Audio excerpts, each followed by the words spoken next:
Chapter 1, A Shoddy Ice Sky. I knew I shouldn't have gone for that discount Ice Sky package. All my dreams of long-legged elves, soft fox girls, and slippery mermaids, plus that fantasy about standing atop the world, went straight down the drain the moment I got transported. Free system included? Easygoing fantasy world? Scam! I demand a refund. Just after transmigrating to this new world, I found myself strung up here like a sausage, too terrified to scream out loud, left with nothing but silent cursing in my heart. The moment I regained consciousness, I was in this wretched state, wrists bound and dangling from a wooden frame, legs tied down so securely I couldn't even swing like a pendulum. Looking down at my clothes, I saw a black and white robe. What in the world is this thing? The surroundings weren't exactly welcoming either, thick stone walls on all sides, with the only exit being a heavy iron door, shut tight. Nothing but a few mirrors. This damp, chilly sensation, most likely a basement, or more accurately, an underground cell. No windows. The only light source was a stone embedded in the wall, radiating an eerie, pale green glow that I couldn't comprehend at all. That lone light in the darkness didn't bring me comfort, instead, it only deepened my fear. After adjusting to the light, I could barely make out my reflection in the wall mirror. My facial features weren't very clear, but I was wearing a black and white nun's habit. Wait, why a nun's habit? Did I take a wrong turn during transmigration? I immediately shook my body to confirm the brother was still there, but this outfit, I instantly lost my composure. The bronze mirrors around weren't very clear but were large enough. At first I thought they were for reflecting light, but now considering my condition in this outfit, I might need to prepare for singing Chrysanthemum Terrace, a melancholic song about execution grounds. I began struggling desperately, but couldn't break free. With no other choice, I closed my eyes and forced myself to calm down. If someone said this was a birthday surprise for me, that explanation wouldn't hold water. I need to quickly search through this body's memories and find the legendary system that comes with it. Hopefully it can solve my current predicament. Even if I want to file a complaint later, surviving comes first. Ding! Host body fusion complete. The deception system has been activated. For every lie the host tells, if believed, 1 deception point will be awarded. Deception points can be used to increase the host's character level and skill levels. The host cannot actively learn new skills. Only by defeating specific targets can they randomly obtain the target's abilities. Host, Rupert, me, level, LV.1, 0 to 1. Raising your level improves overall physical qualities, body strength, coordination, mental power, etc. Title, Novice Priest Skill, Healing Technique, LV.1, 0 out of 1. Heals normal unit injuries, deals double the healing amount as damage to supernatural entities. So the original owner of this body was named Rupert. What kind of broken system is this? A bluffing system? Who's bluffing who here? With my current situation, what good is just one healing technique? Might as well gift me a Bladestorm to spin myself down. What the hell is this anomaly thing anyway? Could you at least explain it clearly? Creak. The sound of door hinges grinding made all my muscles tense up, especially my gluteus maximus. I lowered my head slightly, letting my bangs obscure my eyes while keeping them locked on the doorway. First came a sliver of light, followed by a candlestick. The flickering candle flame brought some illumination to the space. Then walked in a white-haired old man, slightly stooped, dressed in solemn black robes, looking every bit like a kindly old priest at first glance. Could I have misunderstood? Was this really a birthday surprise? Why go to such extremes? The elderly priest moved slowly, first lighting the fire stand in the corner. The light illuminated the entire room, the mirror reflecting it, dispelling all the darkness. But my heart sank to the bottom. Judging by the old man's movements, he was familiar with this place and unsurprised by my bizarre appearance. Likely he was the mastermind behind it all. The old-timer scrutinized me from various angles, seemingly quite satisfied with the material he'd selected, nodding and smiling incessantly before coming over to untie the ropes around my feet, though my hands remained bound, probably for easier handling, allowing me some resistance without getting too unruly. 1000 F** King alpacas stampeded through my mind before turning back to spit at me, utterly absurd and disgusting. As the old bastard circled to my front and reached out, I felt possessed by the spirit of the World Footballer of the Year. Summoning every ounce of strength from my mother's milk, I unleashed a mid-air volley with my right foot. If this didn't scatter his chooks and scramble his eggs, then he must be built like fine damn china. That kick actually had some force behind it.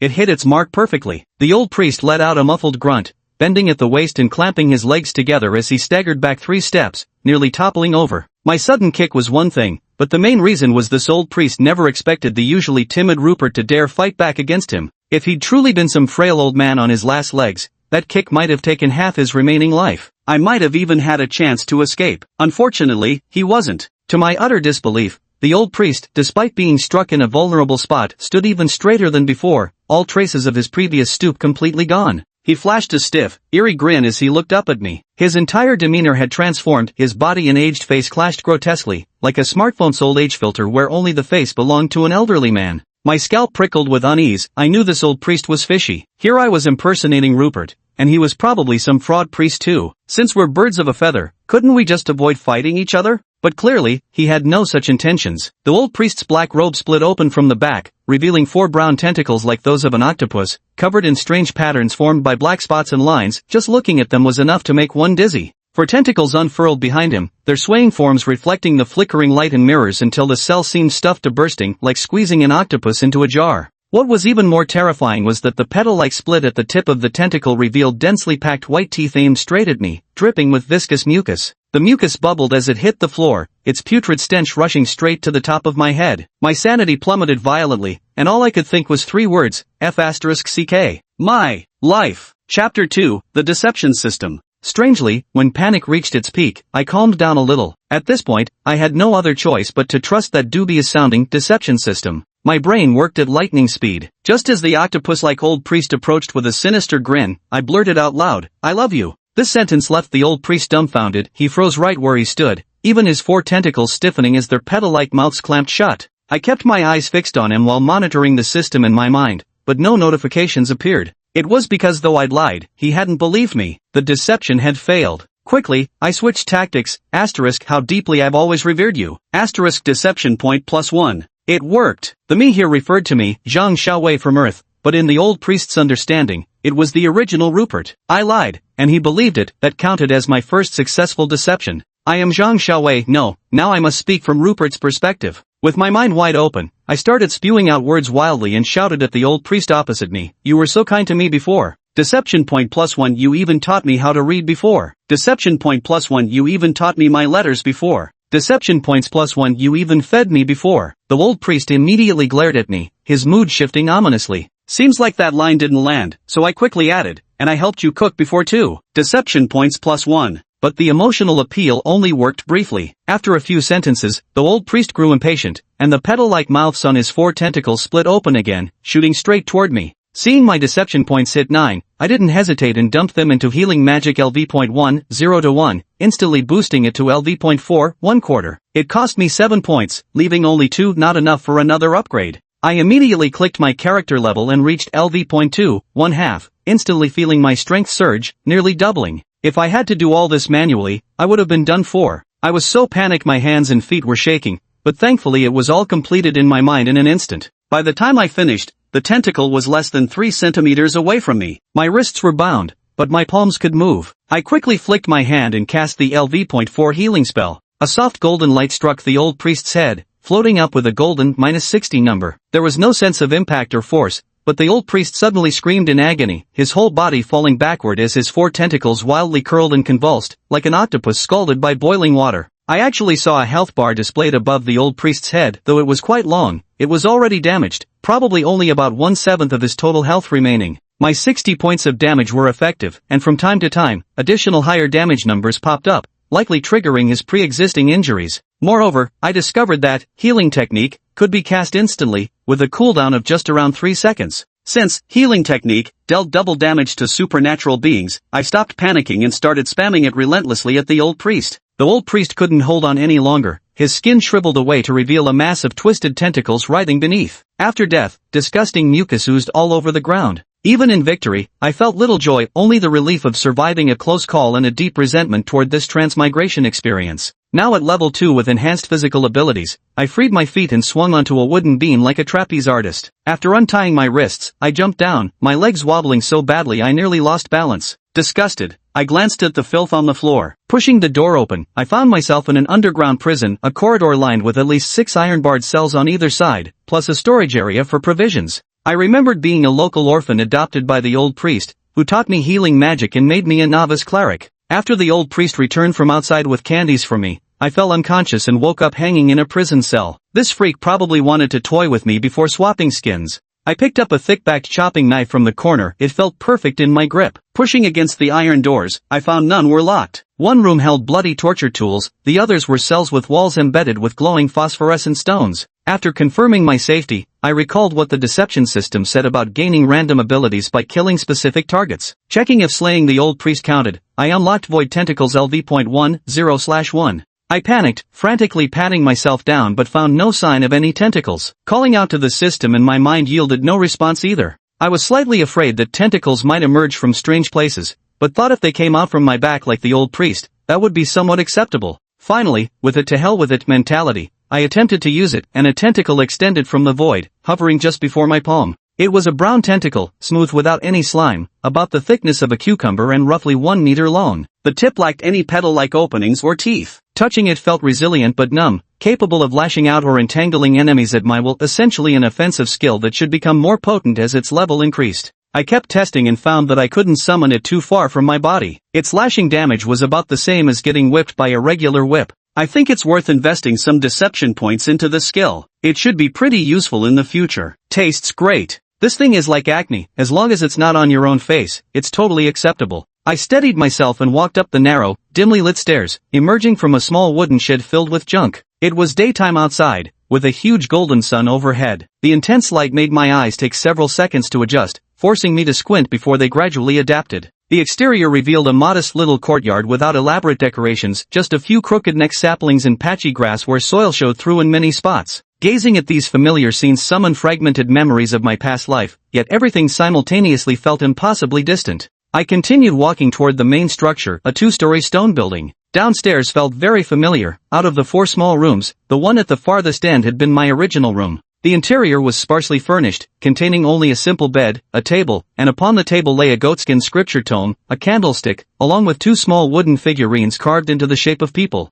Upon entering the room, I immediately took off the nun's habit I was wearing, preparing to change into my civilian clothes. Just now, when I saw the tentacles, I was so scared that I broke out in a sweat. Surprisingly, I realized my skin was quite fair, not pale like sickness, but with a jade-like glow. My figure wasn't bad either, not overly muscular but with lean, well-defined muscles. It's unclear whether it's from previous training or an increase in character level, but it's likely the latter, considering the rather austere living conditions here. Upstairs was the original old priest's room. I tightened my grip on the firewood cleaver in my hand and cautiously began climbing the steps. I vaguely remember this place. I used to come here often to help with cleaning, but now it feels completely different, inexplicably eerie, as if I've stepped into the lair of some terrifying creature. Actually, I came for the old priest's secret stash. I'm planning to make a run for it. I don't want to stay here, and I don't dare to. Who knows whether this monster has other forces backing it up. If the Holy Light Church investigates this, while the old priest may have issues, I too have many things that would be hard to explain. Or what if the old priest's enemies come looking for him? They'd definitely take me away. I haven't forgotten that the old priest was injured in his prison cell. His health bar wasn't even full.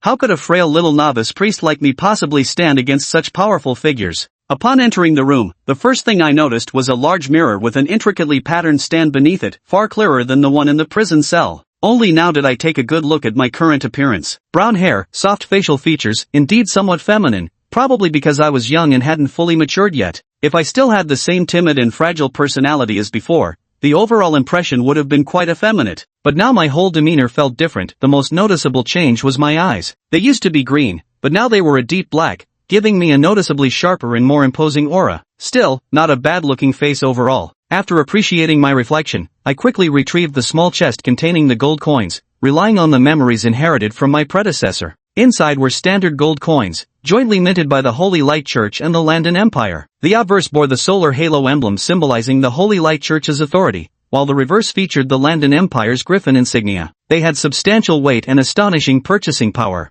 I closed the box and tucked it under my arm, suddenly remembering the spatial ring that the old priest always wore on his left hand. Earlier, with my memories not fully assimilated and my panic, I'd completely forgotten about this item. Having this thing would make everything much more convenient. Having crossed worlds without a spatial ring would be downright embarrassing. I carried the small box downstairs, first placed it in my room, then returned to the underground dungeon. Using a stick, I fished the ring out from the pile of filth and washed it several times with water before putting it on. Upon wearing it, I discovered the space inside was very small, about the size of a medium suitcase, and packed full of items. I emptied everything inside. There was a set of priest's robes, probably left by the old priest in case his clothes got ruined during battle, so he could change afterward. There were also numerous bottles and jars. Some contained brown, viscous liquids bubbling inside, while others preserved unidentified organs, nothing that looked remotely wholesome. The rest were just everyday items like spare change, a dagger, and a fire starter, pretty practical stuff. I only kept these things, leaving the rest of the space for large gold coins. There'd still be room for weapons later.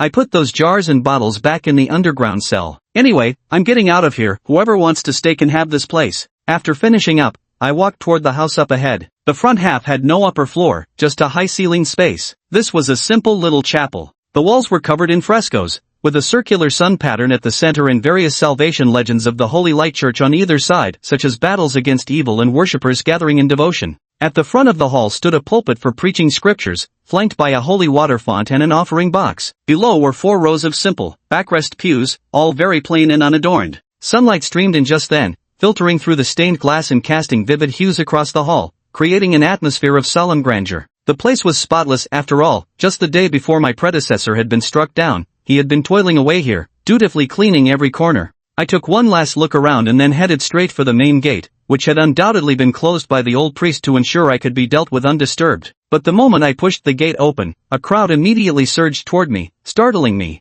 Already feeling guilty about sneaking away, I instinctively took 2 steps back. Blocking the doorway were 7 or 8 burly men, covered in dust. Their sweat had mixed with the grime, forming thick layers of mud on their exposed skin, making their faces indistinguishable. Only their eyes and gaping mouths were visible. These people must have been waiting for a long time, pressing forward as soon as the gate opened, yet they remained polite, not stepping into the chapel hall. They started talking, their voices blending into one chaotic mess. I couldn't make out a single word, so I gestured downward with both hands and raised my voice to stop them. I know you're in a hurry, but hold on. Let just one person speak. If everyone talks at once, nothing gets understood anyway. I'm not in a rush. No sooner had I spoken than I received a trickery point. I hadn't expected casual words to count as deception. Thinking it over, it made sense. I was actually in quite a hurry, but I'd lied out of politeness, and they'd believed me. Of course that counted as a successful trick. These trickery points really were easy to earn. At this moment, they all turned their gaze toward the tallest and most robust man among them. His body was not only covered in dust but also bore visible injuries,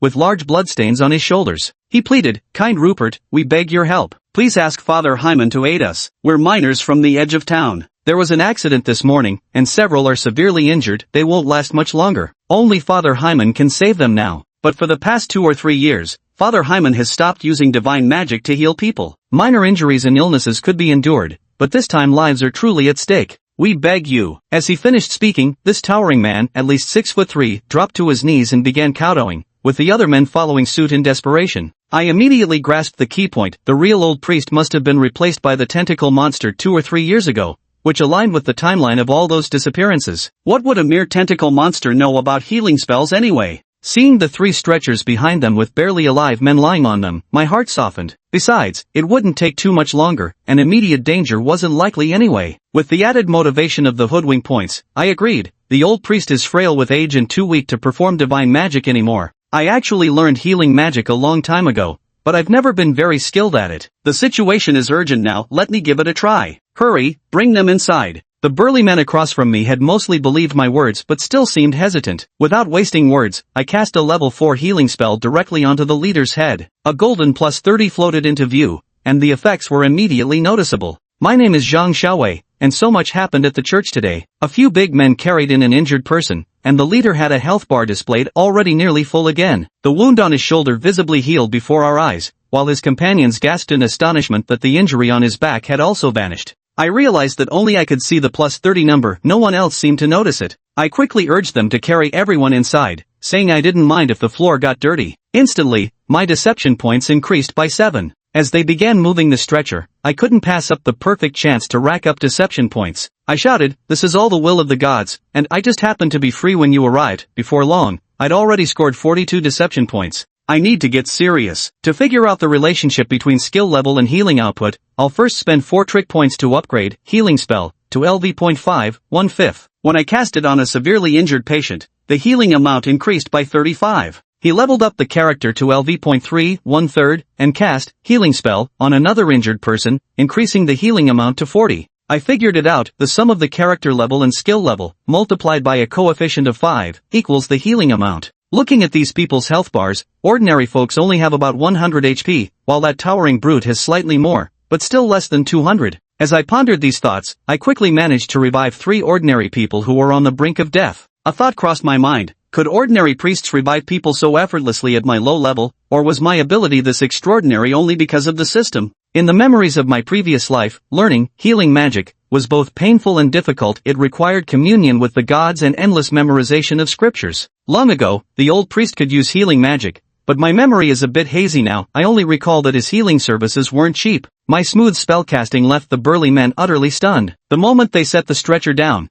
the patient was visibly healed right before their eyes. Back then, curing illnesses required chanting scriptures, sprinkling holy water, and prayers, sometimes even dragging patients to death before anything worked. No wonder they were in such a hurry now. It suddenly dawned on me that I'd skipped the usual routine and botched the performance. Hurriedly, I improvised. The old priest himself said I have a real gift for healing magic. Once I get the hang of it, I'll master it faster than anyone else. Yes, that's it. Another 10 points added to the deception score. My ability to spin tall tales was improving, and the 3 revived miners had begun contributing points to my deception tally as well. They didn't care about magical principles, results were all that mattered. To their minds, as long as people weren't dead on arrival in this little chapel, I could bring them back. Blessed indeed were the townsfolk. But after the excitement faded, they began to worry again. How should the donation fee be calculated? The old priest used to charge 50 imperial silver coins, about half a gold coin, to save one person. Now 3 lives were saved, and the healing was faster and more effective than before. The cost certainly couldn't be lower than the old rate. Yet how could they possibly afford such an amount?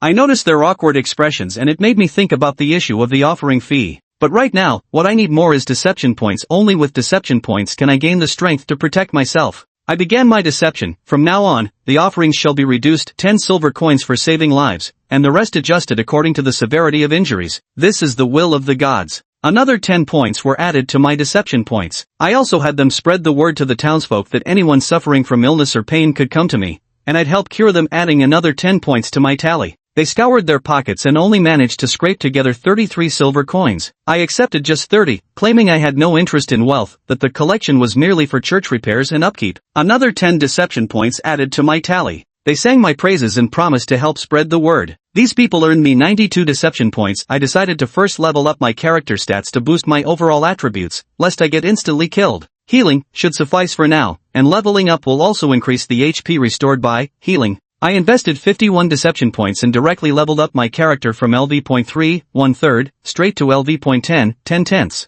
During the enhancement process, I could clearly feel my strength, perception, and other physical attributes improving. I was so excited I could barely walk straight. But at LV.10, further progress became impossible. The system prompted that to advance to the next stage, at least 2 skills must simultaneously reach their LV.10 maximum. I originally planned to max out my character first, but it looks like that's not happening now. Luckily, I still have 2 skills, healing and void tentacles, that I can level up. If leveling up from 20 to 21 requires 2 maxed out skills, then holding up in one place and farming deception points until becoming invincible before making a move definitely wouldn't work. I allocated all my remaining points to void tentacles, upgrading it from LV.1, 0 to 1, to LV.8, 7/8, completely depleting my deception points. I shut the church doors and began experimenting with my upgraded abilities. With a wave of my hand, a tentacle emerged from the void about as thick as a cucumber but nearly 7 or 8 meters long. It seemed that with each level gained, the length increased by 1 meter. Swinging it, the increase in force was noticeable. The tip of the tentacle could whip out a cracking sonic boom. Its power wasn't bad. However, it was nothing like the thick, gaping, fanged monstrosity that belonged to the old priest.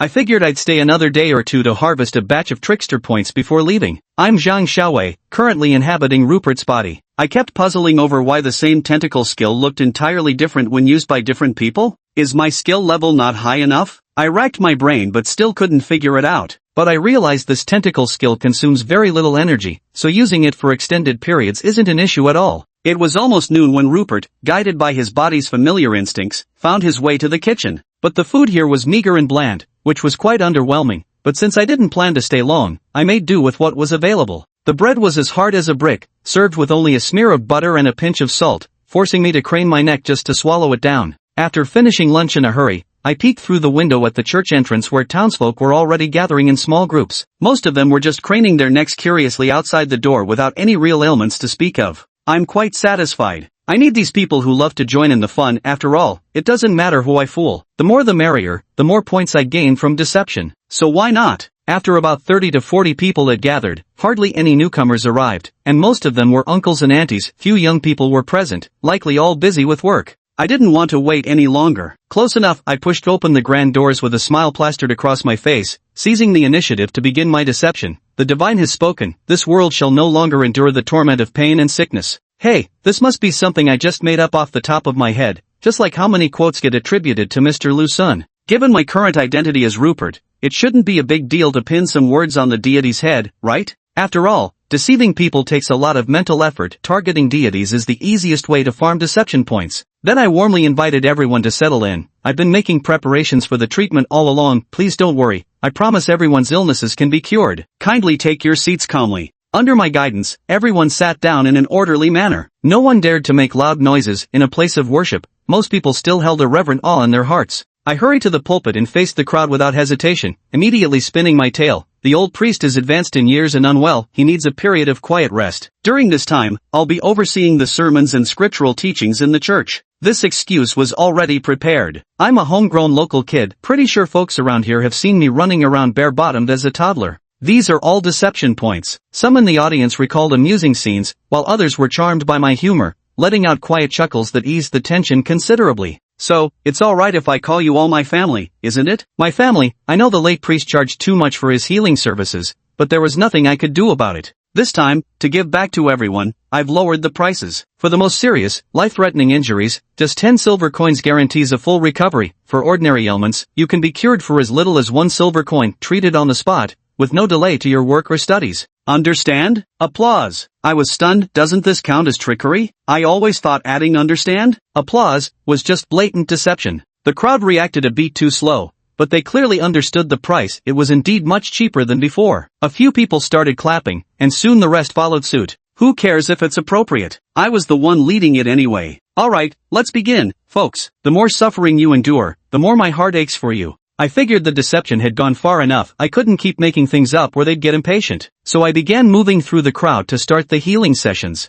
I changed into a formal white novice priest's robe, muttering scripture while sprinkling holy water from a copper cup, making the ritual look convincing enough so people wouldn't feel their money was wasted. Now that my character level had increased, my healing capacity reached 75. Unless it was a life-threatening injury, one cast would completely cure any ordinary person. Though the common folk couldn't see the numbers, they could perceive the gentle golden light. A flash of that radiance would heal their ailments, and when combined with the atmosphere, incomprehensible scriptures, and holy water, the persuasion was absolute. During the healing sessions, my mouth never rested either, constantly proclaiming, "Auntie, just a minor issue, your health is perfectly fine. Uncle, with these old injuries of yours, with proper care you could easily live another 30 or 50 years. Only the person being flattered would believe such words, while bystanders never would. Yet when it's their turn to be praised, they'd believe it all the same, such is human nature. With my level of charm, if I were selling health supplements to elderly folks, I'd definitely be the top salesperson. I grew increasingly adept at the healing process,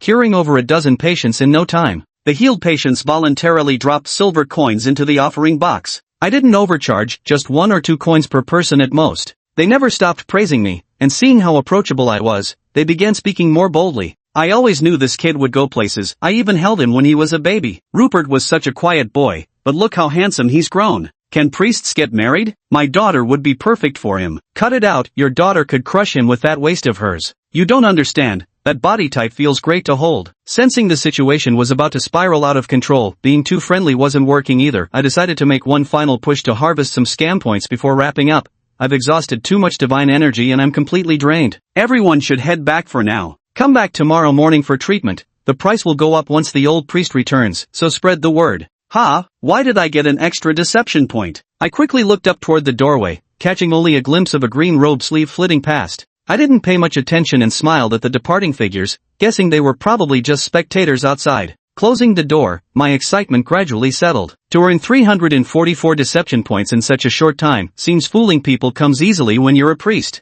I hurried to the backyard and sat cross-legged on the ground, maxing out both the healing magic and void tentacle skills to LV.10, 10 out of 10. Now that my character level could be upgraded, I added a point to reach LV.11, 1/20th. Wait. Each level requires an additional 20 points? This directly affects my strength and survival. I need to figure this out. I invested another 20 points, and my character leveled up to LV.12, 1/30th. Sigh. Chapter 7, the eerie one is actually me? Just as expected. Nobody can predict future demands, but one thing is certain, the need for deception points will keep rising indefinitely. Rupert continued experimenting with his abilities, upgrading both Healing Spell and Void Tentacles to LV.11 to observe the changes. He first cast Healing Spell on himself, and the number plus 115 appeared above his head. The mechanics remained unchanged, the coefficient was still 5. Of course, since he wasn't injured at this moment, the golden light merely shimmered, leaving him refreshed and invigorated. Then, the Void Tentacles were unleashed, stretching about 10 meters in length. Though their appearance remained unchanged, he now projected 2 tentacles simultaneously. What remarkable progress this was. Some rather explicit imagery must have flashed through Rupert's mind,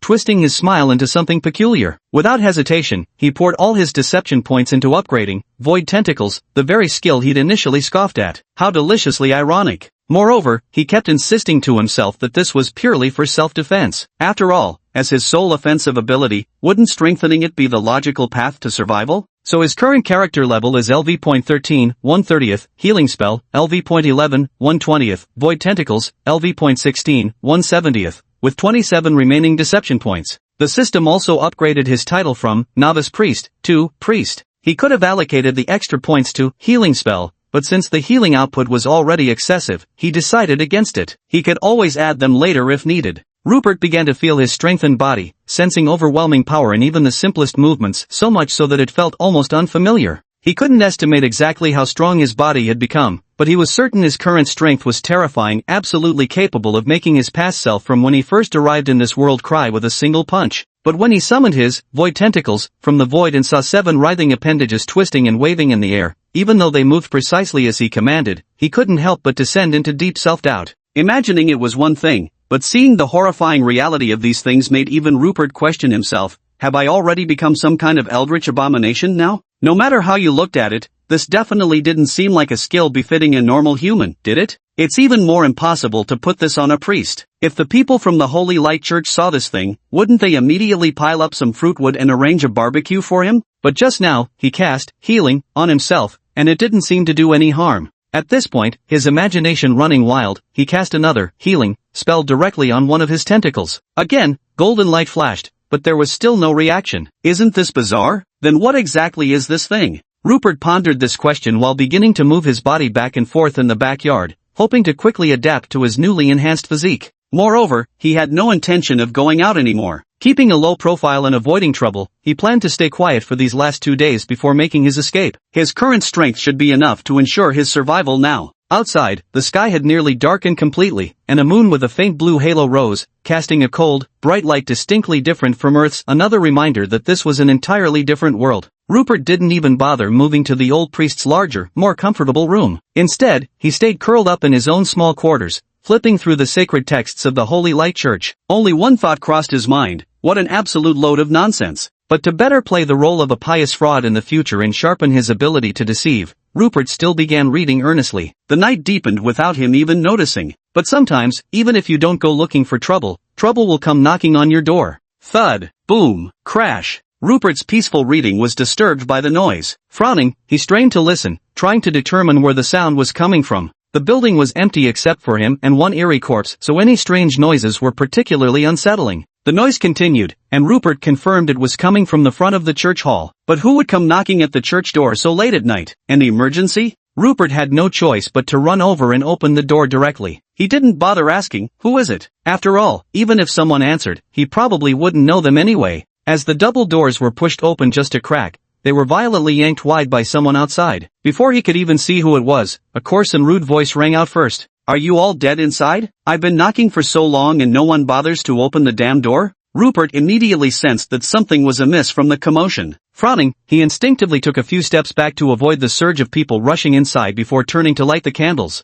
"I was inside praying and didn't hear your knocking." Deception points +3. Though he found these rude fellows annoying, he couldn't pass up the chance to earn some deception points. 3 burly men entered through the door, though to be precise, the one in the middle had already lost the ability to move on his own and was being carried in between the other 2. The arrows embedded in his body trembled with each jostling movement as they hauled him inside. They wore the standard garb of mercenary adventurers, form-fitting warrior tunics, leather armor covering vital areas of the chest and abdomen, small leather pouches at their waists, long blades at their sides, and daggers tucked into their boot shafts. Each of them exuded a sharp, formidable air. The foul-mouthed one was the big guy on the right with the thick beard. As the candlelight flickered to life, he gave Rupert a once-over and sneered contemptuously, muttering under his breath, "What a sissy." His so-called whisper was still loud by his standards. Whether the people across the street heard it was debatable, but everyone in the hall certainly did. Rupert didn't speak, merely feeling his tentacles itching slightly, yearning for movement. At that moment, the seemingly more refined man on the left let out a disapproving G with a slight downward inflection, just enough to express his dissatisfaction with his companion,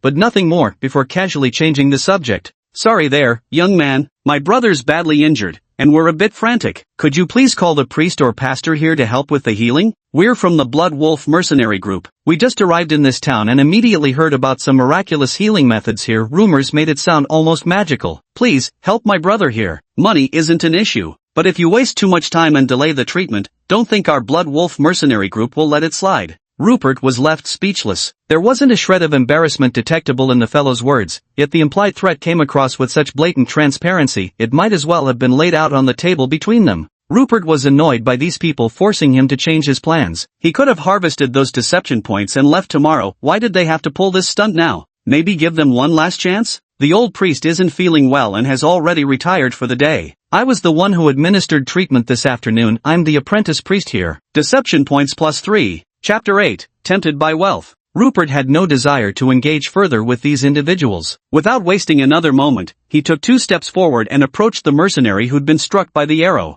With a lightning-fast movement, he pulled out the 3 arrows embedded in his chest and abdomen simultaneously, causing 3 jets of blood to spurt out. Then, a gentle golden light descended, and the number +120 floated up, swiftly healing the wounds. Ah! A blood-curdling scream rang out, followed by wispy tendrils of black smoke rising from the man's body. Ha! Rupert was also stunned, showing he didn't understand. The reason for removing the arrows first was naturally to prevent the arrowheads from being sealed inside the flesh as the wounds healed. The man who was shot was indeed tough. He only let out a muffled groan when the 3 arrows were pulled out. But oddly enough, after the arrows were removed and the wounds began healing, he started screaming uncontrollably. A careful observation led to 2 discoveries. First, this person's health bar is significantly thicker than an average person's. If we consider an ordinary person's health to be around 100, his would be approximately 600. This means the healing didn't fully restore him. Internal injuries remain, but Rupert didn't plan to continue treating him anyway. As long as he wouldn't die, he could slowly recover on his own. Second, although black smoke wafted from this person and he appeared to be in agony, he wasn't a supernatural entity. Since no -120 damage was dealt, this situation seemed more like the person had been contaminated by some supernatural force that eroded his body,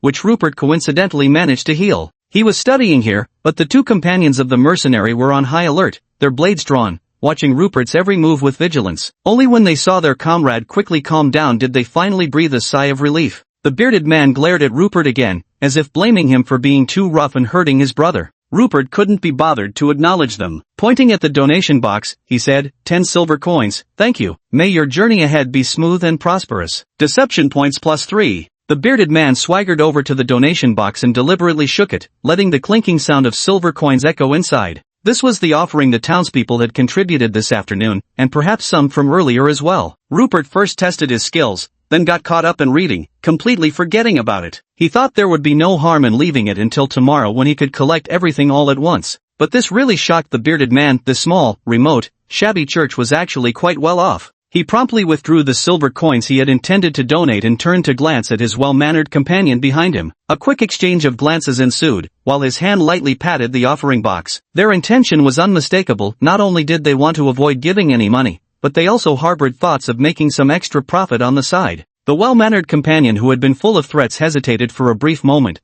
but after some consideration, he moved toward the door and casually pulled it shut. But he didn't seem to notice that within the shadows beneath his feet, a tentacle had also been preparing to close the door, only this guy had beaten it to the punch, which caused the tentacle to pause noticeably. This was naturally Rupert's little tentacle. He'd had enough of these fellows, and having clearly witnessed their blatant scheming, or perhaps they simply didn't consider a mere initiate priest worth hiding anything from, plotting right before him. Who would have thought these people would even think to close the door? Probably afraid word might leak out, fearing retaliation from the Holy Light Church. After all, even the most remote chapel still belonged to the church. You could scheme against it, but getting caught was absolutely out of the question. And Rupert certainly didn't want tonight's events to interfere with harvesting deception points tomorrow. He planned to simply leave afterwards. To hell with that so-called bloodhound mercenary group. So both sides arrived at the same idea simultaneously. Rupert wasn't the type to hesitate timidly. Having made his decision, he chose to strike first and gain the upper hand. 7 10-meter-long tentacles had long been spread across the ground's shadows. They suddenly lashed out in textbook zero-frame initiation, 2 tentacles per target to restrain the 3 men,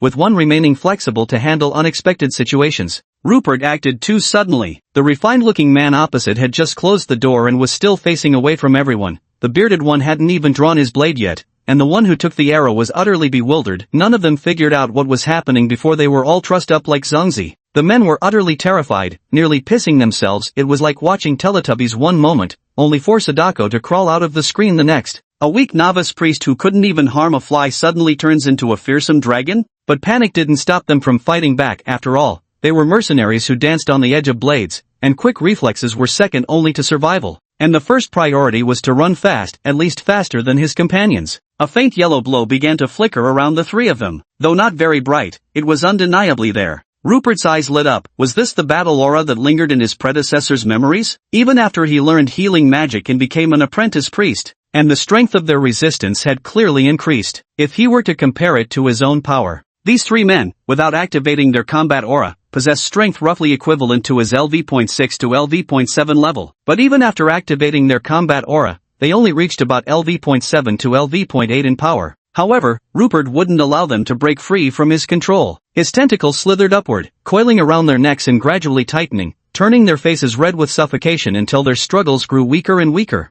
After some thought, he simply dragged the 3 men to the dungeon. There were certain things he urgently wanted to know, information his former identity and abilities couldn't access. He needed someone to provide answers. The underground dungeon was the perfect location. Buried deep beneath the earth with thick stone walls and not even a window, there was no worry about these men screaming or leaking secrets. It's exactly the kind of place villains love most. The sort where you absolutely must deliver that classic line, scream all you want, scream till your throat's raw, no one's coming to save you. Rupert didn't mind playing the villain role one bit. He loosened the strangling tentacles slightly, allowing the 3 purple-faced men to catch their breath before declaring with confidence, "This situation is the last thing I wanted to see. After all, I have no desire to provoke Blood Wolf unnecessarily, just as I'm sure you don't. Answer a few harmless questions for me, and I'll let you go. How about it? You can go back to being mercenaries, and I'll remain just a humble little priest." Deception points +1. Rupert was stunned. Wait, someone actually believes this crap? He was just bullshitting on a whim. Don't mercenaries have any standards nowadays? Don't they screen for intelligence? Time to see exactly who could be this gullible. Within moments, he identified the biggest fool among them just by reading their expressions. The foul-mouthed man with the bushy beard had a face full of terror, spit, snot, and tears all smeared messily across his tangled whiskers. Rupert even retracted his tentacles a little, afraid they might get dirty from this sorry excuse of a man. How utterly disgusting. The bearded man gasped for breath, his eyes hollow, as if he had just seen his dear departed grandmother waving at him from the afterlife. Honestly, Rupert much preferred the bearded man's earlier arrogant and domineering attitude. Chapter 9 The Courtyard. Rupert was almost certain that this fellow had already broken down. The ones who acted toughest were often the most fragile deep down. All that remained was to isolate him and push him deeper into despair. So he used his tentacles to drag the bearded man alone into a cell, leaving the other 2 outside. Rupert hung the bearded man upside down until their eyes were level. Without uttering a word, he simply gazed at him with unhurried ease, showing not the slightest trace of impatience. Under the dim green glow of the fluorite, the bearded man felt overwhelming pressure, or perhaps it was the lingering effects of blood rushing to his head as he tearfully blurted out first, "I'm sorry, so sorry. I shouldn't have mocked you, nor let greed cloud my judgment. Ask whatever you want, I'll answer everything truthfully." He began confessing without Rupert even needing to press him. This breakdown only needed a starting point. The rest flowed naturally like water finding its course. "You want to know about our mission? We're from the Blood Wolf Mercenary Corps. A while back, the Blood Wolves sneaked into elf territory hoping to get lucky, thinking we might nab an elf or 2 for a huge payday. But we got spotted by their patrol, and a fierce battle broke out. The 3 of us got separated from the main group in the chaos. A few elves chased us, so we kept running, sneaking around till we ended up here." Rupert frowned. These weren't particularly interesting to him. What caught his attention was the cultivation system. "The energy you were using earlier was combat aura, right? As a priest, I'm quite interested in this, hoping I might master it through practice too. Could you explain it in detail? Well, now that was obviously fake, so blatant that even the fool across from him wouldn't buy it. Sure enough, the bearded man's stunned expression made his disbelief plain as day. "From what I understand, you possess dual talents as both a priest and a plant-based mage, yes? With such excellent magical aptitudes, why bother learning combat aura? Combat aura is what us lowborn folk grind through blood and sweat, bitter and exhausting work. Rupert's eyes lit up. This perspective hadn't occurred to him. The fellow probably mistook his tentacles for plant vines. That interpretation could indeed work, but it wasn't what he wanted to know. His expression remained impassive as his tentacles began tightening their grip. The bearded man opposite him immediately reacted, his face turning purple as he hastily gasped out, "Stop choking me, stop, I'll talk, alright? What we're using is indeed battle chi, nothing fancy, just something our Blood Wolf mercenary group's leader Borvov snatched, and we've been practicing it together for several years. When we first became mercenaries, we just relied on brute courage and fighting spirit, maybe stronger than ordinary folk, but none of us had any real cultivation ranks. But after practicing battle chi, the energy nourishes our bodies in return. Depending on the type of chi, it enhances different aspects with varying emphases. From what I know, there are those who emphasize strength at the expense of agility, and those who prioritize agility over strength. It's said that only knights are special in this regard, they develop most evenly. The battle energy we train only increases strength. After several years of practice like me, with mediocre battle energy cultivation, one could be considered a mid to late stage tier 1 warrior. But against mages, we have no advantage at all. Like you, so young yet capable of easily defeating 3 of us. Rupert had a rough idea now. His character level should correspond to this world's tier division. LV.1 to LV.10 probably equates to tier 1 here. But unlike his own precise rankings, there's only distinguishes between early, mid, and late stages. But there was one obvious problem. According to the system's settings, his character level had increased, enhancing nearly every aspect of his physical capabilities. Now, even without relying on tentacles, his sheer strength could easily overpower this bearded man. What if he also learned combat aura? How extraordinary would that be? Rupert's tentacles stretched outside the prison began to tighten with force, but unfortunately, the 2 figures outside didn't meet the system's random skill drawing criteria. He still had a lingering question and pressed on. Have you come into contact with anything strange lately? While treating your wounds, I noticed you've already been tainted by something unnatural.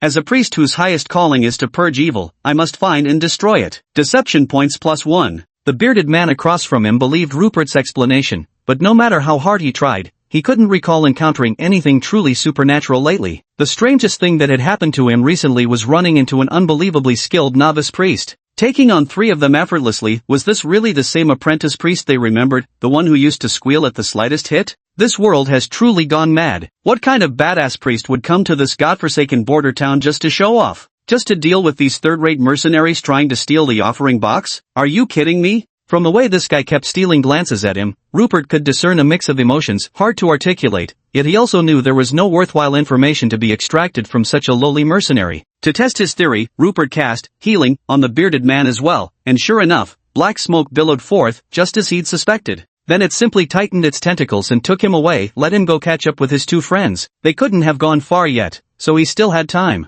There was no other choice. Mercenary bands were always this troublesome. If he truly let these 3 escape, endless troubles would surely come knocking on his door later. Better to eliminate the source of the problem in advance. Killing these mercenaries with no moral compass didn't weigh on his conscience at all. What a pity, I still didn't draw any skills. Could it be that the system only grants skill points when killing anomalies? That seems a bit too difficult, doesn't it? After all that effort, he only gained 11 deception points, making Rupert question his decision to leave. Out in the wild, he kept running into mercenaries like these, and harvesting deception points was just too slow. But as a priest in the church, a little casual deception could easily net him dozens or even hundreds of deception points. Rupert pondered these idle thoughts without slowing down, dragging the bodies back to the courtyard to bury them. He also needed to clean up the knives and arrows they had dropped in the hall. He paid special attention to their blades, but there were no system notifications or damage stats popping up. In other words, apart from his own uniqueness, everyone else lived in a normal world, not some digitized reality.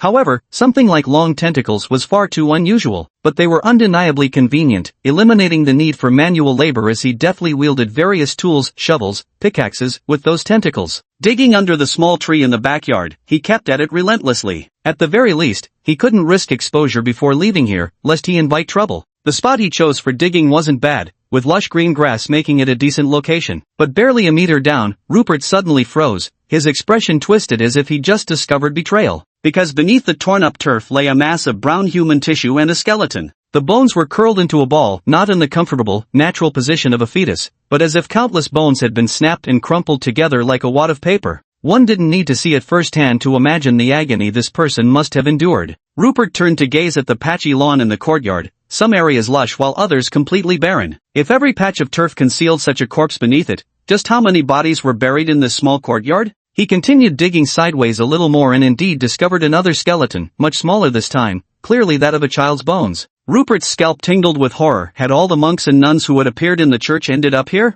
He could vividly imagine a certain late night in the past when he had been sleeping in the small room not far away. The old priest, waving the tentacles on his back, had been digging just like him now, digging, while the crumpled bodies of monks lay beside him, his hollow eyes gazing blankly at the starry sky. Had he woken up in the middle of the night to relieve himself and taken a single glance, he'd probably be gone too. Chapter 10 Communication Array. Rupert shuddered violently, the back of his neck turning ice-cold as if some spectral entity were breathing down his collar. He began scrutinizing his demeanor. Had he secretly smiled while digging that pit? Had he felt inexplicable pleasure? Was this unsettlingly similar to the behavior of that old priest from before? Rupert shook his head vigorously, physically trying to dislodge these horrifying thoughts from his mind. But oddly enough, he then instinctively found a patch of bare ground and buried the 3 bodies there, carefully restoring the surface to its original state. Too afraid to return to his own room, as the terrifying scene from beneath the backyard soil kept flashing before his eyes the moment he closed them, Rupert ended up lying on one of the church pews, unsettled for a long while. Early the next morning, Rupert was startled awake by voices outside the door, not because they were loud, but because his physical enhancements had sharpened all his senses. Even soft sounds now reached him clearly. Why hasn't it opened yet? It's already so late. Stop complaining here. Under normal circumstances, you'd still be waiting for your husband to wake up at this hour. I was just saying that casually. It's just that I'm getting impatient waiting. All of you, stop this nonsense. Aren't you afraid of offending the gods with such idle talk? Don't worry. At worst, it'll just be a little late. Rupert has become more and more capable. I saw it myself yesterday. He just read from the scriptures, sprinkled holy water, waved his hand like this, and with a flash of golden light, the person was healed. Exactly, I saw it with my own eyes yesterday, otherwise I wouldn't have brought my daughter here for treatment to cure this problem of not bearing sons. Mom! Ha ha ha. Rupert now had something of a psychological barrier when it came to going to the backyard. He simply went to the so-called holy water platform nearby, scooped up some water, and washed his face. He let out a long sigh and hurried to get his work done, eager to leave. He couldn't bear staying here a moment longer. He rubbed his face, adopting the serene smile of a charlatan, and gently pushed open the door. The divine says, to make others wait long is akin to sin. Deception points plus 97. And I, as the divine's emissary in this world, naturally cannot defy the will of the gods. Everyone, enter in an orderly fashion, no hurry, no crowding. Deception points plus 97. In truth, the routine was much the same as yesterday. Many had either attended the previous day or inquired in detail from others, so they cooperated perfectly. Rupert racked up deception points remarkably smoothly. Basically, whatever he said, the people believed. At one point, he even cited exhaustion of divine power as an excuse to rest and recuperate, using the pulpit to casually chat and spin tales with the congregation below. This naturally convinced everyone. Considering how young he was, it was already astonishing that he could heal so many people continuously. Besides, he didn't refuse to treat the remaining patients, they just needed to wait a little longer. Moreover, the boy worried everyone might get bored while waiting, so he joked and interacted with them, truly treating them like family. Anyone who dared complain would have been scolded to death by the crowd. He then continued the healing process, maintaining a perfectly comfortable rhythm until the very end. By the time it was over, Rupert had harvested a whopping 1,687 deception points, truly a massive haul. Everyone's opinion of him skyrocketed as well. If there were something like a reputation metric, it would likely have reached the level of revered by now. The most obvious sign came around noon, when an elderly woman handed him a steaming pot of stewed beans. It wasn't luxurious by any means, but the hot stew was far better than his own cold, brick-hard bread. He had no reason to refuse and gratefully ate every last bite, leaving nothing to waste. This harmonious scene once again shook his resolve to leave after this one job. He truly couldn't bear parting with such a wonderful place, where points came so easily and warmth filled the air. After noon, no one disturbed him for a while. Once the gate was shut, he wasted no time and immediately began allocating his attribute points. With ample deception points now, things are entirely different. No need to calculate, just max everything out directly. So now his character level is LV.20, 110 to 110, but just as he anticipated, advancing to the next tier requires for fully upgraded LV.20 skills this time. After brief consideration, he continued allocating points. Healing Art, LV.20, 1 out of 110, Void Tentacles, LV.20, 1 out of 110, leaving him with 246 deception points remaining. It wasn't that he couldn't max both skills, nor was it to torment perfectionists. Since advancement was impossible regardless, he might as well save the points. When new skills become available later, he could quickly boost them into combat readiness. Rupert, after confirming no one was around, activated void tentacles. Watching the 11-10-meter-long tentacles whip around him, drawing circles, forming crosses, even playing tic-tac-toe against themselves, he suddenly realized the back garden wasn't so terrifying after all. Certainly less terrifying than himself. If he looked in a mirror now, he'd probably give himself a fright too. Even if he resurrected the old priest at full power, he could probably suppress him, right? His physical body currently exists at the peak state of a Tier 2 warrior, possessing astonishing physical resilience. 11 tentacles lashed out to form a defensive perimeter. There was no guarantee the old priest could even get close to him. Meanwhile, he could spam his level 20 healing spell against the enemy, dealing 400 damage per hit. What kind of a supernatural entity could withstand that? Ding, ding, ding. The sudden ringing startled Rupert, disrupting the chessboard. It also shattered his reverie, snapping him back to reality. The sound was familiar, coming from behind. The communication array in Old Father's room was ringing. Typically, this meant a connection from the higher church to notify lower churches about important tasks or impromptu inspections. Now things were about to go south. Rupert panicked a little. But soon he grasped the stakes. If he ignored the communication, someone would likely come to investigate soon. If he answered, he might be able to fob them off, buying himself more time to escape and gain distance. So he dashed toward the old priest's room at the back and stopped before the mirror, steadying his breath before activating the flickering base beneath it, home to the magical communication array. The mirror rippled like water, and a figure appeared, a middle-aged man in his 40s with sharp, narrow eyes that gave him a harsh and severe look. He, too, wore priestly robes, but with stark differences. They were blue and far more intricately patterned than his own. The man in the mirror was Rupert, who showed not the slightest surprise at seeing him. "You're Rupert, aren't you? Father Hyman mentioned you the other day, said you received the Lord's grace at such a young age, with steadfast faith. Most importantly, you're extraordinarily gifted and very promising. He's grown too old now to continue his duties as priest. He's requested to step down and hopes you'll temporarily oversee the Greenstone Village Church until the new priest arrives. We agree in principle on our side. Just manage it well for a while, don't think of it as hardship. This is the Lord testing you. So be it. Light shines upon the world. May the Lord be with you." Rupert thought, and such luck falls right into my lap? Chapter 11, Delivering Eggs. Then the other party didn't even wait for Rupert to respond before directly cutting off the communication, as if whether the person in question answered or not was unimportant. The notification alone sufficed.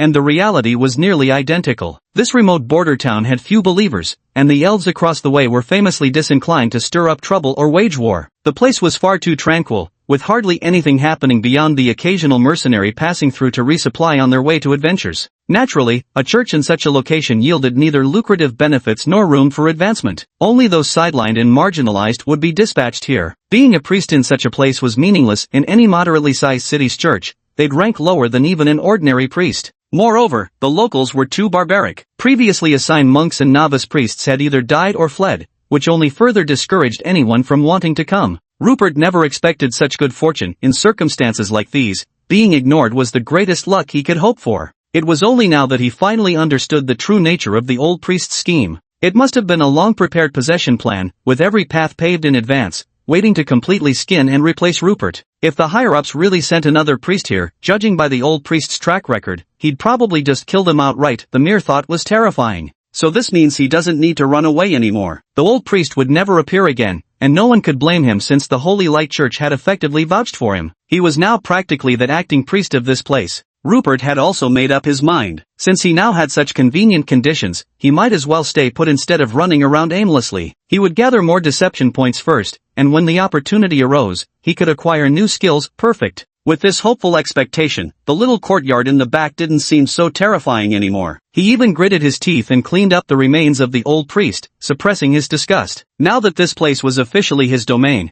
he naturally had to put in a bit more effort. The next morning, there were no longer lines of people waiting for treatment at the church entrance. Since he had previously planned to harvest a wave of points and then flee, he had made his statements quite grave. Given how small the town's population was, he had already treated nearly everyone. This made Rupert feel somewhat uncomfortable, as if he had been the center of attention just yesterday but had suddenly fallen out of favor today. But was he the kind of person who gave up easily? Absolutely not. A man can't let himself be drowned in his own piss if others wouldn't come to him. Couldn't he take the initiative himself? Now with the backing of the Holy Light Church for his identity, and a plausible explanation for the old priest's absence, he could finally rest easy. After arriving in this world, Rupert stepped out of the church for the first time and greeted every person he met. After all, through those 2 healing sessions, he'd come to recognize quite a few faces. Morning, Uncle Kobe, you're looking years younger today. Deception points +1. Good morning, Aunt Megan, maybe it's just me, but you seem even more radiant than usual. Deception points +1.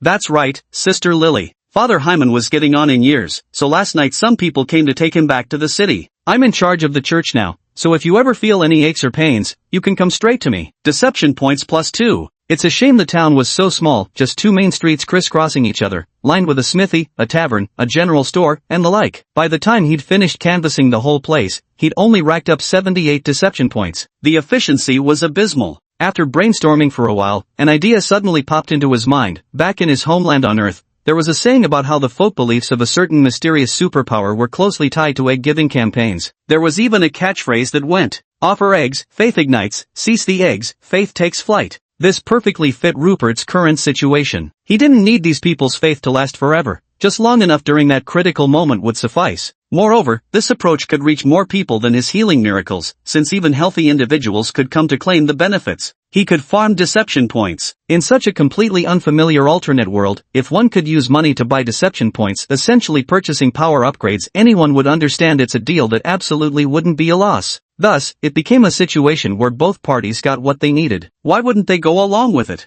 Rupert had exceptional execution. He immediately went to scour the town's grain stores, buying everything from dry bread to cheese, salt, and various vegetables and beans, filling several carts. Then he had the store's delivery staff follow him as he slowly hauled everything to the small church, acting exactly like someone putting on a show for the whole town. In a dull-as-water town like Greenstone, where a widow's candle going out half an hour late would make front-page news, this kind of commotion was practically equivalent to a dragon attack. Moreover, the incident's protagonist was none other than the already buzzworthy young priest Rupert, whose ultra-low-cost healing for townsfolk had spread as heartwarming news, significantly boosting his reputation. And naturally, Rupert had planned it this way from the start. There was no need to go door to door announcing tomorrow's free eggs, no, wait, food distributions. Walking through town like this would do the trick just fine, while also helping him collect a few extra deception points in advance. Why not kill 2 birds with 1 stone? And so off he went again, spinning tales without a care. After these 2 days of healing sessions, I found the amount of money collected exceeded my expectations. Since this doesn't align with my original intentions, I've decided to give it all back to the people. I'll exchange it all for food supplies now, and tomorrow I'll distribute them freely at the church entrance. Whether you've received treatment at the church or not, everyone is welcome to come and collect. Exclamation point. The crowd first erupted in murmurs of astonishment, finding this completely unbelievable. The previous church had never done such a thing, their healing services had always been prohibitively expensive. This sense of disbelief was so strong that not even the slightest trickle of deception points feedback came through. Rupert startled inwardly, this was unacceptable. Meeting the crowd's questioning gazes, he maintained his characteristic serene, priestly smile and gave a slight nod of acknowledgement. After receiving confirmation from Rupert, everyone finally believed what he said, and the deception points from his previous statement were successfully harvested. Deception points +21. Rupert struck while the iron was hot. You can all spread the word to your neighbors, everyone can come and claim it. I grew up in this town and have always called you all family, truly treating you as such, so naturally I want what's best for everyone in the household. Deception points +25. The onlookers began to gather, sharing in agreement, though some among them were genuinely concerned for Rupert and voiced their care. Dear little Rupert, we know how much you love everyone, but shouldn't you consider the elderly priest upstairs? Won't he reprimand you when he returns? This remark immediately alerted the onlookers, who also began to worry for Rupert. Rupert continued spinning his tale. As clergy, we have little use for excessive wealth. It would be better to use it to give back to the people, that's its highest purpose. Deception points +28. The person below asked again, wasn't that money supposed to be used to renovate the church? Surely even gods need money? Rupert almost wanted to kiss this enthusiastic citizen, the straight man was too effective. Sometimes, speaking alone was too dull, and without someone to pick up his lines, the conversation could fall flat. Now that he had someone to play along, he could keep spinning his tales endlessly. The gods say, compared to making their abodes more lavish, it is far more important to ensure their followers are well-fed and clothed. Deception points +35. Chapter 12, The Dissatisfied Masses. Later, the crowd of onlookers grew so large that they blocked his path back to the church. Sensing the moment was right, he finally persuaded everyone to go home for now and return to the church early the next morning. When he checked the remaining deception points, the count had skyrocketed to 627, meaning that from the moment he left the church until his return with the purchased goods, he had earned a whopping 381 points. Back at the church, he simply piled the purchased items in the front hall. Since they would be distributed the next day, there was no need to haul them around. Once the heavy doors were shut, all 11 tentacles unfurled, casting eerie shadows across the walls. Had the thick curtains not been drawn, those grotesque silhouettes projected onto the streets outside would surely have driven at least a few onlookers mad. It should have been a terrifying scene. Just think of these elements: midnight plus remote church plus shallow grave in the courtyard plus flickering candlelight plus eldritch tentacle monster plus sinister grinning face. Enough to make anyone piss their pants. But what if this tentacled creature were sorting crusty bread, rummaging through tubers, and weighing beans? Would that stabilize your teetering CN value? The sly grin crept onto his face as he thought of the endless potential for deception points. Finally, life seemed full of promise. Maybe it wasn't so terrifying after all? This was actually Rupert training his tentacles. He discovered that the more he practiced with them, the easier they became to use. Early the next morning, the little chapel, which had been deserted just the day before, was bustling with activity once more. Bathed in the light of the rising sun, it looked warm and welcoming, exuding a solemn aura that was a world apart from the terrifying scene of the night before. Rupert observed in secret. The crowd was noticeably larger, yet there were still relatively few able-bodied men. The most striking difference from previous times was the abundance of children now mingled among them. Previously, it was for treating illnesses, and the common folk held the simple belief that such places should never bring children along. Children's bodies are weak and more susceptible to evil diseases. But today was different. Distributing food and aid is, after all, the sharpest weapon for winning hearts at any time. Without wasting any time, Rupert pushed open the chapel door and immediately launched into his first big lie of the day. God says, worshippers revere deities, and deities should also grant their followers tangible benefits. Deception points plus 167. Everyone, no pushing, no chaos. God has said, disorder is the greatest enemy in this world. Deception points plus 148. Rupert noticed the unusually large fluctuation in deception points. Glancing around, he saw many children, though restrained by adults, completely mesmerized by the pile-up food, likely not paying attention to his words. So many adorable little ones here today. We'll be handing out candy later. Will you all behave nicely for us? Deception points plus 183. Many adults were amazed by the neatly sorted and arranged piles of various grains, not only a relief for those with obsessive-compulsive tendencies, but also a testament to little Rupert likely having stayed up all night to organize this food. He was alone in the church, and sorting so much food one by one was an incredibly tedious task. Everyone had assumed the food would just be piled into one big heap. This was an entirely different concept, proof that even as the recipients of charity, they were still treated with respect. No one expected little Rupert to go through so much trouble for them. And yet, his face still wore that warm smile, the sunlight casting a radiant glow upon him. Since the food had been pre-portioned, there was no chaos or scrambling. Everyone could receive their share with dignity and listen quietly as Rupert spun his tales over there. He feared nothing more than disorder. If no one listened to him, wouldn't all his efforts be in vain? But this approach also had a slight downside. The process moved a bit too quickly, and there was no reasonable way to pause things midway, unlike with the healing sessions. Fortunately, the sheer number of people ensured decent returns. Compared to the scenario where chaos left no one listening to him, this was still far better.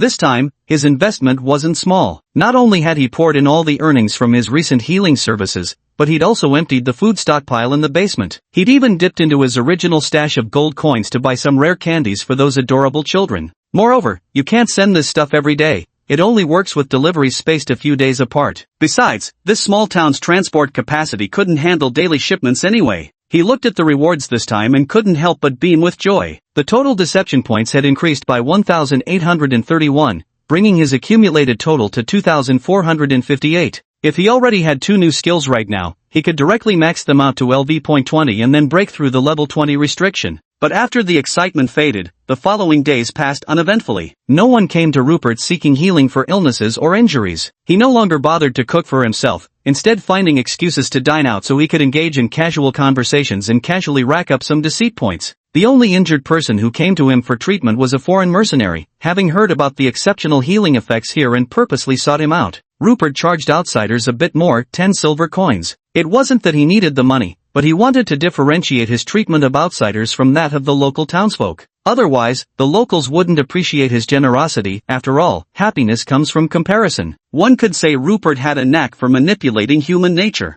Moreover, the 10 silver coins were still a bargain compared to the healing effects, and the mercenary was happy to pay. The local townsfolk now have guaranteed healthcare and receive food donations from the church, while businesses in town have seen increased profits. So Rupert's presence benefits everyone here? Well, not entirely true. At the very least, Mayor Filmon's family doesn't think highly of that fellow Rupert. With all that bustle around the little chapel, he can't collect a single coin in taxes from there. This is the privilege of the Holy Light Church. No matter how neglected this small chapel might be by higher authorities, it unquestionably belongs to the Holy Light Church's system. Now, Mayor Filmon couldn't collect taxes even when the old priest was around before. So why has he only started resenting Rupert now? Because Rupert's reputation was too high, far surpassing that of the town mayor himself, who was nominally the highest authority in the town, but the prestige of the Holy Light Church was too great, and he dared not make any underhanded moves. As for the town mayor's son, young Furman, his reason for hating Rupert was even simpler. Rupert was handsomer and more outstanding than him, and now the few eligible girls in town kept talking about that fellow Rupert,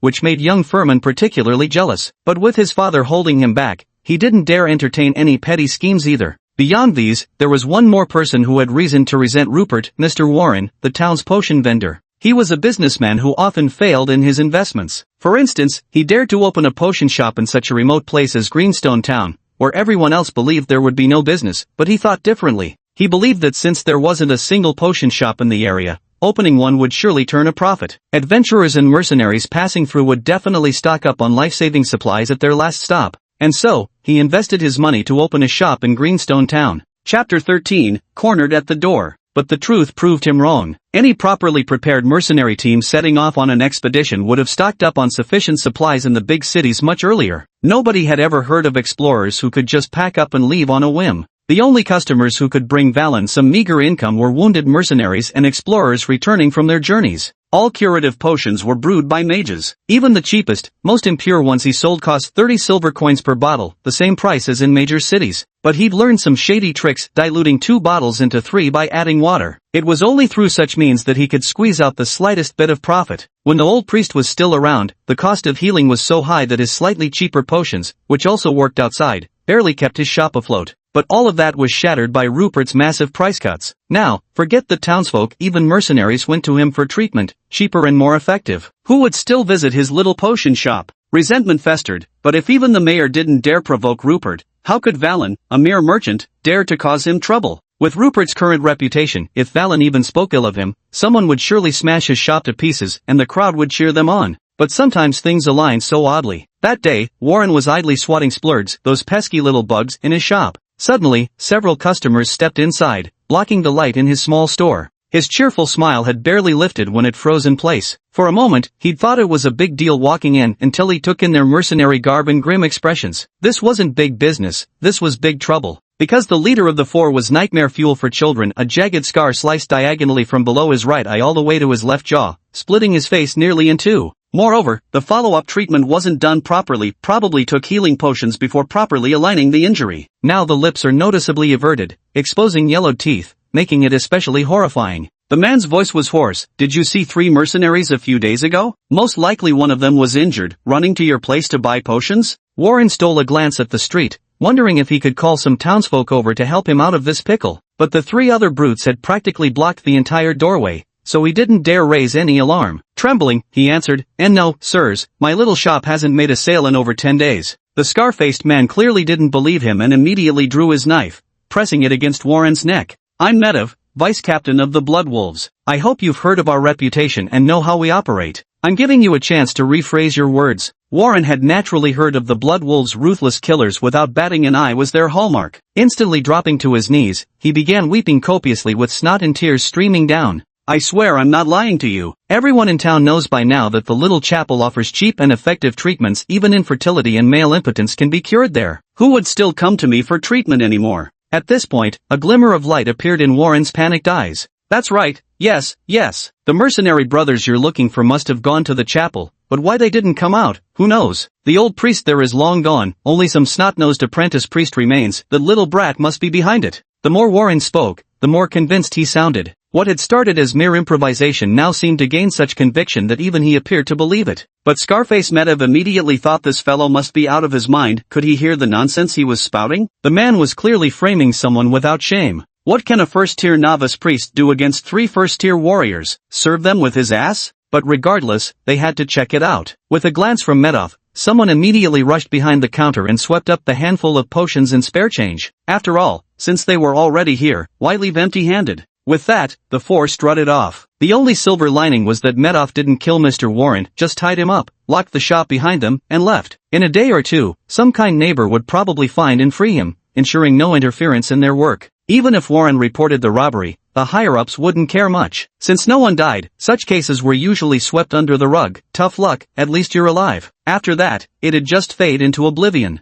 This was the tried and true method the Blood Wolf mercenaries had perfected, always effective, bringing them benefits with minimal risk. Fools like that bearded man from the other day were truly out of their minds, blinded by greed, to even consider attacking someone from the Holy Light Church. These four Blood Wolf mercenaries charged toward Rupert's small chapel, uncertain whether fortune or disaster awaited. At this moment, Rupert had nothing to do. This rundown place had no congregation, let alone anyone attending services. After all, everyone was busy making ends meet, and their faith wasn't terribly devout. He was still wondering, would resting for 2 or 3 days be enough? Should he spend some coin and send another wave of supplies? This was truly a classic case of the son sells his father's land without a care, determined to blow every last gold coin he'd squeezed out of the old priest. Instead, four mercenary-looking men arrived directly, with the leader's slanted, jagged facial scar making him so uncomfortable he nearly wanted to reopen the wound himself and then heal it properly. But none of the four bore any injuries, nor did they seem like they'd come for treatment. Could it be? Just as Rupert had guessed, it was Blood Wolf's men. But Scarface Medov was far from arrogant. On the contrary, he placed a hand to his chest in a polite salute.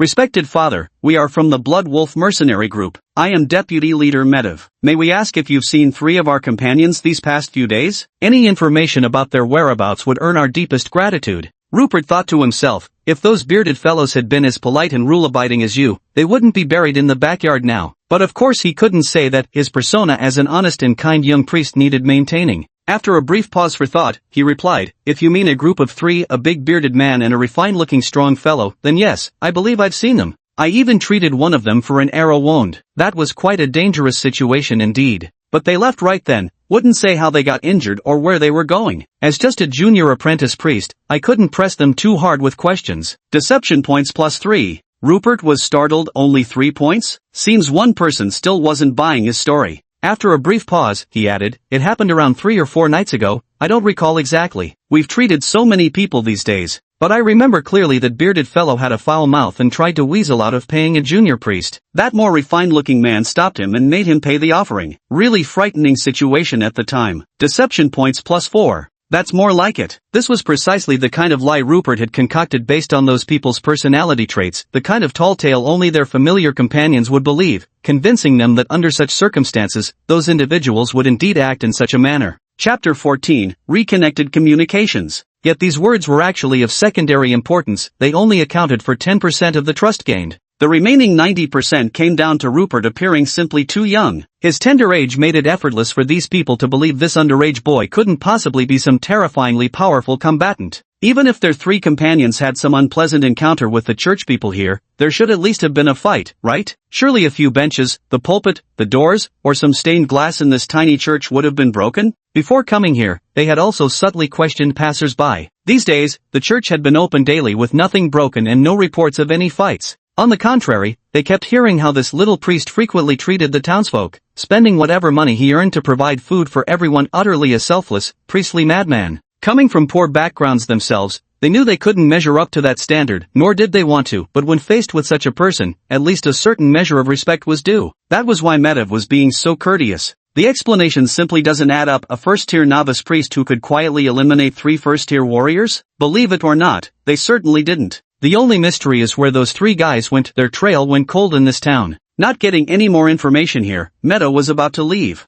My apologies for disturbing Priest Rupert. Our friends must have gone somewhere else. We'll take our leave now. At this moment, Rupert's performance had been flawless, easily deceiving them, but he suddenly recalled something and decided against letting these men leave so quickly. When he treated the wounded man struck by an arrow, there had been an aura of the occult about him, those eerie screams when his healing light enveloped the injury. What if these men were also connected to the occult? Even if it meant testing his new abilities, shouldn't he still intervene? With that, he straightforwardly called out to halt the 4 departing men. Captain Medov, as a novice priest, it is my divine duty to cleanse the darkness from this world. Therefore, there's something important I must inform you about concerning one of your members. Deception points +4. Medov felt completely at ease now. If this young priest truly had malicious intentions, he would have eagerly sent them away rather than calling them back. Of course, please speak freely. If there's anything we of the Blood Wolves can assist with, you need only command. Rupert then began addressing the serious matter. That night while healing your companion, I noticed something peculiar. As my healing spells took effect, wisps of black mist would rise from his body, accompanied by expressions of pain before he'd return to normal each time.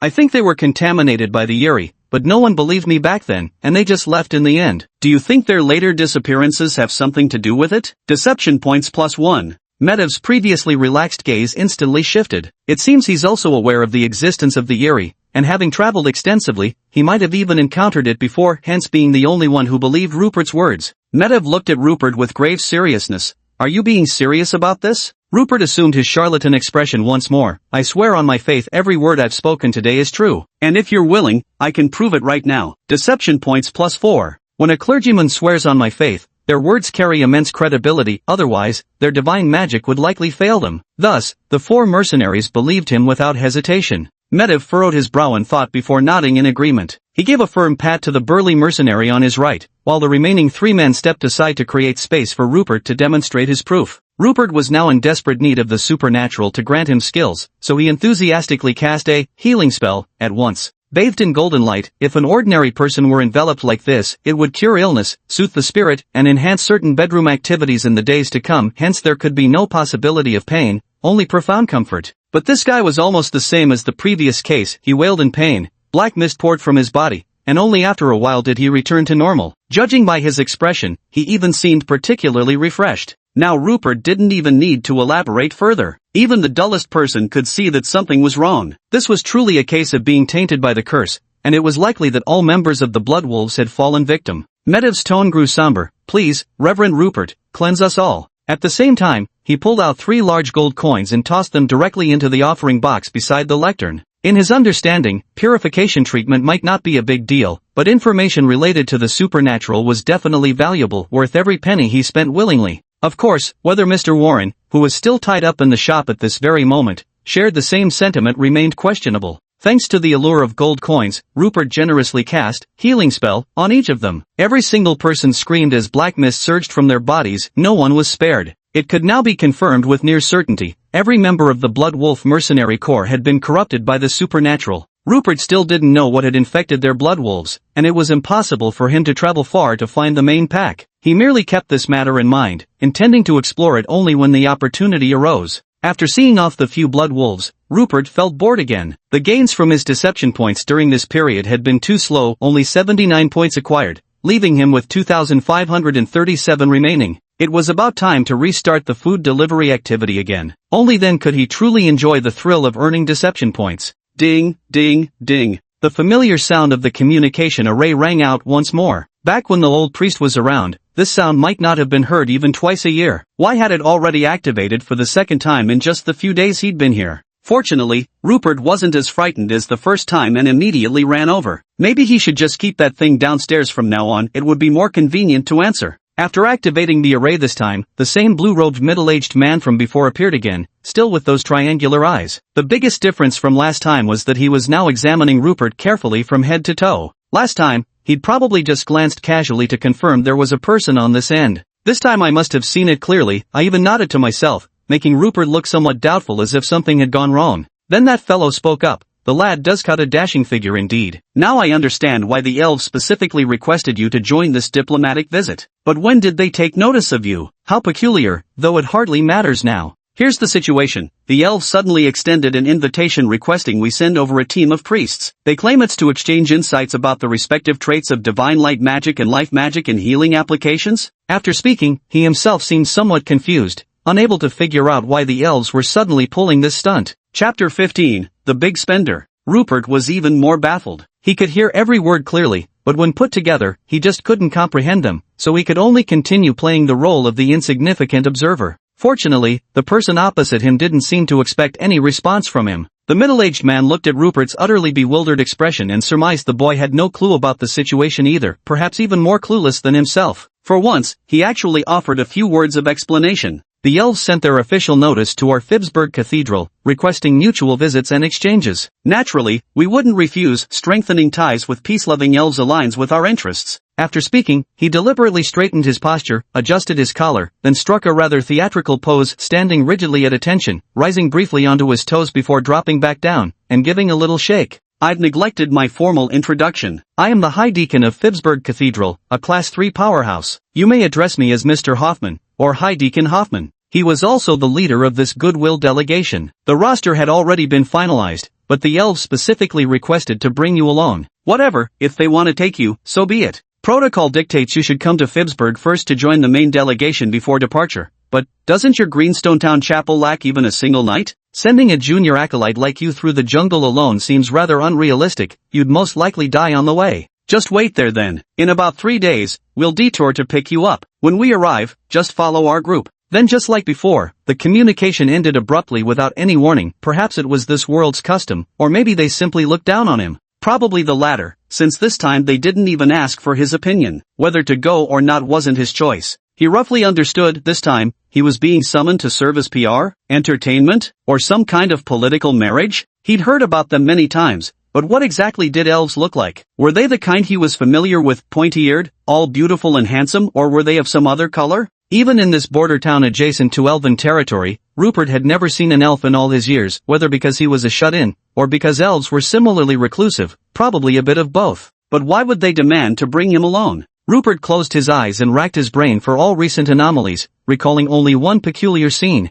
It was during his first healing session with the townsfolk. The crowd had consistently numbered 41 people, with trick points equally fixed at 41. But just as the gathering was about to disband, an extra person had suddenly appeared along with one additional trick point. At that moment, he glanced outside the gate and caught only a glimpse of green fabric, unable to see the person clearly. That very night, the trio from the Blood Wolf mercenary group with their bearded leader showed up, already wounded by arrows, which bore the unmistakable craftsmanship of elves. No other race would carve intricate patterns on their arrows. Now everything started to make sense. The visitor during daytime was likely an elf, pursuing those mercenaries to this town but failing to locate them. Perhaps they happened to witness him healing the townspeople? Another possibility, had his use of tentacles been discovered, prompting the elf to specifically seek him out? At that time, although he had indeed used tentacles in the chapel hall to deal with the mercenaries, the door was closed, and the curtains had long been drawn, so how could anyone have seen it? But upon reflection, he wasn't sure himself anymore, and frustration immediately set in. His first instinct was to bail on the interview, but if he didn't go and the elves somehow found out about the tentacle affair and reported it to the Holy Light Church, he'd be dead anyway. Damn it! What kind of mess is this? Might as well go. It's probably not tentacles, or else they would have stormed in and attacked him right then and there. Rupert steeled his resolve and decided that while he still had 3 days left, he would go shopping again tomorrow to reap another wave of deception points. If worst came to worst, he could always grab his bucket and flee. Early the next morning, Rupert followed through with his plan. This time, he didn't just buy loads of food, essentially clearing out the grain store, but also visited the blacksmith's shop to purchase a batch of basic iron tools. Gold coins clinked and spilled from his purse without restraint. At first, the onlooking townsfolk were amused and delighted by the spectacle, but soon many began to wonder if young Rupert had lost his mind. Was he planning to abandon all sense of living after this? Some kind-hearted women even approached to feel Rupert's forehead and held up fingers for him to count, earnestly checking his mental state. In the end, Rupert managed to talk his way out of it with smooth lies, sending them off with reassurances. Just letting everyone know, tomorrow morning at the church gate, we'll begin the Divine Grace Giveback event, no conditions, gifts for all who come. The crowd erupted into instant frenzy, causing such a commotion that Mayor Fairman was startled, initially hiding under his bed thinking bandits had attacked. Later, he forced 2 of his men to go investigate before confirming the cause, leaving him seething with resentment. Glancing at his idle, foolish son little Fairman, who was holding hands and giggling with a young maid, his fury surged uncontrollably. He stomped over and kicked his son's backside twice before feeling slightly better. He turned his head and began pondering how to resolve this issue. Being a town mayor who felt more powerless than a novice priest was downright humiliating. Rupert had no time to dwell on such matters. His grand money sprinkling campaign was nearing its end, and he wasn't overthinking anything. Right now, all he wanted was to collect deception points by any means necessary. He had already prepared for the worst-case scenario. If needed, he'd find an opportunity to acquire new skills and immediately break through to the next level. That night, he was still clumsily practicing combat and assassination techniques with a dagger. Although the system clearly stated that the host cannot actively learn new skills, practicing more couldn't hurt. What if it came in handy someday? These actions revealed that Rupert currently felt extremely insecure. The next day, before dawn had even broken and while Rupert was still asleep, a crowd had already gathered outside the small chapel. Though no one was deliberately making loud noises, the collective murmur of so many people speaking softly created quite an intimidating wave of sound. Truth be told, apart from commercial events in later generations, the native inhabitants of this world had never witnessed such a lively carnival activity. With underdeveloped material resources, this scale of free distribution was truly unprecedented in history. Rupert steadied his emotions, wiped his face clean, concealed his worries and uncertainties about the future, put on his signature charlatan smile, opened the chapel doors, faced the crowd outside, and projected his voice. God says, God should love their believers, so that believers will love their gods in return. Deception points plus 373. Wow! Rupert himself was a bit shocked. Had half the town actually come? Just thinking about it made his mouth water. Last time during the giveaway event, only 183 people showed up. And although such events might appear terrifyingly extravagant, the gold coins spent were actually manageable. At the very least, Rupert calculated that he definitely wouldn't be making a loss. One large gold coin is equivalent to 100 silver coins, and one silver coin can roughly be exchanged for 100 copper coins. According to Rupert's understanding, treating one copper coin as equal to 1 unit of currency works just fine. Providing food and supplies for a few hundred people would cost about 6 or 7 large gold coins per trip, already quite extravagant. And the old priest had left behind several dozen gold coins in his lifetime, which was more than enough for Rupert to splurge, for the time being, at least. Chapter 16, The Expedition Team. Enough digression. Rupert was becoming increasingly adept at this routine. This time, he didn't bother with detailed distribution, partly because the quantity was substantial, but mostly because he wasn't in the mood. Instead, he assigned a few quick-handed women to handle the division of goods. His main responsibility was maintaining order, or rather, primarily collecting points for deception. Don't push, don't cut in line, everyone will get their share. Deception points plus 348. If you didn't receive anything this time, don't worry. Our church will frequently hold these kinds of activities to give back to the faithful. Deception points plus 361. It couldn't be helped, there were simply too many people, and many were preoccupied with their own affairs. Even though Rupert was shouting at the top of his lungs, the deception points data fluctuated wildly. But it didn't matter, as long as there were enough people, none of this was a problem. However, this narrow path had already reached its limit with so many people, so many who had received supplies left in an orderly manner, and the crowd thinned out quite quickly. By the end of the event today, he had collected a total of 3,529 deception points, an absolute windfall, bringing his remaining deception points to 6,066. But Rupert also noticed some issues. For instance, when using the same deceptive tactics on the same group of people, the deception points earned would drop significantly. In other words, the effectiveness of the same tricks diminished over time. This is something worth noting, though it's not very obvious at this stage. It should become increasingly serious over time. His previous plan of holding up in one place, accumulating enough deception points before venturing out, now seemed less feasible. Over the next 2 days, the residents of Greenstone Town seemed to be in a state of exhilaration. This might just be a common human trait. As for Rupert, he no longer wandered around specifically to earn 1 or 2 deception points. After all, he'd seen grander spectacles now and found those meager gains beneath him. Instead, he focused on casually practicing martial arts in the church. As for why he was so focused on martial arts, of course, it was because he didn't want to waste the formidable physical attributes granted by his character level. Plus, looking cool is a lifelong pursuit. His current physical strength and other attributes were equivalent to a peak second-tier warrior. Imagine how powerful he could become if he developed proper combat techniques, even without battle aura. But dreams are one thing, reality proved harsh. Without any systematic training, his fighting style resembled nothing more than clumsy street brawling, utterly unsightly. Early that morning, Greenstone Town welcomed another peaceful day until a group of travel-worn cavalry arrived. Clearly not dressed like ordinary adventurers, they bore the unmistakable attire of Holy Light Church professionals. A procession of several dozen men on towering horses fully demonstrated the church's formidable power. 8 individuals wore the same white robes as Rupert, but with additional pale gold embroidered borders, making them far more ornate. These were official second-order priests, signifying both their capabilities and their rank. 2 others wore blue robes with even more prominent gold embroidery. They were higher-ranked third-order deacons, superior to the priests. 8 more were second-order knights clad in white armor astride white steeds, each carrying a 2-handed greatsword at their hip. The last knight wore white armor with a black circular Holy Light emblem on his breastplate,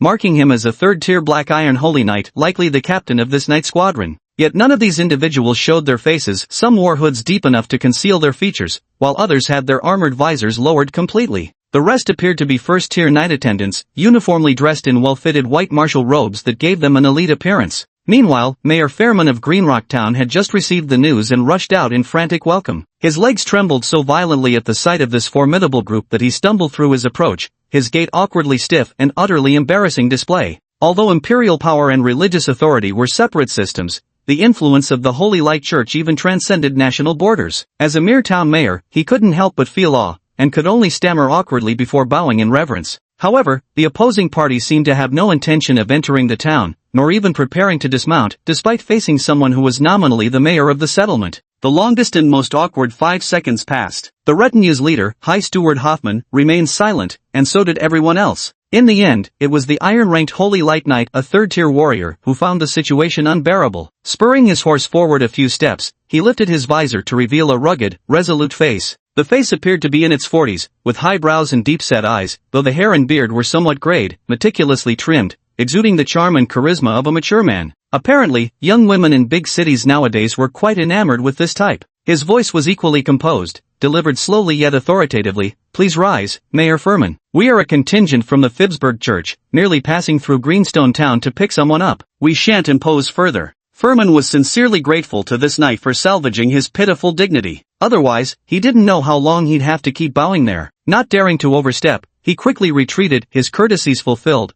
There was no need to actually welcome a bunch of lords into his domain. But he didn't go far, hiding just around the corner of the town to see whom these esteemed gentlemen had come to retrieve. Though he knew there was only one likely possibility, unless he witnessed it himself, he couldn't quite let it go. Before long, a majestic white horse came galloping from the town. Despite carrying 2 riders, its hooves still flew like the wind. Mayor Furman felt his heart sink. So Rupert had truly made it big. Now even a noble from Phoenixburg had come to fetch him personally. Talk about climbing the social ladder. Not only could he no longer cause trouble for the young man, but he might even have to bow and scrape before him in the future. What a rotten life this was. But then it struck him, this path of priesthood still held promise. He was too old for it now, but his son was still young. Perhaps he could pull some strings and get the boy involved. Who knows? The lad might even outshine his old man someday. Furman, thinking he had outsmarted everyone, went home full of confidence, determined to make a scene even if it cost him his dignity and some money. Meanwhile, Rupert, who was currently being held in the arms of the man behind him,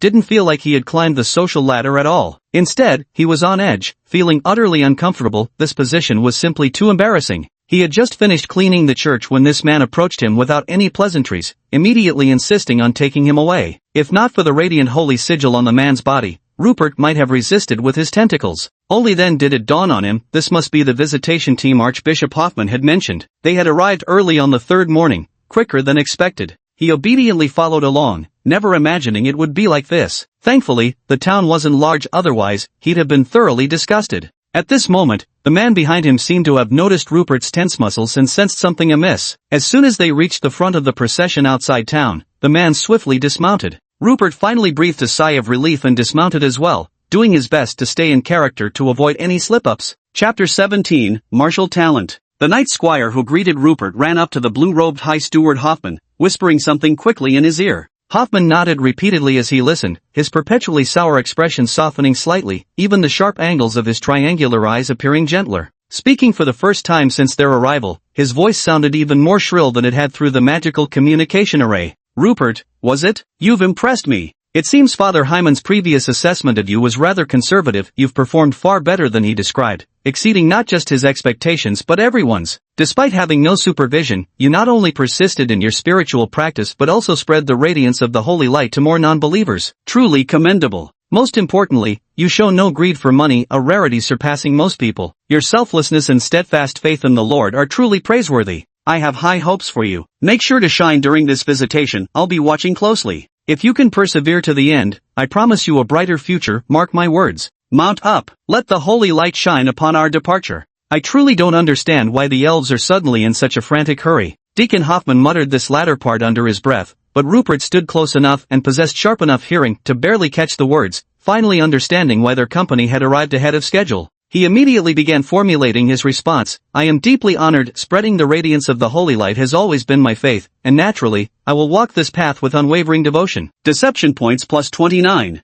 Then from the ranks, the priests shouted in unison, "The holy light shines upon the world." The knights roared, "The holy light is eternal." Rupert was startled. Was chanting slogans part of the protocol? No one had taught such chants in this remote church before, and after it was taken over by tentacle monsters, presumably even fewer people would be calling it that. He quickly reminded himself to be mindful of it later. At the same time, he understood that Deacon Hoffman had misunderstood his actions, likely due to the earlier news spread by that young man who went to town. But that was fine, as long as his identity didn't raise any suspicions, it was all good. For now, as long as the elves didn't stir up any nonsense, he wouldn't need to pack up and flee. But here was the problem. After the main force finished their chants and mounted their horses to leave, even that young man who had picked him up rode away, but he can't ride a horse. Looking at the beautiful white horse, Rupert rubbed his head and tried to negotiate with it. I'm quite reasonable. If I don't use tentacles to strangle you, will you agree not to throw me off? Seeing the group was already far ahead, Rupert didn't have time to worry. Recalling how the young man had mounted earlier, he swung himself onto the horse. Thankfully, he was quite nimble and coordinated, managing it effortlessly. Then, with a light tap to the horse's side, he urged it forward. The ride started smoothly enough, and soon they were galloping along. Rupert, riding a horse for the first time, felt nervous but mustered his courage and charged forward toward the group ahead.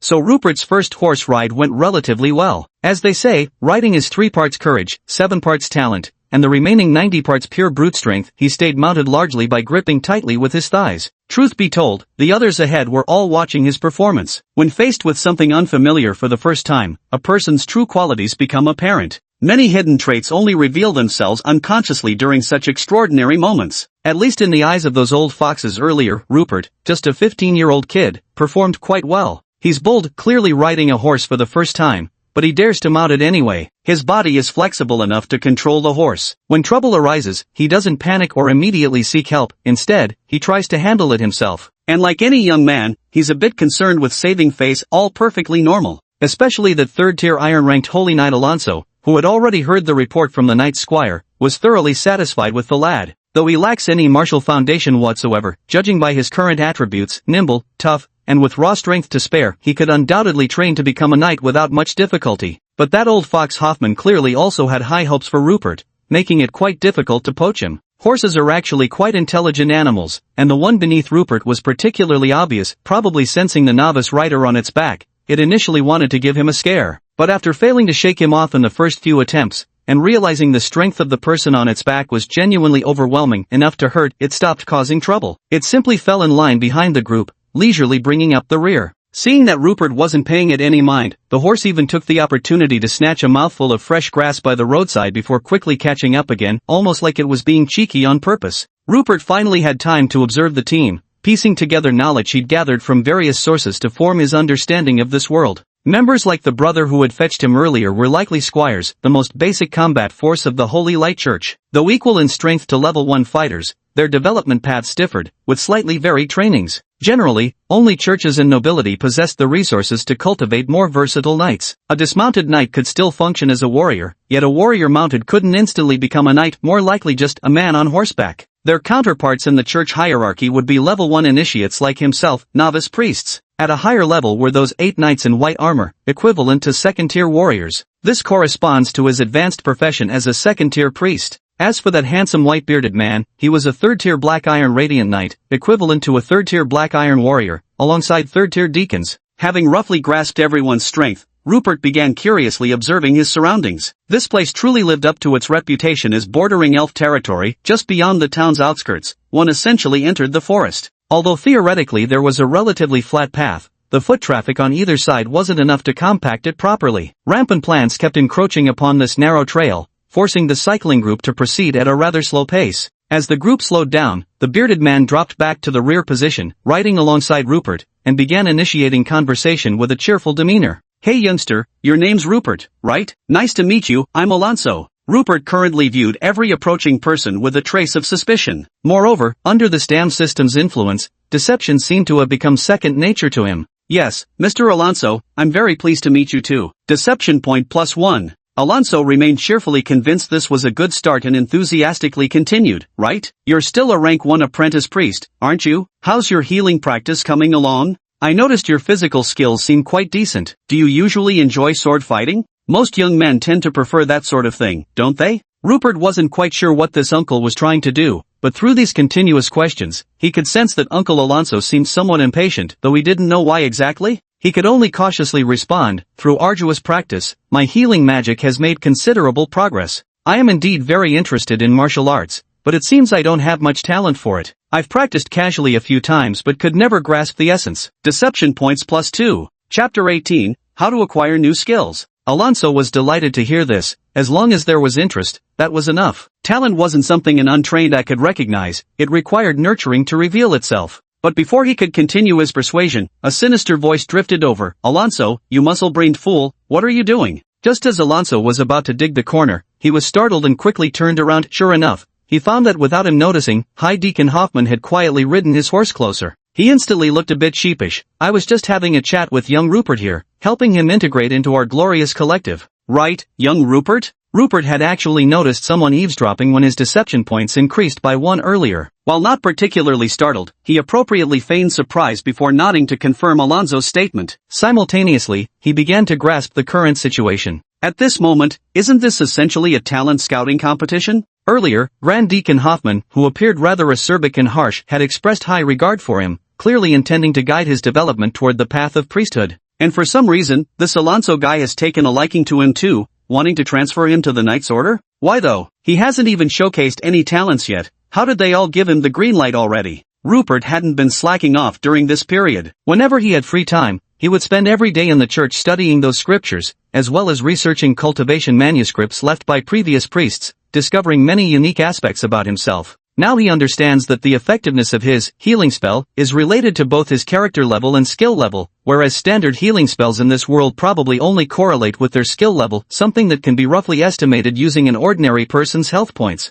So if he evenly distributed his deception points, his healing output would roughly double that of priests of the same rank. Another question concerns the damage dealt to abominations. Since this world doesn't quantify priestly healing or damage as precisely as the system does, it can only be approximated. According to analysis from the priest's training manual, the so-called holy light deals damage to evil abominations roughly equivalent to its healing output when quantified. However, Rupert's healing spells inflict double damage on abominations. He even suspects that what he commands isn't merely simple holy light energy, but he has no way to prove it, so he wasn't entirely certain either. This visit presented a perfect opportunity for him to carefully observe and record, to verify whether these hypotheses were correct. So isn't your competition over him a bit premature? But Rupert wasn't without his troubles. According to the cultivation notes left by the previous priest, he faced one major unresolved problem. For a first-tier novice priest to advance, besides mastering healing spell, they must additionally comprehend a new spell blessing spell before officially becoming a second-tier priest. Although most priests learn offensive skills like Holy Fire and Soul Interrogation to enhance their damage against ordinary enemies,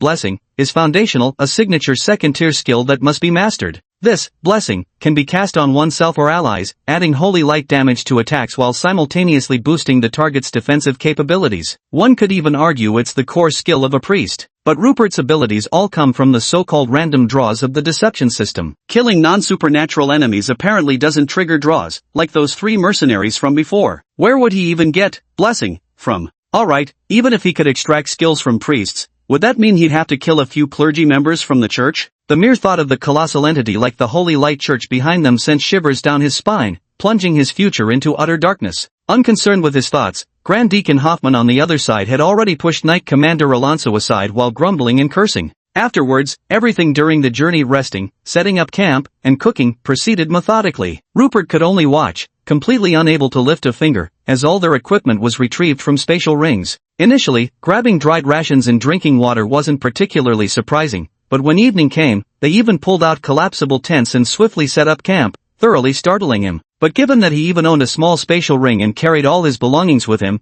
it wasn't surprising that the wealthy Holy Light Church would possess large-scale spatial rings. Of course, to maintain the illusion, he didn't openly wear that spatial ring since it belonged to old priest Hyman. There was no reason such an item would be left for him. Might as well commit fully to the act. Moreover, he noticed that the spatial rings belonging to the knights tended to be rather small, whereas the 8 rings from the official second-tier priests were significantly larger. He surmised that Archdeacon Hoffman's ring would likely be even more spacious, most probably filled with gifts meant for the elves. Rupert was genuinely tempted. If nothing unforeseen happened, he truly wished to stay within the Holy Light Church for a long while. Firstly, the benefits were excellent, and secondly, it conveniently allowed him to accumulate deception points. But if the skill issue isn't resolved, problems can easily arise, quite a dilemma. The next 2 days of travel went relatively smoothly. First, there weren't any overly powerful magical beasts along the way, and ordinary small creatures didn't dare provoke such a formidable group. Those that moved too slowly might well have ended up as the knight's next meal. Secondly, any mercenary squads they occasionally encountered fled even faster than the small beasts. While animals flee purely out of instinct, seasoned mercenaries traversing the lands would surely recognize the Church of the Holy Light. They'd sooner avoid such a group than think of causing trouble. Why would they ever dare provoke them? Rupert was also rapidly absorbing all sorts of new knowledge and broadening his horizons. Whenever people discussed any topic, he could join in by simply listening without issue, likely because Archdeacon Hoffman had given instructions, so no one gave him trouble.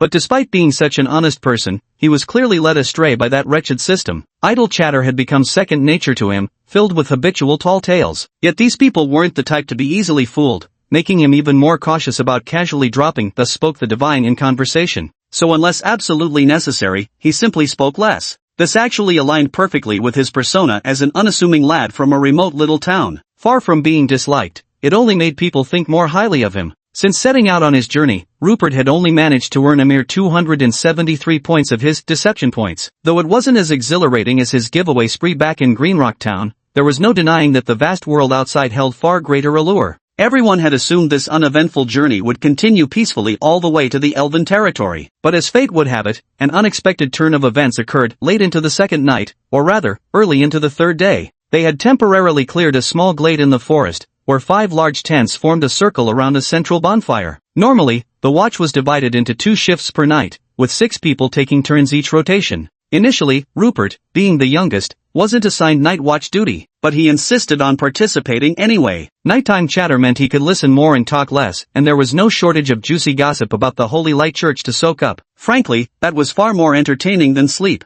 That night, it was finally his turn, along with a second-rank priest, 2 second-rank knights, and 2 first-rank knight attendants, making 6 people on night watch. Today's discussion topic is, which is more charming, the holy aura of a nun, or the intellectual allure of a female mage? Chapter 19, Danger Approaches. Rupert had little to contribute to this topic. Since coming to this world, he hadn't encountered any nuns, his brief mirror-gazing session while dressing didn't count, let alone mages, especially not female ones. He could only honestly listen to others. Precisely because he was the quietest one, everyone instead encouraged him to share his own thoughts. Rupert could only scrape together fragmented memories from his past life, then began improvising with embellishments. When I was little, I did see a few sister nuns occasionally, but I didn't understand anything back then. I just thought they had delicious treats hidden in their bulging robes, just not sharing with me. So I'd chase after them begging, but never got anything. Deception points +5. Ha ha ha. Rupert's story drew light laughter from several people. Even the stern-faced priest twitched the corners of his mouth a few times. If they weren't worried about waking everyone up,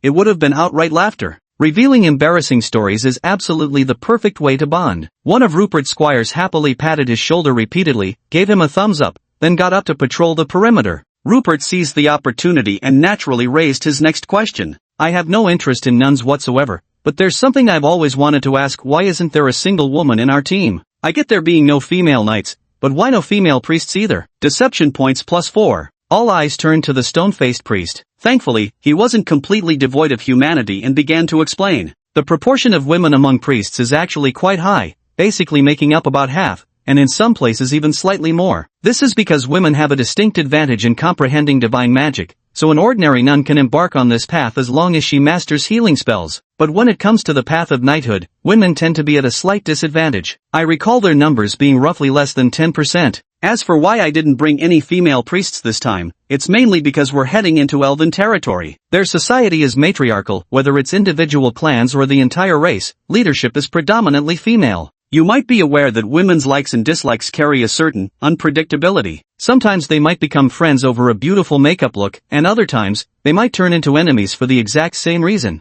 We're going for exchange visits, so to avoid such uncertainties, we didn't bring any female priests with us. As for everyone else, we've repeatedly emphasized before coming here, don't provoke those female elves. And little Rupert, you need to pay attention to this too. No more chasing after beautiful elf maidens begging for food. Ha ha ha. Rupert was dumbfounded. This stern-faced priest who seemed like such a stick in the mud was unexpectedly sharp with his sarcasm. Was this improv comedy or something? This type of person is the most secretly wild. Absolutely right. Our ancestors truly didn't deceive me. But he could only comply. I'll definitely heed your advice and won't provoke them. Deception points +4. At that moment, Rupert froze. It had been a while now. Where was that squire who went on patrol earlier? He focused his attention on their surroundings and realized there was no one outside the tent. Immediately standing up, he gestured for everyone to stay alert. Something was wrong. At this moment, everyone instantly set aside their playful moods and immediately entered combat readiness. The stern-faced priest, though unaware of what was happening, promptly cast blessing on the two knights without hesitation. The knights had already drawn their longswords and positioned themselves in the gaps between two tents, scanning for enemies.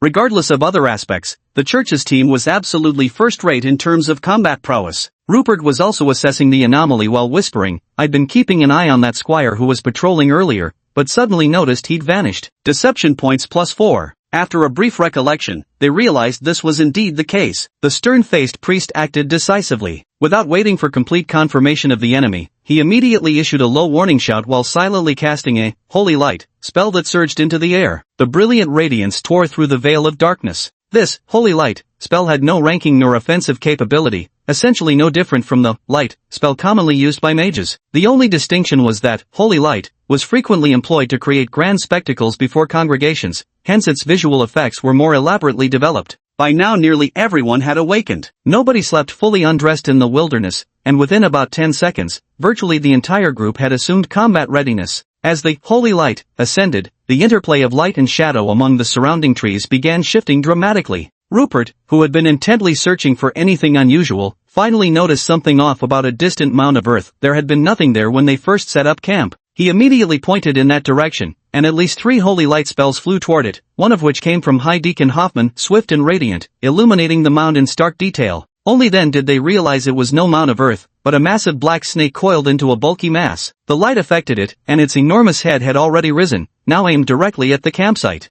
Rupert's vision was astonishingly sharp. He could even see a milky white protective film instantly cover the snake's eyelids, like sunglasses shielding its eyes from the blinding flash. And it knew it had been discovered, no longer hiding as its body began to writhe, palm-sized black scales smooth as mirrors, almost capable of reflecting the holy light. Its fully extended body measured at least a meter in diameter, its head rearing up like a cobra, towering 6 or 7 meters above the ground. Its flickering forked tongue, unsettlingly black, darted in and out with an eerie rhythm. Rupert's throat felt dry. Perhaps humans have an innate fear of serpentine creatures, let alone such a terrifying giant snake. By comparison, he suddenly found the sight of the old priest almost endearingly quaint. It also extinguished his previous unrealistic notions, those fleeting thoughts of grabbing a bucket and running away, the feeling that, in this vast world, is there any place I couldn't go? But the truth is, there truly are places one simply cannot go. Even if he used all 11 of his tentacles in a desperate struggle, he'd likely just be scratching their itch at best. The white-bearded, handsome Uncle Alonso frowned deeply. It's a Titan black python, but looking at its size doesn't seem quite right. It's way too big, probably that filthy thing. Gonna be tough to handle. High Priest Hoffman, difficult or not, we must deal with it. This is unmistakably targeting us. I don't believe this region could nurture such a massive creature. The resources here wouldn't even suffice to feed it. And it's clearly targeting our weaknesses. Although our various attacks aren't particularly strong due to having priests, we're least afraid of battles of attrition. But this thing can quickly reduce our numbers. If someone says it's just coincidence, would you believe it? Alonso could only sigh helplessly. Rupert heard everything clearly beside them and couldn't help but lament how dangerous the outside world truly was. Encountering a wild giant snake was terrifying enough, but if it turned out someone had set this up, that was even more horrifying. Was the filthy thing Alonso mentioned referring to the uncanny? Chapter 20, a single, healing spell. The Titan black python on the other side, seeing that the humans showed no intention of striking first, took the initiative to attack. Despite its massive, crude, and dark appearance, its movements were anything but slow. It swiftly closed the distance between them. The last shred of hope within the church's ranks was dashed. These intruders were indeed here to pick a fight, forcing them to abandon illusions and engage in battle. Including one principal and one deputy blue-robed deacon, along with 8 priests, they simultaneously cast Holy Flame. White golden flames burst forth upon the black serpent's head. Damn, it seems the Phobosberg Church didn't choose its personnel recklessly this time. All the priests had trained in the offensive skill, Holy Flame, as a secondary discipline. Anyone who thought these priests lacked attacking capabilities would be sorely mistaken. The serpent's head burned like a massive torch, yet no scorching heat radiated to the surroundings, nor did the flames spread to nearby trees. The black serpent clearly suffered tremendous agony. Its advancing rhythm was completely disrupted as it began writhing and thrashing violently, flattening clumps of shrubs in its vicinity. Even some smaller trees couldn't escape destruction. The knights under the effect of blessing didn't ride their horses, as mounted combat lacked sufficient mobility, so they simply raised their swords and charged forward. Church knights never retreat when they have priests supporting them from behind. They immediately began hacking away, but the long swords of several second-tier knights could barely penetrate the defenses, merely sparking like hammers in a blacksmith's shop. Only Captain Alonso managed to strike through the gaps in the Black Serpent's scaled armor, but compared to the creature's massive size, such damage amounted to little more than pinpricks. On the contrary, even as the Black Python was continuously scorched by holy flame, its violent thrashing and twisting allowed it to fling nearby knights away, each one coughing up blood and requiring priests to sustain them with heal spells. Rupert didn't rush into action, he was observing the priests' battle. He noticed that when the priests cast healing, they also had to mumble some incantations under their breath while gesturing with their hands. Based on his observation, the casting interval was around 5 to 6 seconds, much slower than his own 3-second cooldown. He had also estimated the effect of Sacred Fire. It could last about 10 seconds, allowing continuous damage by chaining skills, though the damage per second probably wasn't very high. However, the effects could likely stack when cast by multiple people, which fit perfectly with the group combat style of a priest. Blessing, from what he understood, typically lasted over 10 minutes, and there was no need to replenish it yet. The coordination between priests and knights was truly impeccable, as precise as a well-oiled machine, without panic or reckless advances. The priests relied on holy flame for offense, while healing was reserved to protect the knights. The knights held the front line firmly, preventing enemies from reaching their priests. Rupert felt reassured after observing this. There would be no mishaps from haphazard skill usage. Rather than immediately jumping in to heal, he took advantage of the chaos and the flaming distraction atop the Black Serpent's head to discreetly cast a healing spell. As the damage number -400 floated up, marking what was likely the highest single target hit in the area, the Titan Black Python shuddered violently. Rupert was both astonished and thrilled. What shocked him was that this thing truly was a weirdo, his second encounter with one since arriving in this world. Though completely different in nature, it was equally terrifying.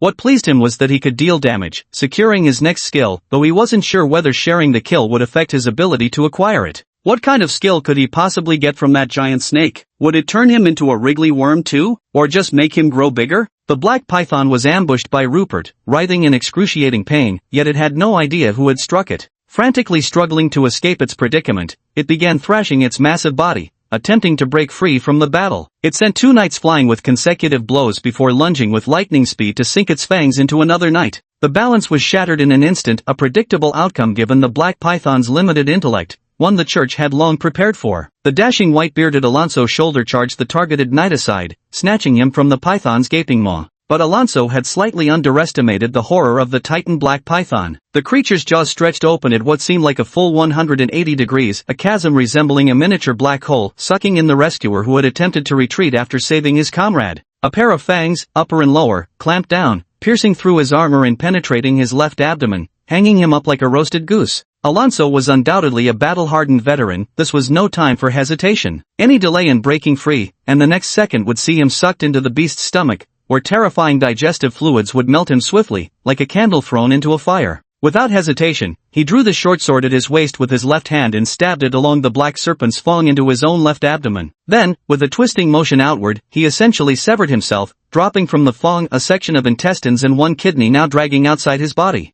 Witnessing this, Rupert couldn't help but exclaim inwardly, "Holy shit, that's badass." Alonso grabbed the mass of flesh and shoved it back into his body. He knew the healing spell was about to arrive. If he didn't handle this himself soon, leaving these body parts exposed would look far too unsightly. What would those noble young ladies think later? That his kidneys were full of vigor? Sure enough, just as he stuffed his entrails back in, a soft golden light descended. Perhaps the exhilaration of such extreme survival brought him joy, for suddenly he felt this healing blow worked far better than any before. He could even feel his internal organs rearranging themselves back into position, then his blood vessels reconnecting, followed by the rapid restoration of each organ's proper function. The feeling of "I'm alive again" was so vivid. Had that old codger Hoffman improved? Had his healing gotten better? Then, 3 more healing spells landed on him. With the comparison, the difference became even more apparent. None were as effective as that first healing spell. In fact, a terrifying thought even arose. He almost wished to get wounded again, just to experience that healing one more time. Alonso pushed this terrifying thought out of his mind, scrambling frantically to escape the heart of the battlefield before finally having a moment to turn his attention back to the fray. Just moments ago, when he was in danger, all the knights had charged forward like madmen, preventing the Black Serpent from getting another chance to harm him. Meanwhile, Grand Deacon Hoffman and his deputy, Deacon Hill, both Tier 3 powerhouses, had no time to spare for him. Seeing that he had already been healed, they focused entirely on protecting the other knights. Alonso was a bit confused. If it wasn't these 2 third-tier fellows, then who had cast that first healing spell earlier? Then he noticed Rupert, who was pretending to chant scripture and cast spells since he had already experienced everyone else's healing methods. This little guy was the only one left to verify. Was Rupert actually mumbling scriptures? Of course, he wouldn't bother with the priest's genuine divine invocation. What he was actually reciting was a menu: steamed lamb, steamed bear paw, steamed deer tail, roasted duck, roasted spring chicken, roasted young goose, stewed salted duck, marinated chicken, cured meat, pine flour preserved pork belly, homemade sausage. That part. Speaking Mandarin makes the mouth seem busier. Chapter 21, Bringing Issues to the Table. Honestly, teaming up to fight monsters with a large group is exhilarating, especially as a priest. He didn't have to worry about anything, just spamming skills left and right. After all, healing spell was the most basic magic, and the mana cost was completely manageable. Moreover, he had an ace up his sleeve. Not only was he reciting menu items aloud, but his hand gestures were also synchronized with spellcasting. On average, he completed one healing spell every 6 seconds, yet in reality, he was hurling one at the Titan Black Python's head every 3. Because the soft glow of his healing spell was completely overshadowed by the holy fire roaring from the black serpent's head, no one noticed it at all. But the Titan Black Serpent was in genuine agony. At this moment, it revealed its true capabilities. Displaying its uncanny nature, it actually grew another size larger. That life-saving, healing spell, earlier had been cast by Rupert. While others needed incantations and specific gestures to cast spells, naturally none could match his speed. He could cast it instantaneously. As for why Alonso felt such a stark difference, it was even simpler. Though others didn't display specific numerical values, they could still calculate them. In this world's system, a second-tier priest might be classified as beginner, intermediate, advanced, or peak level. But in Rupert's system, it corresponds to levels LV.11 LV.20, with a healing coefficient of 5, meaning the healing output ranges from 55 to 100. Similarly, a third-tier deacon's healing output falls within the range of 105 to 150. With Rupert's character level and skill level both at LV.20, tossing out a whopping 200-point heal, how could that not feel amazing? Moreover, he noticed another thing: Alonso's HP was exceptionally high, otherwise, he wouldn't have endured the Black Python's torment for so long. This generally aligned with his tier. In other words, the physical resilience of a formal knight matches their corresponding tier. In Rupert's system, that would translate to being over level 20, and with activated battle aura, they'd only become stronger. Alonso's third-tier physical toughness was indeed rock solid. These thoughts merely flashed through Rupert's mind in an instant. His focus remained firmly on the battle. He was spamming healing magic like his life depended on it, pounding the black serpent into oblivion. But he suddenly noticed the handsome white-bearded man staring at him. Reflexively offering a casual smile in return, he casually tossed another healing spell his way. This is a great opportunity. He must step into the spotlight to prove his worth. Otherwise, how is he supposed to make his way in the Holy Light Church? But now the problem is that he can't master any spells other than healing magic. Since he couldn't solve this issue himself, he decided to shift the problem to the church, bringing it out into the open to see how they would explain it. Alonso once again experienced that exhilarating sensation of rapid recovery, confirming that it was indeed Rupert's healing magic. The restorative power was even more terrifying than that of a third-rank deacon reaching what might be fourth-rank priest level, with potential subtler effects that could be even more astounding. Yet the absurd thing is, he's still just a first-rank novice priest who only knows the single healing magic skill. How exactly should one even evaluate this? It really can't be said whether this counts as genius or idiocy. Alonso had no time to ponder further, as he threw himself back into the fray, stabilizing the death throes of the Black Python. Rupert was still happily farming stats from within the ranks. He'd long since discovered this Black Python's most bizarre characteristic: its abnormally thick health pool, completely inconsistent with its level within the system framework. He just didn't know whether this trait counted as a skill that could be extracted. Before long, the church's attrition tactics prevailed. The Titan Black Python reared up violently before collapsing backward in its death throes. Although the Holy Light Church experienced several moments of chaos enough to nearly cost lives, their coordination was genuinely impressive, aiding one another with reckless bravery. They didn't even deploy their first-tier knight attendants as human shields, or the situation would have turned out very differently. This, perhaps, is where the true horror of the Holy Light Church lies. The group buzzed with excitement as they cleared the battlefield, Alonso already sidling up to Hoffman to whisper conspiratorially, likely to discuss the matter of Rupert. Only Rupert seemed dazed, having indeed acquired a new skill, though not the secretly hoped for size expansion, but rather scaled armor LV.1, 0 to 1. This is bad. His worst fear has come true. This thing might directly affect his appearance. Unlike the last time when the skill had the void prefix, beauty or ugliness isn't the main concern. What he's really afraid of is turning into something less than human. He started feeling his face, arms, and then his chest and back. So far, no scales had appeared. Then, without any shred of dignity, he sucked in his stomach to make room and reached down to grope his crotch. If scales grew there, it would truly be a catastrophe. Could he even survive that? Luckily, nothing yet. This scene just happened to be witnessed by Alonso and Hoffman, who were observing from nearby. Alonso, in the middle of drinking water, spat it all out, while Hoffman lost control of his expression entirely, his beady eyes twitching violently. Rupert paid them no heed. He had already made up his mind to find a secluded spot and test out this scale armor. If this skill could be actively summoned to cloak myself for added defense, then it might not be so bad. At worst, I'll just use it when no one's around. Survival has no shame, after all. But then he witnessed a bizarre scene firsthand on his character panel. One of his high-level old skills devoured the new skill, scaled armor. To put it this way may not be entirely accurate, but it certainly is vivid. It was the Void Tentacles, LV.20, 1/110, he obtained from killing the old priest earlier that had now transformed into Void Scaled Tentacles, LV.20, 1/110, while the G-Scales skill had simply vanished. This was a new trick Rupert had never seen before, not in this lifetime nor the last. Stunned to the core, he stood dumbfounded, so much so that he didn't even hear Alonso calling him. It wasn't until the man came over and clapped him on the shoulder that he snapped out of it. The silver-bearded, handsome elder gave him an odd look. "Rupert, go tend to the wounded over there. Let that old stick-in-the-mud Hoffman witness it for himself, since he refuses to believe my words or accept that your healing arts surpass his own." Rupert knew panicking now wouldn't help. The skill change might even be a blessing in disguise. Besides, serious matters took precedence. This was the first step in testing the waters within the church. If he played his cards right, not only would he secure powerful backing to thrive under, but points for deception would practically rain down on him. He quickly replied, "All right, Lord Alonso, I truly don't know what's wrong with my healing magic. It changed recently after frequently treating the villagers. But with the old priest gone, I've had no one to ask for guidance. Deception points +1. I really hope to receive guidance from the pioneers." Deception point +1.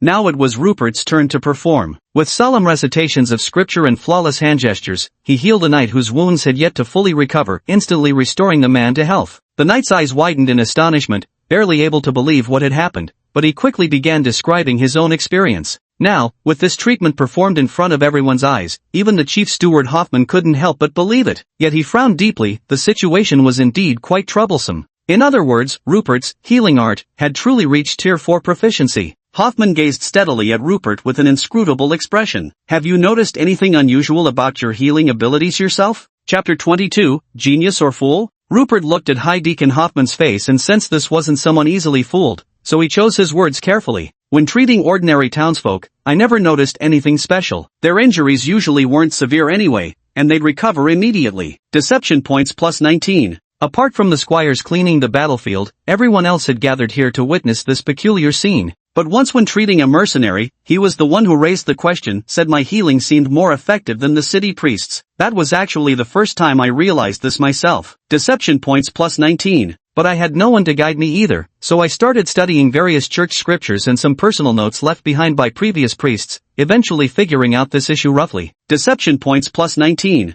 Hoffman was meticulous with details and asked very thoroughly, "Then why didn't you ask after coming here? We have so many priests here." Rupert continued his act. "I was a bit afraid. I'd never encountered so many influential figures in Greenstone Town before, worried my uniqueness might cause unwanted consequences. But Lord Alonso's injury was so terrifying that I instinctively used it." Deception points +19. Alonso placed a hand on his chest in gratitude nearby, while Hoffman pressed further. "Have you personally studied any higher-level skills? Things like blessing, for example?" The crucial moment arrived, and Rupert cautiously responded, "Yes, I did read them too. I consider myself somewhat talented in theology. I actually grasped the healing spell through self-study, but I can't seem to use the subsequent blessing spell at all. Strangely enough, my healing spell keeps getting stronger. I have no idea why." Deception points +19. This answer left all the priests baffled. They had indeed never encountered such a situation before. It was unheard of, unrecorded in any of the church's scriptures or texts. But this wasn't enough. Rupert had already thought it through. This single bargaining chip wasn't sufficient to hook the people in the church. He needed to raise the stakes. Aside from exposing something as overpowered as the tentacles, he decided to reveal a bit more, such as his physical strength. So he raised his hand to ask another question. "I have one more issue. I've always seemed unusually strong. Nowadays, when I arm wrestle with second-tier mercenaries, I often outperform them." Deception points +1.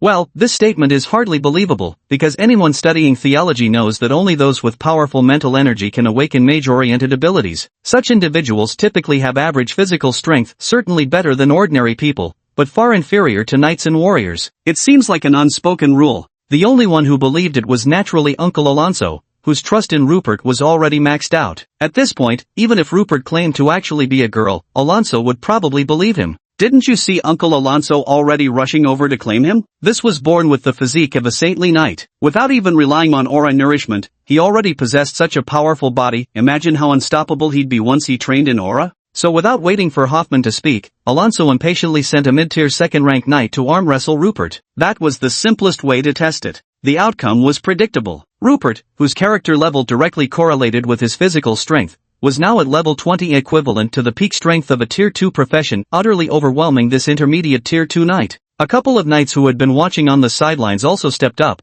itching to try their luck, but ultimately retreated in dejection. Alonso had already rolled up his sleeves, ready to intervene. Even if it were Hoffman standing there, let alone the Pope himself, he was determined to bring Rupert into the knights' ranks by any means necessary. But Rupert was intent on shocking them all today. He raised his hand once more, signaling he had something to say. One last thing, I checked with the mercenaries, but it seems I don't have any particular talent for combat aura either. Deception points plus 19. Alonso's legs went weak, nearly making him kneel before this walking disaster. Couldn't you just say everything in one go? Playing around like this could literally kill someone. Now even Hoffman wasn't the only one feeling stumped. Practically everyone found Rupert problematic. The kid looked like an undisputed genius no matter how you examined him. Yet from every angle, he somehow hit developmental dead ends. If you keep developing as a priest, can you really get by with just healing? What about the subsequent Holy Shield Protection, Sanctuary Aura, and Dispelling Light? If you can't master these, can you even call yourself a priest?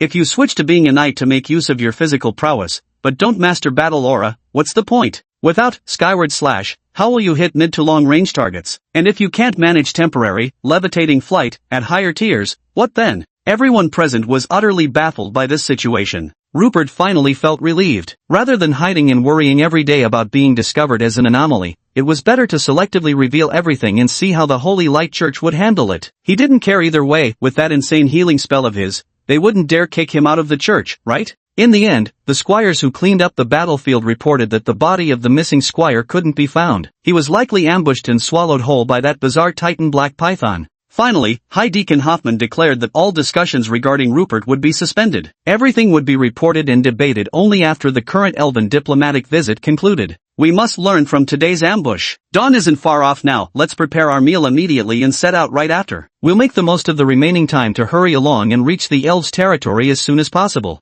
No matter who's stirring up trouble inside, once the Holy Light Church detects even a hint of it, they'll surely retaliate. Protecting their own is the Holy Light Church's modus operandi. Thus began the next leg of their journey, with the handsome middle-aged Alonso giving Rupert basic lessons in combat aura. He simply refused to believe that such a naturally gifted knightly physique could truly be incapable of learning combat aura. Previous failures must have been because those wretched mercenaries didn't understand advanced aura theory. This time even lead Deacon Hoffman didn't object. He too wanted to help Rupert find a viable path. Such talent going to waste would truly be a criminal offense. Moreover, he began explaining the theoretical foundations of divine magic to Rupert. Keeping talents like him in the clergy would be even better. Honestly, caught in this joint tutoring from both sides, Rupert didn't even have time alone to use the restroom. He couldn't even sneak a chance to test his new skill, Void Scale Tentacle. Though he knew this approach couldn't possibly solve his problem, he could hardly tell them, let me kill dozens of priests or knights to see if a random skill set appears. That would likely get him executed on the spot.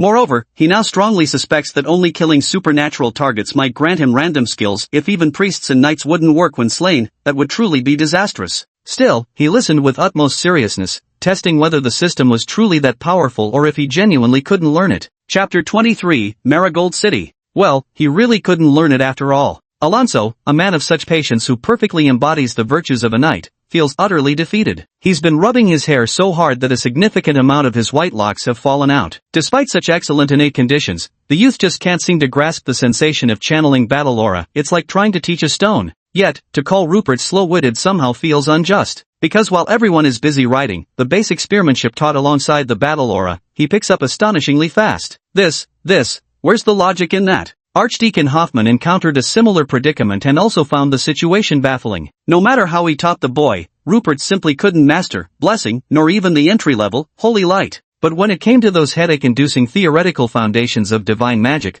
Rupert could explain them fluently after just 2 listens. Yet if you questioned his faith in the gods, he'd just point to that terrifying healing spell of his. What kind of logic was that? Rupert was also frustrated. System, you're the boss, alright? Please withdraw your divine powers already. He was practically going mad himself. Battle aura wasn't a system-recognized skill, so he simply couldn't learn it. But relying on his monstrous physical talents and coordination, he managed to grasp about 70 to 80% of spear techniques after observing them a few times. Though still unrecognized by the system, this was enough to handle ordinary combat situations. The same principle applied to divine spells other than healing spell. He could practically recite those mind-bending theoretical classics verbatim, yet still couldn't master the spells. This was of course because overall aptitude included spiritual power. His current memory was nearly photographic. This mutual torment continued until they reached their destination, the territory of the Elven Weensey family. The current head of this family is Eileen Weensey, whose lineage excels particularly in elemental magic. The Elven nation is structured around such distinct families, each autonomously handling their own affairs. However, when major collective decisions are required, representatives from all families convene for joint deliberations. Typically, the Elven queen is essentially the matriarch of the most powerful family among them. The Wyneth family here could only be considered a relatively minor one among them, as evident from the territory they occupied. After all, this area bordered the human kingdom of Landon Empire. Although there hadn't been any major border conflicts in recent years, it was by no means considered fertile land. Rupert didn't understand these complex geopolitical relations,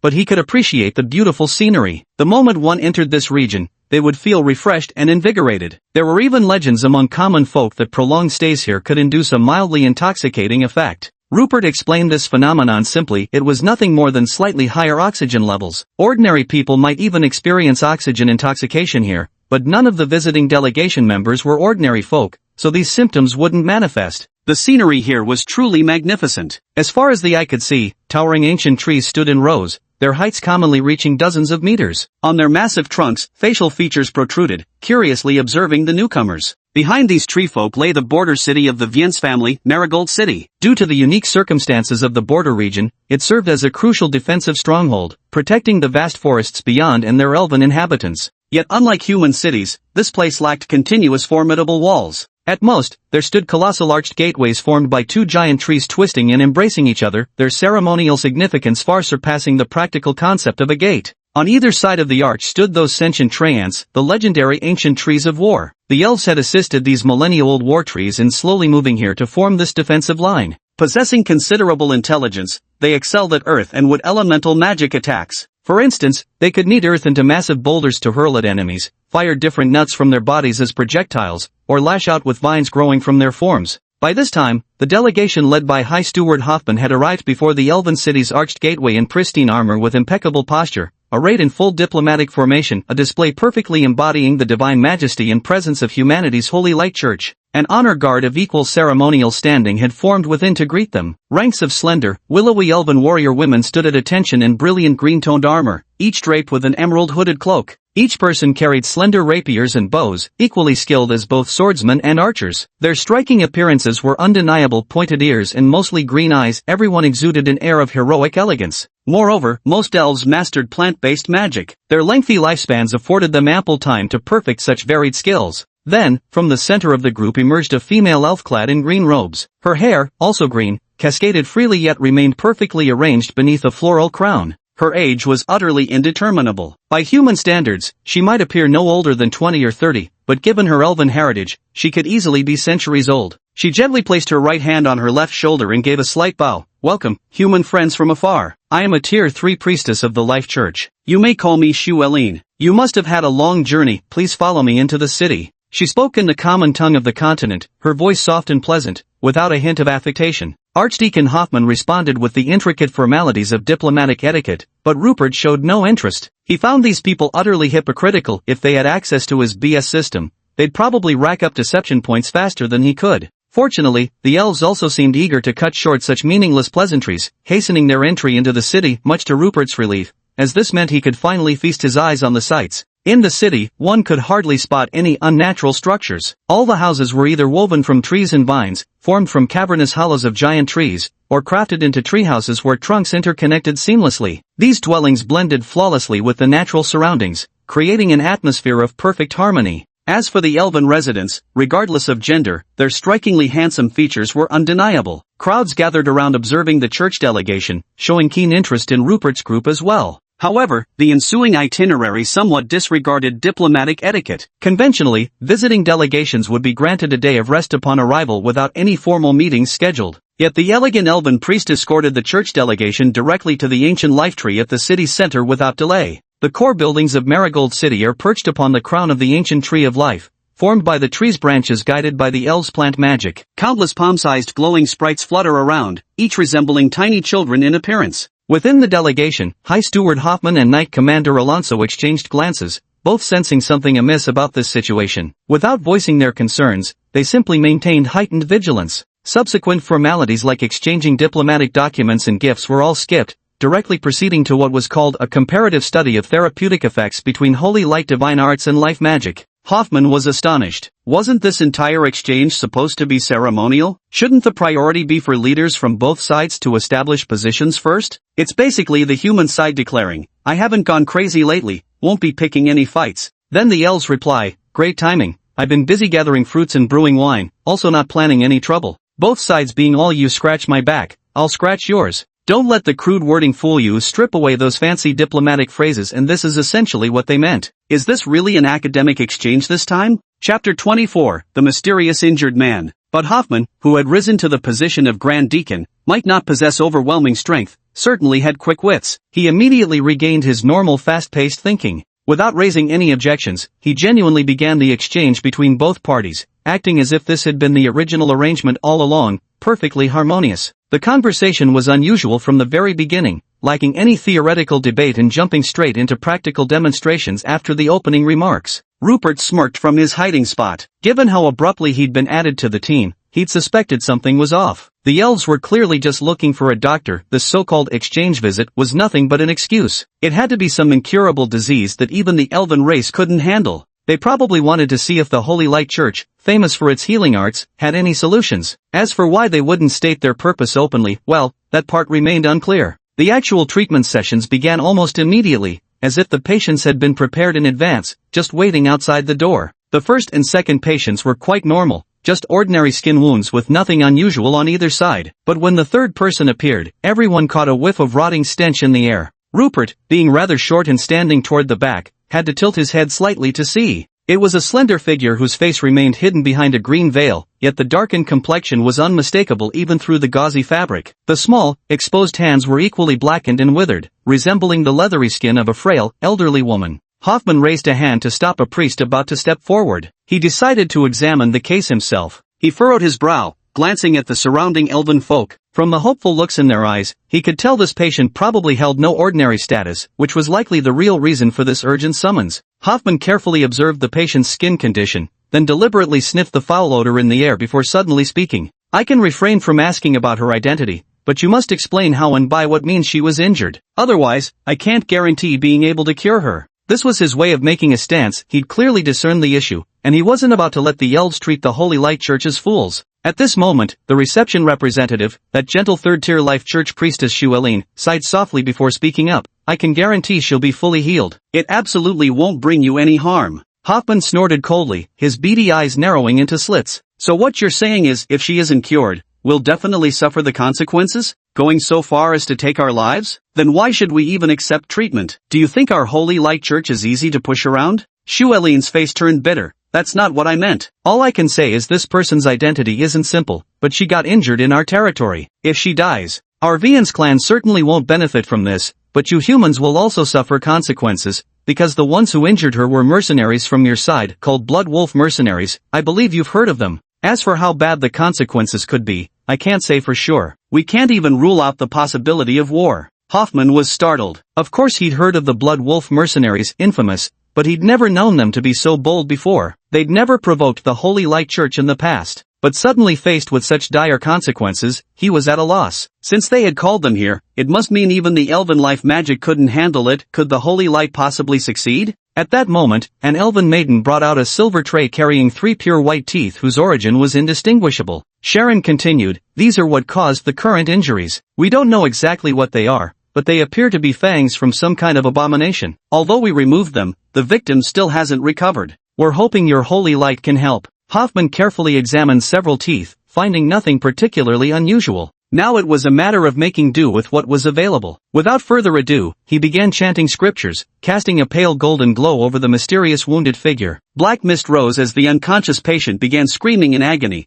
an exceptionally harrowing sight. Though the wounded appeared to be a young woman, her screams sounded like a man's voice, more precisely, like a burly, chest-haired brute overflowing with testosterone. Everyone present felt their hair stand on end. Rupert frowned. He'd heard this voice before. When they first mentioned blood wolves, he had thought, surely it couldn't be that much of a coincidence. But as fate would have it, that's exactly what happened. That's right, the infected members of the blood wolf group were similarly plagued by eerie phenomena, making nearly identical sounds. The only difference was that they were all men, and their screams naturally differed from their usual speaking voices, so at the time, it didn't raise much concern. But this situation is different. When a girl screams like this, the contrast becomes strikingly obvious. It must be the same kind of supernatural corruption affecting them all. After the scream, the healing effect was remarkably evident. Those small hands had regained their normal hue, now resembling a pair of white jade hands. The excellent results had brought relief to everyone in the church, including Hoffman. Fortunately, they had upheld the reputation of the Holy Light Church without fail. However, Rupert noticed that the elves remained tense, their brows still furrowed without any sign of relaxation. He immediately turned his gaze toward the injured individual. Just as suspected, there was indeed a problem. The color of those fair jade-like hands began shifting again, this time appearing even darker than before. Hoffman was so startled that he bolted upright and took a step back. What in the world was happening? The elves, on the other hand, reacted much more normally, as if such an outcome didn't surprise them at all. Sharon, the priestess of the Life Church, looked utterly drained. I knew it would be like this. Actually, we've also attempted healing with life magic, but the result was similar. Any improvement was only temporary. It's as if that eerie force is absorbing the life energy we pour into it, growing even stronger than before. The effects of your healing divine arts are comparable, slightly more lethal to that sinister energy, but still not eradicating it entirely. It can always resurge, just like a curse. Moreover, this isn't just a matter of quantity, but quality, unless there exists higher level power. After saying this, he shook his head, showing no optimism about the future. At this moment, the atmosphere on the scene shifted abruptly. Everyone from the church suddenly turned to look at Rupert, who had been watching from the sidelines, startling him. Mentioning this made everyone recall that exception, Rupert. His healing magic was remarkably miraculous, aligning well with the notion of so-called higher-level power, especially in the eyes of Knight Captain Alonso and several other knights who had experienced his treatment. Now even the elves could sense something was amiss, directing their gazes toward the commotion. Rupert was under a bit of pressure. Chapter 25 The Gift. The somewhat discouraged Archdeacon Hoffman also thought of Rupert. Since he was already here, he might as well give it a try. It couldn't possibly get any worse. So he directly called out to Rupert, "Rupert, why don't you give it a try too? After all, you were specifically requested by the elves to come along." Rupert was indeed eager to try, firstly to verify whether such wounds inflicted directly by the supernatural could truly be healed, and secondly because he was even more interested in discovering who the supernatural entity might be. He still needed 2 new skills to advance further. How could he not be anxious? Naturally, he stepped forward without hesitation. "It would be my pleasure. Alleviating the suffering of the injured is my very purpose." Hoodwink points plus 44.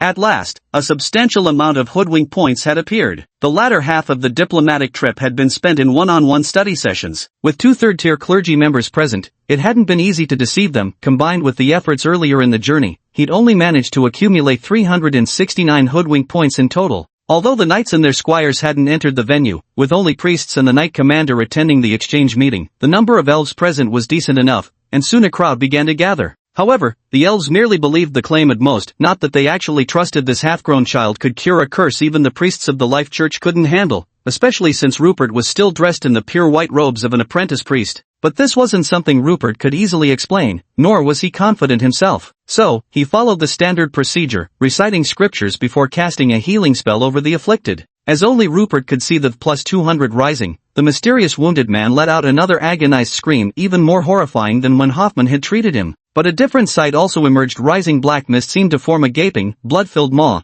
densely packed with jagged teeth, resembling that of a tunnel boring machine. The shape of its mouth perfectly matched the roaring voice of the male figure. This time, he was close enough to see it clearly, nothing more than a colossal mouth and teeth, oddly devoid of any other facial features like eyes or a nose. It was impossible to comprehend how such a structure could exist independently. No matter how terrifying this thing appeared, it was utterly suppressed by the golden light, vanishing completely as the black mist dispersed. Everyone witnessing this scene understood exactly what it signified. Perhaps this truly could work. But before it vanished, the enormous maw turned towards Rupert's direction. Though it had no eyes, Rupert sensed a malicious gaze fixed upon him. 1 minute, 2 minutes. The scene was so silent you could hear a pin drop. Everyone was staring at the injured person's hand, waiting to see whether the pale little hand would change back again. More than 3 minutes passed, yet still just a fair and delicate little hand. At first, no one quite believed it, but soon the air erupted with high-pitched cheers and shrieks even from the ever-dignified priestess of the Life Church, Shuelin. Apparently, their stress levels truly had been overwhelming. The women became quite enthusiastically excited. Considering all the elven representatives present were priestesses, a profession exclusively for females, with Rupert appearing caught off guard, Shuelin took the lead and gave him a gentle hug. To be honest, the young man's harmless appearance earned him extra points. Would you believe it? Even if Hoffman had succeeded in the healing, he still wouldn't have gotten such a soft embrace in return. Then, a slightly more voluptuous priestess nearby also came for a hug. With this opening, many elven priestesses eagerly lined up to embrace Rupert. Some of the bolder ones even lightly pressed their ears against Rupert's cheeks. Whether it was due to lingering influence from his former body or not, Rupert actually started blushing. This only made the priestesses find him even more intriguing, and they all wanted their own turn to cuddle for satisfaction. Hoffman watched with narrowed eyes twitching at the corners, while Knight Captain Alonso smiled faintly, his old heart swelling with satisfaction, feeling rather like a domestic pig had stumbled upon a vegetable patch. Finally, it was Sharon who stopped the increasingly suggestive remarks from the elven priestesses, formally beginning to express gratitude to the delegation from the Church of Holy Light. After instructing the priestesses to carry away the now peacefully sleeping injured man, she proceeded to discuss the formal meeting details with Hoffman. Since this gathering was disguised as an academic exchange between the Temple of Life and the Church of Holy Light, the city lord had not attended. But since the healing was successful and relations remained cordial, exchanging gifts and holding a brief meeting was only natural. As various matters were settled, the atmosphere grew increasingly pleasant. Priestess Shuelin beckoned, and attendants brought forward a silver tray bearing an elven-style rapier and an exquisitely crafted silver and green ring, which was presented directly to Rupert. She continued, "We are truly grateful, Priest Rupert. These gifts represent the gratitude of the Vienci family and Goldcup City. Please accept them. The rapier is named Grace of the Wind, awarded to honor the most exceptional warriors. And this ring is a spatial storage artifact bearing the Vienci family crest. It entitles you to seek assistance from any member of our house, symbolizing everlasting friendship. We hope you'll cherish it, Rupert." Damn, this priest Celine really knows how to handle people, clearly playing the long game here. No matter how things turn out for Rupert later, his ability to purify that eerie aura alone makes him worth befriending. Who knows, we might need his help someday. Rupert was still basking in that wonderful feeling from earlier. His body still carried the refreshing scent of flowers and herbs when suddenly, gifts were being offered to him. Staying perfectly in character, he feigned slight apprehension and threw a hesitant glance at High Deacon Hoffman. Only after receiving Hoffman's nod did he accept the gift from Priest Celine. To alleviate the suffering of the sick and wounded is the highest calling of any priest. May the holy light shine upon this world. Deception points plus 27. Hoffman nodded inwardly, thinking, this lad's quite sharp with his words, you could stand to speak up more often in the future. Right after Rupert's treatment concluded, he'd actually wanted to inquire about the bizarre details concerning that blood wolf, but the cheering had interrupted him. Later, when the High Deacon and others began discussing serious matters, it would have been inappropriate to cut in, so he'd remain silent. Seeing this perfect opportunity now, he immediately seized the opening to ask, "There's one more question I'd like to consult you about, Priestess Shuelin. You mentioned earlier that this incident was caused by the human blood wolf mercenary group. Could you elaborate on that in detail? This behavior has severely damaged the friendly relations between us and the Elven faction. From this perspective, neither I personally nor our Holy Light Church will tolerate it, especially since it's also linked to the Eldritch.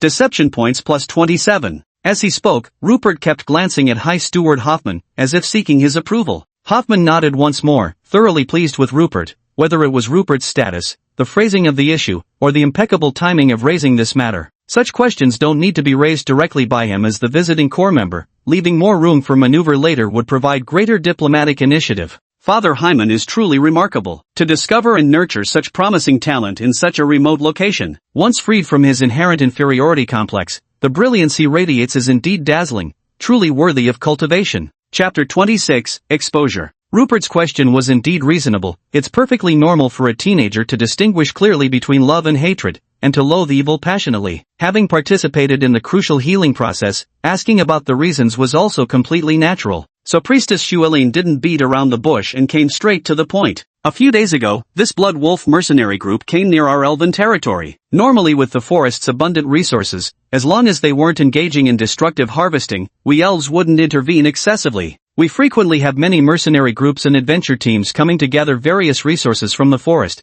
and we don't single them out either. But this blood wolf group set their sights on our elven people, intending to capture them and sell them as slaves. That was absolutely unacceptable to us. After discovering them, our patrol team engaged in fierce combat against them, and initially we held a significant advantage. But then someone, likely their regiment leader, suddenly launched a long-range attack against us using those very teeth you saw, which unfortunately injured the previously wounded comrade. In the end, though we managed to scatter them, we failed to capture that regiment leader. Others might not realize it, but Rupert was startled. He initially thought the blood wolves had encountered something supernatural during their exploration. Now that it turned out the leader himself was the supernatural entity, with their forces scattered, it was truly unpredictable what might happen next. Then getting him to find this weird regiment leader is pretty much impossible. Annoying. Never thought I'd have deception points but no skills to spend them on. Frustrating. Just then, High Steward Hoffman spoke up. While the underlings could ask questions earlier, the official stance had to come from the leader. We understand the situation. Representing the human faction, we'll immediately issue bounty notices for the arrest of Blood Wolf Mercenary Corps, especially their leader. We won't let such matters affect the friendship between our peoples.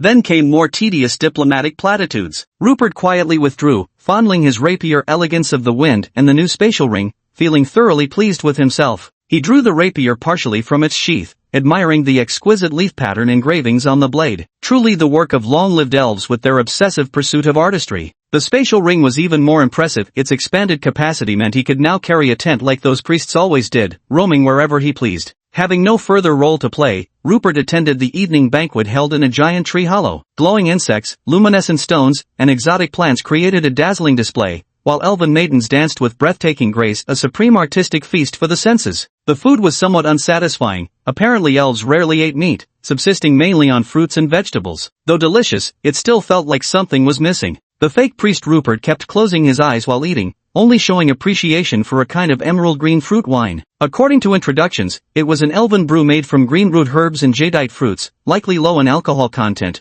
refreshingly crisp and exceptionally smooth. The nighttime accommodations proved magical. Several life church priests chanted incantations, causing the sacred tree's branches and vines to twist and weave together. Within 20 seconds, adorable little treehouses formed, luxurious single rooms for every individual. Rupert even received special treatment. His treehouse was noticeably larger than others and situated in the prime location. Those life church priests who had previously hugged Rupert in the hall were now openly abusing their power for personal gain without the slightest hint of shame, even winking at Rupert while looking at him. The church members on this side had also drunk quite a bit, slapping Rupert's shoulders and laughing heartily. Only the scowling presence of Archdeacon Hoffman beside them kept them from making any outrageous remarks. But sometimes, some people possess this magical ability. They can single-handedly paint the word lecherous across their faces with nothing but a smile. After the harmonious revelry, when night fell and it was time to rest, the blue moon seemed to favor this elven territory particularly, shining exceptionally bright. The little glowing sprites from earlier had already nestled into flower buds to sleep.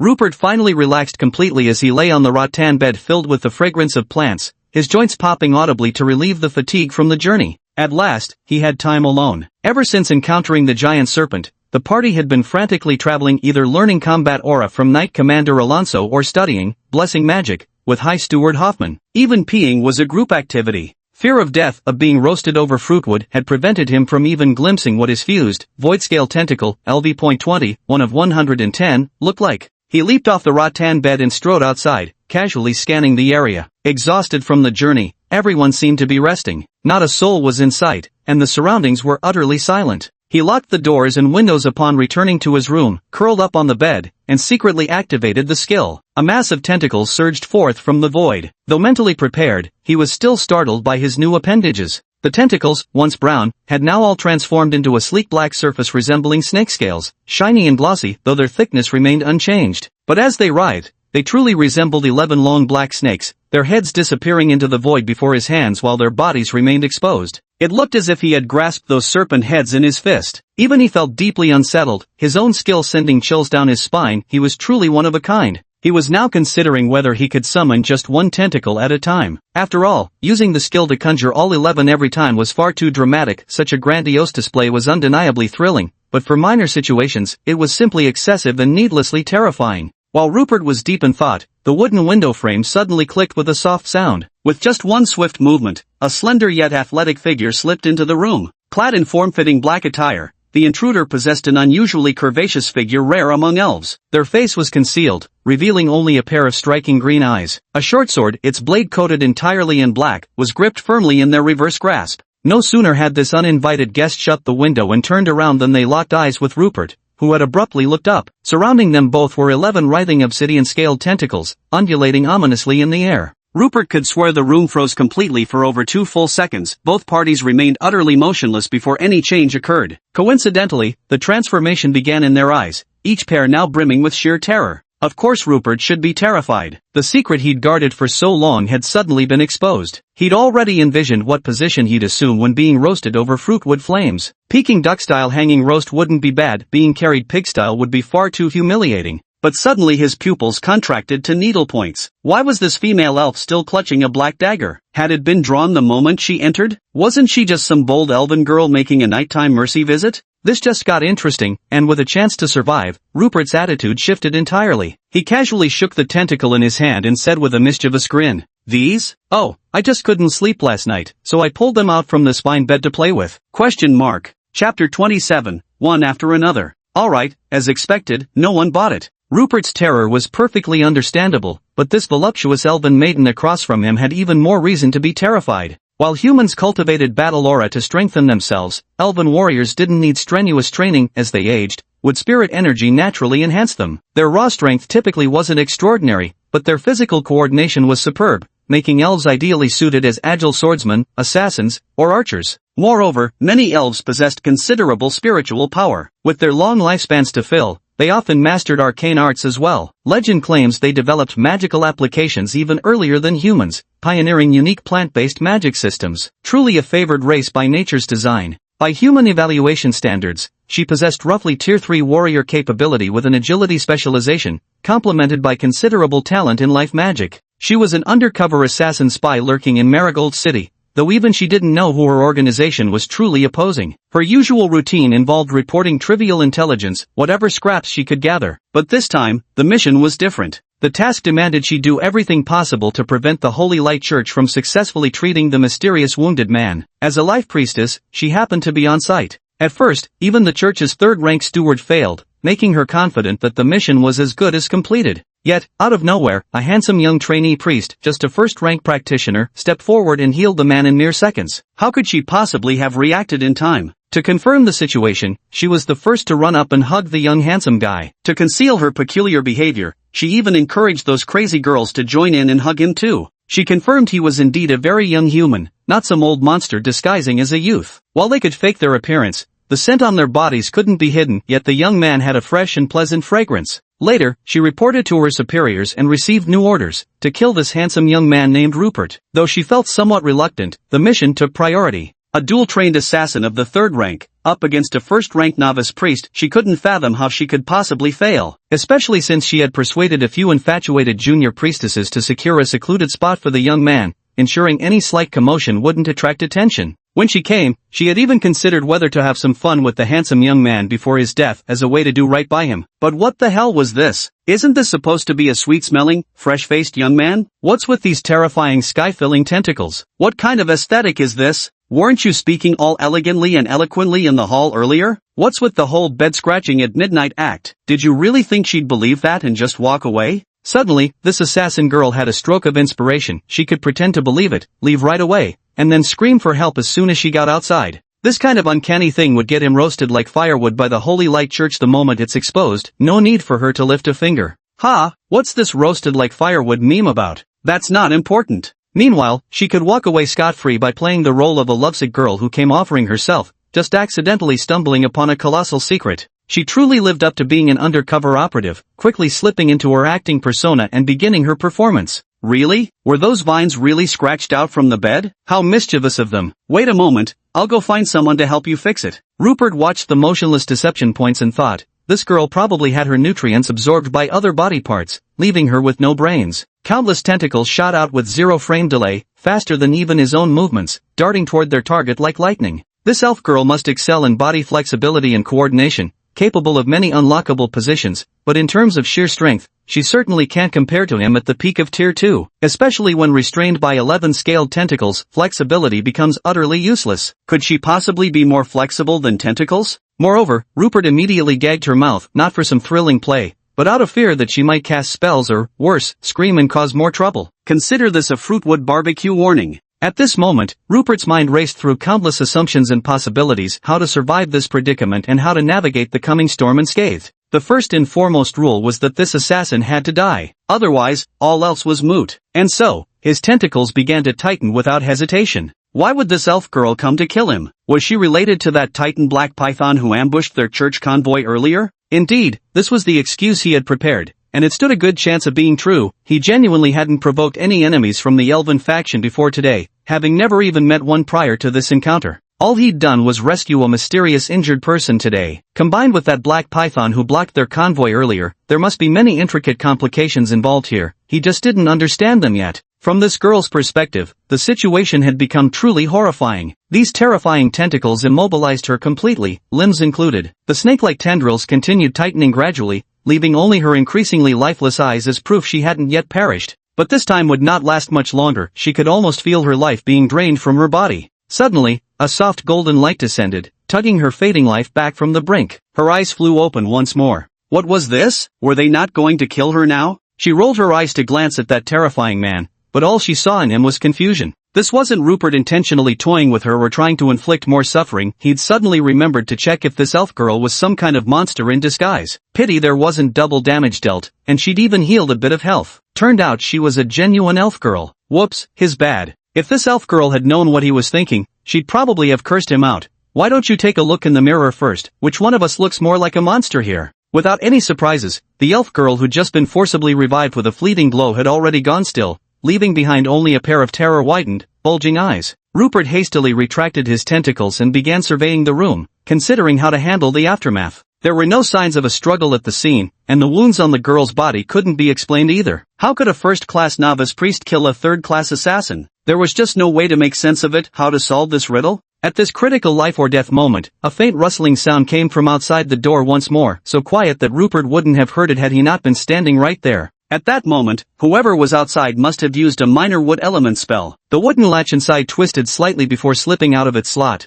allowing the person outside to simply push the door open and enter. Another elven maiden, and she too was fully armed. Rupert was numb inside. Just destroy everything and get it over with. What the hell is going on today? Why do they keep coming in waves? Can't even kill them fast enough. This girl was even bolder. She didn't even wear a mask. She was the picture-perfect elf beauty, quite young, and you could tell at a glance she was full of mischief. And, come to think of it, she definitely hadn't appeared at today's gathering. Rupert had his hands ready behind his back, tentacles poised to strike at any moment. The petite beauty pushed open the door and was immediately confronted with an eerie scene. Human priest Rupert wasn't asleep but standing motionless at the room's center, staring at her with a peculiar expression while a black-clad figure lay sprawled on the floor. This was a scenario she'd never anticipated. Half-formed words of gratitude that had been ready on her tongue now stuck in her throat as she froze in stunned silence. Rupert immediately sensed this wasn't the situation he'd imagined. So who was this woman? Regardless, the time had come to weave his lies. This female elf is an assassin. I was already asleep when she climbed through the window and immediately tried to kill me. I dodged desperately, then ended up killing her in the struggle.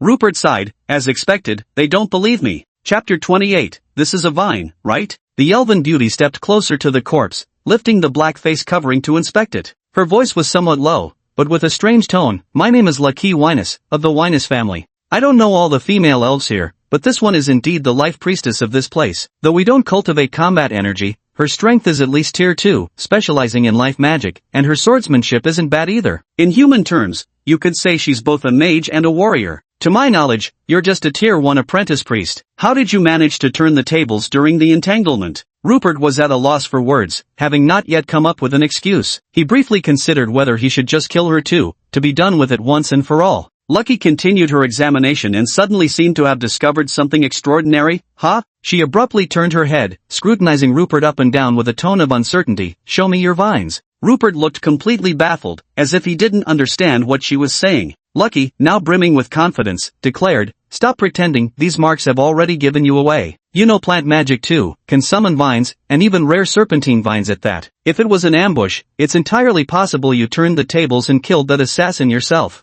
Oh, I see, you must have been secretly hiding this ability without revealing it, right? Don't tell me you also have elven blood in you? Look, the vines I summon are the rather rare serpentine vines. As she finished speaking, Lachi immediately performed the summoning. With a flick of her hand, a brown vine extended from the floor beneath her feet, truly resembling a slithering snake with tightly overlapping serpent-like scales. However, the movements were rather stiff, gliding along the floor without freely flailing in the air. Most likely, its attack method involved entangling ankles to immobilize enemies before gradually climbing and coiling up the body, quite different from actual tentacles. Rupert suddenly recalled the bearded mercenary's words, which also labeled him as a plant-based mage. With nothing to lose, he decided to gamble on the idea. If he could genuinely pass this off, it would be a win-win. Being able to wield plant magic was far easier to explain than growing tentacles. He focused intently on controlling his void scale tentacle, careful not to summon all 11 at once. A single one would be visually shocking enough. Moreover, he even acted like an edgy teenager by pressing his hand against the floor, making the tentacles emerge less abruptly, as if they were sprouting naturally from the ground.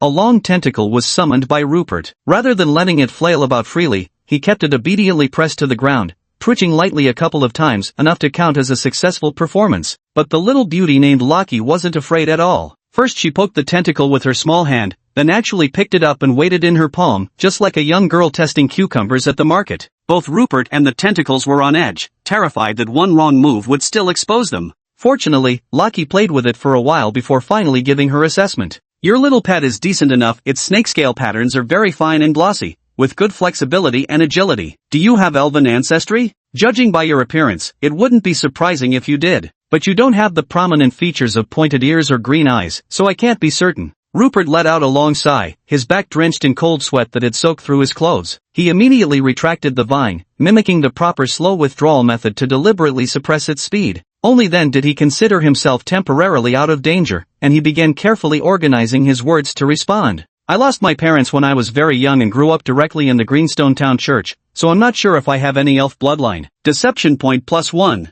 Rupert vaguely remembered his predecessor's eyes might have been green, but this question was actually unimportant. Whether or not he had elf bloodline had nothing to do with his current situation. He wasn't prepared to dwell on this issue any further, but rather wanted to establish the narrative about the assassin's incident for her. The risk of his exposure still remained, and the crisis wasn't entirely over yet. Our visiting team also encountered attackers on the way here, a massive Titan black python with clearly sinister characteristics that caused significant losses to our group. And now someone came to assassinate me here, probably because I healed that wounded person. Are things always this terrifying around here? Deception point +1. This actually made Raki somewhat embarrassed. I'm terribly sorry, I actually came to thank you. I can't really disclose her identity, but she came here with me for fun and happened to get wounded by those bizarre fangs. Actually, I've seen you before. You were busy healing the townspeople at the time and didn't notice me. I was one of those chasing the blood wolves. After returning, I personally requested that the Holy Light Church's team bring you along, but my recklessness got my friend injured this time, so I was confined as punishment. Only after confirming you'd healed her today was I released, my merits finally balancing out my faults. I can't thank you enough. With that, Loki bowed at a perfect 90-degree angle. Only then did Rupert understand the whole story. But this didn't surprise him, he'd already considered this possibility. What shocked him was how Loki's voice suddenly changed.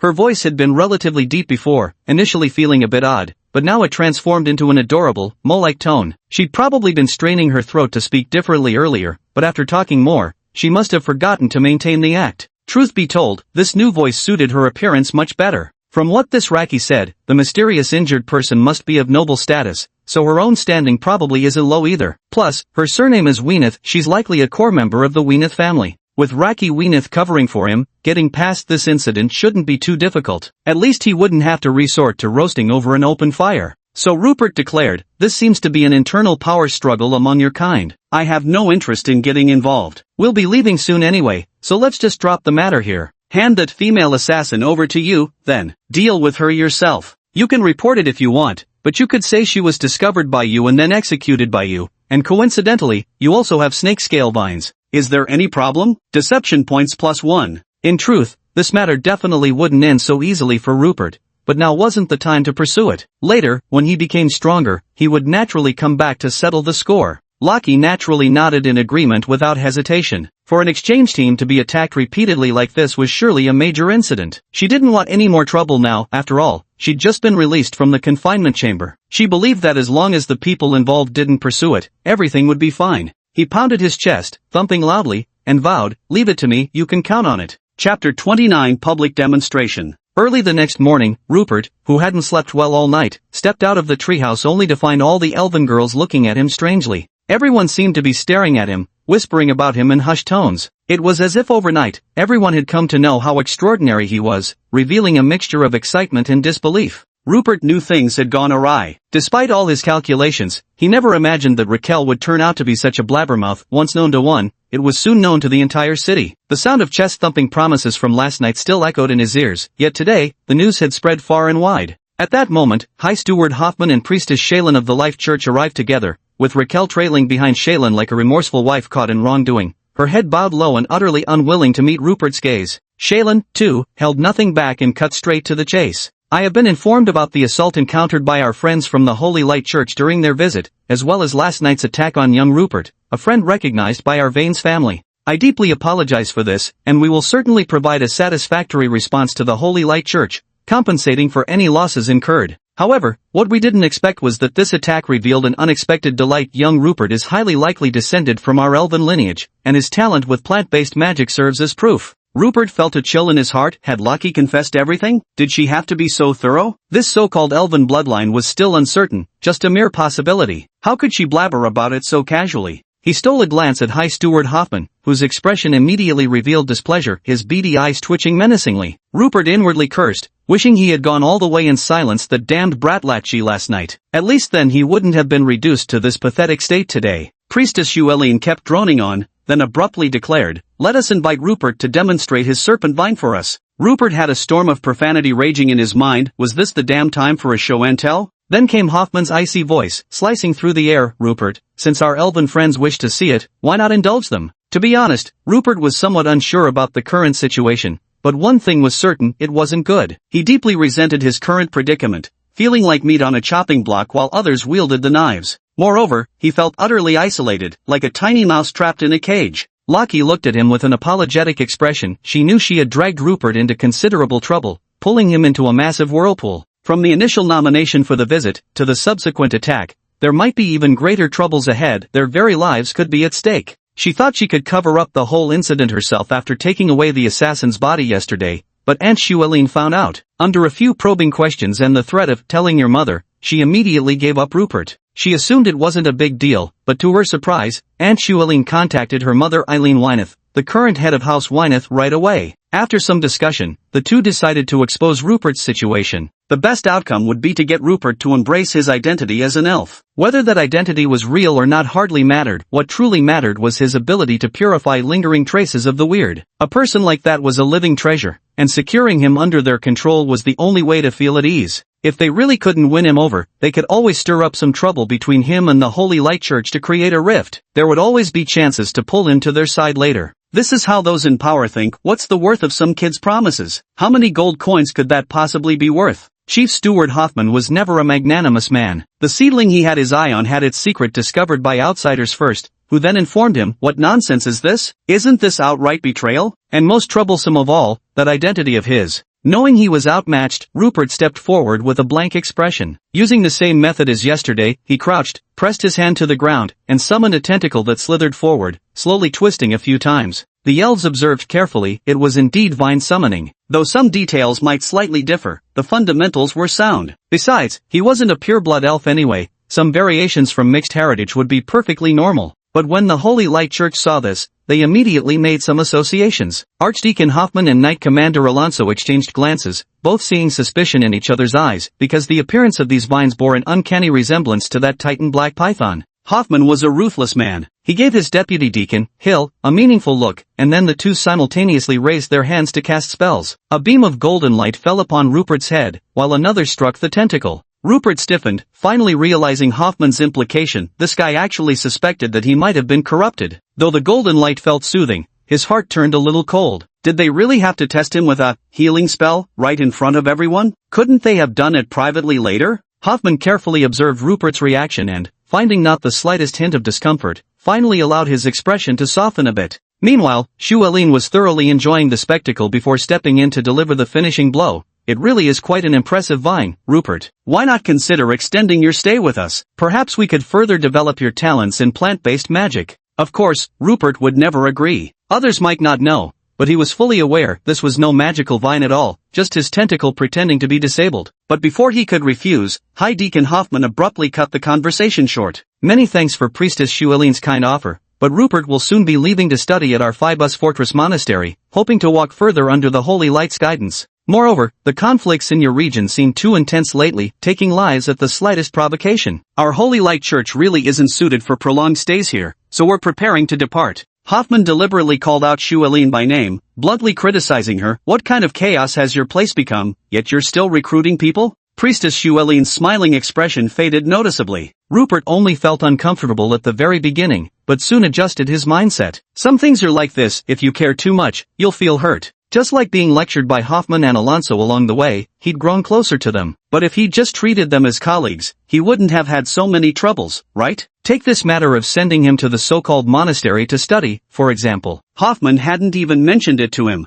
Having been around for a while now, he knew the church generally trained talent in two ways. One was having a master keep their apprentice by their side at all times. This method was undoubtedly more efficient, with better guarantees for the future, as the master would arrange everything. The second type is the so-called monastery, where ordinary children are sent to become monks or nuns for study. Those with talent will stand out among them. Those who master combat aura will then advance to become knight apprentices. Those who can commune with divine spirits and learn healing magic will become apprentice priests. After undergoing further training, they can finally be assigned to serve in various churches. Chapter 30, Another Visit. Rupert carefully considered his predicament. Although the current situation was somewhat embarrassing, it had solved a major problem for him. The skill of summoning tentacles was now legitimized. As long as he didn't create an overwhelming swarm of tentacles, occasional use wouldn't pose much trouble. Moreover, moving to a larger place would bring him more benefits than drawbacks. He currently had no shortage of deceit points, having accumulated 6,821 points already. What he truly lacked was skills. Relocating to a new environment would allow him to seek out new abilities, which was essential for his growth.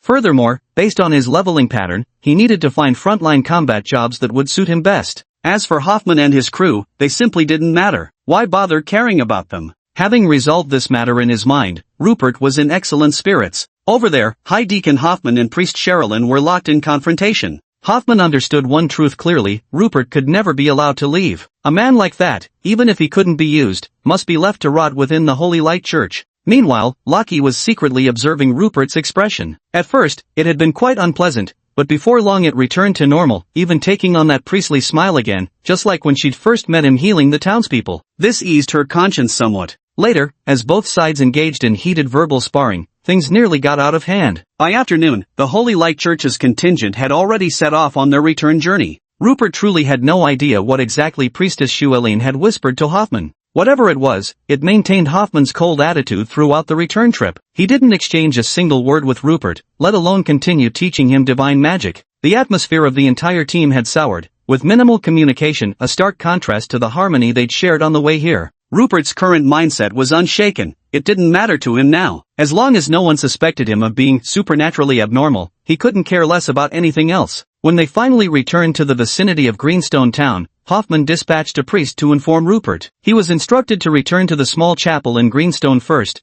where a replacement would be arranged for him in a few days. After that, he'd report to the Phibbsburg Abbey to begin formal theological studies. After more than 10 days, Rupert finally returned to the familiar little town, exchanging greetings with the residents. Everyone was delighted to see him back. He resumed his habitual sweet-talking and flattery, but his charming deceptions and compliments didn't annoy anyone. The townsfolk happily escorted him back to the small chapel. A thin layer of dust had settled in the chapel, but Rupert felt incredibly comfortable returning to this familiar place. Even the terrifying skeletons beneath the courtyard seemed less frightening now as he completely relaxed. Moreover, the townspeople were simple and kind-hearted. No one disturbed him, allowing him ample rest. Before nightfall, exhausted from his journey, he had already fallen asleep in bed. Knock, knock, knock, knock. It was a knocking sound that woke him. Rupert was still somewhat groggy. Glancing outside, he saw the sky was pitch black, likely deep into the night. Who could be visiting him at this hour? He made his way to the front door, where the knocking continued. 3 measured raps, then a pause, unhurried and calm, oddly out of sync with the late hour.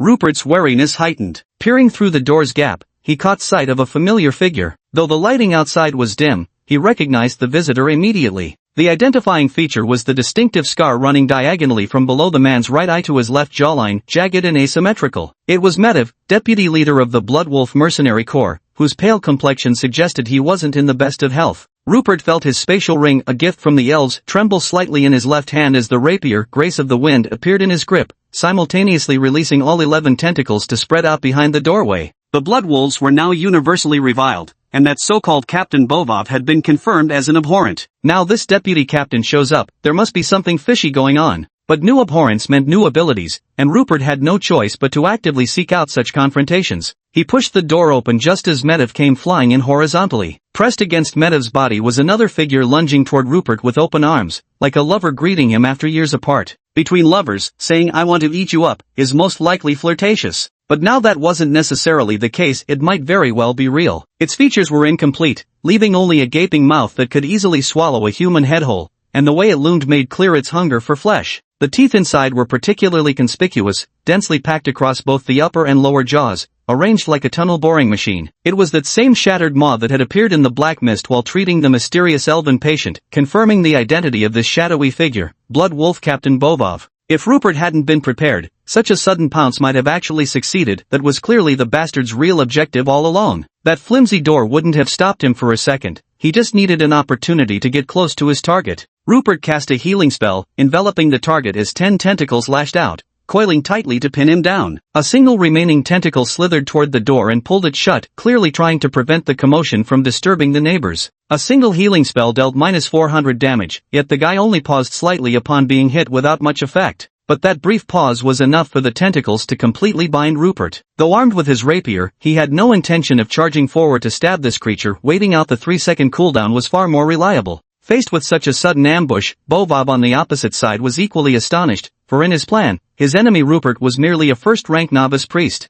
Whether it was the deputy commander Medivh who tortured him or the information quietly gathered locally, the answers were all the same. That's why, after lurking here for several days, he chose such an exciting and entertaining way to end this kid's life, perhaps even hiding here to evade capture. These past few days, humans in various border cities had begun hunting him down, and even his deputy commander had started turning against him. In desperation, he killed off his disobedient subordinates, only to discover that Medivh had long suspected him, and the confirmation came from this very chapel. So he had fled here, but his ambush turned into a joke. The guy before him turned out to be a fellow traveler. What's puzzling is how this anomaly across from him managed to master such terrifying healing magic. A single healing spell nearly burned his soul to cinders. But it wasn't much of an issue. While the tentacles worked wonders on ordinary people, against another anomaly like himself, they didn't seem nearly as effective. Teeth began sprouting across Bovov's body, from his palms, arms, chest, back, and everywhere else, combining into massive, gnashing maws. Yet rather than biting, they spun like tunnel boring machines at high speed, swiftly slicing through Rupert's tentacles, sending sparks flying everywhere.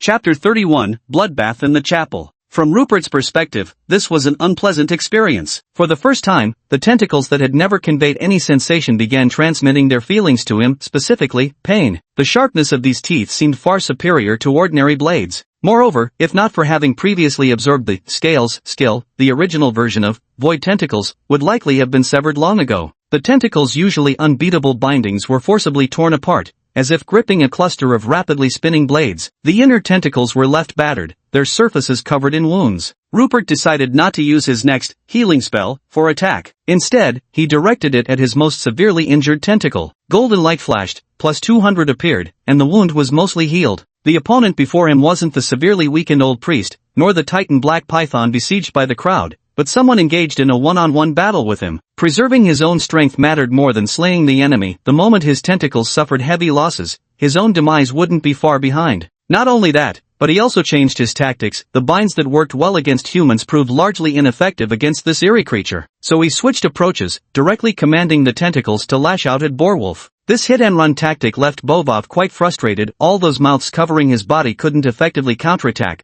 leaving him helplessly battered. He was also furious, his entire body contorting as his gaping mouths opened wide in a soundless roar. No noise escaped, for Bovov had also taken a liking to this secluded little chapel. He planned to change his identity and hide here for a while, just long enough to evade his pursuers. They emitted an ultra-high-frequency sonic vibration, all targeted directly at Rupert's body, beyond the range of normal human hearing. But Rupert was in agony. He felt like he'd been stuffed into a washing machine spin cycle, and someone had cranked the speed up tenfold. His vision blurred, and he swore his balls were about to be scrambled from the violent shaking. Even those lively tentacles drooped limply, looking utterly exhausted, as if they'd been working overtime all night. If he were just an ordinary priest, he'd have been completely incapacitated, unable to cast a single spell. Forget chanting scripture, he couldn't even open his mouth to speak. But his body was comparable to a tier 2 warrior, and healing spell didn't require such complicated steps. As soon as the 3-second cooldown ended, he instantly cast another heal on himself. Under the golden light's embrace,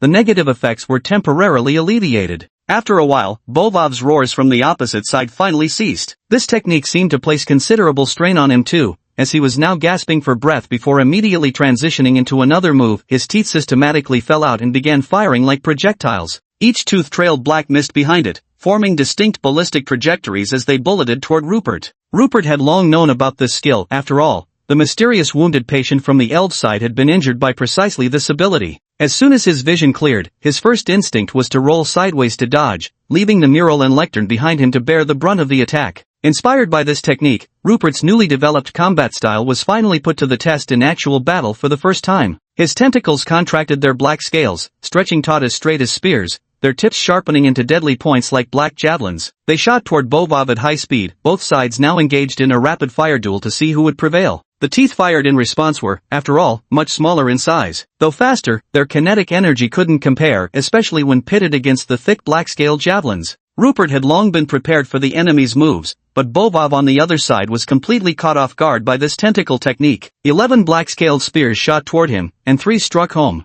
Moreover, these were tentacles, not actual spears. The moment they penetrated his body, they began wreaking havoc inside, tearing and twisting whatever they grabbed. The teeth of the gaping maw outside couldn't intervene fast enough to stop them. And all it took was a single moment of hesitation. More black-scaled spears would inevitably follow, relentlessly piercing him wherever they could. Just then, a new healing spell arrived right on schedule, causing the gaping wounds left by the tentacles to gush blood anew. This really wounded Vorvov badly, and the largest mouth on his head was about to roar. Suddenly, a cheeky tentacle stretched over, likely the same one that had gone to close the door earlier, coiled up the holy water brass basin Rupert usually used for washing his face, along with half a basin of holy water, and stuffed it right into that enormous maw. Vorvov's roar was abruptly cut short, replaced by a mouthful of holy water. What if he really did start shouting and woke all the neighbors in the dead of night? Where's the sense of common courtesy? The holy water basin was chosen out of necessity right now. It was the only thing here that fit the size of that gaping mouth. This tentacle didn't idle after its successful strike either, unlike its 10 companions, which continued poking around aimlessly. Instead, it busily scavenged broken fragments of the shattered pulpit, stuffing them into the other mouths on Bovov's body until they were crammed full of splinters, robbing him of any chance to counterattack. Another healing spell descended, crashing onto Bovov's head like the final straw that broke the camel's back. He was done for. Black, unidentified liquid erupted from the bleeding wounds and mouths on Bovov's body, far more than should have fit inside a single human form. Along with it came chunks of unidentifiable tissue and teeth. Rupert didn't dare let his guard down. Although he found these things utterly disgusting, there was no other choice. The black-scaled tentacles kept tearing and destroying relentlessly. He had no idea if this grotesque entity still had unknown abilities he couldn't comprehend, and the only way to feel safe was to ensure its complete annihilation. Finally, Bovov couldn't hold on any longer. His mangled body, riddled with bloody holes, finally collapsed to the ground as his health bar emptied. Still unconvinced it was over, Rupert cast another healing spell at him. Only when no new damage numbers appeared did he heave a sigh of relief and slump to the ground in exhaustion. The greatest gain from this battle was undoubtedly the new skill. Without delay, Rupert pulled up his status panel to check. Host, Rupert. Level, LV.20, 110. Raising your level improves overall physical qualities, body strength, coordination, mental power, etc. Title, Priest. Skill, Healing Art, LV.20, 1/110. Heals normal unit injuries, deals double the healing amount as damage to supernatural entities. Void Scale Tentacle LV.20, 1/110. Sharp Fawn LV.1, 0-1. Remaining Deception Points, 6889. Evidently, our journey back to the city yielded little conversation and hardly any deception points. Rupert currently still controlled 11 tentacles with his left hand, which were rubbing against each other to cleanse the black bodily fluid from his body. Meanwhile, he attempted to summon this LV.1 Fawn with his right hand. The instant it appeared, it hovered palm up above his hand. He lifted it to eye level for closer inspection and discovered that the tooth he had summoned was strikingly beautiful. Its entire form resembled polished jade. Approximately 5 centimeters in length, it wasn't the slightly curved shape of a real tooth but rather a straight, pointed fang. Upon closer examination, there were even finely serrated microbarbs along its edge,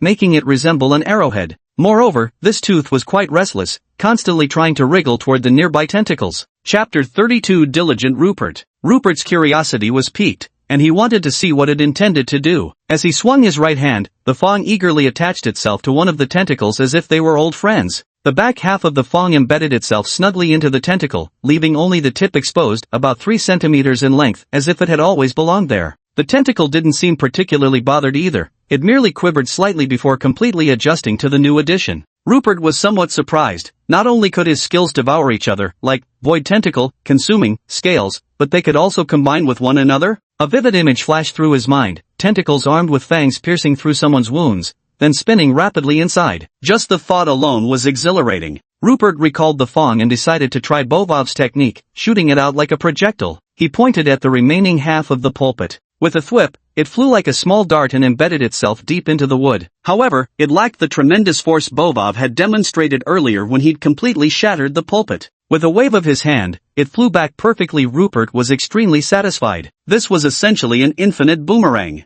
The lack of force was probably due to its level, since this fang was only at level 1. Moreover, when these fangs were wielded by Bovov, they trailed black mist during flight, likely the troublesome venom associated with the elves. He didn't have this skill yet. He guessed it might be level related or required the Yi Fang to devour a new corresponding ability first. He immediately started allocating points upwards. With plenty of deception points available now, after upgrading it to LV.2, the summoning quantity increased to 2. It was that simple. So without holding back, he directly upgraded fangs to LV.20 1/110. Spending a total of 596 deception points. The remaining points stood at 6,293, still more than sufficient. However, the point requirements for subsequent level-ups would increase dramatically, so more deception points would always be better. Now, upon summoning fangs, again, 20 teeth hovered above his palm, shifting formations at his will. One moment forming the character 4-1, the next, the character 4-person. He was enjoying himself immensely playing with them.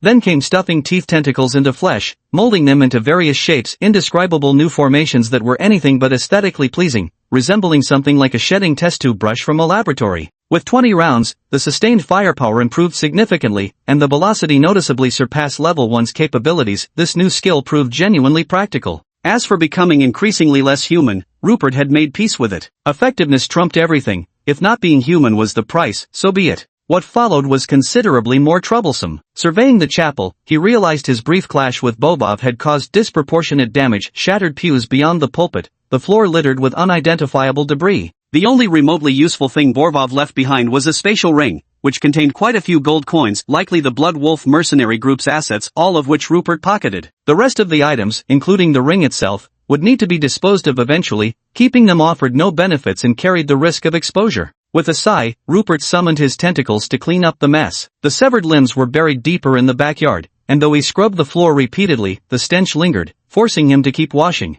The damaged furniture was beyond repair. Using tools from the backyard, he dismantled the wooden rack from the underground cell, the same one that had once bound him, and repurposed it into a pulpit. He also began repairing the pews. Even with all those tentacles helping, the work took him the entire night. If not for the exhilaration of acquiring new skills, he would have given up long ago. Who would believe that a mighty tentacle monster like him would end up working as a carpenter here? The only anomaly he had any leads on had already been dealt with, so where was he supposed to find the next skill? It was truly a dilemma. Leaving the town was now inevitable. The next day, the townsfolk saw the diligent little Rupert applying paint to the benches outside the church. Everyone praised what a wonderful child he was, just returned from his travels without resting and immediately got to work, cleaning the church spotlessly until the floors shone like mirrors. What's more, he donated all his money to provide food for the townsfolk, leaving none to hire help, so every bit of carpentry had to be done by his own hands. It truly wasn't easy. People wanted to lend him a hand, but Rupert sternly refused, saying things like, "This is a form of spiritual practice. Such a good young man, may his deity always watch over him." In truth, Rupert wasn't being overly dramatic or just angling for those few extra points of deception. The tentacles had been flailing so wildly the day before that no matter how much he scrubbed, the stench of those dark fluids still lingered. If anyone came in, the anomaly would surely be noticed. He simply began applying paint, using the pungent smell of the coating to mask the stench inside. At the same time, he could open the door for ventilation. Conditions should improve within a day or two. Of course, it wouldn't do to have others come help him now. Even treating illnesses would have to be done outside. Over the next few days, everything seemed to return to normal. But Rupert reckoned it was highly likely he wouldn't be able to return to Green Rock Town in the future. He decided to hold one last grand blessing repayment event. After all, it had been long enough that he could probably harvest another wave of gains. This time, there were no new tricks, and he genuinely felt that repeating the same rhetoric was becoming less effective at garnering scam points. Despite the sizable crowd, the Hall of Deception points fell short of even what he had earned during the second food giveaway, netting him only 3,217 points. Including some daily gains, he earned a total of 3,498 points, bringing his remaining points to 9,791, about to break the 10,000 mark. Just seeing that number filled him with joy. Apart from this, Rupert had been diligently studying his new weapon, or rather, exploring new uses for his void scale tentacle. First, he practiced tightening the scales into a rod shape, then drilled with the knightly lance techniques he'd learned. The weapon's greatest advantage was its resistance to being blocked. The moment an opponent parried, it would soften and whip around to strike them. The tip could also embed several fangs when needed, ensuring every strike left enemies speechless. He was having tremendous fun with it. The change arrived around noon on the fifth day when two knights of the Holy Light Church came to Greenstone Town. They first visited the home of old Fairman, the town elder. After a formal reading of documents, his son, young Fairman, was transformed into an official cleric of the Holy Light Church. His new posting wasn't far, just at the Greenstone Church right by his doorstep.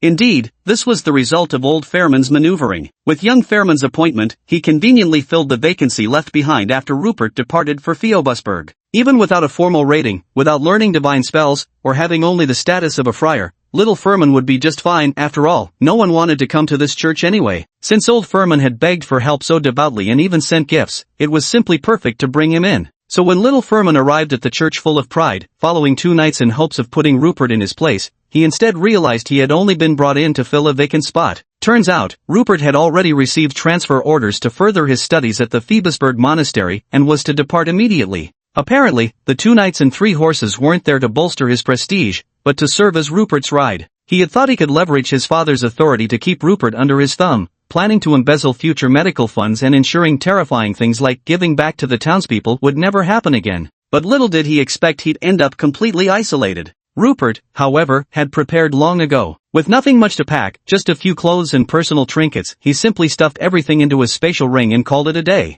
As for the many friends in the backyard, they couldn't be taken along and had to stay behind to keep little Fairman company. Whether knowing about this lively backyard entourage would bring Fairman even slight comfort remained to be seen. The townsfolk were utterly dumbfounded. Though they were happy for little Rupert heading toward a better future and believed he deserved it, their own lives would become much harder from now on. Not to mention losing access to healing and medical treatment. The real problem was that damned brat Fairman had directly become part of the Holy Light Church. Wouldn't that little bastard start thinking he owned the sky now? Rupert finally walked out of Greenstone Town in an official capacity, riding on horseback with the townspeople seeing him off behind him. For a moment, a whirlwind of emotions overwhelmed him. Chapter 33, The World Beyond. These two knights were also part of the entourage that visited the Elven clan last time. Without the restraint of High Steward Hoffman, they got along quite warmly with Rupert, and they tacitly avoided discussing Hoffman's changed attitude. In their eyes, Rupert hadn't done anything wrong to warrant such stern treatment, but Hoffman was just that kind of person, and there was nothing they could do about it. The journey to Phoebusburg would take about 3 days if they rode normally during daylight hours. Last time, when they traveled overnight, they arrived in just over 2 days. But this time, they didn't need to hurry. As the two young knights explained to Rupert, he gained a rough understanding of the surrounding area. Phoebusburg was a border city, the smallest tier in the city classification system, hence why it was named XXXburg. However, its geographic location is of paramount importance. Firstly, it serves as a crucial trade route between the Randan Empire and the Elven clans. Many resources that humans require, such as animals, plants, and other goods from the elves, must pass through here. To the north lies the Hangduan Mountains, marking the territory of a beast tribe. Due to the mountainous barrier, its influence isn't particularly significant. But here lies a natural gorge that allows passage. In the past, orcs would traverse this route to invade human territories, which led to the construction of Phoebus Fortress, a stronghold built to control this vital thoroughfare. Although large-scale wars haven't broken out in recent years, more civilized orcs are willing to trade with humans and elves, yet unruly orcs still frequently raid these settlements. When they reached Phoebusburg, the variety of races, guilds, and entertainment there was on an entirely different level. Both knights spoke these words with an almost religious reverence. Rupert wondered, was there really that much to see? But what truly confirmed he'd made the right choice occurred during an unexpected incident on the third day of their journey. They were riding hard when they suddenly heard shouts of battle ringing in the distance ahead. The trio, who had been enjoying smooth sailing all along, were completely bewildered by this unexpected situation. Just when they were about to reach their destination, how could they possibly encounter daytime bandits? They then reined in their horses and stealthily approached, discovering that it was likely a small merchant caravan being robbed. The caravan consisted of only 7 or 8 large wagons, with the road ahead blocked by fallen trees. About a dozen masked figures were carrying out the robbery. Even though Rupert had never seen a beastman before, it was obvious at a glance that these were all beastmen. The average height of these creatures approached 2 meters, and their lower faces, covered by scarves, featured severely protruding muzzles. Their hindquarters bulged noticeably, most likely due to canine-like tails snugly bundled beneath their clothing. Gripping exaggeratedly curved blades, they began charging the convoy's defensive perimeter, moving with astonishing agility, each leap spanning several meters. Their tremendous strength rendered even the armored human guards helpless. A single Orcish slash could cleave both blade and bodies in two.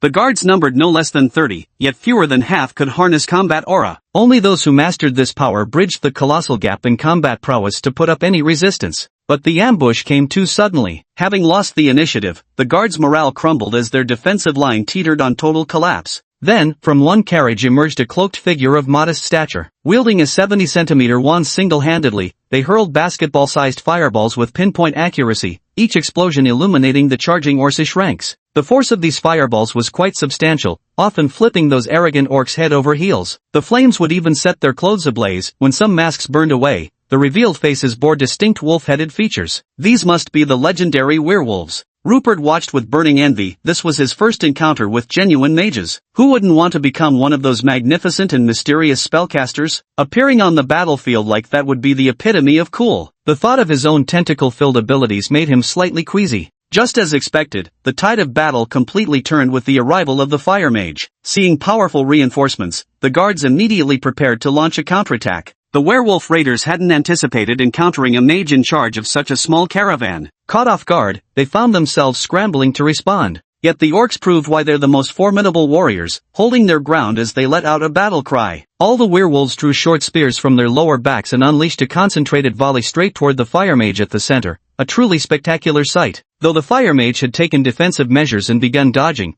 there were simply too many spears flying from all directions. 2 found their mark, one piercing his abdomen, the other his thigh. The immense force sent him crashing to the ground, causing another dramatic shift in the battlefield. Guards rushed to form a protective circle, realizing that without their main firepower, they stood no chance and might be slaughtered outright. The werewolf raiders also knew this was their only opportunity. Failure would mean devastating losses. Without hesitation, they prepared for an all-out assault on the mage. Rupert and the other 2 witnessed the latter half of the scene without hesitation. Of course they would lend a hand. After all, they were all humans, and the Holy Light Church had always walked the earth as guardians of mankind. At that moment, the battle situation underwent another shift. The common impression of mages as physically frail wasn't entirely wrong, but this was only in comparison to warriors and knights, those physical monsters. Compared to ordinary people, mages were still somewhat stronger, and their combat resolve far surpassed that of average individuals. The mage who had just collapsed stood up on his own, transferring his staff to his left hand while using his right hand to forcefully yank the short spear embedded in his thigh. The spear in his abdomen had penetrated deeply, and with its barbed tip,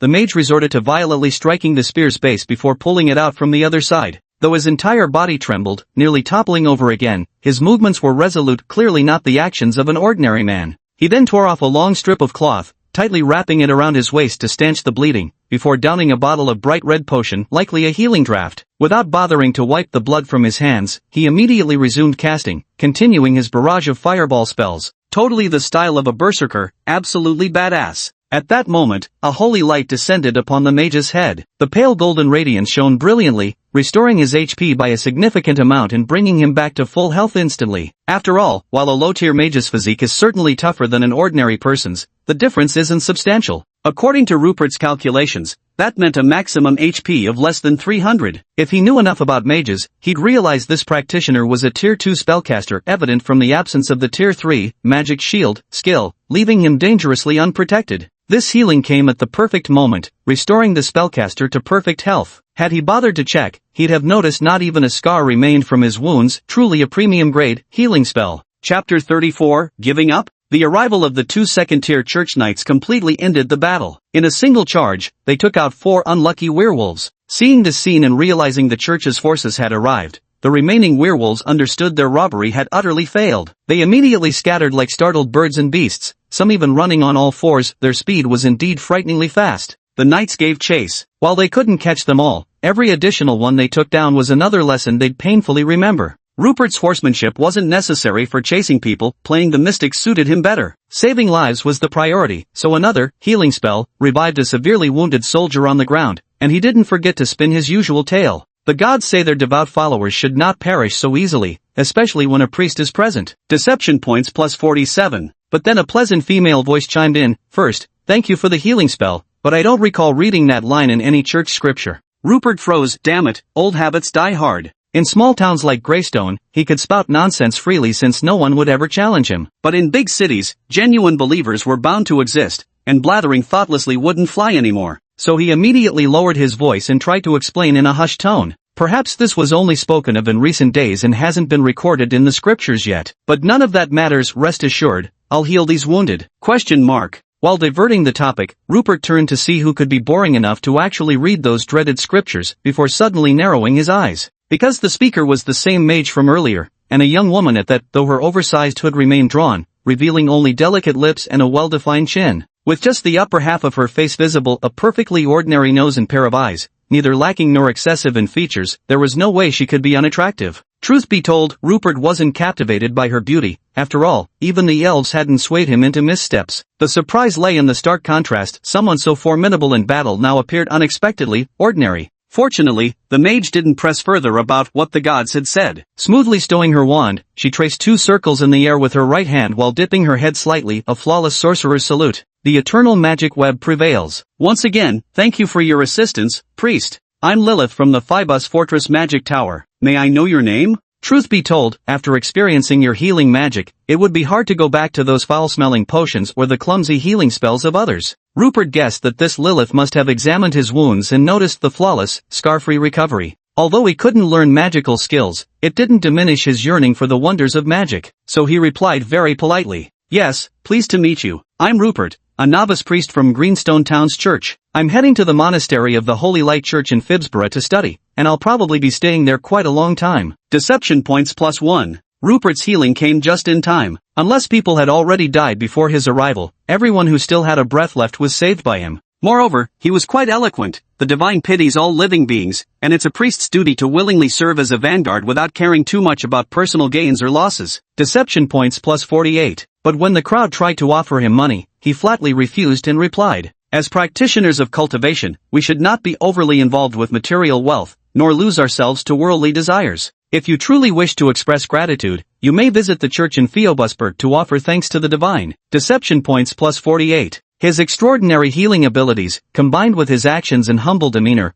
earned him widespread praise and heartfelt gratitude. It could be said that before he even arrived at Phoebusburg, his reputation would likely precede him. The 2 knights who had been pursuing the werewolves had long since retreated. The werewolves had completely scattered and fled. Within these mountainous forests, the agility of these creatures was unmatched, making pursuit on ordinary horses utterly futile. Naturally, Rupert's entire rescue had been witnessed by them. The 2 exchanged glances, quietly lamenting the missed opportunity. Afterward, Rupert and his 2 companions rode off. The speeds of the 2 groups differed, so they didn't travel together. There wasn't much distance left, and they finally arrived at Phoebusburg as darkness fell on the 3rd day. Even from afar, one could see a majestic city. Unlike small towns, its scattered lights still visible at night. The closed city gates posed no problem. As the Holy Light Church served as the best pass, the guards specially opened the gates for them. Since it was already late, the main road inside the city was nearly empty of pedestrians, allowing the trio to ride straight through on horseback. By the blue moonlight, Rupert could now glimpse a corner of Phoebusburg. The streets were broad, paved with thick stone slabs, unlike Greenstone Town, which turned into a muddy mess when it rained. Shops lined both sides, though closed now. One could easily imagine their bustling activity during the day. As we ventured further into the city, more sights came into view. The northern part of the city was likely the main source of the nighttime lights, probably the noble quarters and entertainment districts. To the east stood a lofty tower, its searchlight-like beams sweeping across the entire city. The glowing windows piercing its structure shone brilliantly. This must be the legendary Magic Tower. Though it was called a tower, it certainly wasn't small. Rupert thought it could easily be called a skyscraper. Along with its surrounding auxiliary buildings, it served as a place where mages worked, studied, lived, and conducted research. It also stood as one of the city's key defensive strongholds. The westernmost and brightest structure is the Grand Cathedral of the Holy Light, with its distinct Gothic architectural style. Its soaring spires, pointed ribbed vaults, flying buttresses, slender clustered columns, and abundant religious sculptures all combine to create a uniquely majestic and solemn beauty. The lavish use of strategically placed fluorite and various crystals ensures these buildings emit a radiant glow at night, adding an air of nobility and mystery. Comparing it to the so-called church in Greenstone Town? Don't even joke about it, they're not in the same league whatsoever. Tonight, Rupert would stay in the guest quarters of the Phibsburg Grand Cathedral, complete the necessary formalities tomorrow, and then report to the monastery afterward. In the high-ceilinged lounge behind the cathedral, High Deacon Hoffman and the Black Iron Radiant Knight Alonso sat on one side, having just finished listening to the reports from the two escort knights. Alonso sighed. Are you really just going to abandon young Rupert like this? Can your heart bear it? After returning from his trip, he didn't wallow in self-pity despite our indifference. He immediately began cleaning the church upon his return. Knowing he would soon depart, he even took the time to repair some of the old church's dilapidated furniture. Moreover, it was the last time he generously distributed food to the local townsfolk. I suspect Father Hyman's modest allowance had long since run dry, leaving him without a single coin to his name. On the way back, he treated so many wounded for free. Just listen to his words, how noble they are. Should we really give up on such a good boy? Chapter 35, Phoebus Castle. Hoffman took a sip of bitter leaf tea and spat out some residual leaves. Through the rising steam, his triangular eyes no longer seemed quite so icy. Though we're reluctant to admit it, that old hag Sherlin was probably telling the truth. Rupert is likely a half-breed of human and elf. Otherwise, there's no explaining all the marvels about Rupert. His body needs no combat chi cultivation yet is innately formidable. And then there's his naturally awakened vine ability. That female assassin he killed was tier 3 strength, yet the boy literally strangled her to death. That alone shows how terrifying his vines are. Not to mention the way the boy looks. If you claim he doesn't have elf blood, would you even believe your own words? Alonso refused to give up, but he's also mastered the miraculous healing art. Hoffman rubbed his face with both hands, seemingly troubled as well. That's precisely where the difficulty lies. Why must the deity favor this brat of all people? The deity is humanity's deity, yet favors a half-human, half-elf hybrid. If Rupert steps into the spotlight and the elves attack this point, how should we explain it? Is the deity mistaken? Or have we of the Holy Light Church erred? Alonso heard this and was at a loss. It was indeed a colossal problem, an inescapable dilemma. Yet he remained unwilling to let go of such promising talent. He countered, then are we just going to abandon him? Hoffman rolled his eyes in his signature triangular fashion. It was rather effective, if somewhat subtle due to the limited amount of white in his eyes. Who said anything about giving up? Didn't I just bring him right before our eyes? After all, he's still young. This is a perfect opportunity for him to study diligently at the monastery and strengthen his connection to the church. Let's see if any further developments arise. Giving up is definitely not an option. Given his mastery of healing magic, there's no way we'd push him toward our competitors. Isn't it obvious what scheming ideas those elves have in mind? Though for now, we should indeed avoid overtly prioritizing his training to prevent giving the elves any openings to exploit. Alonso finally relaxed. I knew it. Those crazy elf women. How could their petty schemes escape an old fox like you? I'll make the arrangements then. We'll find him good mentors at the monastery to look after him, training in both divine magic and knighthood. Don't you dare go back on our deal, we had an agreement. Hoffman waved his hand, letting Alonso handle the details himself. He also felt deeply unsettled. Just what kind of game was the deity playing, producing such a problematic treasure? Viewed on a larger scale, this threatened the very foundation of the Holy Light Church's authority to interpret divine will. Someone chosen by the gods couldn't be ignored, yet giving importance to a half-blood was unacceptable. How utterly vexing. For now, this arrangement would have to suffice. The matter would need to be reported up the chain as merely a high deacon, and dealing with a priest who shirked responsibilities, he'd already pushed things to his limit. Anything beyond this would be more than he could manage. Rupert had no idea about the various considerations behind this arrangement. He only knew the environment here was infinitely better than Greenrock Town. The guest room he stayed in was designated for visiting outsiders, likely including traveling clergy from other branches of the Holy Light Church. Even if those elves from the Life Church visited, they'd probably stay here too, hence its thoroughly complete facilities. Safety was absolutely guaranteed in such a place. As long as he didn't reveal his bizarre abilities, no one would target him. Having learned his lesson, he vowed never to demonstrate his powers in unfamiliar places again. His last encounter with the elves had caused major trouble. Had he failed to smooth things over, he might have faced the dire choice between becoming Fruitwood Barbecue or grabbing a bucket and fleeing. After washing up, exhausted from the journey, he fell into a peaceful sleep. Early the next morning, Rupert was awakened by the chirping of birds. Walking to the window to observe the scenery outside, he found himself on the third floor of a circular stone building. In the center was a neatly arranged courtyard, shaded by green trees and blooming flowers, where the birdsong originated. With his current level of hearing, he could also detect the clear, rhythmic chanting of scriptures from a slightly farther distance, adding a touch of solemnity to the beautiful scenery as a background melody. No high-ranking officials came to receive him afterward. Instead, an elderly female priest arrived directly to inform him that all procedures had been confirmed and he could now proceed to the monastery. She was there to guide the way. This priestess aunt is very gentle in both her actions and speech, giving people a most comfortable feeling. She would explain basic knowledge to Rupert in a way that didn't feel like lecturing,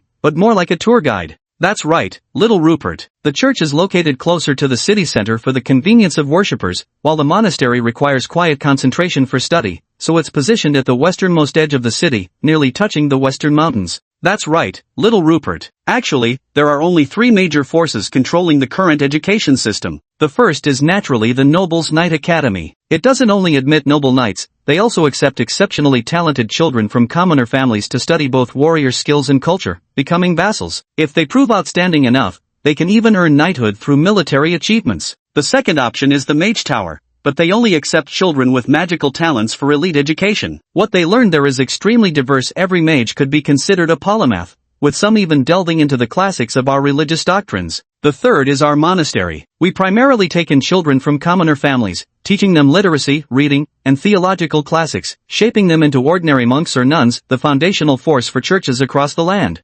However, among them, those with talent, who can master divine magic, become apprentice priests, while those who harness combat aura are trained as knights. These students are separated from the general ones and nurtured along different paths. As for you, little Rupert, according to the guidance mentioned earlier, you certainly won't need basic studies. Instead, you'll have to attend classes for both priestly theology and knightly combat aura. Quite the demanding path ahead for you. Rupert adhered to the principle of listening more and speaking less, managing to grasp the general arrangements here. Both suggested paths wanted him to give them a try. But only he knew his own circumstances. No matter how diligently he studied divine magic, he simply couldn't master it. Learning some combat skills might prove more useful. At the very least, he could improve his spear techniques to wield the void scale tentacles more fluidly. The rest would depend on the arrangements. He wasn't sure if there'd be time to venture out, but breaking through the level 20 threshold still required one more skill, and that was the real priority. Since they had to cross half of the western district, he also caught glimpses of sights unseen at night. Shops on both sides of the street were open, displaying all kinds of stores, merchandise, and hawking cries that overwhelmed his eyes. So many were things he'd never seen before. Chapter 36, The Maverick Transfer Student. On the streets, alongside humans, elves had also begun to appear. Though most of them wore large hooded cloaks, their graceful bearing still made them easily distinguishable. Those legs alone seemed longer than his entire life.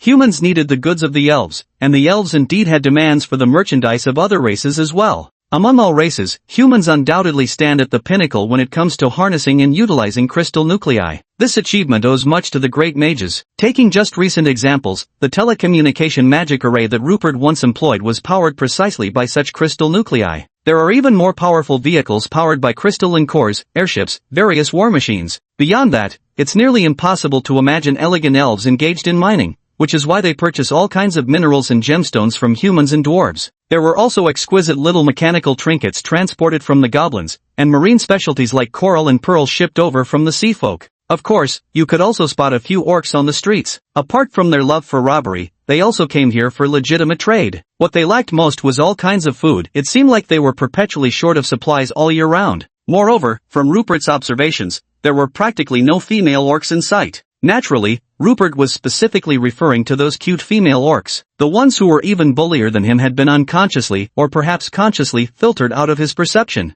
As for the elves, thanks to the relatively friendly relations between the two sides, female elves were at least visibly safer here on the surface. At any rate, in the shadows, things couldn't be much better. Otherwise, why would the Blood Wolf mercenaries risk their lives venturing into elven territory if there wasn't some kind of demand driving them? This grand fusion scene gave Rupert many new impressions, and Pfeffersburg was merely a border city. What spectacular sights might the true megacities deep within the empire hold? Dazzled beyond belief, Rupert suddenly felt this world was rather fascinating. His transmigration might not have been a complete scam after all. At least everything he'd asked for was present. It's just that this system seemed utterly deranged, always foisting these underworldly horrors upon him. After some journey, they finally arrived at the westernmost part of the city. The monastery stood as an expansive complex of stone structures, slightly weathered in appearance yet undeniably sturdy, with walls extending on both sides to seamlessly connect with the city fortifications. This meant in times of war, the monastery essentially functioned as part of the city's defensive perimeter, underscoring its strategic importance. It even possessed the rare privilege of maintaining a western gate aside from the main southern and northern city gates. Only the small postern provided additional egress. Rupert's arrival must have been notified in advance, as his enrollment went smoothly without anyone giving him trouble. He went straight to the classroom. Since it was morning, this appeared to be a large lecture attended by both priests and knights. He was then invited by an elderly priest giving the lecture and immediately stepped onto the platform of the grand classroom.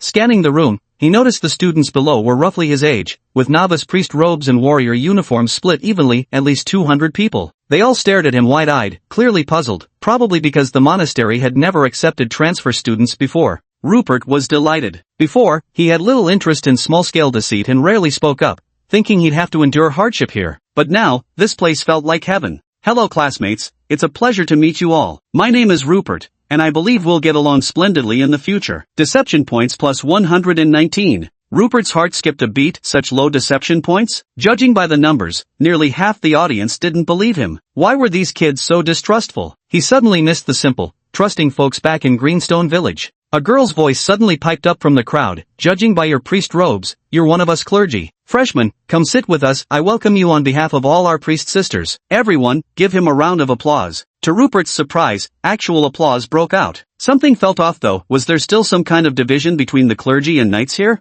And he came here to learn from both sides, yet before even starting, he's managed to offend both? But it doesn't matter. After all, the people here are just points to deceive in his eyes. Their attitude won't affect his plans. After all, the sudden change in attitude from High Deacon Hoffman had already taught him that it's best not to take things too seriously. Whoever cares too much loses. If they disdain him here, he can simply leave. For now, he's only staying because this place suits his temporary growth. He still needs a more comprehensive understanding of this world. So he directly stated, well, I'm very grateful for everyone's applause, but I should clarify, I need to study both as a priest and a knight simultaneously. My abilities are rather mixed up. Deception points plus 1. The students below suddenly erupted with various exclamations, creating a wave of sound that crashed against Rupert's face. Great! Not a single classmate believed him. Rupert glanced at the old priest beside him and noticed him nodding with a smile, perhaps the only one who knew the truth. Of course, when Rupert said his abilities were mixed up, it was from an outsider's perspective. The truth was, his abilities weren't mixed at all, they were just unusual. The old priest didn't let Rupert continue his introduction, instead instructing him to find a seat and attend the lecture. The subsequent matters would be left for the students to resolve themselves. His lesson covered the rise and fall of various races along with geopolitical topics, dry yet essential material. Though wearing novice priest robes, Rupert naturally took a seat right on the central dividing line between the two groups. He paid no heed to the whispering from either side, focusing intently on the lecture. This kind of knowledge might not be available once entering society. It was crucial to listen carefully. For him, this mattered more than divine magic or martial skills. Thus began Rupert's monastic studies, where he started gaining a more comprehensive understanding of this world, as well as the affairs of the monastery. For instance, the current batch he belonged to consisted of students about to graduate. Most had reached advanced level 1 or peak level 1, while a few exceptionally talented students had even progressed to early level 2. According to Rupert's tier system, this placed them between LV.8 and LV.12. Before understanding this place thoroughly, he hadn't deliberately farmed deception points. Since everyone still didn't know him well, he simply followed the routine and began attending classes. Before dawn broke, the night class would start their grueling cultivation of combat aura and physical training. They'd exit through the western gate and run up the mountain to the small waterfall in the back hills, using the cascading water's impact to stimulate their bodies while channeling their combat aura to resist it, something Rupert particularly enjoyed. Although these exercises couldn't level him up, they essentially allowed him to tap into his treasure trove of physical potential that he couldn't utilize effectively. The training served to awaken these dormant bodily treasures. The morning consisted of joint lectures covering knowledge essential for both groups. Here, Rupert heard countless marvels of the continent that he'd never encountered before. For instance, it's said that the ancestral home of the elves boasts a towering world tree that reaches the heavens, where tens of thousands of elves make their homes. The dwarves bored through an entire mountain range to harness its active volcanoes, forging an eternal city of steel that knows no night. The goblin race has their eternal night city entirely beneath the earth. There's also the sky city floating among the clouds, the crystal city submerged in the ocean depths, and the legendary land bridge that appears only once every few centuries, connecting to another continent. These wonders captivated Rupert's imagination. Such marvels were among the very reasons he had crossed into this world. Chapter 37, his words were all my lines. The afternoon schedule was different. The clergy classes began scripture lectures and analyzing divine magic projection principles, while the night classes started practical combat training. Rupert proceeded with his own study plan. When the night class had key lessons, he attended their practical combat sessions. Though he possessed a fine estoc named Elegance of the Wind gifted by the elves, he primarily focused on training in spear techniques. First, although he couldn't turn spear techniques into a skill that could be upgraded with points, during his visit to the elves he discovered he had a natural affinity for spears. Not aiming to master everything, he decided to specialize in this single discipline. Second, the peculiar application he developed for his void scale tentacles happened to be perfectly suited for creating his own unique spear techniques. The rest of the time, he would go to the priest's place to study. Although no skills could be learned there, what they taught was the most high-end form of persuasion, which would help him reap deception points in the future. Plus, more than half of the priest class consisted of pure and adorable young beauties, great for refreshing his eyes. But this leisurely and fulfilling learning routine of his lasted less than 7 days before criticism started pouring in. Trouble, though late, eventually arrived. The first to cause trouble was a fellow named Joseph Newman. Just from his name, anyone could tell he was a nobleman. Handsome with freckles on his face, he had the family's distinctive flaxen hair. As the youngest son of the Newman family, under the primogeniture system of the Landon Empire, he was dearly beloved yet stood to inherit no title. Without tangible military achievements, even attending aristocratic night schools would make it hard to distinguish himself. Thus, like many noble families, a crucial part of his family's planned path for him was entering the Holy Light Church's hierarchy. Those with talent might also join the mage system. This was the classic "don't put all your eggs in one basket" theory. For a family to grow stronger and more influential, it must extend enough branches. Who knows which sprout might grow into a towering tree. Such is how power is built. Joseph Newman came from such a family, and he had proven himself decently by recently breaking through to Tier 2 battle aura, becoming a knight, placing him among the top echelon of his class. It was that age of boundless arrogance where one might kick a napping dog just for passing by, let alone encountering an eccentric transfer student like Rupert. This night Joseph Newman wasn't a complete fool either. He didn't pick fights blindly. After all, his father was merely the lowest rank of baron, who might hold some influence in Phoebus Castle, but elsewhere, any noble family would at minimum match their standing. So after taking a dislike to Rupert, he cautiously inquired about the boy's background. Discovering he was just a novice priest from some backwater called Greenstone Town, a place he couldn't even find on the map, Joseph immediately relaxed. But his caution only went so far. Without delving deeper into investigation, he immediately started picking fights. Picking fights in the night class was absurdly easy, just issue a challenge. That afternoon, he brought a few lackeys to block Rupert's path as he tried to leave. Though a few classmates frowned, none spoke up to stop it. Joseph Newman swaggered up to Rupert until their faces were nearly nose to nose. "I heard you're just a novice priest from some rundown church. What qualifications do you have to attend night courses? Have you even learned combat aura yet?" Rupert had expected troublemakers eventually, though he was surprised it took this long. He'd been hoping to blend in with his classmates to harvest some deception points, so having a provocateur to make an example of would actually work out perfectly. Enduring the stench of sweat from the guy's recent workout, plus faint traces of bad breath, Rupert suddenly gasped in theatrical disbelief. "By the light, you actually dared to call holy property of the Church of Radiance a rundown church? Just how deep does your contempt for our faith run? As a formally appointed novice priest of the Holy Light Church, I simply cannot tolerate this. Therefore, I challenge you. Deception points plus 103. Rupert's sudden outburst of hysteria startled everyone, forcing them to believe that this novice priest truly couldn't endure such slander. They all cast peculiar glances at the dumbfounded Joseph. Joseph's lackeys quietly took a step back, as if to say, "We don't know him." Joseph Newman was utterly dumbstruck. He had merely said it offhand. How had it suddenly escalated to looking down upon the Holy Light Church? But the words had indeed come from his mouth, and he had specifically said them in front of so many people. But it was supposed to be him picking a fight. Suddenly the tables turned, and now he was being challenged with no room left for refusal. Out of nowhere, a black scaly patterned staff appeared in his opponent's hands, swooping down toward him without hesitation. This wasn't how the script was supposed to go. Challenge and duel were supposed to be his lines, words he hadn't even gotten to say yet. How did it become the other side delivering righteous retribution to him? Joseph Newman was stunned, but at least his skills weren't lacking. He managed to draw his greatsword just in time, raising it high to execute a flawless parry against the black staff. At least, it would have been flawless if that had truly been just an ordinary staff. Rupert had been waiting for this exact moment. The moment his tentacle staff made contact with Joseph's blade, it suddenly extended by dozens of centimeters, and like a makeshift flail, the detached front half swung around the sword and smashed straight into Joseph Newman's face. Not only did a distinct violet-red bruise appear, but the rod's tip had also ripped open his forehead, causing blood to gush uncontrollably. An ordinary rod wouldn't normally inflict such peculiar injuries, but this tentacle rod had a mind of its own, its tip surreptitiously striking with a sly movement before reverting back to its rigid form. The whole effect made the rod seem unnaturally flexible, with an unsettlingly strong rebound. The surrounding night class students gasped in shock. They had envisioned countless outcomes,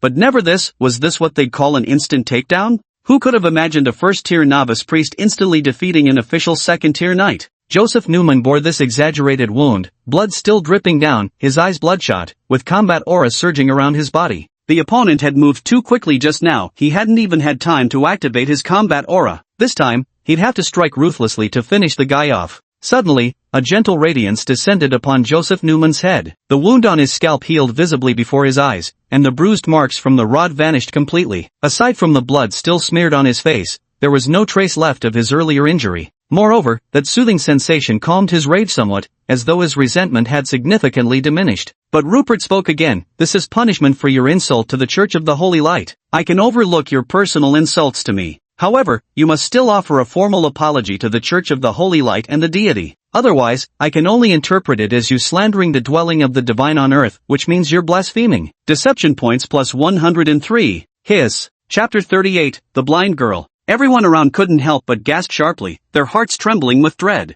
Everyone actually heard Joseph Newman's initial statement and understood its main point was merely to provoke Rupert and stir up trouble. But they couldn't help how Rupert seized on a loophole and kept escalating the situation. Calling it a shabby church was already elevated to the level of blasphemy. If they'd let him say a few more words, they might have needed to summon the Inquisition. The Newman family might have ceased to exist entirely. Joseph Newman had never encountered an opponent like this. Normally, after he provoked someone a few times, they'd retaliate in anger, giving him proper grounds to issue a challenge. He'd then reasonably beat them up, they'd tearfully admit their mistake, applause would follow, and the confrontation would conclude. That's how things should work. But his opponent wasn't playing by the usual rules at all, which made cold sweat break out on Joseph's back. Despite being normally quick-witted, he could only stammer, "I didn't." "That's not true." Seeing Rupert about to speak again, the night instructor who had been eavesdropping nearby stepped forward to stop him. Any further words would be too terrifying. That Alonso fellow had indeed been right. This Rupert, who seemed quiet and easy to bully, was actually a ruthless figure. Rumor had it he single-handedly countered and killed a Tier 3 elven assassin.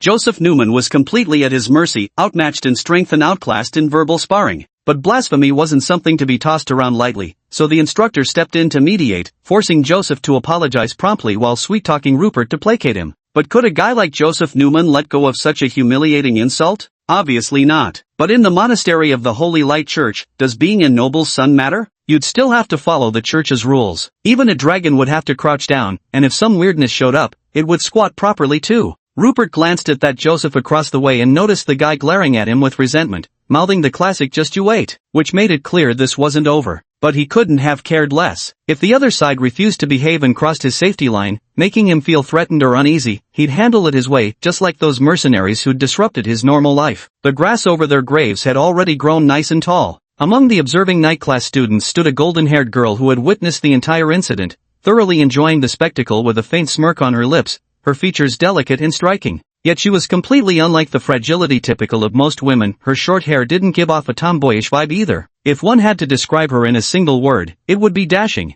But there seemed to be something off about her eyes. Though they were strikingly blue, large, and bright, they appeared unable to focus properly. She also had a habit of tilting her head slightly, leaning an ear closer as if listening, more in line with the traits of someone blind. What kind of ailment could even the Holy Light Church fail to cure? Yet here she was. In the night class, there were less than 10 female students to begin with. Given her looks, despite her eye condition, she shouldn't have lacked admirers. Yet those around her kept some distance, never getting too close. She'd grown quite accustomed to this solitude, and after confirming there was no more spectacle to observe, she turned away with effortless grace. Her name was Sophia. Though visually impaired, she could deftly navigate around obstacles and departing classmates, appearing no different from anyone else. Rupert glanced in her direction but didn't investigate further. He'd never noticed this extraordinary blind girl classmate, partly because she behaved so normally, and partly because the other students never spoke about her. Here Rupert resumed his normal study routine, like a parched sponge, voraciously absorbing knowledge about this world. Yet both the opposing factions of priests and knights grew even more reluctant to engage with him.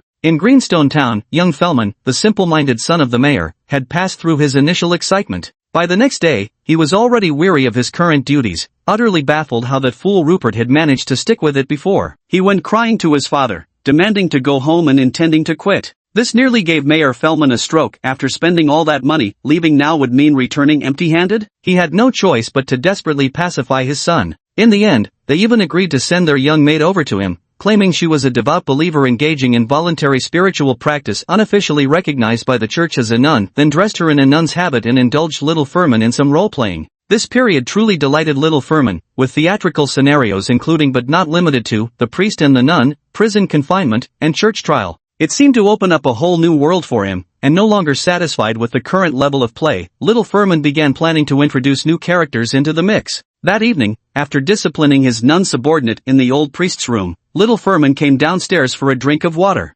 Suddenly, in the small courtyard on the first floor, under the blue moonlight, stood a gaunt figure clad in black robes, silent yet profoundly terrifying. Little Furman was startled, nearly dropping to his knees, but after steadying himself, he quickly began to complain. Did my father send you? Every time, you have to make it all mysterious, acting like the church is some kind of horror show. You even have to wear a cloak and come in the dead of night, as if afraid someone might see you. So what if they do? This dump isn't even wanted by the church anymore. He's just scaring himself for no reason. Take off your hood first, let me see the quality this time, but not all the way. Just like this, keep that effect, this sense of mystery. I really have to admire this guy. Faced with such a terrifying situation, his first reaction wasn't to run away, but to imagine adding another cloak-wearing monster to his role-playing scenarios, thus expanding the gameplay possibilities even further. The cloaked figure across from him didn't remove his hood, merely tilting his head slightly as he studied little Furman with apparent intensity, his tone laced with genuine bewilderment. But his voice did not vibrate through the air, it appeared directly in little Furman's mind. Is this what you call an excellent new body? It feels worse than your old priest's body. How do you plan to beat me this time?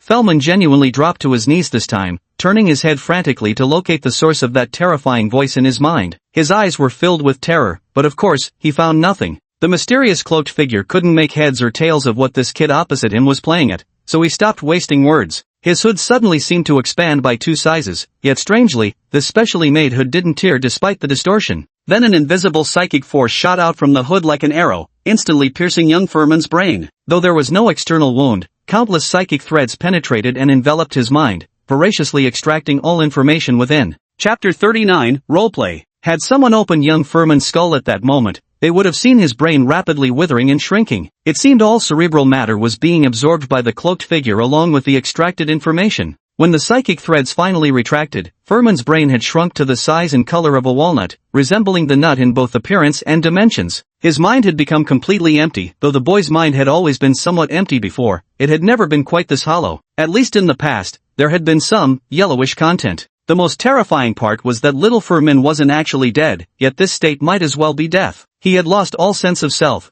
along with every other form of awareness, including even the recognition of pain. At that moment, the cloaked figure tilted its head skyward, its hood pulsing slowly like a beating heart, radiating an almost blissful satisfaction. He also gleaned considerable information about Greenstone Town, priest impersonations, nun acts, prison restraints, beggars in churches, devotees praying for children. Why won't it ever end? What is all this? Why do humans seem even more chaotic than him? Finally, he found the information he needed. Rupert, constantly healing, saving lives, doing good deeds. Old friend, is this your new body? How lovely it is, fresh, healthy, and full of vitality, like the radiance of the sun. Is this what you yearn for? You crave human life so desperately, let me ruin it then. Destruction is true beauty. The only praiseworthy aspect of humans lies in their brains, so lively, so delicious. Let me see where you're hiding. Phoebusburg? The Abbey? Have you lost your mind? Or are you trying to get yourself killed? Is this what you call the most dangerous place is the safest place? Or have you figured out how to let the host wield divine magic? Alright, you've already used healing spell. Aren't you being a bit selfish hoarding this discovery?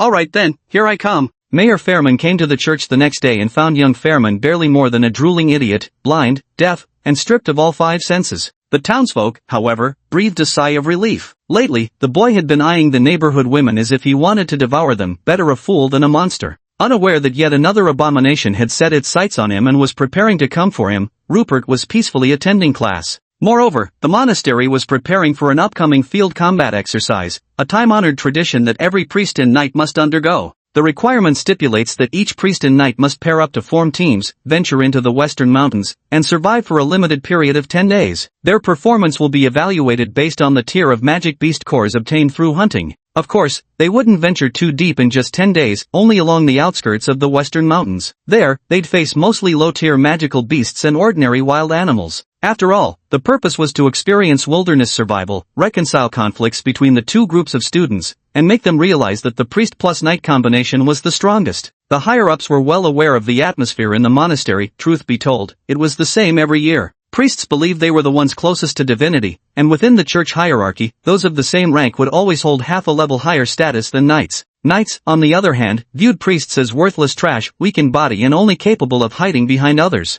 It was only through such one-on-one combat partnerships that priests and knights could be forged into a cohesive unit, forming the cornerstone of the church's strength. Only after stepping beyond the church and encountering the outside world would their coordination gradually become flawless, their bond growing utterly seamless. As this was a mandatory rule imposed by the monastery, everyone began searching for their partners. Naturally, the most sought after were the second-rank knights and second-rank priests who had mastered blessing magic. In the past, there had been instances where the numbers didn't match up, leaving extra people unassigned. In such cases, a few temporary replacements would typically be called in from the church. But this time, the numbers matched perfectly without needing any substitutions. At least, that was the case when Rupert was counted as a priest. In the end, the knights refused to team up with Rupert, scornfully labeling him a flip-flopper. They dubbed him the Bat, implying he was neither bird nor beast. This nickname spread widely after his battle with Joseph Newman, and it was clear who had been fanning the flames. But Rupert didn't mind this slightly mocking nickname at all. On the contrary, he was quite pleased with it,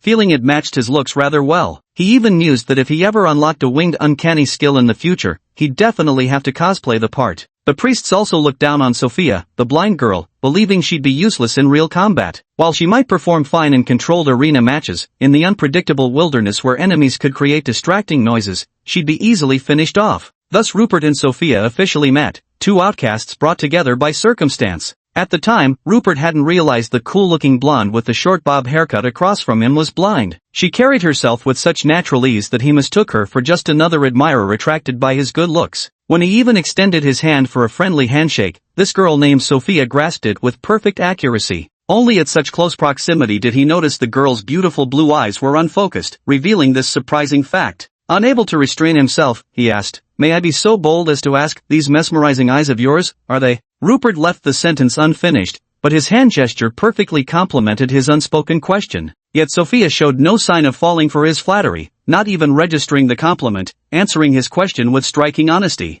"Yes, my eyes have a congenital condition that can't be cured because they were originally defective. My hearing is excellent though, good enough for combat. Of course, if you're unwilling, you can raise an objection with the teacher. They'll arrange different teammates for you." Though Rupert couldn't use the impolite phrase overjoyed to describe his current mood, he suddenly discovered quite a promising direction. His utterly horrifying skills would make a perfectly blind teammate the ideal match, wouldn't they? Only then did he begin to feel sympathy for this Sophia, but from her few words, it became clear she didn't particularly need such pity. She carried herself with striking independence and confidence, so he immediately rejected the proposal to switch teammates. "I'd be honored to team up with you. I seem to have received some divine favor in healing arts. May I treat your wounds? What's up with this little girl named Sophia? Why doesn't she believe anything anyone says?" Rupert had already suffered repeated setbacks with her, not gaining a single deceit point. He simply refused to accept it. He was determined to extract some deceit points from her. Chapter 40, The Priest-Knight Duo. Perhaps Sophia also sensed that Rupert harbored no ill will toward her,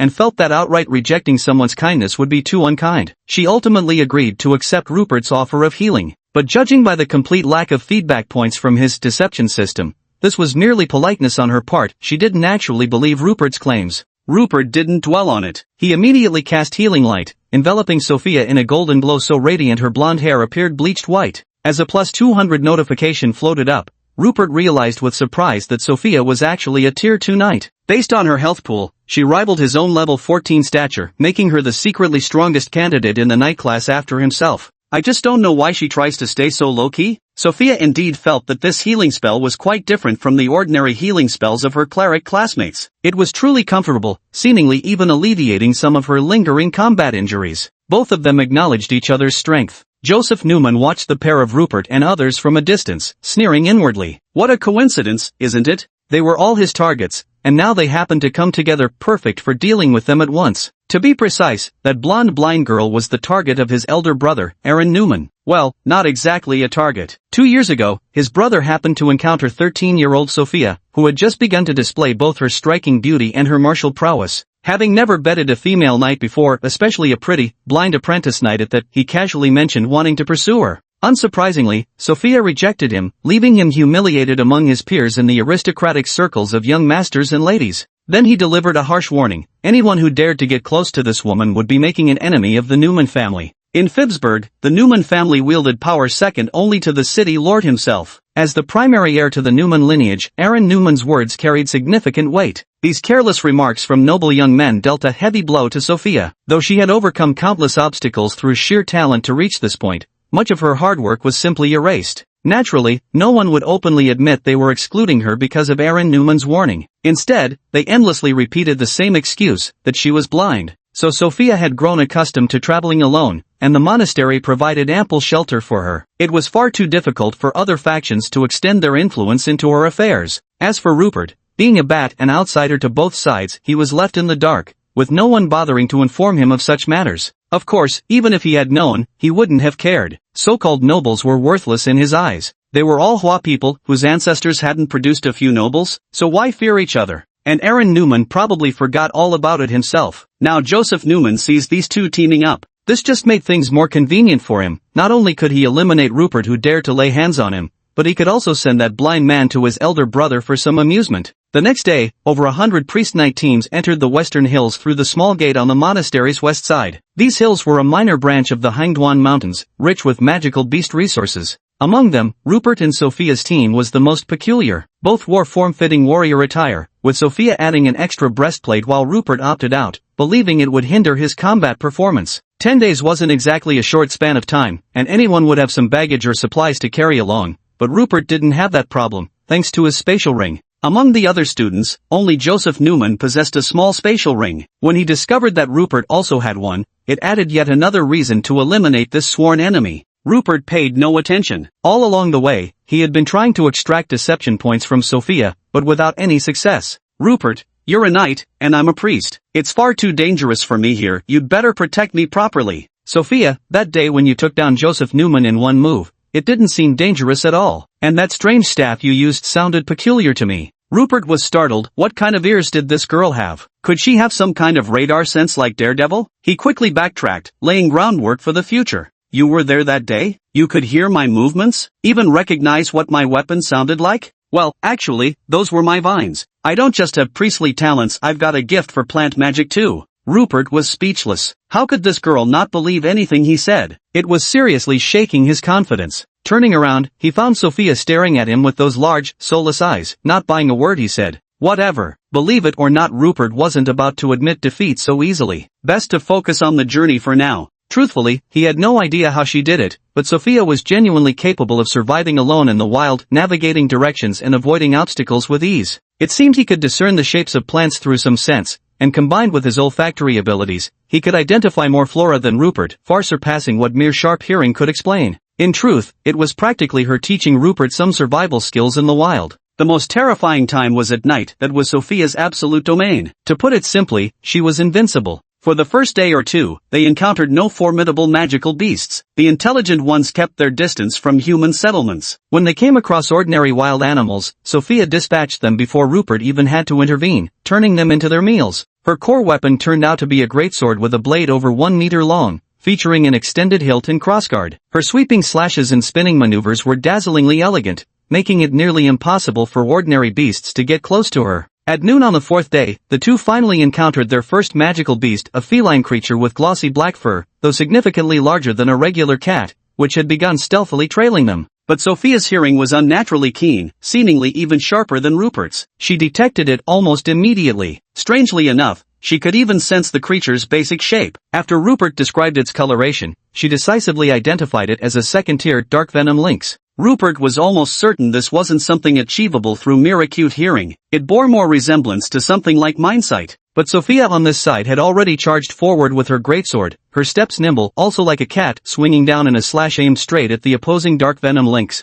The agility of the feline beast was also astonishing. With a small leap and an aerial change of direction, it not only dodged Sophia's strike but also swiped at her with its claws from the side, only to be deflected by her sword. The two sides were actually trading blows on equal footing. Rupert didn't rush in immediately. He could tell that Sophia was an extremely proud person. This was her way of proving herself. Proving she wasn't a burden. It was a small request he was willing to accommodate. A few minor injuries were nothing to him, just a trivial matter. But what truly unsettled Rupert was the gnawing sense of unease he'd felt since spotting the dark venom lynx, an unease that only grew stronger by the minute. And it's certain that this unease isn't coming from the caracal in front. Some real danger must be approaching. Chapter 41, Bring It On, 2 more. Rupert had long anticipated that Joseph Newman, who failed to cause him trouble last time, would come for revenge. But with his true strength, such riffraff couldn't possibly threaten him. He could take on 11, since he does have 11 tentacles after all. A growing sense of unease intensified within him, even making the surrounding trees seem fraught with danger. Rupert didn't want to remain in a passive,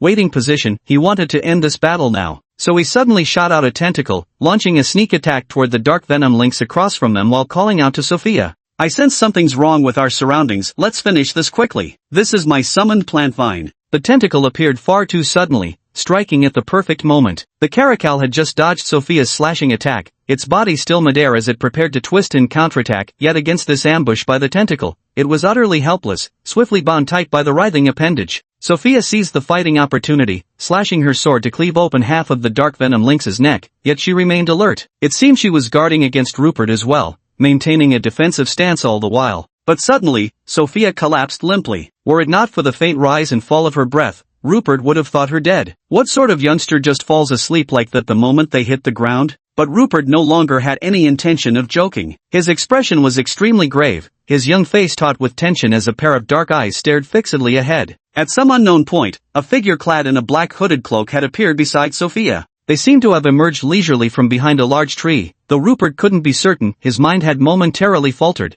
and suddenly this shadowy presence was simply there. When this figure spoke, the sound didn't vibrate through vocal cords and travel through air to reach Rupert's eardrums. Instead, the words resonated directly within Rupert's skull, complete with an unnatural synth-like distortion. Is this your new body? Truly impressive, healthy and fresh. He then pointed at the tentacles still entangled with the venomous lynx. Have you disguised your tentacles too, and called them plant vines? What a brilliant idea. No wonder you managed to infiltrate the church. Your mind is becoming increasingly sharp, making me unable to resist wanting to harvest you. I don't even want to honor our duel agreement anymore. I want to devour you right now. What should I do about that? This terrified Rupert, but he controlled himself from showing it while preparing for battle. Still, it didn't stop him from listening to more of the villain's nonsense to glean potentially useful information. But like a madman, the creature abruptly changed topics himself. He crouched down again, extending from beneath his cloak a hand resembling withered wood, his fingers nearly twice the length of a normal person's, with black, twisted fingernails. He lightly tapped Sophia's breastplate,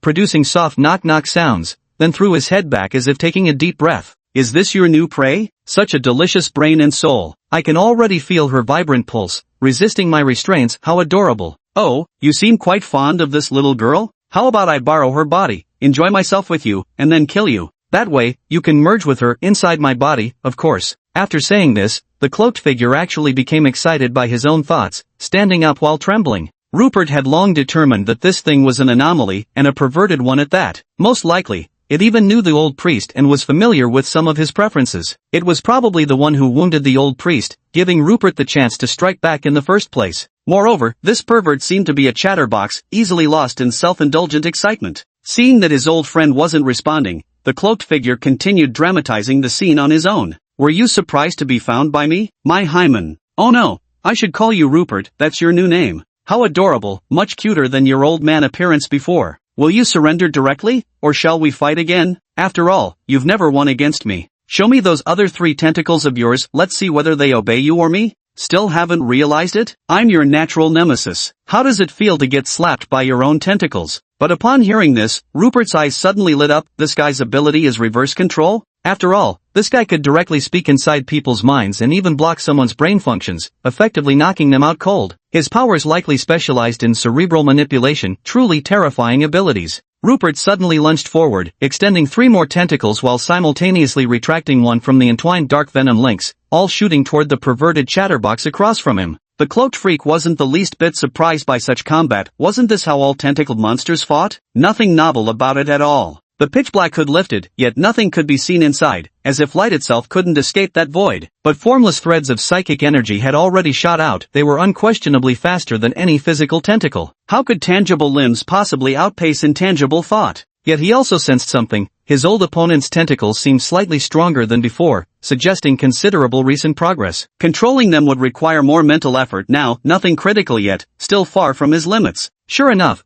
the effect on the battlefield was evident. The 4 tentacles under Rupert's control began to tremble, immobilized as if trapped in solid air. Though they still obeyed his will, they could no longer advance an inch. The cloaked figure glanced at his old rival's terrified gaze and shook his head dismissively. It was always the same, what was there to fear? So he decided to ramp up his psychic output, intent on seizing full control of these 4 adorable little appendages. But suddenly, his opponent unleashed 2 more tentacles, forcing him to hastily divert more of his mental energy to suppress them. This doesn't seem to add up, right? But it wasn't a big deal yet. It hadn't exceeded his mental limit. In the past, he could wrest control of his opponent's tentacles and turn them back to lash his old rival. This was nothing in comparison. Bring it on! Give me 2 more! Probably his old rival had been eating well in the big city lately, eating refined, progressing quite a bit. Maybe he should consider coming to the big city too. Though it was undeniably dangerous under the watchful eyes of the Holy Light Church, the rewards were truly irresistible. The cloaked figure's entire body was concealed beneath his cloak,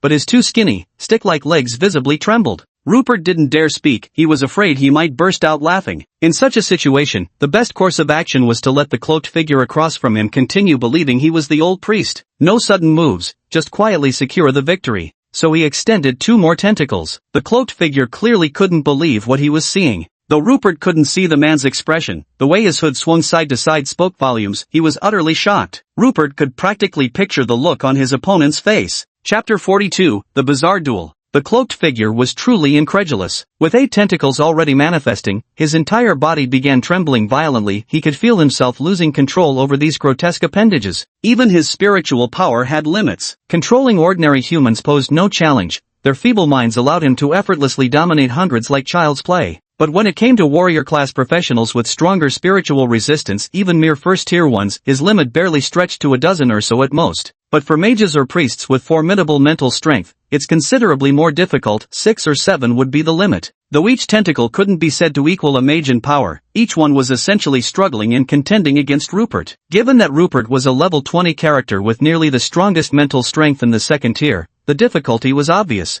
The cloaked figure trembled violently, the hood swaying so much it seemed about to fall off. Rupert had largely achieved his goal. It was time to end the battle. A healing spell descended from the heavens, while 3 additional tentacles lashed out simultaneously, each tip armed with 6 or 7 fangs, shaped like the bristles of a toilet brush. -400 floated up as the healing spell completely broke the cloaked figure's defenses. Under the pale golden glow, the threads of mental energy instantly went haywire. 3 toilet brushes, 2 plunged straight into the cloaked figure's chest cavity, burying deep before rapidly spinning, tearing out tangled masses of tissue and endless streams of black ooze. According to Rupert's analysis of the cloak-wearing monstrosity, the head was likely its weak point. Thus, a tentacle-shaped toilet brush shot straight toward the dark void beneath the hood, aiming for a lethal strike. However, it was solidly blocked by an invisible psychic wall. The Vifong drill bit was spinning so fast it sparked, yet still failed to break through. Meanwhile, the 8 tentacles that had just shaken off control all launched attacks, but the freak's head remained perfectly defended, while its body was already riddled with holes.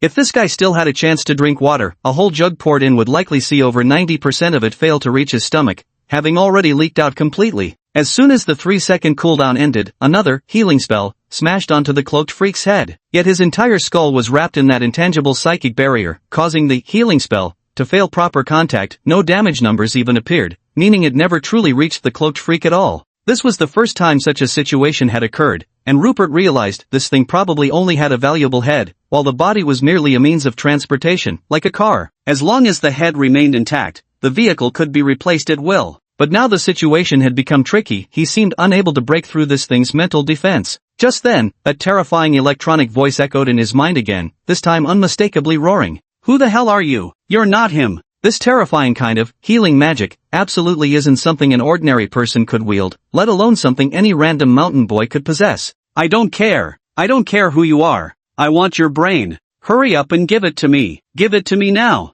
This hysterical voice resounded in Rupert's mind, causing a certain tremor that made him extremely uncomfortable. Covering his head with his left hand, he immediately lashed out. "I'm your father, damn it!" Rupert was just about to unleash a torrent of verbal abuse, because when confronting psychic defenses, only mental attacks could break through. It was common knowledge that threats targeting multiple generations of direct lineage and familial relationships were effective. But then a terrifying psychic force assaulted his brain, starting from between his eyebrows. If he could see invisible spiritual energy, he would have noticed the cloaked figure condensing terrifying psychic force into a massive drill bit, spinning at high speed toward the center of his forehead. The pain was unbearable. Rupert completely lost control of his body, stumbling backward before collapsing onto the ground as the tentacles in his hand began thrashing wildly without order. When some tentacles inadvertently blocked the psychic drill, granting Rupert a momentary reprieve, inspiration struck. He immediately wrapped his entire head with the writhing tentacles. Though grotesque and horrifying to behold, there was no room for hesitation now. As he peered through the gaps of the tentacled helmet at his opponent, he noticed the cloaked figure had completely transformed its form. It had entirely abandoned its cumbersome humanoid body, its cloak fallen away, leaving only a grotesque, tumor-like mass floating there. The mass was riddled with twisted, convoluted ridges, revealing it was indeed a brain, with tendril-like roots dangling below, likely universal connectors for attaching to bodies still dripping black mucus. The whole thing resembled a hydrogen balloon. No wonder it only communicated by speaking directly into people's minds before. It literally had no facial features and couldn't produce sound, relying entirely on mental projection. Now the constant hood made perfect sense. If he had a fleshy tumor for a head, he'd keep it covered too, downright terrifying if revealed. All those imagined disbelieving expressions were pure fantasy. Turns out the creature couldn't even make expressions. But Rupert was being hypocritical. His current appearance wasn't much better. Grimy warrior garb with a spherical thing atop his head. A massive ball of tentacles, 11 tendrils tightly wrapping around its head like strands of yarn to guard against sneak attacks, even casting a healing spell on itself. The opponent also compressed its immense psychic energy into a barrier, fiercely protecting its tumorous brain, finding no way to deal with Rupert. Thus, the battle fell into an eerie stalemate. Rupert still had a trick up his sleeve. Extending his left hand flat, he recalled the 20 fangs, suspending them midair before launching a continuous barrage of shots aimed directly at the opposing tumorous head. "You're so proud of your mental prowess, right? Let's see how long you can maintain this barrier. I'll drain you dry if I have to." Rupert took a liking to this freak's brain. He adored mental skills like these, completely invisible when used, far better than his grotesque spectacle of writhing tentacles, and much more versatile too. The tumorous brain on the opposite side was stunned, clearly caught off guard. Countless fangs came flying, splashing ripples across its mental barrier, rapidly depleting its psychic energy. With nothing but a brain left, how could it even fight back? It circled around twice and suddenly spotted Sophia lying unconscious on the ground. A thread of psychic energy connected to her. "Isn't this your classmate? Let's see if you have the heart to strike." But it failed to control anything. Before its psychic thread could reach her, a sneaky tentacle had already snatched Sophia away, dragging her behind Rupert. This girl wasn't bad. Though she hadn't contributed a single deception point to him, he simply couldn't bear to let her die right in front of him. He had noticed the lumpy brain's movements from across the way and had commanded the tentacles to act in advance, which was how he managed to save Sophia at the critical moment. This sent the lumpy brain across from him into an even more frenzied rage. The grooves between its tumors began to tremble, its spiritual energy running wild, clearly infuriated, as it even puffed itself up into a larger size. But suddenly, it froze. Then it turned and flew straight into the bushes behind it. Rupert was stunned. Was it trying to escape? Chapter 43, Rupert's Script. Rupert was genuinely worried this thing might suddenly flee. After all this fighting, if it ended with no results or benefits, wouldn't all that effort be wasted? Thus, he prepared to give chase. The creature was using psychic energy to float along, and its speed didn't seem particularly easy enough to keep up with. But soon, Rupert came to an abrupt halt, staring at the scene ahead with a peculiar expression. Because when he crossed through this thicket, he discovered 6 humans lying here, all classmates from the monastery, one of whom was Joseph Newman, the same guy who had given him trouble last time. At the sight of them, Rupert could pretty much guess what these fellows were here for. Surely they hadn't come to help Rupert hunt magical beasts out of concern for his poor health? Most likely, they were here for an ambush. Typical noble logic. The only way Joseph Newman could wipe away the humiliation from their last duel was by physically eliminating Rupert. And this time they brought helpers, all likely from their circle, if not nobles then at least wealthy merchants of that tier. There were 3 Tier 2 knights and 3 Tier 1 novice priests. Understandable, those people had some grasp of battle aura, but if they truly had psychic talent, they'd rather become magic apprentices than study as priests. Naturally, their priestcraft was subpar. yet now they all lay unconscious. Originally, they'd secretly followed Rupert and Sophia, waiting to ambush them deep in the forest where the aftermath could be blamed on random monster encounters. Without evidence, even suspicions wouldn't matter. Who'd dare baselessly accuse a noble? But just the day before, they were discovered by the approaching cloaked monstrosities and, naturally, were all captured. The cloaked creatures' original plan was to enjoy and restore themselves with these fresh brains after battling their old friend, but who knew the fight would turn into such a miserable state? Moreover, this Rupert seems to care deeply about his classmates and even protected that girl just now. Now there are still 6 here, let's see how he protects them all? During the resistance against Rupert earlier, to concentrate all their strength, they temporarily withdrew their psychic energy, merely sealing their brains temporarily, just like with Sophia. Now it began directly invading Joseph and the others' minds. The men lay on the ground, convulsing violently as if electrocuted, clearly resisting on a mental level, but to no avail. Soon, Joseph and the other 5 all sat up straight. Their eyes turned pitch black with white filament-like substances squirming inside. They wore eerie identical grins, their split lips dripping blood down to their chins unnoticed. Moving in perfect synchronization, all 6 jerked upright and lunged at Rupert, completely abandoning defense, gambling that Rupert couldn't bear to harm his classmates. It often did this, using children to kill parents, or parents to kill children. The victims would always weep and beg for mercy, never daring to fight back. Humans truly were fascinating creatures. It enjoys watching humans in such despair, this brings it immense pleasure. The effect was immediate. Rupert, now sporting an ugly giant orb on his head, turned and fled. Ridiculous. How could he possibly escape? Wouldn't that make this whole fight a waste of time? Rupert's body, it was determined to claim it. Was Rupert really trying to flee? Obviously not. How could he possibly feel any sympathy for Joseph Newman, someone who tried to cause him trouble and even wanted him dead? Because what he was really thinking about was how to handle the aftermath of this battle, how to completely distance himself from the incident. So he returned to the earlier battlefield and manipulated those fangs, making them roll around in the black viscous fluid on the ground until their teeth were stained black. Then without hesitation he fired at the 6 charging puppets behind him, with Joseph Newman receiving special attention. His decisiveness once again stunned the tumor brain. This guy is really complicated. Do you actually care about your classmates or not? Could you give a straight answer? Joseph and the others were merely mentally controlled, their bodies remained their own. Pierced by these fangs, tainted with eerie blood and without timely treatment, their bodies couldn't withstand it. Their internal organs began dissolving, and soon they were vomiting black blood, clearly beyond saving. The lumpy-brained creature was genuinely starting to panic. This Rupert standing before him seemed far more ruthless than either himself or his old friend the priest, slaughtering his own kind without batting an eye. Truth be told, it was tempted to flee. But now it had become a crucial piece in Rupert's script. How could they possibly let it escape? Who else would shoulder this blame? And where was it supposed to acquire new skills anyway? A tentacle mischievously stretched over and yanked at the root-like filaments beneath the tumorous brain. The tumorous brain froze, but before it could react, it was swung like a flail and smashed violently against the hard stones. Rupert's goal was simple. He'd realized this tumorous brain only had a few attack patterns, with no new tricks up its sleeve. Now it was just about depleting the tumorous brain's mental energy, much like how a beaver eats oysters. When it can't crack the shell open, it smashes it against rocks until it shatters, then feasts on the delicious oyster meat inside. Now the tumor brain somewhat regretted abandoning its physical form too soon. With its weakness exposed and the world spinning around it, launching precise counterattacks had become impossible. It struggled to maintain its psychic barrier,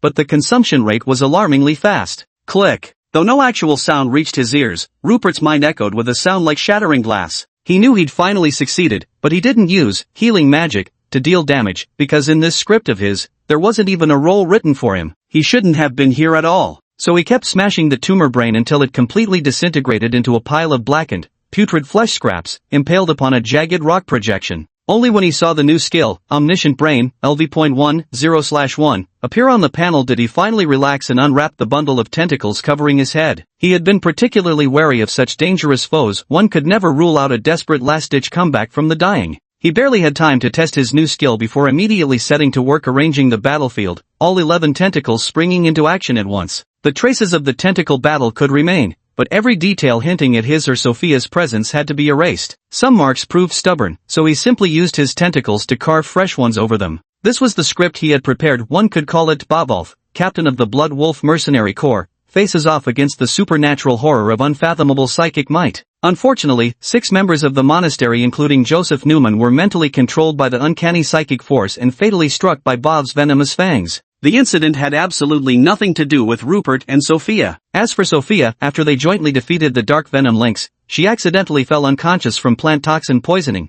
and Rupert carried her out of the danger zone. Sure, there might be loopholes in the story, but so what? The main logic held up. Anyway, Rupert was the only living witness. He could spin any tale he wanted. Did anyone dare to interrogate him under torture? Chapter 44 The Changes of Tier 3. Rupert carried Sophia to another place, filling in his script once more. Just like that, he said it all. After finding a hollow in a large tree and ensuring no current inhabitants were inside, he settled Sophia there and positioned himself a short distance away. Then, he covertly checked his new abilities, secretly wondering if they hit too, would manifest as another massive lump of flesh. He stretched out his left hand, attempting to summon the all-knowing brain, LV.10/1, but nothing happened. He felt something was off and quickly touched his head, finding no changes. In his confusion, as if compelled by some unseen force, he glanced upward and discovered a brain floating just above his head, pulsating slightly to demonstrate how vividly alive it was. This brain was far more pleasant-looking than the tumor brain, a perfectly shaped human brain with red and blue tendrils dangling beneath, swaying as if brushed by wind, seeming liable to graze Rupert's scalp at any moment. Rupert was utterly dumbfounded. Though the brain existed outside his body and wasn't physically attached to him, for which he was grateful, was hovering it directly over his head really too casual an arrangement? Who in their right mind would fight with a brain flower on their head? Even if it's hot pot ingredients, you shouldn't stuff it on your head. Rupert took a deep breath and began convincing himself to accept this absurd setting. Upon closer inspection of the brain flower, he noticed countless strands of psychic energy emanating from it, extending in all directions. By concentrating, he could actually perceive the outside world through these threads. Other than that, there weren't any additional effects, no mind control or psychic barrier, but this wasn't too concerning, considering he was only at level 1. Moreover, after acquiring this skill, Rupert could now max out 4 LV.20 skills, allowing him to break through the level 20 restriction. His strength was about to receive a significant boost. When leaving Greenstone Town, Rupert had 9,791 deception points remaining. During his time at the academy, he had expected to wield immense influence, but instead, he ended up being disliked by both sides. His grand plan to farm deception points failed completely. He only managed to gather a measly 1,318 points.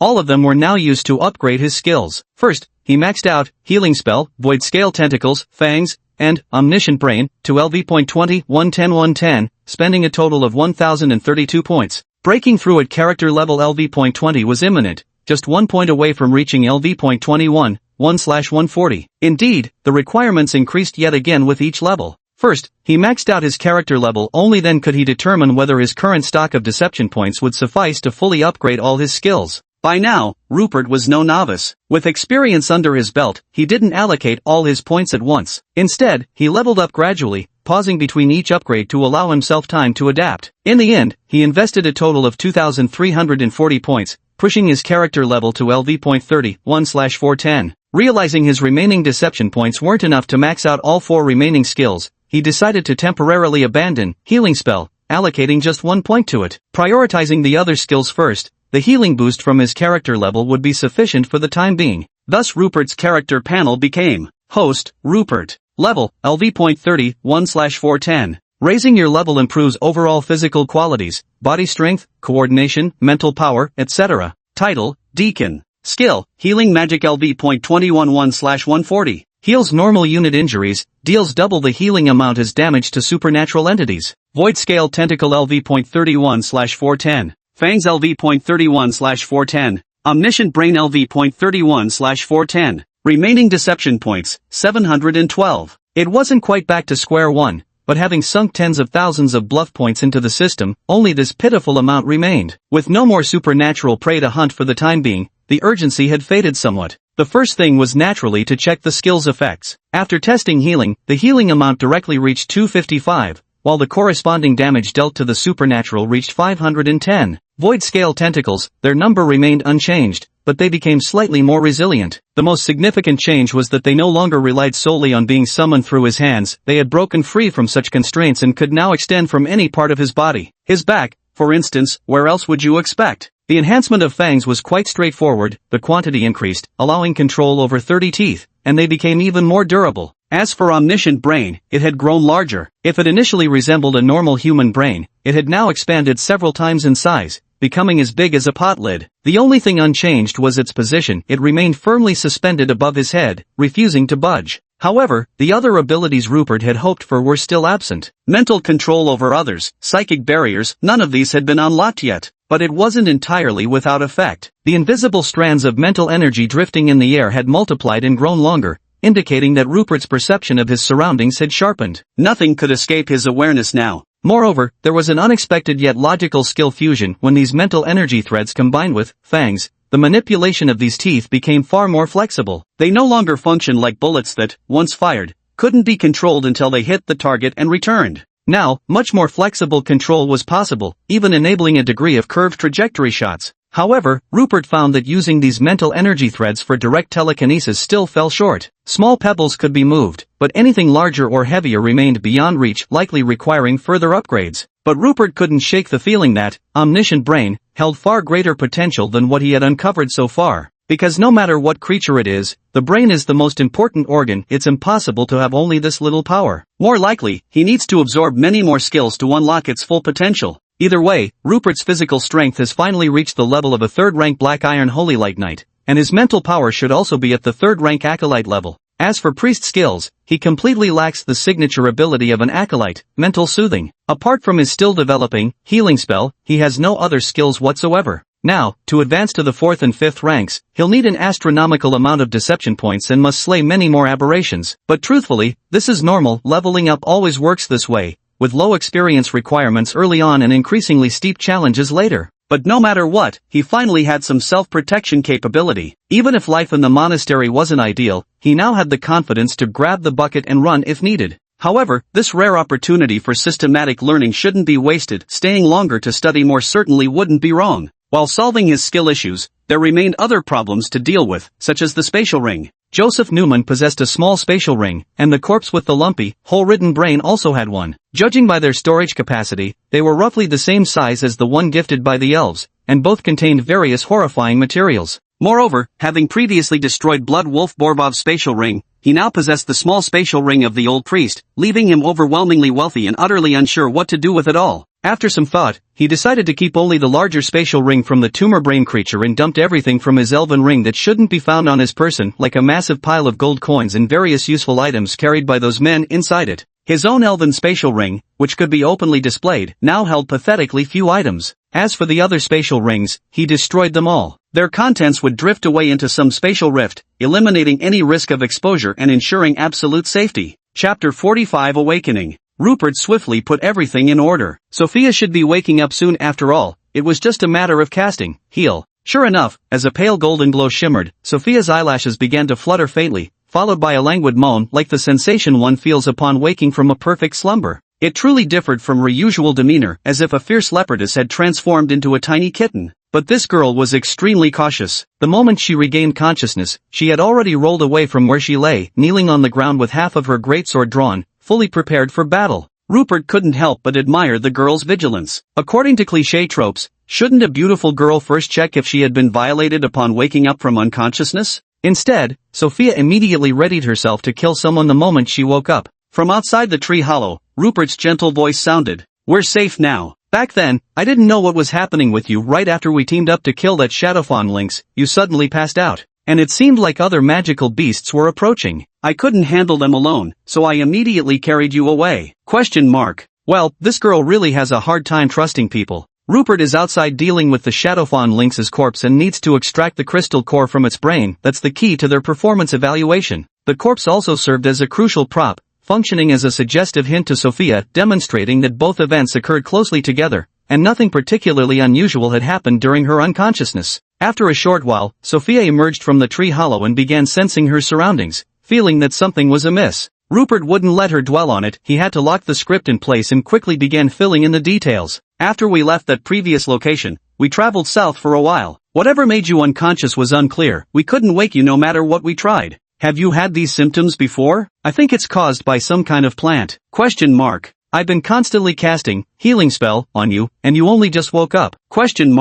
Rupert was exasperated. This girl was truly impervious to both soft and hard approaches. No matter how compelling his arguments were, she remained skeptical. Could she actually be his natural nemesis? With Sophia, it felt like he hadn't scored a single successful deception. It was downright uncanny. Sophia finally managed to get a rough sense of her surroundings and felt somewhat reassured. She spoke politely. "Thank you for carrying me so far. I've never suddenly lost consciousness like this before, and I don't know the cause." Rupert noticed that his deception points still hadn't increased, realizing these were just polite words from Sophia. He couldn't help but feel both amused and frustrated. But upon reflection, it occurred to him that this girl seemed rather pitiful. Her blindness probably fostered this habit of doubting everything. She likely wouldn't believe a thing unless she confirmed it herself. Sophia wrinkled her nose at this point. You weren't planning to eat this dark venom lynx, were you? Its meat is poisonous, you know. Rupert laughed awkwardly and buried the half-processed carcass somewhere. Indeed, his unfamiliarity with such knowledge could easily lead to trouble.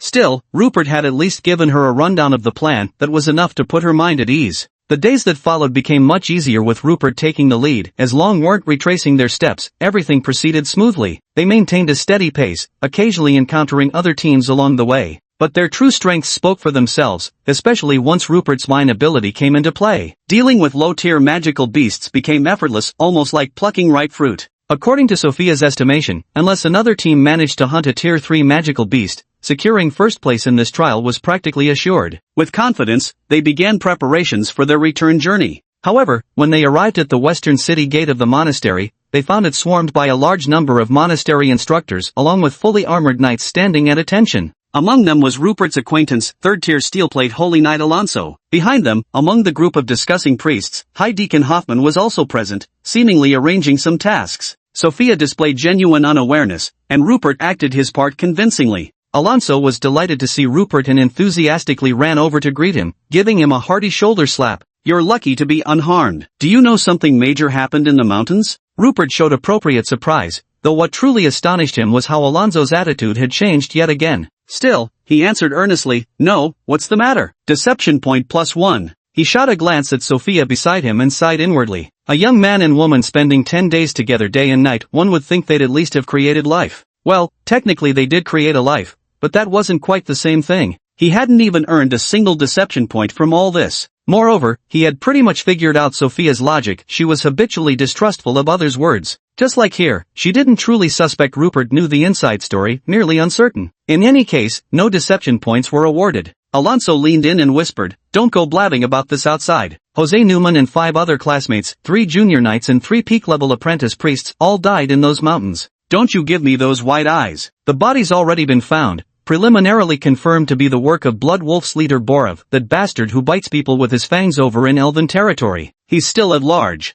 No wonder I couldn't catch it all this time. It was hiding in the western hills. This time it seemed to be locked in a death struggle with another psychic-type anomaly, dragging 6 unlucky souls into the fray. In the end, they were nearly riddled with Bervolf's venomous fangs. But Bervolf must have emerged as the ultimate victor. It's vanished again without a trace, and thankfully didn't run into any other students. That creature really knows how to make an escape. Rupert was quite pleased. Everything had unfolded almost exactly as he'd scripted it. He added with feigned sympathy, what a terrible misfortune. These poor souls must have answered the divine calling. May they rest in peace. Deception points +1. Alonso nodded wistfully and murmured, yes, truly tragic. And that Joseph Newman was the youngest son of the Newman family. Who knows what frenzy his relatives will fly into when they find out. Now it's Hoffman's turn to have a splitting headache. Let's see how he explains this mess. Such a colossal blunder resulting in so many deaths is absolutely inexcusable. Lately, these sewer-dwelling horrors have been growing increasingly brazen, first provoking the elves, now daring to challenge the Holy Light Church. I'd reckon the higher-ups will soon teach them a brutal lesson. Rupert's eyes lit up. What kind of brutality? Those are all potential skills to acquire. He pressed eagerly, Archbishop Alonso, you know I utterly despise those horrors, can't tolerate them for a second. Besides, they killed my classmate. Could I join the operation against them? Deception points +1. Alonso pushed him away slightly. Shoo, what are you crowding in for? What you should be doing is studying seriously. Last time when we were out visiting, you little brat managed to tag along, there was nothing we could do about it. Now that the church is officially taking action, what business is it of yours? Chapter 46, Aaron Newman. Alonso shot Rupert a warning glance before walking away abruptly. This clearly wasn't open for discussion. Rupert returned to the monastery with Sophia in a sulky mood. Doing nothing suited his current situation perfectly and would naturally avoid raising any suspicions. Yet he found himself contemplating how to get involved in eliminating the anomalies, knowing that acquiring more skills was the fundamental key to his growth. Rupert didn't feel much about it, but it was indeed rare in history for a monastery to lose so many students at once. Moreover, these weren't wartime years when students might have been directly involved in battles. The main reason was the special nature of this place. With healing magic present, even serious injuries were hardly seen, let alone deaths. Word has it the city lord himself was alarmed by this incident, not to mention the parents of the deceased students. However, the obvious battle traces at the scene remained untouched since the anomaly perished there. Even ordinary magical beasts or wild animals wouldn't dare approach the area. Although the body wasn't discovered until several days later when decay had already set in, the wounds and manner of death were clear enough, confirmed to be the work of aberrations. There shouldn't be any major issues with this conclusion. While the parents were grief-stricken, there was little to be done. The Holy Light Church made several official statements in response. First, they acknowledged lapses in security measures and offered apologies. Second, they arranged appropriate compensation for the affected families. They likely wouldn't directly hand out money, that would sound crude, but instead promised increased cooperation in certain business sectors with these households, offering sufficient profit concessions through other channels. This was possible mainly because these 6 students all came from prominent families in Phoebusburg, some were nobles, others wealthy merchants. Otherwise, they wouldn't have been associating with Joseph Newman in the first place. The final promise was to conduct a large-scale, thorough investigation into the anomalies within Phoebusburg's territory to create a safer living environment. With that, the matter was essentially settled. The details of cooperation could be discussed later, but using this issue to trouble the church was now off the table. It must be said, having power and connections makes a difference. Some might remember little Fellman, the dim-witted son of Greenstone Town's mayor, the one who got his brain sucked out by that tumorous monstrosity. He was completely dumbfounded during his tenure, which had already been reported here, but it didn't elicit any response or attention at all. It was as if no one had even heard of the matter. If you thought the matter of 6 students dying ended here, you're sorely mistaken. There was one person who remained unconvinced: Aaron Newman, the older brother of Joseph Newman, the same guy who had publicly threatened to isolate Sophia 2 years earlier. He wasn't much older himself, just in his early 20s. With the strength of an early-stage 3rd-tier Iron Knight, having just been promoted, he had already secured a knighthood. But without military achievements, he could only inherit his father's baronetcy after the old man's death. He also inherited the Newman family's handsome features, with thick, flaxen hair. When Joseph Newman was still alive, Alone didn't exactly adore his younger brother, since the boy stood as first in line to inherit everything should he die. But being calculating, he maintained proper appearances, always playing the part of a devoted elder brother. But his younger brother had died just like that, and truth be told, he felt somewhat relieved. At least he wouldn't have to worry about being replaced by him anymore. But at the same time, a question arose. He knew exactly what kind of person his younger brother was. After all, he'd been keeping an eye on him every single day. A hunting expedition like this, given his younger brother's character, would never involve putting his life on the line or venturing deep into the western mountains. Most likely, he would spend a few days playing it safe within the secure perimeter, then ambush others on their way back, counting their spoils as his own achievement. Easygoing yet accomplished, no one dared to breathe a word of dissent because he was exactly that kind of person himself, so he understood the game better than anyone. So Aaron specifically sought out several of his younger brother's classmates to inquire about recent developments at the monastery, asking if anything unusual had occurred. Through this, he learned about a figure who had remained outside public attention: Rupert. This person had publicly defeated his brother Joseph with a single move, then verbally cornered him until Joseph was left humiliated, even elevating the conflict to accusations of heresy.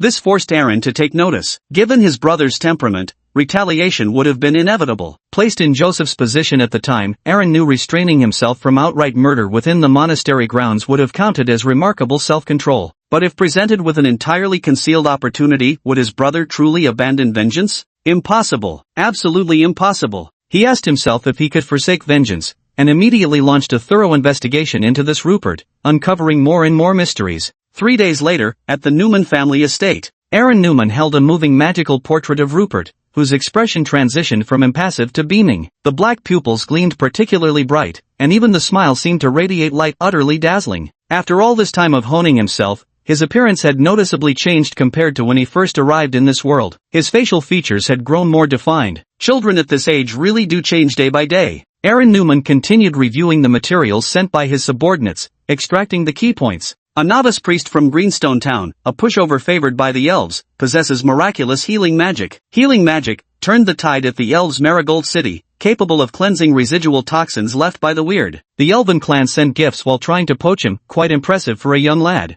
Botanical aptitude, suspected to be a half-elf hybrid? High Deacon Hoffman's attitude underwent a drastic change, shifting from diligent mentorship to outright neglect. Aristocratic elite education wasn't just empty words. He immediately grasped the crux of the matter. A human deity fundamentally shouldn't extend favor to elves nor half-breeds. This outright dismantles the Holy Light Church's long-standing doctrine of divine protection. If even heathens receive your God's blessings, what difference does it make whether others believe? Ha! He could practically envision High Deacon Hoffman's constipated face looking like he'd eaten something foul. He never expected that while simply investigating the truth behind his younger brother's murder, he'd stumble upon something so unexpectedly fascinating. Such a person bore no real connection to the occult, not even by the furthest stretch of imagination. But none of that mattered now. With this leverage in hand, he couldn't wait to see what entertaining tricks might come of it. Armed with the documents, Aaron immediately left the room to seek out his father, Baron Matthew Newman, the current head of the Newman family and arguably the most powerful noble in Phoebusburg after the city lord himself. Aaron burst into the study, where Matthew Newman shot him a glance before shuddering twice. A young maid crawled out from under the desk, wiped the corner of her mouth, and threw Aaron a discreet yet unashamed look before slipping out.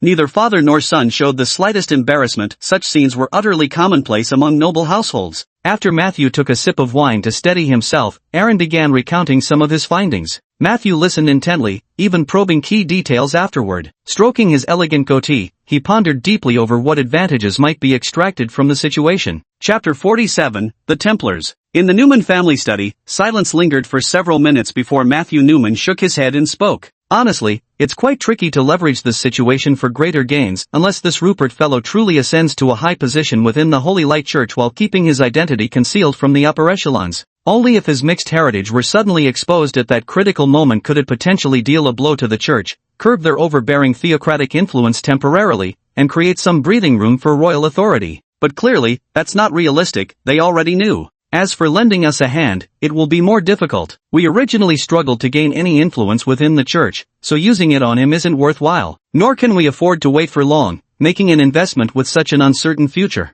Matthew Newman stood up, straightened the hem of his clothes, walked around the desk, circled the room twice, then added, "Actually, you might as well follow through with your original thought and kill him off. His bizarrely effective healing spell happens to counter the uncanny quite well, which proves he's most likely a chosen one. If the Church and the elves have struck some kind of deal that settles his identity issue, he might genuinely turn out to be someone noteworthy. He might actually pose a threat to us in the future. Every ounce of the Church's growing strength is another shackle weighing upon the nobility. Better to eliminate him before he even surfaces, once and for all. That'd be the most worry-free approach." Matthew walked over and patted his son on the shoulder, speaking with gravitas. "It's good that you've developed such keen observational skills. But don't dismiss this man simply because he appears unrelated to the supernatural. As long as there's profit in what we do, that's all that matters. The law needs evidence, those rules are just for the poor wretches to hear. If we want someone dead, we just kill them. Afterwards, if we say they were involved with the supernatural, then they were involved. You could even sneak some of that eerie blood from the archives and pour it on his corpse, wouldn't that make him involved? But for such small fry, it's not worth wasting resources. Just wait till he goes out, dress up as a few drunken mercenaries, stage a brawl, wrong guy, oops, stabbed him 5, 6, 7, 8 times. Doesn't that settle it?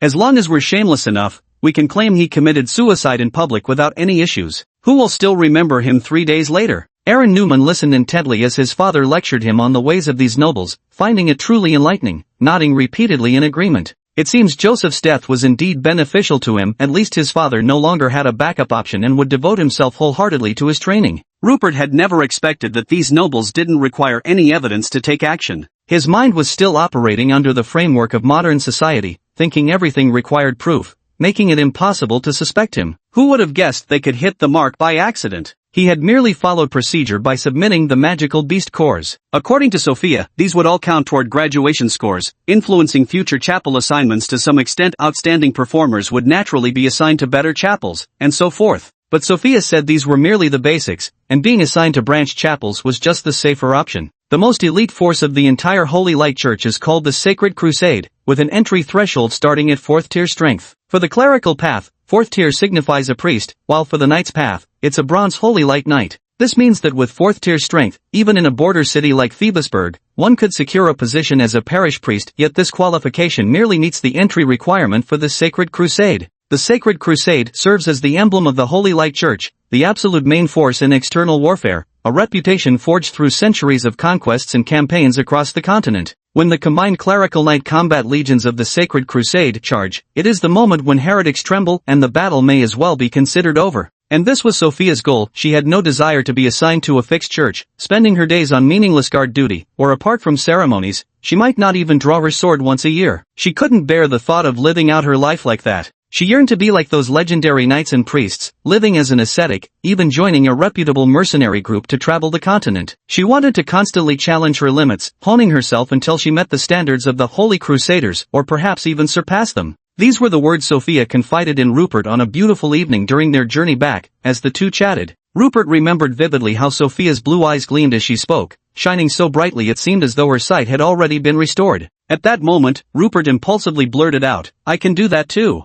Unsurprisingly, Sophia didn't believe him at all and promptly ended the discussion. Well, to be fair, Rupert wasn't entirely bluffing, he genuinely hadn't figured things out yet. Honestly, this arrangement wasn't bad. Staying in one place meant he'd have no shortage of targets to deceive, but without enough anomalies to slay, his skills wouldn't improve, and neither would his strength. Rupert could only say that this possibility couldn't be ruled out, and it would depend on how things developed. Although Rupert was unaware of the Newman family's assassination plot against him, he didn't give anyone the opportunity either. For the next month or so, he never once stepped outside the monastery gates. Apart from attending regular classes and studies, he devoted himself to rigorous spear training, while spending all his remaining spare time in the monastery library. From his understanding and Sophia's explanations, in this era books were extremely precious. An ordinary minor noble family without real power might not possess even 3 complete books collectively, items valuable enough to be passed down as heirlooms. Just like the provision of systematic educational resources, only 3 places have relatively abundant books: the Grand Nobility, the Magic Towers, and the monasteries. Rupert naturally understood the importance of books and knowledge. He had no intention of going out for leisurely activities. How could lowly pleasures compare to the joy brought by knowledge? In any case, while none of his classmates from both the clergy and knightly orders collectively targeted him,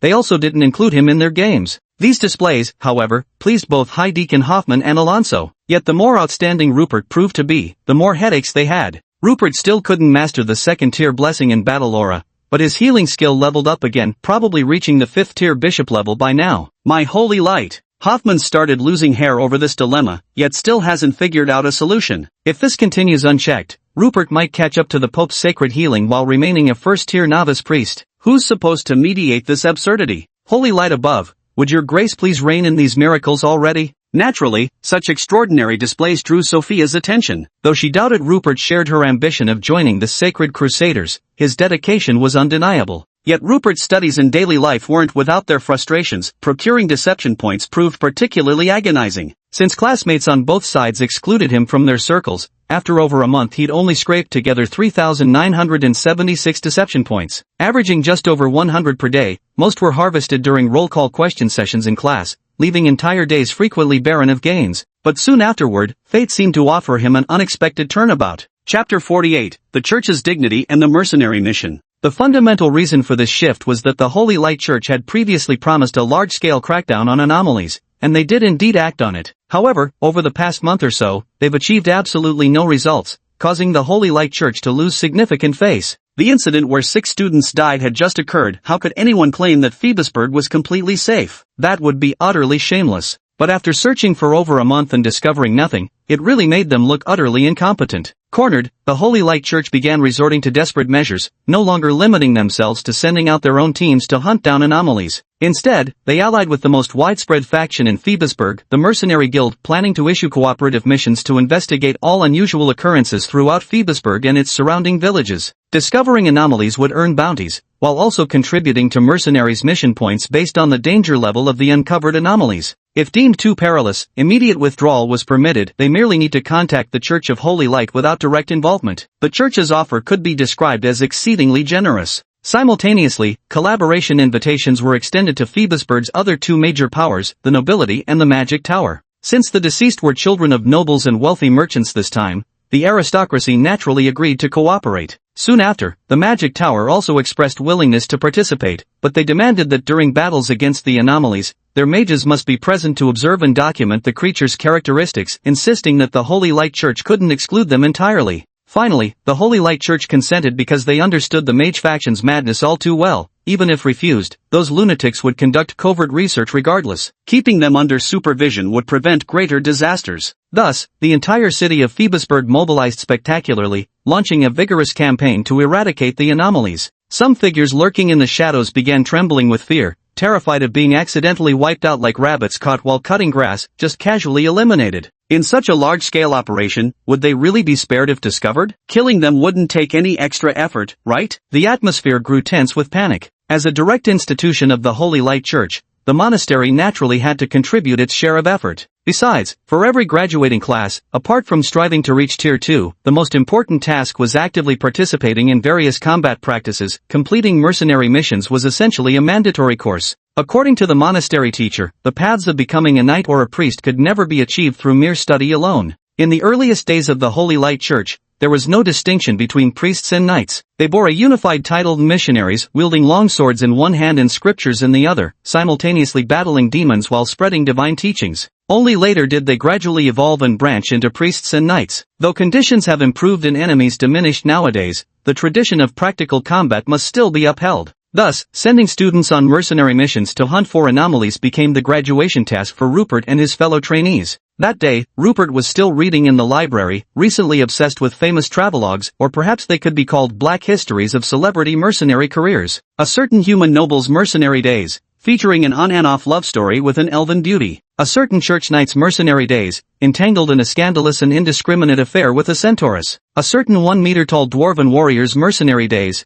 chronicling the unfathomable continental tragedy with a 3.5-meter-tall bear woman warrior. So Rupert wasn't actually being diligent, he'd just found these books to read in secret. Sophia's sudden arrival made Rupert nervously snap his book shut, even though he knew she couldn't read its contents. Rupert's odd behavior clearly aroused Sophia's suspicion, her gaze turning dubious, but she said nothing further as she approached and asked softly, "You don't seem in a hurry to take mercenary jobs. Have you made other plans?" Rupert was full of shit. The real reason he'd delayed for 2 days was simply finishing the book in his hands. He'd been remotely enjoying others' misfortunes like eating melon seeds, Chinese internet slang for watching drama unfold, and couldn't bear abandoning those bottomless stories halfway. Plus, nobody wanted to hang out with him anyway. That's why he'd put it off until today when he finally planned to venture out. But of course he'd never admit that. Expert scammer Rupert couldn't even remember the last time he told the truth. Deception came naturally. No particular plans. I've just been fascinated by the history of magical development recently, studying it earnestly, that's what delayed me. I'll head to the Mercenary Guild this afternoon. Though Sophia couldn't see,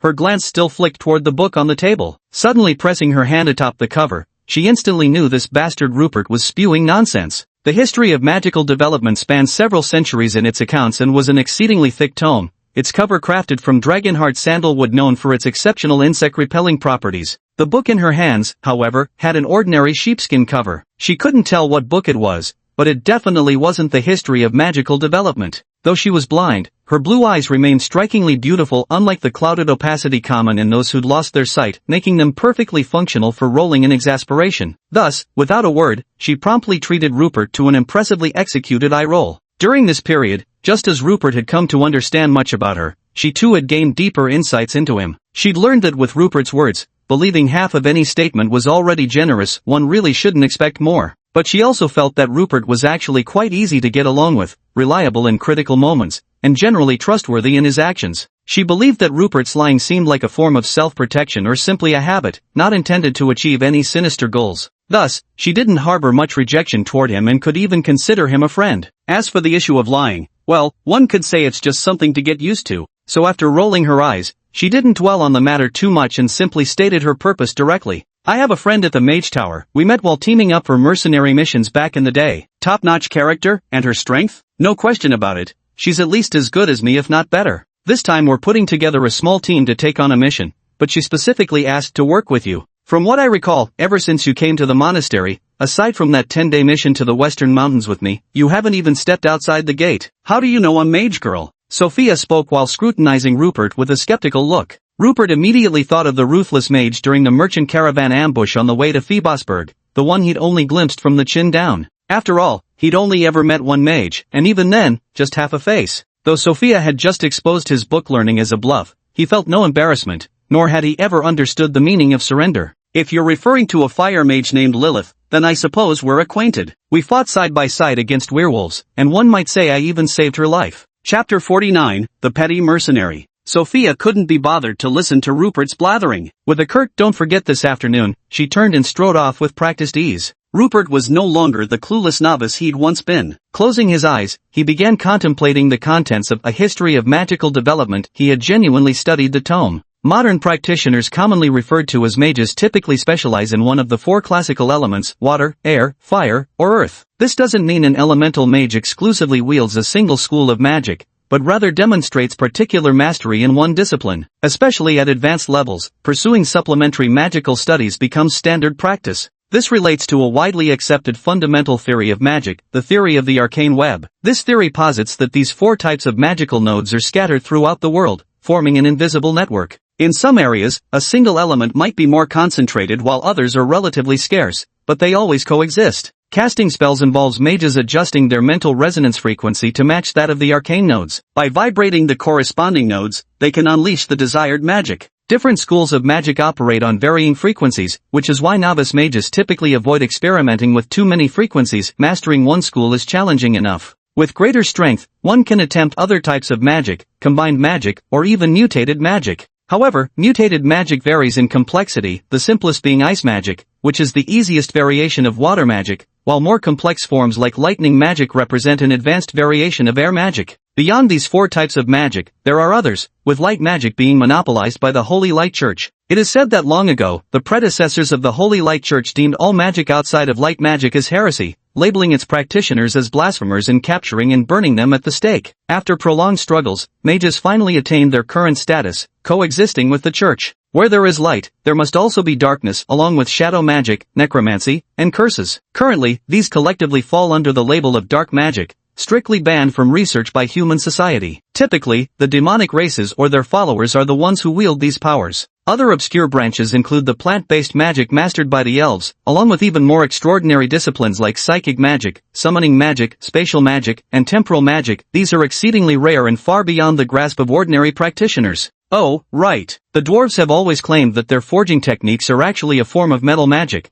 but this notion has never gained widespread acceptance. Rupert naturally thought of his omniscient brain, which must possess psychic abilities, though still quite rudimentary. That wasn't too much of a problem, it could be improved with more attribute points. But while the void scale tentacles could still pass as vines, this thing was literally sitting on his head. Such a massive brain flower definitely couldn't be used in front of others. What a headache. In the afternoon, Rupert finally left the monastery and headed toward the southeastern corner of the city with Sophia. Both of them wore large cloaks, concealing their novice priest robes and knight armor beneath. Sophia was the one leading the way. Admittedly, it might seem odd for a sighted person to let a blind woman lead, but neither of them found it strange. Rupert had long stopped considering Sophia blind, since when could a blind person fight so brilliantly? Sometimes he even suspected this woman could hear colors. This was probably why Sophia, despite knowing Rupert's words weren't exactly credible, still chose to stay with him. As fiercely independent as she was, Sophia craved recognition too intensely. The streets remained bustling as ever, with all sorts of clamorous noise flooding their ears. Yet none of this affected Sophia in the slightest as she leisurely weaved through the crowd. Rupert felt no one could even brush the hem of her clothes.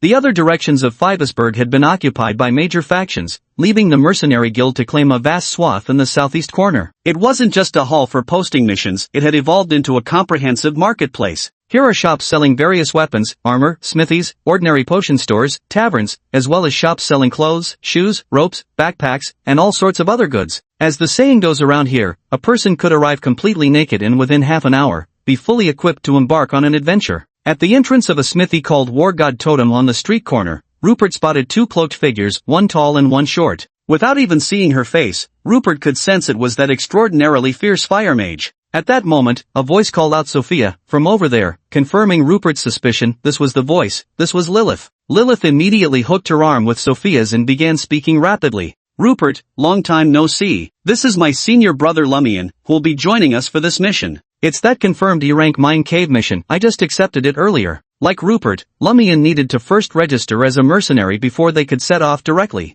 This place has too many ears and mouths, better not say much here. We'll talk outside the city. Wow, before Rupert could even speak a word, Lilith had already chattered away, arranging everything that followed with no hesitation whatsoever. Everything went smoothly, but when Rupert received his mercenary badge, his disappointment was plain to see. The thing looked disgustingly cheap. Having read so much about the shady past and scandals of mercenaries, he was actually quite eager to become one, imagining there might be some grand ceremony or something. Instead, there wasn't even a pretty receptionist lady, just a middle-aged woman whose height matched her waistline, wearing a ring slightly too small that tightly squeezed her four fingers, leaving them red like sausages. She reached over the counter, slapped a form on the table, told him to fill in his name and rank himself, and after he paid the fee, she merely glanced at what he looked like. In the end, all he got was a wooden mercenary badge, its edges still rough with splinters, and Rupert couldn't help but feel utterly disappointed. Sophia, evidently accustomed to such situations, sensed Rupert's overwhelming negative aura and whispered to him, "Do you know how many people on this continent dream of becoming mercenaries every day, yet how few actually persevere?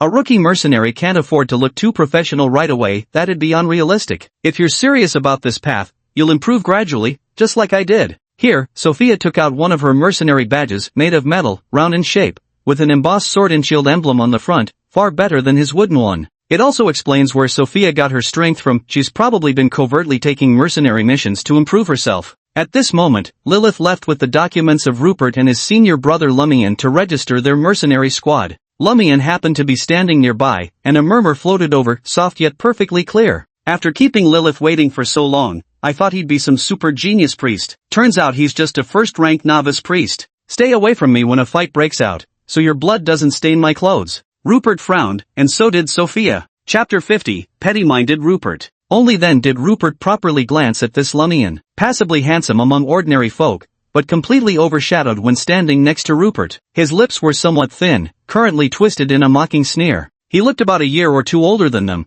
probably around 18 years old, and stood slightly taller than Rupert. The guy still hadn't toned it down. Noticing that Lilith was still queuing over there, her hood still up but currently looking back at the three of them, this Lumian quickly flashed a perfect 8-tooth smile and waved in greeting. His smile remained plastered on as his little mouth kept running. "There's also a knight decent looking, but turns out he's blind." Lilith only mentioned how amazing you are, but conveniently left out the blind part. "What are you doing blocking the front of our mage?" "They could just circle around and break through your line, or strike some drums and gongs to throw you off. How on earth did you come up with?" "Ah." Before Lumian could even finish his sentence, he let out an ah, a sound that was oddly effeminate, rising in pitch with a tremulous waver. He crumpled to the ground, hugging his left ankle with both hands, not daring to touch it properly. The pain was unbearable. There was no doubt it was broken. Naturally, this was Rupert's doing. He could tolerate the guy ranting about his own level, but then the fool had the audacity to badmouth Sophia too. Sophia's face had already paled, her body trembling slightly. Rupert wasn't about to indulge this jerk's nonsense. At best, they were temporary allies. At worst, who the hell did this guy think he was? The first time meeting and they're already spewing shit. Why should anyone indulge this trash? Or is it because you're the ugliest out of the four?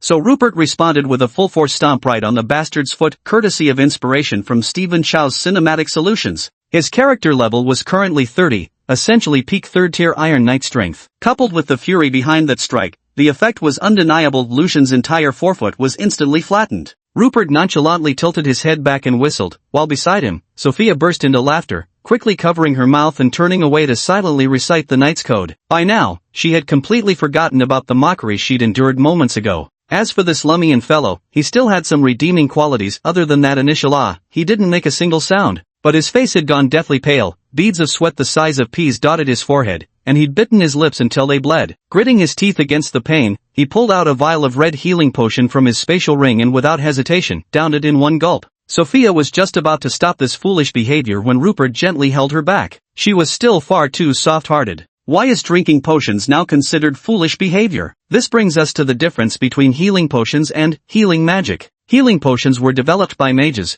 their effect being to accelerate the regeneration of injured areas. But with bones shattered and displaced like this, drinking a healing potion would only fuse them into a permanent duck-footed deformity, with the bones still misaligned. The former vice-captain of the Blood Wolf mercenaries bore such a telltale slash, his face forever marked by that misaligned scar. However, healing magic could realign dislocated bones, just like Alonso's intestines and kidneys, which had spilled out. Stuffing them back in was enough to set everything right. So this Lumian was in such pain that he lost his head and drank the potion too soon, leaving his left foot permanently fixed in the shape of a duck's webbed foot. Then he glared furiously at Rupert, but he didn't dare attack anymore, firstly because they were in the Mercenary Guild's Grand Hall, and anyone who started a fight here would undoubtedly be swarmed by others. Secondly, because he'd also realized that this Rupert across from him was a freak. Despite being just a novice priest, his strength rivaled that of a knight. With just one casual stomp, he'd disabled him completely. If it came to close combat, he'd probably die here, and this kid across from him would absolutely go through with it. He was completely different from the compassionate person Lilith had described. Now he was utterly bewildered. Lilith came rushing back excitedly, only to find this strange standoff.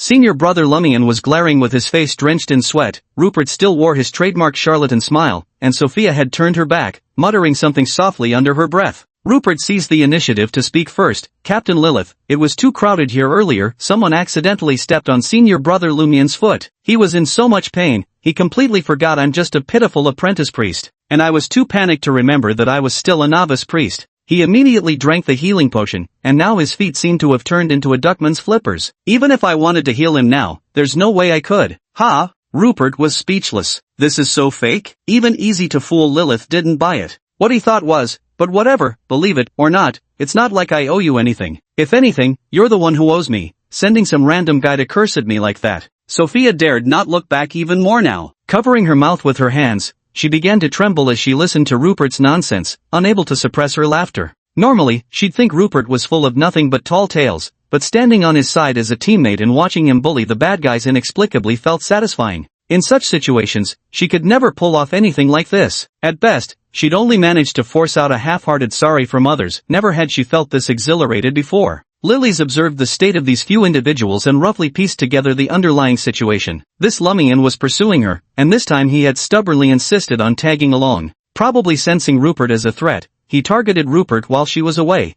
only to be counterattacked by Rupert directly. Now Lumian himself is too embarrassed to speak up. She just wants to say, Rupert, well done. But since when did Rupert have such strength? Good lord, his foot got crushed, how excruciating that must be. However, before the mission even begins, their team is already at odds. Looks like she'll have to mediate again. This can only play out according to the script Rupert fabricated. So Lilith also suppressed her laughter. After all, she was always wearing a hood, and a slight slip of amusement wasn't too noticeable. Rupert, since you're such an amazing priest, you must have a solution, right? We won't hold that clumsy footstepper accountable, but we can't just let our teammate go out like this, can we? Rupert immediately understood that Lilith didn't want to escalate the matter. This girl wasn't bad, she stood by principle, not personal bias. But some bamboozling is still necessary. There is actually another way, but it might hurt just a tiny bit. I wonder if Senior Lumian is afraid of pain. Bamboozle points +1. Apparently, only Lilith truly believed he had a solution. As for Sophia, really now, they're supposed to be on the same side, yet she just stood shuddering on the sidelines without even chiming in to help,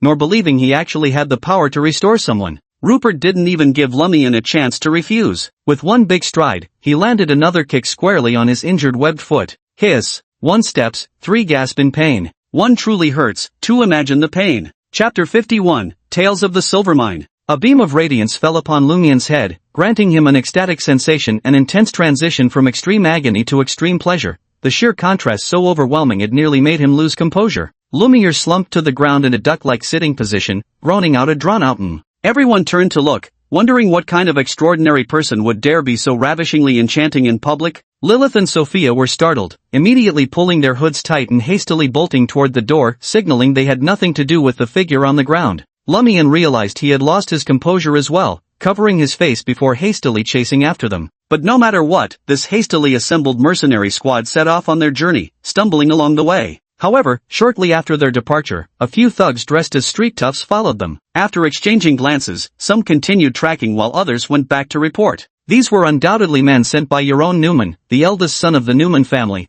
originally planning to stab Rupert to death right on the street. But who would have thought that waiting outside the monastery would stretch over a month, long enough to drive anyone to depression? Finally out today, but with an extra night in tow. These men thought they still had enough manpower if they launched a surprise attack, they could take them all out together. But they hadn't expected the targets to head straight for the mercenary guild. 2 more people showed up, one of them, a tall man, revealed his face. He turned out to be a tier 2 mage, and the other was probably no weaker. Now, killing them was out of the question. All they could do was keep tracking and report their location, then wait for orders from above. After exiting the mercenary guild, an odd atmosphere settled over Rupert's mercenary team. No one spoke, especially Lumian, whose face turned ashen as he refused to say a word. Lilith, the team's intermediary and organizer, simply skipped over the earlier awkwardness. She immediately went to the shop to collect the pre-ordered essential gear ropes, crystal core headlamps, pickaxes, and such, then dove straight into briefing the upcoming mission. As previously mentioned, this was a series of missions jointly issued by the Holy Light Church and the Mercenary Guild to investigate all unusual occurrences within the territory of Fivesburg,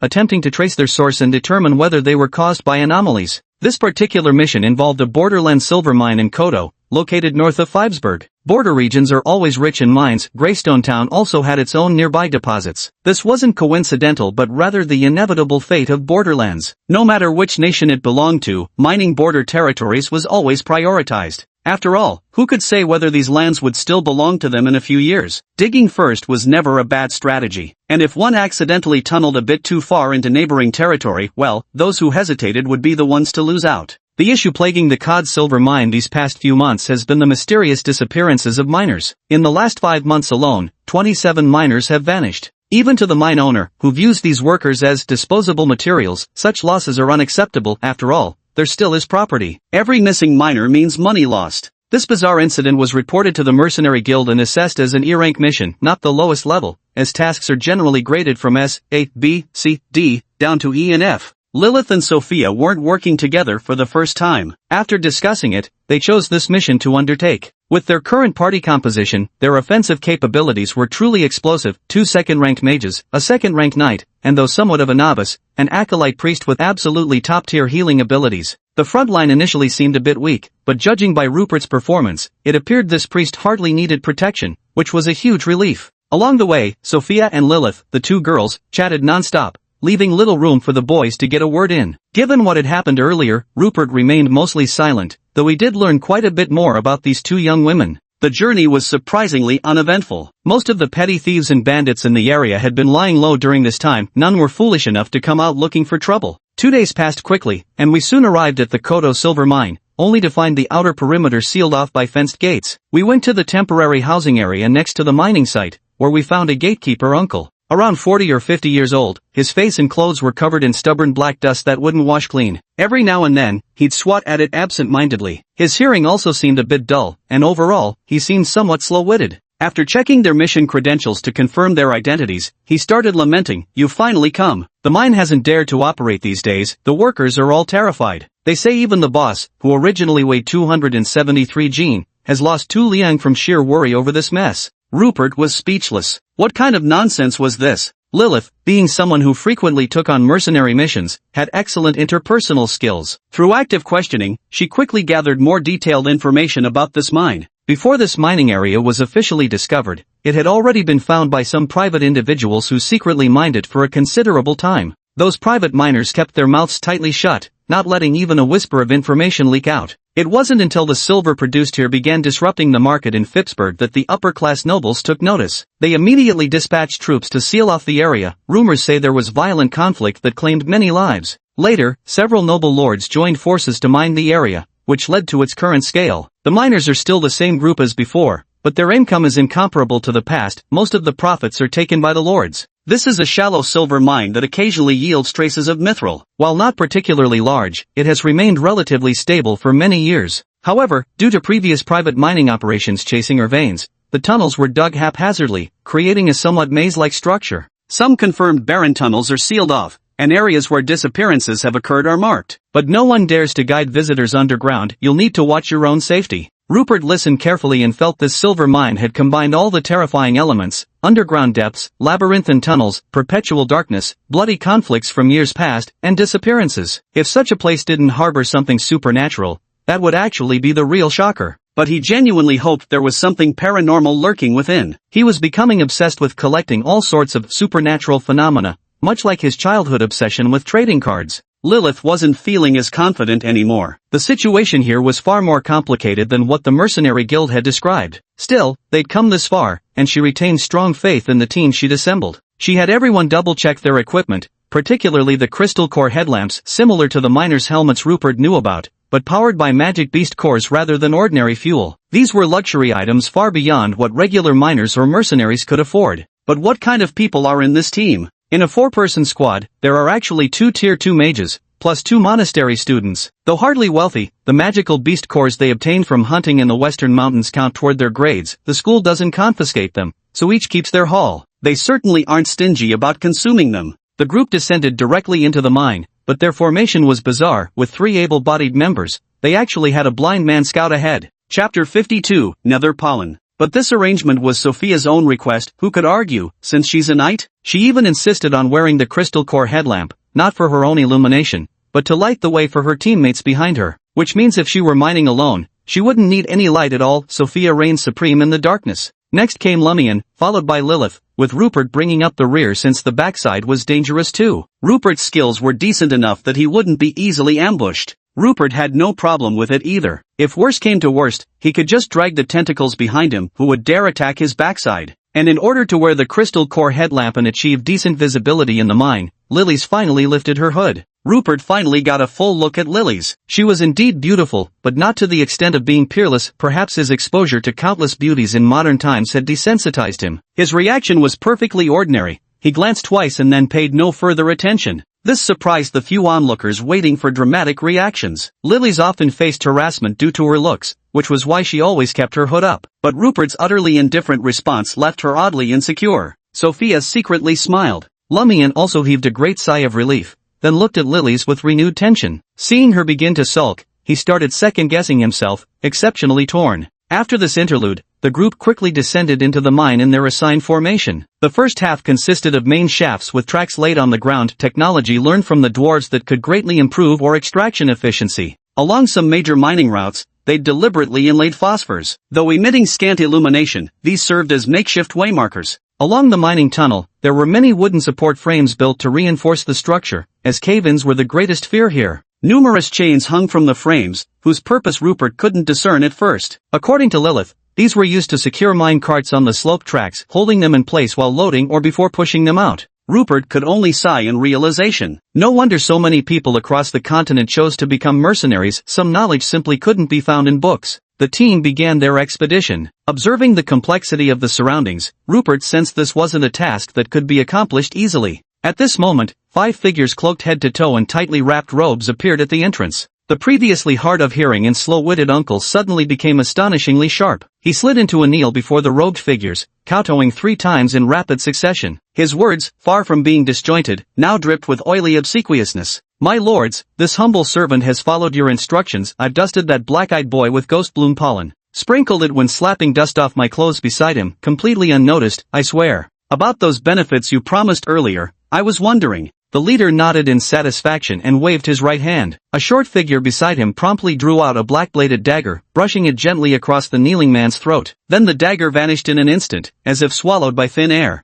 The burly man hadn't sensed anything amiss yet. He only felt a slight itch on his neck, as if a lover were lightly teasing him with a feather. But a thin red line slowly appeared across his throat. The burly man sensed something was wrong and frantically clutched his neck, yet soon collapsed twitching to the ground. His widened eyes stared blankly, filled with incomprehension. An unusually tall cloaked figure stepped forward and single-handedly dragged the middle-aged man's corpse into the nearby woods. By tonight, it would likely be dragged away or devoured by wild beasts, effectively eliminating all traces. The so-called underworld pollen, despite its name, has no relation to flowers nor carries any fragrance. It's actually a peculiar little tool crafted by dark magic practitioners. It's colorless and odorless, yet it emits a scent detectable only by a special breed of underworld bees, which can then track it, hence the name underworld pollen. Additionally, if a few drops of a special potion are applied to the eyes, this underworld pollen will fluoresce when viewed in the dark. This stuff isn't cheap even on the black market, mainly because it's hard to detect and can have surprisingly effective results sometimes. These cloaked figures were naturally Aaron Newman and his group. Under the current circumstances, disguising themselves as mere street thugs wouldn't be enough to deal with Rupert now that he'd personally taken action. He didn't really care much about the long-term consequences his father had mentioned.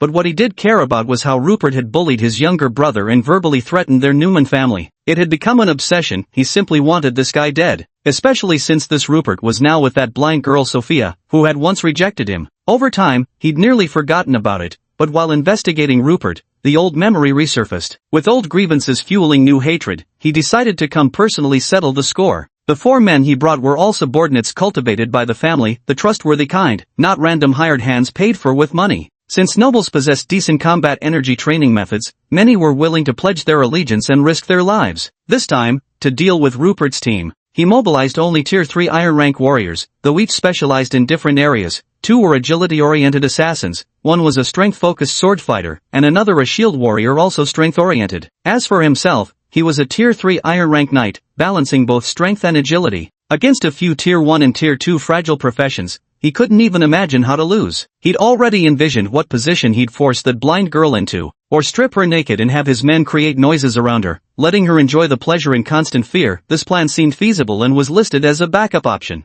Moreover, it was said that Lilith from the Magic Tower was also quite a beauty. He felt there was no need to favor one over the other, better to take them both at once. Perhaps this was the real reason he had come in person. Avenging his younger brother might have just been an excuse. However, this operation targeted both the Magic Tower and the Holy Light Church's monastery, two major factions. To avoid leaks, he had to proceed with caution, meaning some outsiders wouldn't be allowed to survive. And he actually went to the family's secret vault to retrieve some mysterious blood, which proved incredibly effective for destroying evidence of corpses. Rupert and his party remained unaware that greater danger was approaching as they continued deeper into the mine tunnels. Rupert didn't even have time to feel afraid, he was too busy meticulously memorizing their path. Despite his considerable mental strength, which surpassed even that of two proper mages, it still proved somewhat difficult. The branching paths within were utterly chaotic, not merely a matter of left or right passageways extended in all directions, forming a three-dimensional labyrinth. The team continued forward and discovered a marked spot. A wooden sign was planted here, not indicating the exact point where the miner disappeared, but rather the approximate area of the disappearance. Their hearts all tightened. Aside from Sophia at the front, whose headlamp remained steady without much movement, the headlamps of the other three swung wildly around,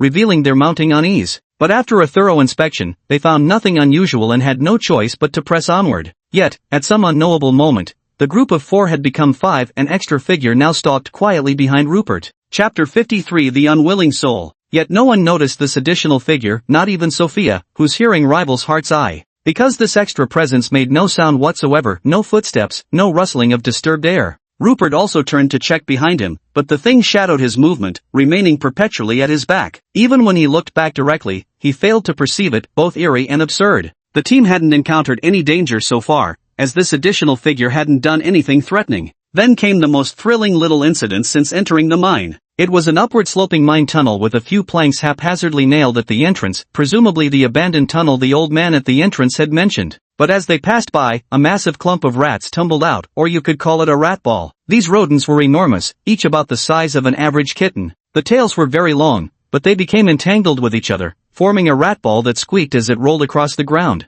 To be honest, Rupert was startled too, cursing internally with a holy shit as he leaped back to avoid it. Even the usually aloof and silent senior brother Lumian jumped up, swiftly dodging to the side. As for the two girls, it went without saying, Sophia's face paled slightly, but she managed not to scream, which was the utmost restraint she could muster as a knight. Being closest to the rat ball, she pressed herself against the wall to evade. But Lilith had no such concerns. She instantly performed a dolphin pitch, hitting the high C note, then immediately hurled 3 consecutive fireballs, clearly aiming to eradicate them root and stem. The effect was remarkably evident. The rat club couldn't escape and was instantly charred to a crisp, still entangled in a revolting clump. Regardless of how subsequent missions unfolded, it was likely Lilith wouldn't be opting for any underground-related assignments for quite some time. Just then, as all 4 members had shifted positions, they were no longer aligned in a straight line. Sophia, Lumian, and Lilith all dodged to one side of the tunnel, while Rupert, being the farthest, dodged backward. This meant the 3 on the opposite side now faced him directly, resulting in a 4-person standoff that oddly formed a 3 against 2 situation. Yes, you read that right, 3 against 2. Lumian's pupils dilated as he barely dared to breathe, terrified of disturbing some unknown horror. Lilith's reaction was more endearing. She first glanced around to count heads on their side before her own pupils dilated violently. With one hand clasped over her mouth, she frantically gestured at Rupert's back with the other. Sophia was quite pitiful at this moment. She couldn't comprehend what was happening at all. She still only sensed 4 people, yet her companions' reactions clearly contradicted what she was witnessing firsthand. She wanted to help but had no idea how. Her sapphire blue eyes glistened with unshed tears, shimmering like morning dew. Rupert studied the 3 opposite him and Lilith's gestures, equally baffled by the situation. Yet when he turned his head abruptly, there was still nothing there. Lilith and Lumian held their breaths simultaneously, for they saw the shadowy figure behind Rupert shift positions, remaining stubbornly attached to his back like a second silhouette. Lilith finally called out urgently, her voice soft but clear enough to be heard, "Rupert, there's a strange figure following right behind you, moving whenever you turn." Rupert nearly summoned a swarm of tentacles in agitation but restrained himself. Taking careful note of his surroundings, he pivoted and sidestepped in one swift motion, pressing his back against the mine tunnel's stone wall to see what was going on. His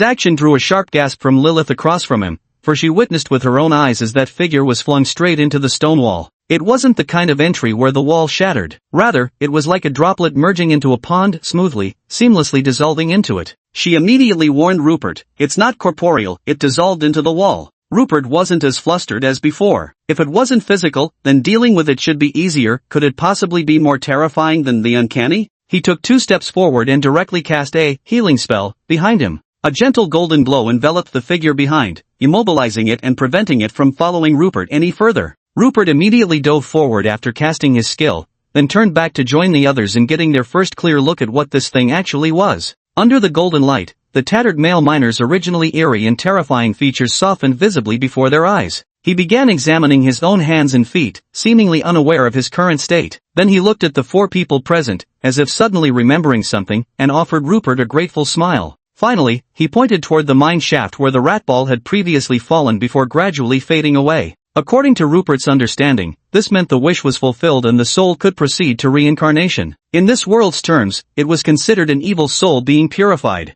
In any case, it was a positive outcome. Lilith had completely relaxed and was now vividly describing the situation to Sophia with great storytelling flair, which had even Sophia listening intently with tense expressions. Rupert, however, remained intrigued by the cave pointed out by the miner's spirit and decided to investigate. He firmly believed it held the key to their mission, a view shared by the others. The cave entrance sloped downward, so Rupert jumped in first, but the upward path quickly ended, and the tunnel began descending instead. And after walking just a few steps, he discovered a corpse that was barely more than a skeleton, with several large rats crawling over it, an unsettling sight. The fragments of fabric made it clear this was the body of a miner, most likely the very soul that had just spoken to them. Rupert was about to leave and let Lilith cremate the remains as a sign of respect when he suddenly noticed a small, silvery metal piece near the corpse's hand, no larger than a fingernail. This thing was clearly extraordinary. A small tentacle suddenly stretched out, swiftly coiling around it and bringing it back to him. Holding it in his hand, he became even more certain of his suspicions. This piece of metal has a texture somewhat resembling silver, but its surface is covered in extremely fine, interwoven patterns forming orderly diamond shapes, a hallmark characteristic of mithril. Don't be fooled by its small size. According to Rupert's understanding, it can be used as a catalyst. Adding just this tiny piece during the forging process of other metals can dramatically alter their arcane conductivity. As a crucial material for high-tier magical weapons and armor, it functions as currency anywhere across the continent, the kind of coveted commodity that gets snapped up instantly whenever it appears. Chapter 54, Fleeing in Disarray. At this moment, his teammates arrived from behind, and since he had no intention of keeping such an item for himself, he handed it over to Lilith without hesitation. True to her reputation as a learned mage, Lilith quickly pieced together the whole story. After that miner died, his unwilling soul sought refuge in this mithril or nearby. But he couldn't wander far from this place. It must have been sensing the holy aura around you, Rupert, that drew him in? And that swarm of rats was probably his doing too, meant to catch someone's attention. Rupert remained skeptical. There was virtually no question whether the young man carried more of a sacred aura or an eerie presence. Right? Told you I've got priest material written all over me. Deception points +1. Well, that made one more person who treated his words as pure bullshit. That Lumian didn't buy his act either. In this 4-person team, only Lilith proved decent, further proof how crucially first impressions mattered in human interactions. Lilith then handed the mithril back to Rupert. You basically handled that soul on your own, so you should keep this mithril for yourself. In a proper fixed team, they'd only deduct a certain amount for team funds from such personal rewards. The bulk would still remain with the individual. For small teams like ours, what you earn is yours to keep. But after the mission concludes, I'd like to purchase this mithril from you, Rupert. It's very important to us mages, I hope you'll agree. You can rest assured, I won't deliberately lowball you. Rupert always enjoyed dealing with straightforward people like this. It saved energy and showed good sense. Without hesitation, he tossed the mithril back. Here, you take it then. I agree to sell it to you, just pay 70% of the market price. You know I don't really care about money. Deception points +1.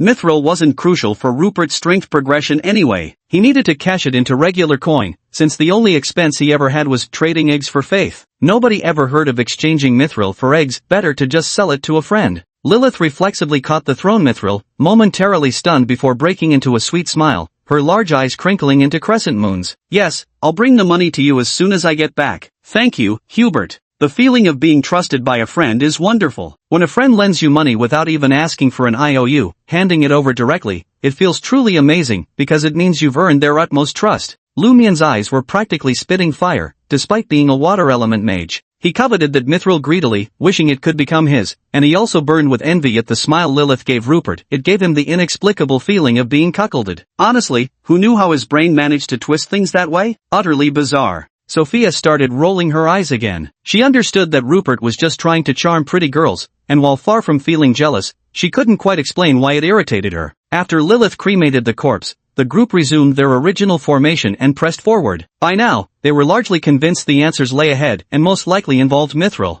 These answers had remained undiscovered simply because they were hidden within these abandoned tunnels, places most people would instinctively overlook. After traveling another considerable distance, they suddenly heard a crunch-crunch sound, followed by the noise of shifting or being disturbed. Wasn't it said that the workers hadn't gone down the mines these past few days? Aren't these supposed to be abandoned mining pits? So why are there mining noises? All four of them swallowed hard simultaneously, feeling a chilling sensation crawling up their spines as if some ghostly presence was truly breathing down their necks. Rupert was certain there was nothing behind him, because ever since setting out again, he'd extended a tentacle from his back that occasionally swished behind him, while also secretly casting healing spells toward his rear just to be absolutely sure. Neither Lilith nor Lumion noticed this, but Sophia heard it and didn't think much of it. She knew Rupert had a long vine, they'd collaborated many times in the Western Mountains. Being startled earlier made his current caution perfectly understandable. But now, with mining sounds coming from ahead, Rupert withdrew his supernatural detection and volunteered to scout ahead. Sometimes vision was still crucial, and in this situation, he was more suitable than Sophia. There was truly no need to let a visually impaired companion assess the risks,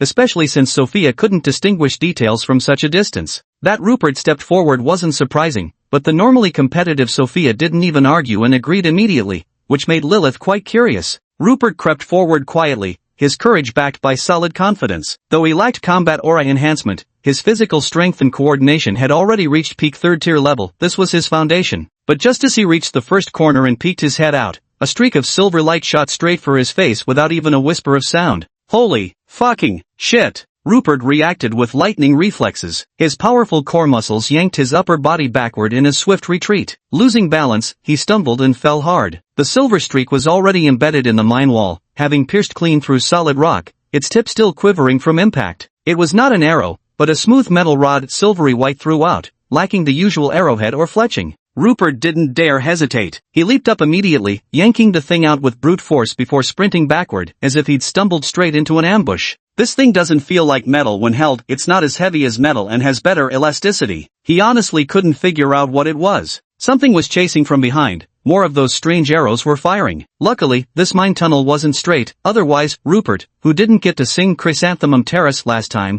would have had to make up for it this time. Then Rupert's backup arrived, launching fireballs and ice arrows over his head toward the rear. But those damned ice arrows kept veering uncomfortably close to his crotch, making it unbearable. He immediately pressed himself against the wall and scrambled aside, clearing the firing line. The two sides then began exchanging ranged attacks, neither daring to advance closer. Rupert ran back and immediately handed the strange arrow to Lilith. She was the one with the most knowledge about these things. With her right hand still conjuring fireballs, Lilith took the arrow in her left, gave it a weighing toss, glanced at it, and immediately proclaimed the answer. It's the back spike of a silver-backed gold-devouring rat, a magical beast. They excel at digging and have a taste for metal ores. The metallic elements are refined and accumulate on their backs, where they can quickly condense onto keratinized spines when needed, forming these back spikes that can be launched with arrow-like force. Those missing miners from before were most likely their doing. Quick, fall back. We've identified the problem, that's enough. They're classic social creatures. There's no way we can handle them. Hearing this, none of the party were foolish enough to insist on a fight to the death here. Without another word, they all turned and fled. But the moment they jumped down from the miner's corpse tunnel,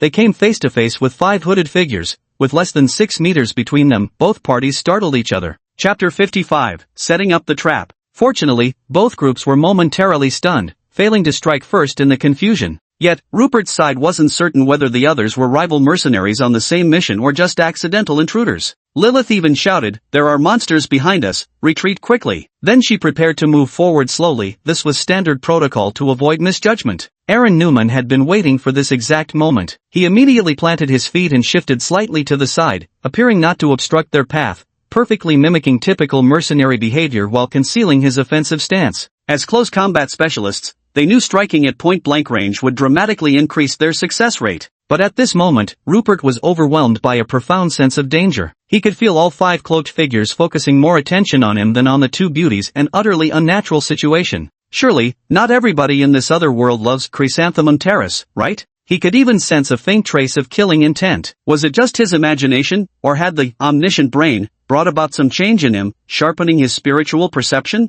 The two parties continued to approach each other when suddenly, a black bee began circling around Rupert. Lilith and Sophia's attention was immediately drawn. their expressions shifting simultaneously as they recognized the object before them, shadow wasps, and instantly understood their purpose. These people were clearly after them. Lilith, that fearless girl who wasn't afraid to stab herself with a short spear, once again showcased her bold and decisive nature by immediately launching fireballs at the enemy and shouting, "Enemies ahead!" Sophia went even further. She promptly turned off her luminous core headlamp, drew her greatsword, and prepared for battle while prioritizing the protection of her teammates. Rupert reacted the fastest. Though he didn't recognize those so-called shadow wasps, he'd already been enveloped by their killing intent. Even without Lilith's outburst, he was ready to strike. Yet he wasn't prepared to reveal his true capabilities, nor did he intend to silence witnesses by eliminating his friends. Therefore he refrained from using any world-shaking abilities, no writhing tentacles filling the sky or cerebral blossoms blooming from his skull. He just rushed to the front line, standing shoulder to shoulder with Sophia, his tentacle-like staff already in hand. He'd even secretly embedded numerous fangs into it, turning it into a proper spiked club.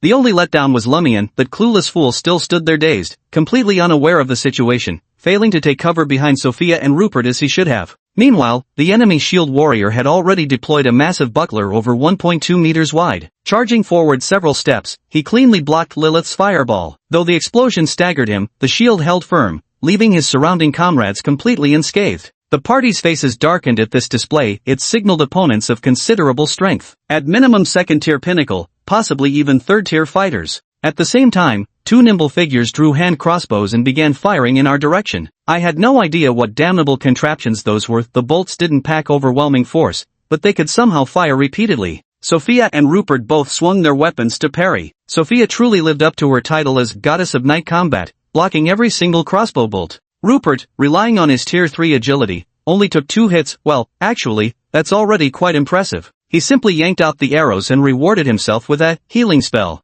As for poor Lumion standing dumbfounded in the rear, he wasn't so lucky. He also caught the 2 bolts that slipped through. The same 2 arrows that left Rupert with minor wounds made him feel like he was on the verge of death. Lilith had no choice but to suppress the enemies with fireball spells while dragging Lumion along. Rupert noticed the collapsed mine shaft they had fallen from. The silver-backed gold-devouring rats inside were about to swarm out. A tentacle suddenly sprouted from his back, wrapping around Sophia, followed by Lilith and Lumion, yanking everyone backward as they retreated deeper into the mine. Even as he pulled, he commanded calmly, "These are just my vines, don't panic. Retreating is our only chance. Deception points +1. While multitasking, the tentacle tips on his back swiftly plucked the arrows from Lumion's body, then cast a healing spell to treat his wounds. The silver-backed ore-devouring rats surged out of the cave, colliding directly with Aaron's group. These creatures didn't care whether these humans were together. They immediately began their assault. The Great Shield Warrior blocked these backstab attacks while Aaron directly hurled a canister of irritant gas into the mining tunnel. Soon after, the silver-backed ore-devouring rats retreated amidst piercing shrieks.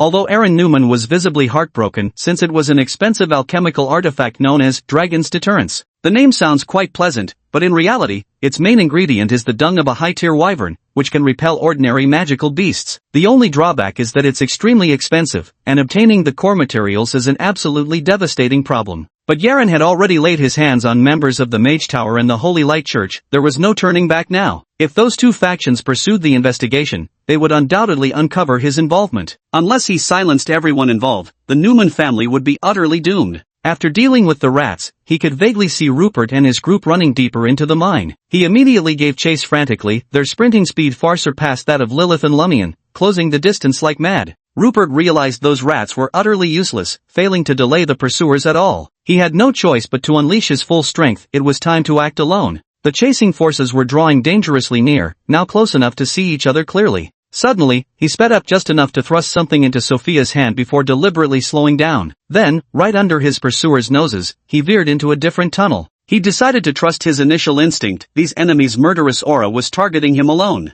Even if his intuition was wrong, it didn't matter. His reasoning was clear. The enemies had simultaneously attacked both the Mage Tower and the Church factions, leaving no room for survivors. He could definitely force the foes to split their forces. And as long as the enemies divided their troops, he would have a chance to maneuver, saving his teammates in the process. Behind him, Aaron Newman unmistakably saw Rupert, clad in priestly robes, dart into a branching side tunnel. A cold sneer crossed his mind. This fool was already panicking, fleeing blindly. At the same time, he immediately made arrangements. He himself would obviously pursue those 2 girls. The shield warrior needed to block magic attacks for him, along with a sword warrior, 3 in total, to ensure they could overpower the opposing team of 3. The remaining 2 assassins were the fastest. Dealing with a first-tier novice cleric would be no problem at all. Once finished, they could quickly regroup with the others. His subordinates lived up to their reputation as elites, swiftly splitting up to carry out Alan Newman's orders and give chase. At this moment, Lilith and Sophia, who were running ahead, noticed Rupert veering off on a different path. Lilith gasped and was about to turn back to fight desperately, but Sophia held her back.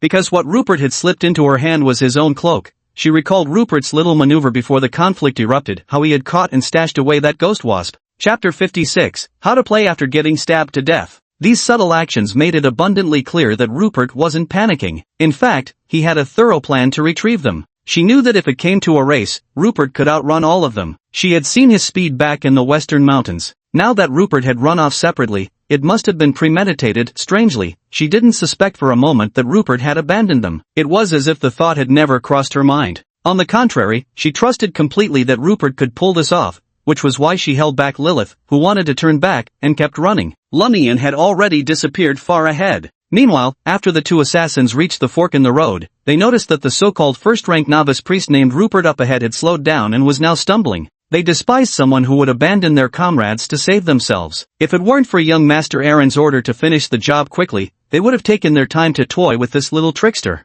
Then, the 2 of them continued their pursuit, only to be met with a sight that made their vision go dark the moment they rounded a corner. In their initial assessment, they had expected to see a panicked little priest fleeing while glancing back fearfully, or perhaps already collapsed on the ground, kneeling and begging for mercy. But these writhing tentacles, stretching endlessly and nearly clogging the narrow tunnel, what the hell was this? And that massive pulsating brain, floating mid-air, contracting and expanding, what the hell was this? And that little priest, what did that devilish smile of his mean? The 2 of them, almost instinctively, closed their eyes, shook their heads, and then opened them again, hoping it was just a hallucination, only to find the horrifying scene before them growing even clearer. Rupert had no time to waste, he still had lives to save. All 11 tentacles lashed out in an instant, binding the 2 men. Though they were also third-tier warriors, their specialization leaned toward agility. Even with their combat aura activated, their strength wasn't enough to break free. After all, Rupert's tentacles had grown to match his own third-tier power. At the same time, 2 more tentacles extended out, equipped with fangs,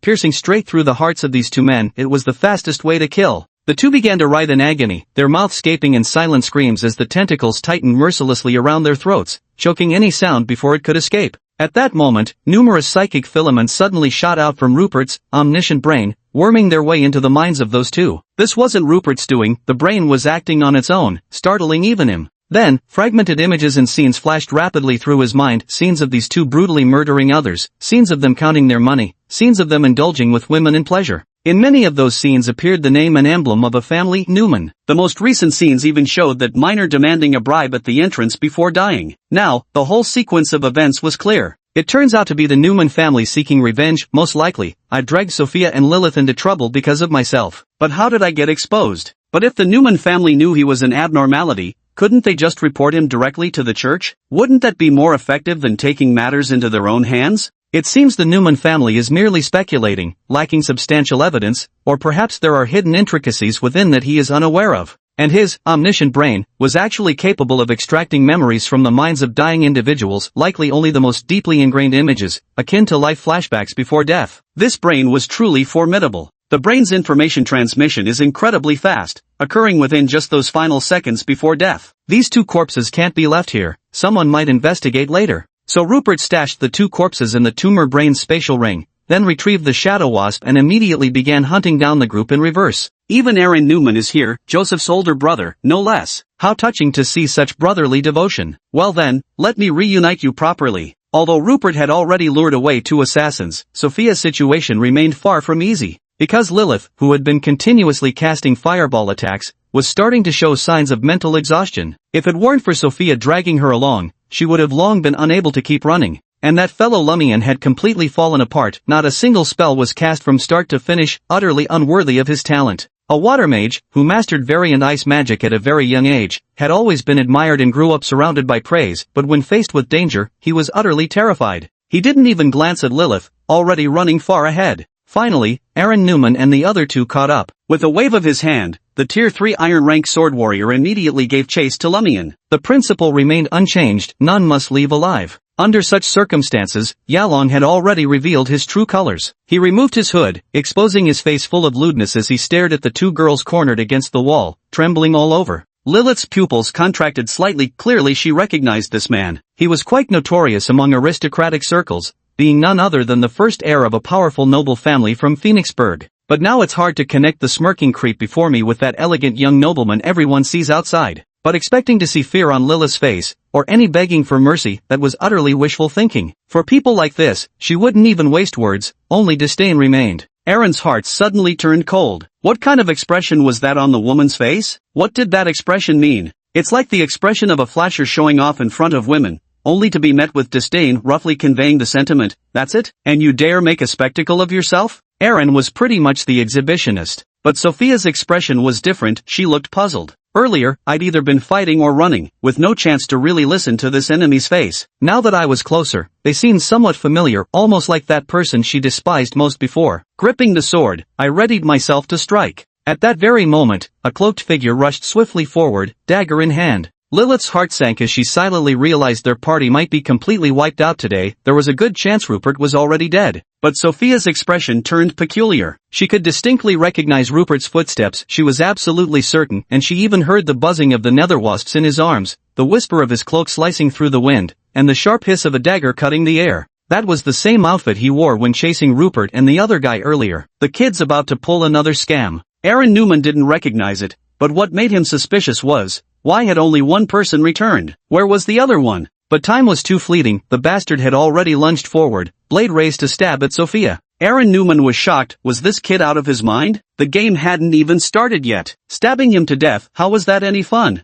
Instinctively, he moved to block, only to feel a sudden chill pierce his ribs. Chapter 57, The Forgotten One. Although Aaron Newman was supremely confident about this mission and hadn't worn his knight's armor for mobility's sake, he still donned an exquisite set of elven leather armor. Because while these noble scions might not know the saying, "A wise man doesn't stand beneath a crumbling wall," they truly valued their lives above all else. But this stab was just right. It slipped through the gap below the ribs and pierced straight into the chest cavity. Though not immediately fatal, Yaren could already feel his strength draining away as his punctured lungs began to leak air. The attack caught him completely off guard. 1 second he was still thinking about how to make things exciting, and the next, he was brought crashing down. Sophia had foreseen this outcome from the start. When Rupert thrust at her, she didn't even dodge. Instead, seizing the moment while everyone else was stunned, she charged straight at the bewildered shield warrior, aiming to end the fight. Though shocked as well, Lilith reacted swiftly. She pushed her barely recovered mana to summon a small fireball and hurled it straight at the shield warrior's face, covering for Sophia's advance. Rupert saw the situation was favorable. Immediately casting a healing spell on Sophia to keep her steady, he then wrapped a tentacle around Aaron's neck and shoved him into the adjacent tunnel, blocking him from view. He then drew his black-bladed dagger and thrust it through the man's mouth, piercing his palate and reaching his brain, while summoning the omniscient brain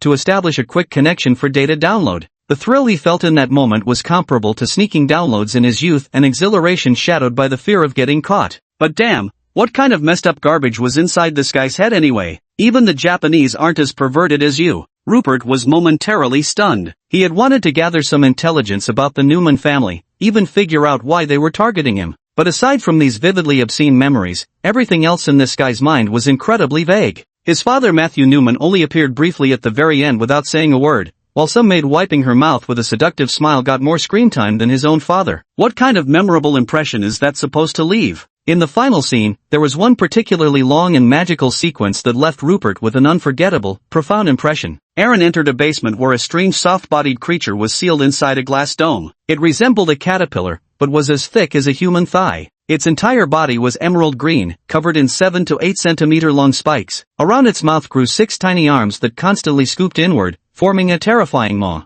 Even more horrifying was that it had 2 such maws, one at each end. It was impossible to tell which side was the front. Aaron also seemed somewhat frightened by this thing, not daring to look too long. He merely flipped a switch, and a sharp needle extended from the glass cover, thrusting into the creature's lower mouth. The green blood that flowed out would trickle down the inner wall and then be channeled outside to be collected. Aaron took the bottle of green blood away and quickly left. The last scene he glimpsed before turning away was a human female's arm falling through the container's feeding opening as the caterpillar began to eat, its wounds visibly healing before his eyes. That arm also looked somewhat familiar. Didn't it resemble that little maid's arm, the one who wiped mouths? And then there was no more to it. Rupert didn't get the information he wanted, but he did stumble upon an unexpected delight. He promptly stored away the meritorious, omniscient brain, and removed Aaron Newman's spatial ring, retrieving that familiar vial of green blood he'd just seen moments ago. Leaning in for a sniff, the putrid stench confirmed his suspicions. It was unmistakably that same rotten odor. The Newman family was raising an abomination.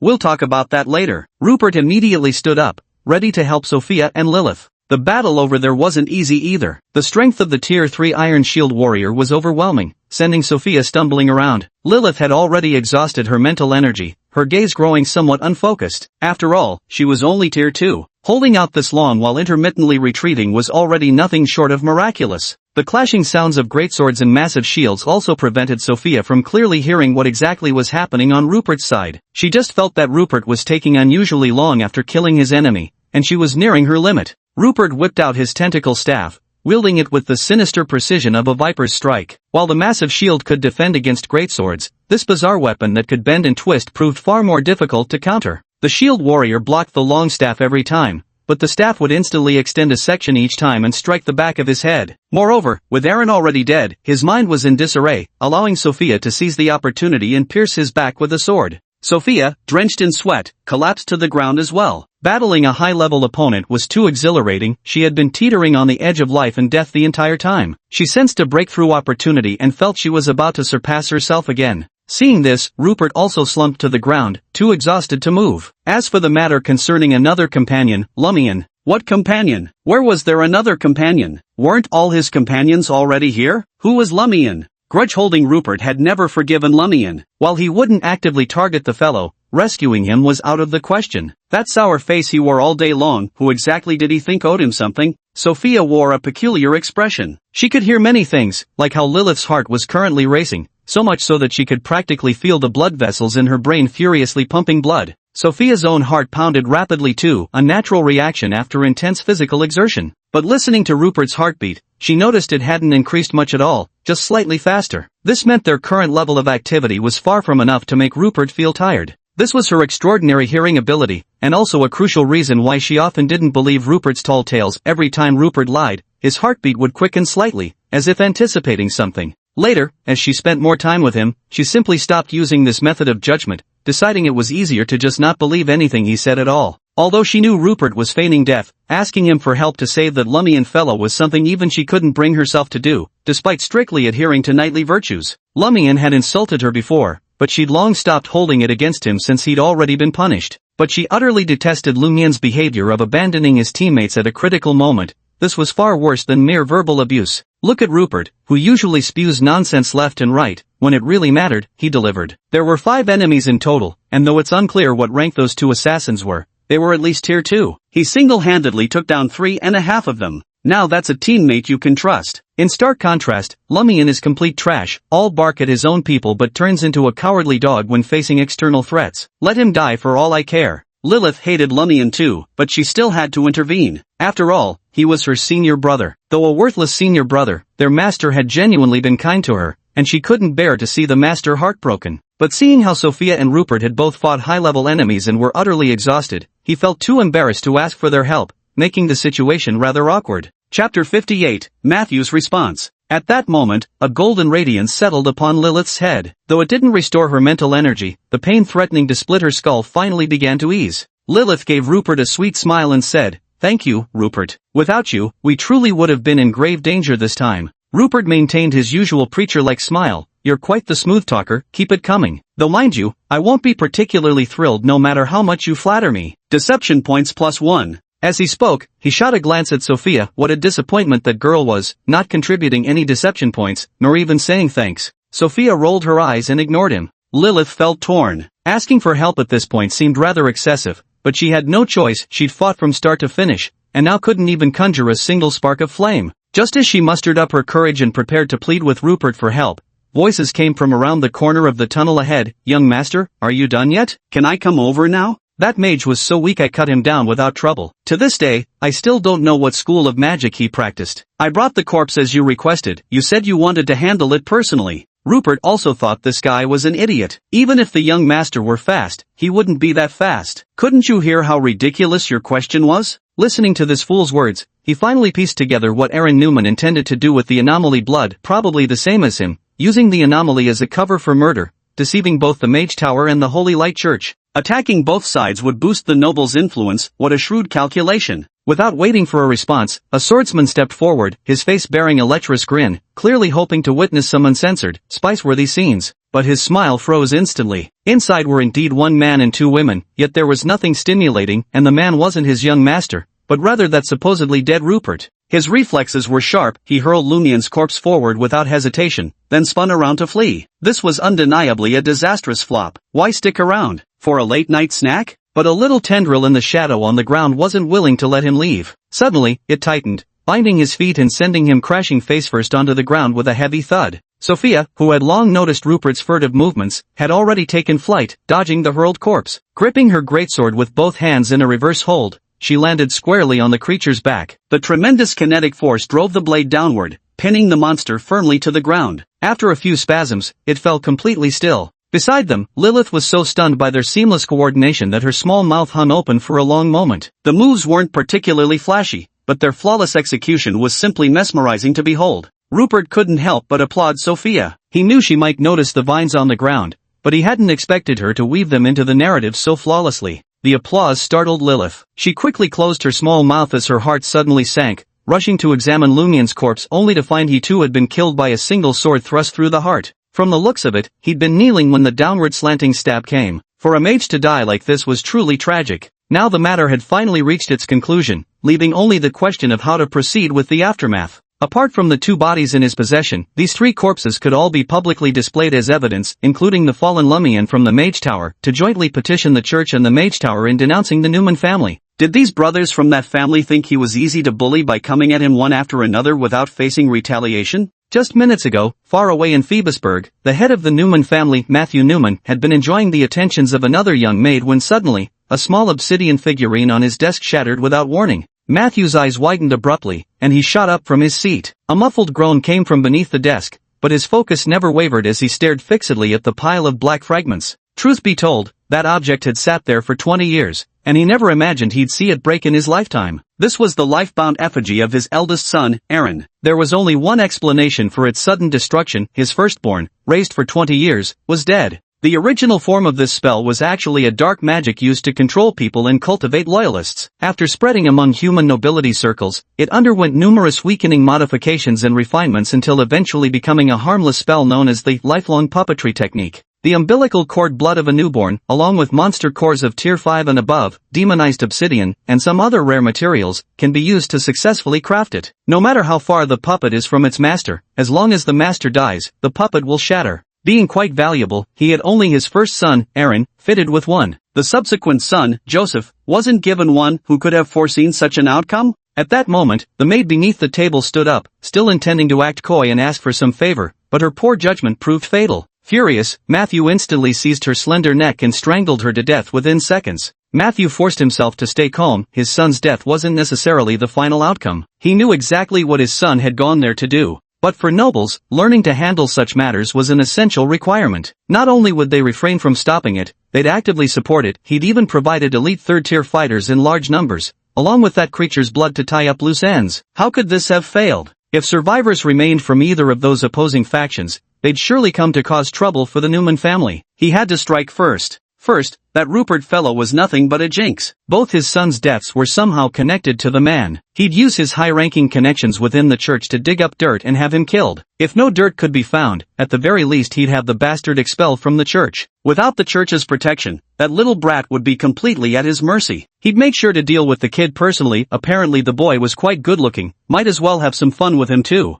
Second, he would immediately lodge a complaint, stating that his son Aaron had also answered the church's call and was even more eager to avenge his younger brother by going out to hunt aberrations, but was murdered by treacherous villains. He demanded justice from both the city lord and the church. Whoever brought back his son's body would automatically be branded the murderer. Third, there was still one troublesome concern. Surely his son wouldn't have been foolish enough to confess about their family harboring aberrations, would he? How to explain the cursed blood I'm carrying? Just say it was planted by the killer to frame the Newman family. By preemptively addressing this possibility, anyone telling the truth afterward won't be believed. Fourth, he mustn't act rashly now. If he tries to relocate the cursed object at this moment, he might get caught. There are still some details that need refining. Matthew Newman truly lived up to his reputation as a seasoned aristocrat. He'd mastered the art of flipping clouds with one hand and turning rain with the other. Yet he had accounted for everything conceivable. It would have shattered his mind trying to comprehend why 5 third-tier professionals enough to raise Greenstone Town had somehow been repelled and slaughtered by 4 novices barely at first or second tier. Chapter 59, 3 Pairs of Pants. Rupert, Sophia, and Lilith finally emerged from the mine tunnels onto the surface, where they easily spotted the horses ridden by Aaron's group. Without ceremony, they mounted up and raced straight for Phoebus Fort. This mercenary mission seems relatively unimportant now, revealing the Newman family's affairs has become the main priority. Yet not far from Phoebusburg, an elderly couple was discovered by the roadside. Both were extremely old, their skin resembling the bark of ancient trees, with subcutaneous fat and muscle completely separated. The old man strained to pull a flat cart, its interior lined with soft hay where the frail old woman lay. Her breath came in shallow gasps, her face flushed with an unnatural red glow, clearly suffering from a severe illness, likely nearing the end. Hearing approaching horses from behind, the old man struggled to pull the cart aside, but its wheels became entangled in roadside weeds. His face reddened with effort, yet the cart refused to budge. The 3 travelers noticed the situation while on their way. Sophia, who insisted on riding even while blind and was the fastest among them, stopped first without a word. Without hesitation, she pulled out the flatbed cart and left one of the extra horses behind. In a rare gentle tone, she said, "We're leaving this horse for you."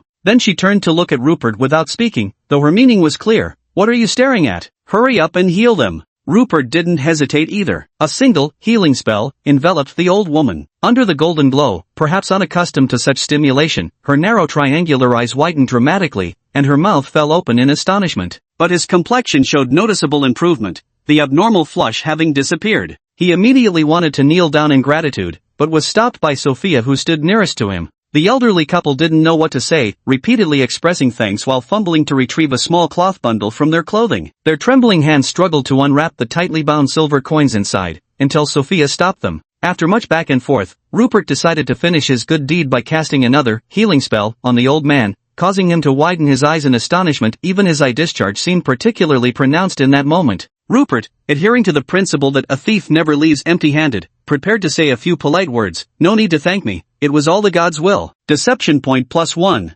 Rupert was utterly shocked. Urged by Sophia to mount the horse, he kept his eyes fixed on the 2 elderly folks, staring so intently that they grew visibly uncomfortable. Yet, despite his confusion, he reluctantly got on the horse and rode away. That single deception point had come from Lilith alone, meaning the 2 elderly folks hadn't believed his story at all. This was the first time he'd encountered such elders, freshly healed, and yet completely immune to his charm. Don't they believe in the gods? Aren't the elderly supposed to grow more devout with age? How will he get by when there are more people like this in the future? After the 3 riders had gone far into the distance, the 2 elderly folk nimbly harnessed the horses to the carriage with swift and dexterous movements before striking up a conversation, the old woman speaking first. "Well, cold on the outside yet warm at heart, just her eyesight isn't good. Although she makes up for it in other ways, she'd need 10-fold, 100-fold the effort to reach those heights, which makes it hard." "Don't want any more?"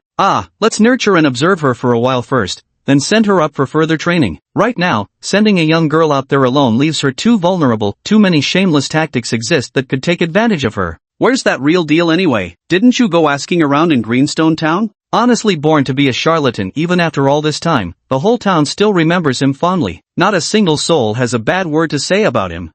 Seems there was some medicine peddler who had objections, but after getting kicked twice by his neighbor, he improved his attitude remarkably. "And you've experienced his healing magic firsthand, right? Damn near gave me a heart attack, had to bite my tongue to keep from screaming. Lucky the act didn't fall apart." That was solid 5th tier bishop level work right there. "Yeah, how bizarre. I thought your expression was just part of the act, but turns out it's genuinely that intense." But he just couldn't grasp the 2nd tier blessing, no matter what. No wonder little Hoffman was so stressed he's losing hair.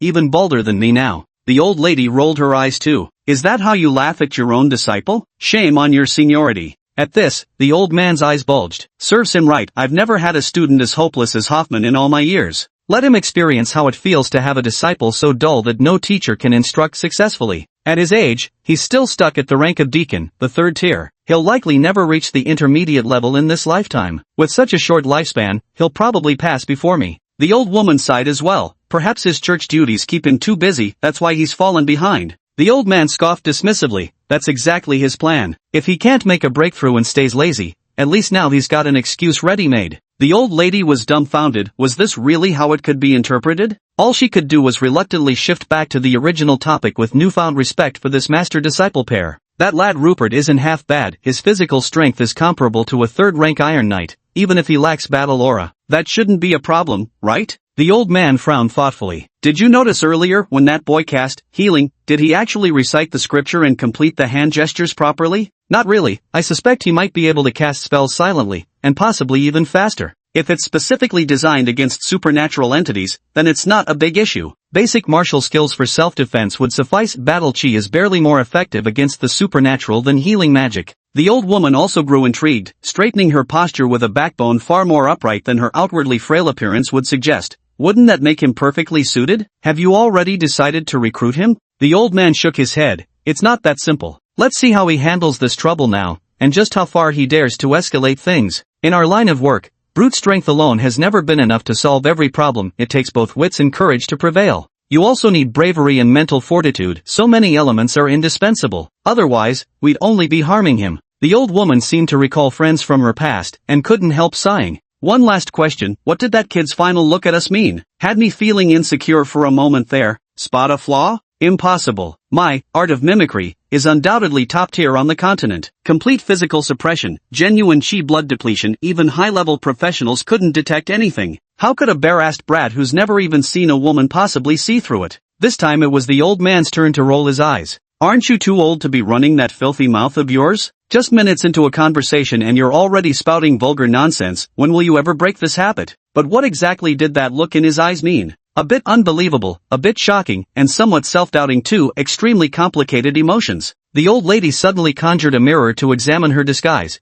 as if searching for any noticeable flaws, yet she didn't stop talking. What do you mean old? This lady is forever 18. Mark my words, even if I just stroll past young Rupert in my natural appearance, without showing anything below the neck, he'd still wet his pants. 3 pairs, at least. Chapter 60 Judgment. The old man was utterly speechless and could only change the subject. Alright then, I'm heading to Phoenix Castle to see the spectacle. Are you coming? The old lady put away her mirror. Of course I am. I was originally planning to visit the elves and romance some pretty pointy-eared boys, but you dragged me into this performance. Now that we're here, it'd be torture not to see how it all ends. This cliffhanger is unbearable. Besides, Rupert isn't a bad lad either. Give him a couple more years and he'll be presentable enough. The old man knew his friend's temperament well and didn't argue further, though he added one thing. One condition, you can't meddle covertly and mess things up. I'm here to assess him properly. I didn't even notify Hoffman. If you interfere, we won't be able to tell the good from the bad. The old woman waved dismissively to show she understood and urged him to get moving. The wagon carrying the two of them gradually disappeared into the distance. Rupert and his 2 companions spurred their horses onward, finally reaching the northern gate of Phobos Castle before nightfall. Normally, with their status, simply presenting credentials from either the church or the mage tower would have secured their entry. But this time was different. After the soldier examined Rupert's documentation and exchanged a confirming glance with his superior, half a dozen guards swiftly surrounded them, moving to detain Rupert while loudly declaring,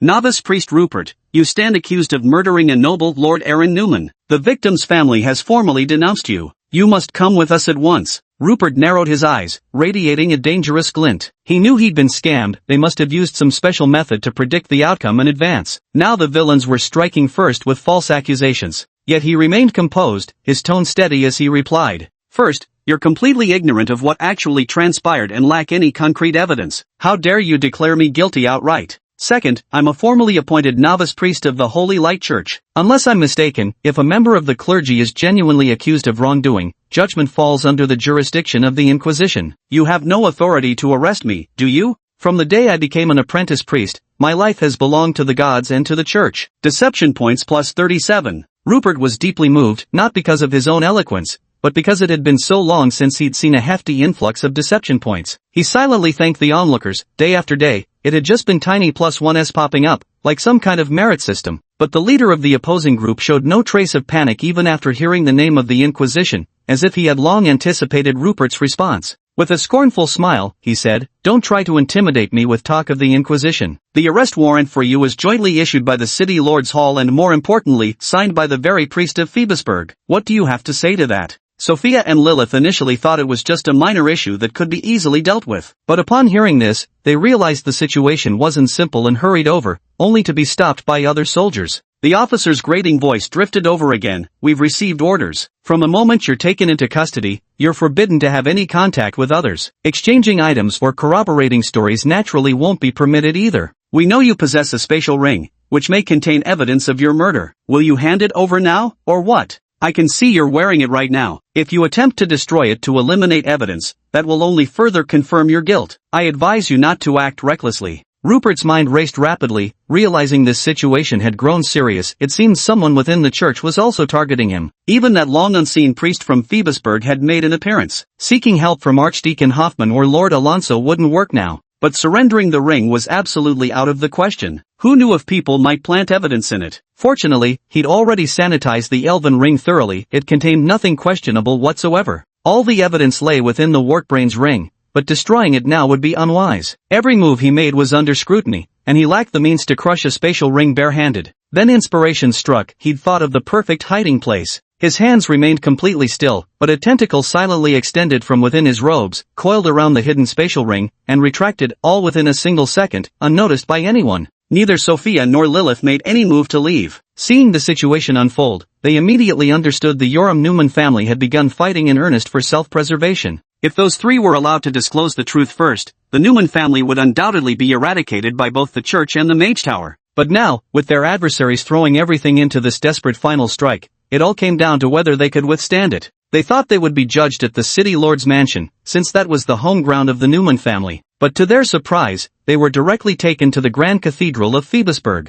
Before they even entered, they could hear someone inside wailing in agony. The person wailing had lost all noble bearing, his hair was disheveled, and his usually well-groomed goatee was smeared with saliva and snot. It was none other than Matthew Newman. After finishing his tears, he began to recount the hardships of a single father raising two sons. But within less than 2 months, both sons died one after another, an elderly man burying his young while he had blocked every path. Rupert and the others prepared to accuse Aaron of malicious intent. He spoke at length, but the core message was singular. The church and the magic tower had joined forces to kill his sons, all to strike at noble influence. His visit to the cathedral was to lodge a complaint, demanding the city lord uphold justice for the Newman family and stir sympathy among nobles who might fear suffering the same fate. Rupert was learning for the first time just how shameless a person could be. That so-called award definitely owes Matthew a little golden statuette too. If he hadn't been the one being bullied and hunted by those two sons, he might have even felt sorry for Matthew. Then a solemn, commanding voice rang out, "Rupert, what do you have to say in response to Matthew Newman's accusations?" Rupert only now noticed the figure in black robes on the high platform. Matthew Newman's performance had been so captivating that he hadn't noticed this person at all. This was none other than Medlov, the head of the Phoebusburg Cathedral, a proper fourth-tier priest,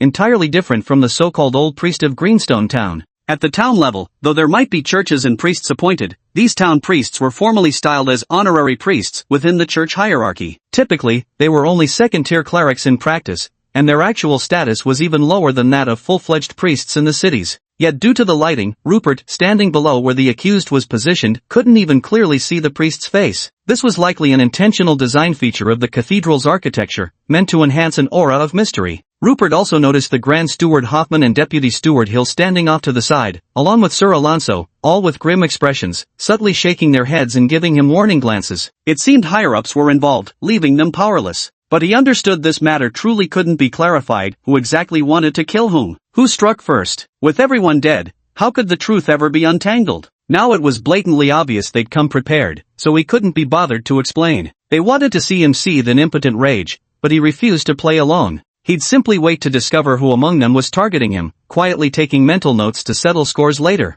Chapter 61. He's a half-blood. But Lilith wasn't intimidated by the church's display, arguing her case firmly. "Reverend Father, I am Lilith, a second-tier mage from the Magic Tower, and this operation was organized by me. What I want to say now is that the actual situation is completely opposite to what Baron Matthew described. It was Aaron Newman who ambushed us. Moreover, we definitely left the city first. Aaron should have departed after us. With so many of them leaving on horseback, it should be easy to verify. Moreover, their strength far surpasses that of our team. How could we possibly attack them? Also, my senior brother, the second circle mage Lumion, was killed in their attack." As she spoke, she even laid out all the corpses stored in her spatial ring, not just Aaron and his two subordinates, but also poor Lumion's body. The priest's voice remained as stern as ever. "Miss Lilies, you belong to the Magic Tower, and it's not our place in the church to judge you. But you shouldn't distort the truth and falsely accuse others either. Aaron was preparing to carry out his mission, as he had mentioned earlier. Perhaps you got wind of it in advance and set up an ambush. Who departed first doesn't prove anything. As for the gap in strength, it speaks volumes. Aaron's team consisted of 5 Tier 3 Black Iron ranked knights and warriors. If they had attacked your group of 4, I'm sorry, but given your level of strength, I truly can't fathom how they could possibly have failed. That leaves only one possibility: your ambush was premeditated to achieve such an outcome. Victory for the first and second tier ones, all 5 third-tier individuals perished. At these words, many gathered nobles and clergy members began whispering among themselves, finding the priest's account perfectly reasonable. Even Lilith was momentarily at a loss for words. At this moment, Priest Medarov paused briefly to let everyone digest the information before dropping an even more sensational bombshell. As for the death of Lumion, the Magic Tower apprentice, I express my deepest condolences. However, we cannot confirm whether that poor child Euron was responsible for his demise. On the contrary, at the Mercenary Guild, there are dozens of people who can testify that Rupert engaged in violent physical altercations with Lumion, attacked him twice causing severe injuries, and even used healing magic. Therefore, we have reason to suspect the true cause of Lumion's death. But this matter does not fall under our church's jurisdiction. I believe the Mage Tower can handle its own affairs. As for the relevant evidence, we will transfer it to the Mage Tower. Lilith and Sophia were stunned. Rupert almost wanted to applaud him. This masterful twisting of the truth was absolutely brilliant. At this moment, Father Medlov, still in top form, continued firing on all cylinders. Alonso, search Rupert thoroughly, focusing especially on his spatial ring. We've already combed through his dormitory, but he possesses a spatial ring. We need to check if it contains any evidence of his crimes. Alonso wore an expression like he'd just bitten into something foul, but there was no choice. Authority always trumps. He slowly approached Rupert, shooting him a meaningful glance. Any problems here? Rupert's expression remained impassive as he nonchalantly handed over the elven ring, raising his arms for Alonso to search him. The things that needed hiding were already well concealed. Though he'd never anticipated being subjected to a body search, his cautious nature had ensured there was no risk of exposure. Truth be told, his ring contained plenty of items that couldn't see the light of day. The origins of those gold coins alone would be impossible to explain, let alone the 2 assassins' corpses. And that wasn't even mentioning the things he'd acquired from the tumor brain. He'd kept them mainly for enchanting, fangs, to pose as an eldritch being. The search naturally turned up nothing problematic. The only remotely valuable item was the rapier, Grace of the Wind, gifted by the elves, which he genuinely had little opportunity to use. Beyond that were just 2 sets of clothes and some silver coins, practically monastic in its austerity, his pockets cleaner than his face. Matthew Newman, who witnessed the entire process, frowned. This didn't match his expectations at all. He even suspected this Rupert might be connected to his youngest son's death, and by extension, connected to the eldritch occurrences. But now he wasn't so sure anymore. This makes it impossible to execute Rupert on the spot, leaving no choice but to detain and send him to the Inquisition. However, since these allegations are fabricated, they cannot withstand close scrutiny. Without Father Medlov using his influence to tip the scales internally, such an outcome would never have been possible. The optimal solution then would be to excommunicate Rupert and let someone deal with him privately, finishing the lad off once and for all. Thus, he unexpectedly began playing the good guy. Reverend Father, your fairness commands admiration. I am devout in my faith and believe in our Lord's absolute justice. Therefore, there is a matter that still requires your judgment. During my investigation into my son's death, I discovered an issue. This child named Rupert isn't pure human. He's a half-blood of human and elf descent. Perhaps he was sent by the elves to sabotage the relationship between the church and the nobility. Yet for the sake of goodwill between humans and elves, I would rather let go of my hatred. However, I cannot bear to see him continue basking in our Lord's divine grace. Please expel him from the church. Such a mongrel deserves none of our Lord's blessings. Hiss. Gasps of astonishment echoed around them. The vast majority of people had been unaware of this matter, as Grand Steward Hoffman had never publicized it. Now his face darkened further. There was no peaceful resolution left, essentially cutting off Rupert's path to advancement within the church. From the exaggerated reactions of those around him, Rupert finally pieced together many things that had previously puzzled him. Matthew's self-sacrifice to preserve the purity of the church had elevated the entire situation. Now there was no way to save face without expelling Rupert. In a corner, a male and female priest were whispering to each other. What's going on? It seems like the whole world is against little Rupert now. I'm starting to feel sorry for the boy. He hasn't done anything wrong, poor child. I just want to hug him and comfort him with my motherly embrace. No strong person ever grew without enduring hardships. Weren't you also considered a promiscuous woman by the world? Listen here, I'm warning you, don't go spouting nonsense without proof. When have I ever been promiscuous? More than you, huh? That's called universal love. Get it? In our line of work, our greatest enemies are demons and the uncanny. You need nerves and conviction as unshakable as adamantine, otherwise you'll crack within days, then what's the fucking point? This guy's emotions are surprisingly steady, and his mental strength isn't bad either, that's not the issue. But simply admitting defeat like this feels somewhat unimpressive. You're truly the type who talks without feeling the strain. Have you even listened to what you're saying? With the city's priest acting as his guardian, leading the charge against him, and all the noble factions conspiring together, what could he do, a mere first-tier novice priest still studying at the monastery? Even breathing feels like a mistake for him now. Put yourself in his shoes, what would you do? Then give me a damned idea, would you? Chapter 62, Never Leave a Grudge Overnight. Matthew Newman's accusation finally proved crucial. Father Medlov adopted his suggestion and delivered the final verdict. As the priest of Rupert's directly superior church, I hereby announce the removal of Rupert from his clerical position. From now on, you are forbidden to call yourself a novice priest of the Holy Light Church, nor may you use healing magic. However, this also means the Inquisition cannot judge you. Considering you possess half-elven bloodline, and the friendly relations between humans and elves, along with the victims choosing not to pursue charges, we decree your forced expulsion. You must leave human territories immediately. This order takes effect at once. Suddenly, the air was filled with a cacophony of sounds, cheers, curses, lamentations, and cold-hearted indifference. Meanwhile, Sophia was forcibly escorted away. With tears welling up in her eyes, she silently swore to herself that this corrupt church, which couldn't distinguish right from wrong, wasn't worth staying in. She would go and accompany Rupert instead. Lilith, too, was taken away by those who had rushed over from the magic tower. Her eyes reddened as she continued arguing with her mentor, but her mentor, far more experienced, knew the situation wasn't so straightforward. Someone had clearly intervened, aiming to bury the case for good, making any future appeal nearly impossible. Finally, Father Medlov raised his hands, gesturing for silence. To showcase his impartiality, he didn't forget to solicit the opinions of those involved.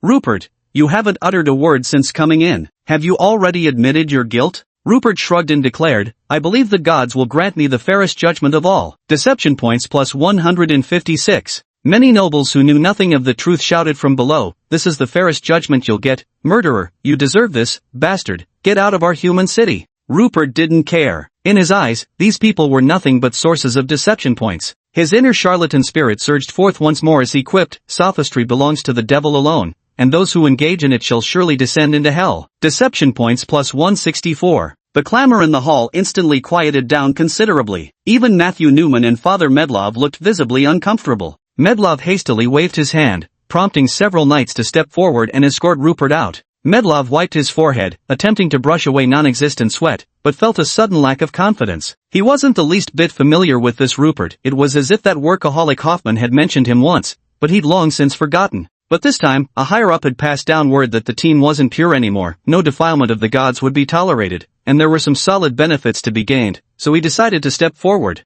Just some mongrel, yet every word seemed directed at him, each sentence stabbing right at his heart. Better send him away quickly, can't stand the sight of him. The priests, a man and a woman, were still chatting. Nothing to see here now. I'm gonna go find some other sweetheart to play around with. Do you actually want this kid Rupert or not? If not, I'll just take him along. I'm heading to the elves' territory anyway, he'll be company on the road, and I can comfort him while I'm at it. The male priest's face was full of doubt. I have a feeling this isn't over yet, but I can't figure out where the twist might come. Walking with him for a stretch wouldn't hurt. Even if you don't take him in, Matthew Newman clearly wants him dead. Saving his life can count as repayment for his healing you. And what about you? This old lady's going to do hard labor for you. Where are you off to? The male priest began rolling up his sleeves. Me? Naturally, I'm going to have a little chat with Medlov. Let's see what's gotten into that old fool's head, not only failing to protect his own, but helping outsiders bully his own people? I'll shove his head up his own ass to see why he's sitting crooked. Hearing this, the female priest's eyes lit up, clearly finding the idea of shoving it up his ass rather amusing. Did you hear what else that kid said? Is that written in your holy book? This old lady's never heard of it. The male priest frowned and thought, I don't know if it's because I'm getting old, but I can't recall either. Still, it does sound somewhat familiar. Why are you bringing this up? The female priest looked intrigued. Aren't you planning to visit Medlov? How about we dress up as demons to scare him? If it's not convincing enough, we could even create a hellish backdrop. What do you think? Upon hearing this, the male priest nearly jumped out of his skin. Good lord, don't go jumping to conclusions like that. You'll end up scaring me to death before you frighten anyone else. The female priest immediately lost interest but still decided to check on the butt plug first. As for little Rupert, it should be fine to delay a bit. Even if the Newman family had the courage, they wouldn't dare act so soon. They hadn't even left Phoebusburg's territory yet. Indeed, Matthew Newman wouldn't dare strike while the iron was hot. But this minor victory still brought the nobles great joy. It was rare for them to gain any advantage over the church. Thus, they all agreed to gather at the Lord's manor, claiming they'd celebrate this properly.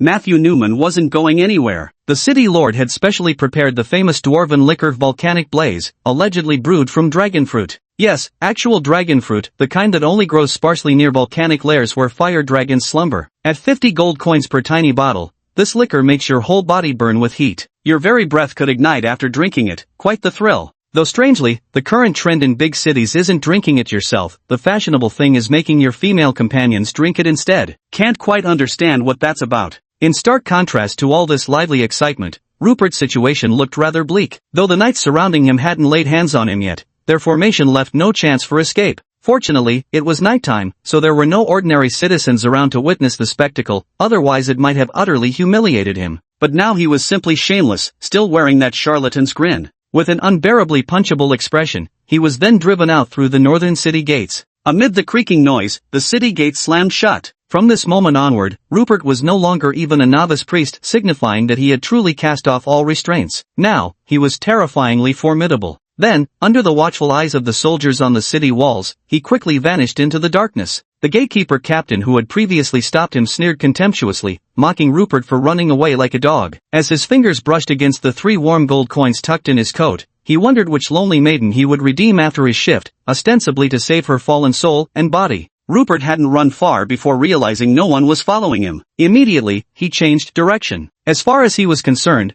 this matter wasn't over. His vengeance couldn't even wait till morning, lest it disrupt his sleep. The grassy courtyard behind the chapel in Greenstone Town could attest to that. He was now heading straight for the Newman family, launching a surprise attack when least expected. He wanted to check if that anomaly from Aaron's memory was still hidden in the family vault, unsure whether Aaron's father had moved it in advance. He couldn't risk exposing the news prematurely. If he revealed it without landing a decisive blow and ended up being dealt with, it would spell trouble. Before returning, he had placed that vial of eerie green blood back into Aaron's spatial ring, hoping to deceive that old fox, Matthew Newman, into thinking it had gone unnoticed. Chapter 63, Rupert the Night Stalker. Rupert approached the city wall from another direction. During peacetime, patrols wouldn't be heavily stationed. A tentacle extended, first returning a spatial ring to Rupert's hand before effortlessly scaling the wall top. With effortless ease, it hauled Rupert up. Since today's operation would likely be exposed, he had to be careful not to leave behind brain splatter or a sky full of tentacles, preferably completing everything with just one tentacle.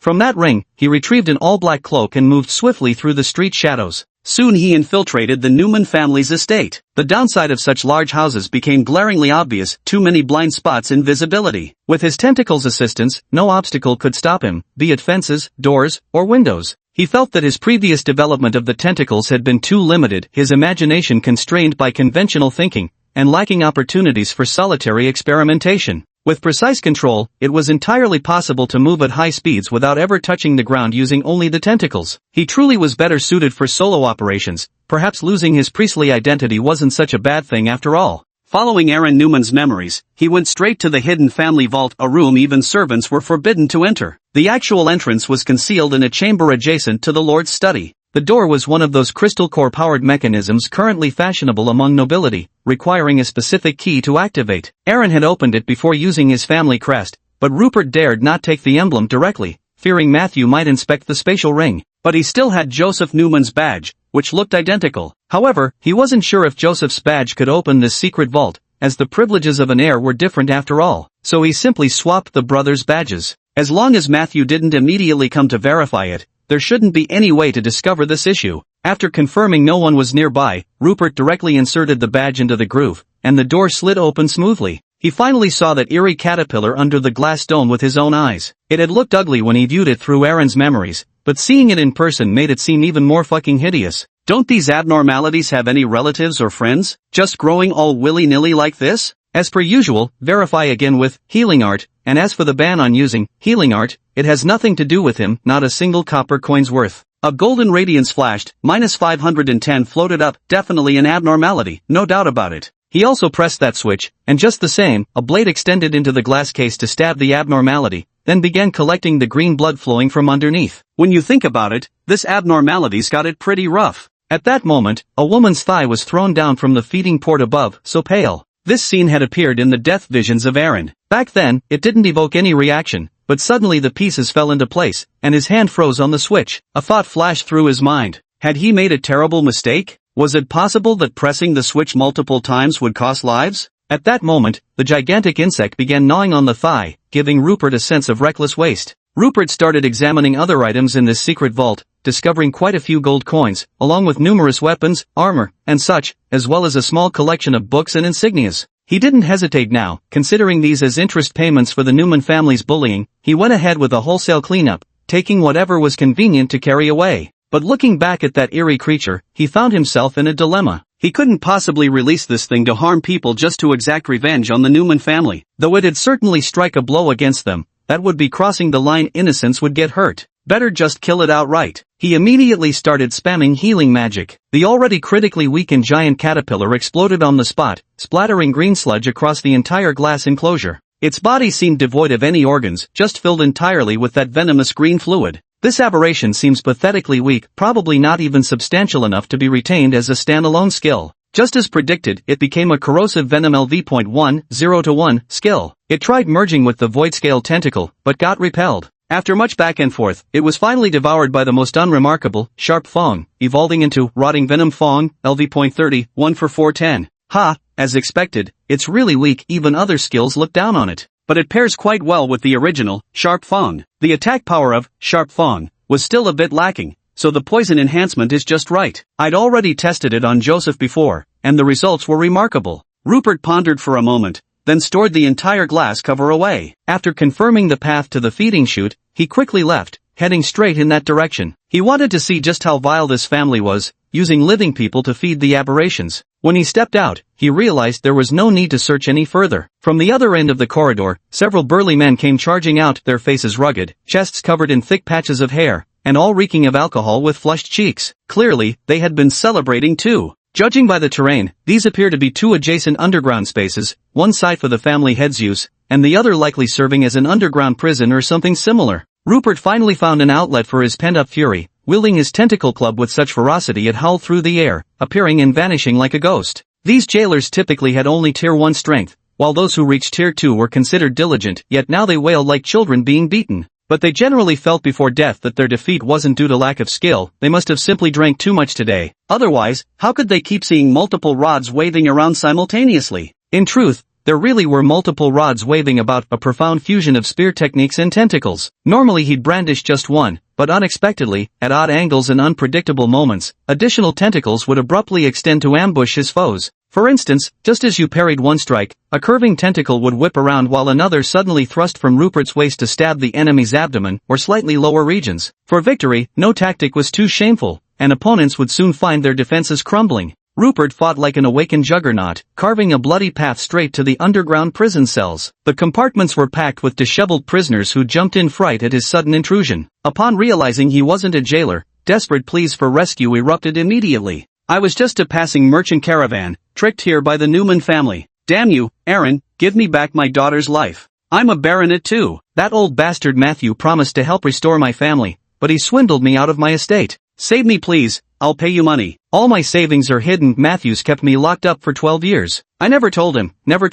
Telling would mean death. Telling would mean death. Rupert was also astonished. This Newman family truly was no good. If all these people were released, even without the uncanny factor, it would be bad enough for him. So he raised the tentacle club to smash the lock, but when he exerted force, he nearly threw out his back. It turned out that when he swung it, the tentacle suddenly softened, curled up, and dodged the lock, making him miss his target entirely. This gave Rupert quite a fright. It seemed this tentacle had developed consciousness. He tried picking up the weapon dropped by a nearby jailer and broke the prison lock in 2 strikes. Immediately, the tentacle rod straightened again. Holy shit! Chapter 64, It Can Fly. This tentacle is becoming a monster. But there was no time left for further study. He immediately began frantically smashing locks and kicking down doors. These were all Matthew Newman's troubles, and the more the better. The rescued people were decent enough. They didn't just bolt immediately. Instead, they grabbed whatever they could to smash the locks and pry open the doors. Some of the disheveled women, too weak to break the locks, searched the guards for keys and hurried to unlock the cells. Their efforts made the process much faster than if Rupert had been working alone.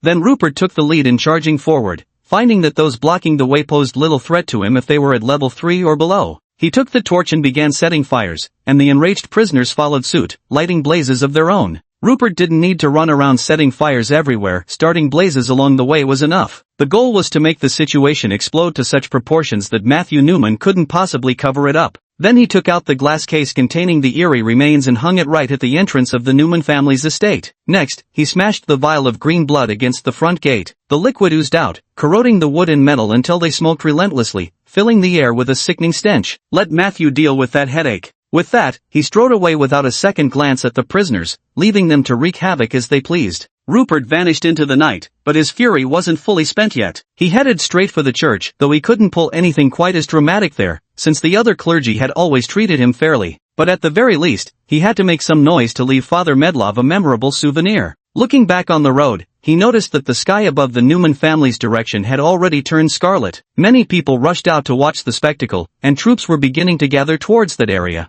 While passing through a street, Rupert suddenly spotted a familiar face. He had already run past but doubled back to take a second look. The place appeared to be some sort of red light district, and the familiar face turned out to be that officer who had stopped him at the city gate, the one with the foul mouth who had tried to snatch his ring. The guy was now disheveled, as if he had just crawled out of bed, also staring blankly at the fiery red sky. Although he wasn't the mastermind, he was certainly an accomplice. Who knows if the brothel payment was even his cut of the scam money? How could anyone let that slide? Rupert rushed up behind him and suddenly lashed out with a tentacle strike to the groin. What a despicable move. A decent priest could probably reattach it, but whether it would function properly afterward was anyone's guess. After this vile act, he immediately vanished into the night. The newly minted eunuch couldn't even scream, just knelt in agony on the spot, his face turning purple. Rupert dashed to the side wall of the church, extending a tentacle upward, but his body had only risen halfway when he suddenly felt an invisible hand seize the nape of his neck, the very grip of fate itself, nearly scaring his soul out of his body. Truth be told, since arriving in this world, aside from witnessing the old priest perform that spectacle of blooming tentacles upon his initial arrival, nothing else had terrified him quite like this moment. Especially given his current strength, approaching him undetected should have been nearly impossible, let alone being hoisted up effortlessly.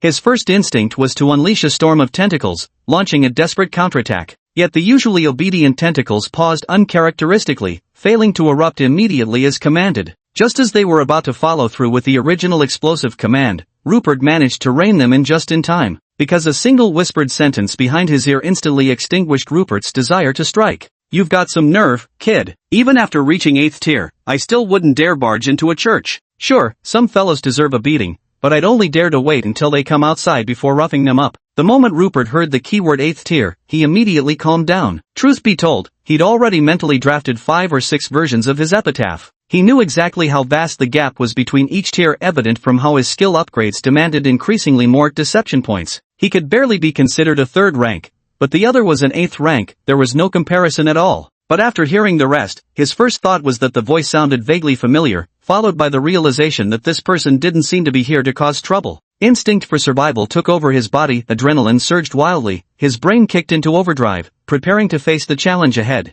The man hoisted Rupert up, pushed off the rooftop with effortless grace, then shot skyward, vanishing beneath the blue glow of moonlight. Rupert's eyes nearly popped out of his head. He held his breath, forgetting even to inhale, as the fierce wind tugged at his face, fully exposing his receding hairline. His inner monologue screamed, "Holy crap, this guy can fly?" At this point, Rupert suddenly had an epiphany. His mindset relaxed, and he resolved that when answering questions later, he'd absolutely milk this god-tier figure for as many deception points as possible. At the very least, he'd enjoy the ride. After a high-speed flight, Rupert found himself deposited on a massive boulder by a cliffside. Damn it all, even if they let him run now, escape would be impossible. He finally got a clear look at the man, dressed in the most ordinary priest's robe, with utterly forgettable features. Rupert was certain he'd never seen him before. The voice sounded oddly aged, mismatched with the man's appearance. The man looked Rupert up and down as if he didn't recognize him, then nodded. "Were you really about to burn down the church just now?" If Rupert told the truth now, he'd be a complete idiot. "Of course not. I just thought since the church raised me all these years, I wanted to take a piece of brick with me. Something to look at later, you know, for old time's sake." Deception points +2.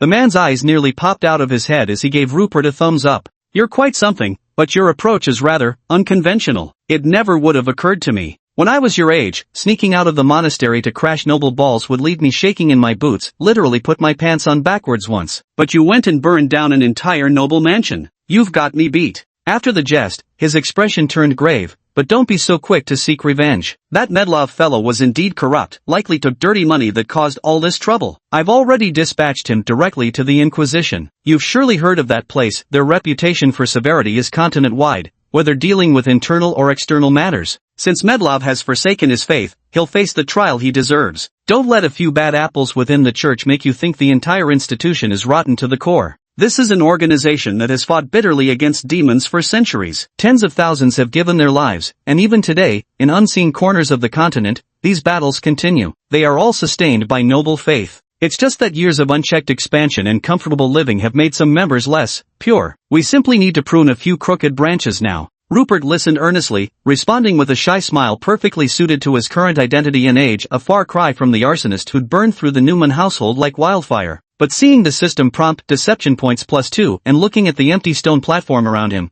he couldn't help but feel a chill down his spine. Why am I only running into these eerie things today, he thought, deciding to test once more to see if the system had made a mistake. The priest scrutinized Rupert again, as if trying to see through him, yet seemingly finding nothing inside. Do you know about missionaries? Rupert, no. Is it a normal position? Deception points +2. The priest's eyes nearly popped out of his head again, almost choking on his own breath. Ah ha ha ha. A sweet, girlish laugh rang out, brimming with unrestrained joy. A young woman in flowing red gossamer robes descended gracefully onto the stone platform, ethereal and untouched by mortal concerns, truly like an immortal exile from heaven. Rupert had also reached the limits of shock by now. Well, another flying one. Chapter 65, Employee Benefits. This woman was beautiful, but Rupert wasn't quite certain about her age. Yet this sheer, practically translucent gauzy dress, while nothing unusual in later eras, was absolutely shocking in this world. He'd never seen anyone else dress like this before, nor even heard of such a thing. The woman saw no infatuation on Rupert's face, feeling both slightly resentful and satisfied. Then her melodious voice sounded again. When I heard about scraping bricks at the church earlier, I almost couldn't hold it in. Then came that missionary position joke, nearly killed me with laughter.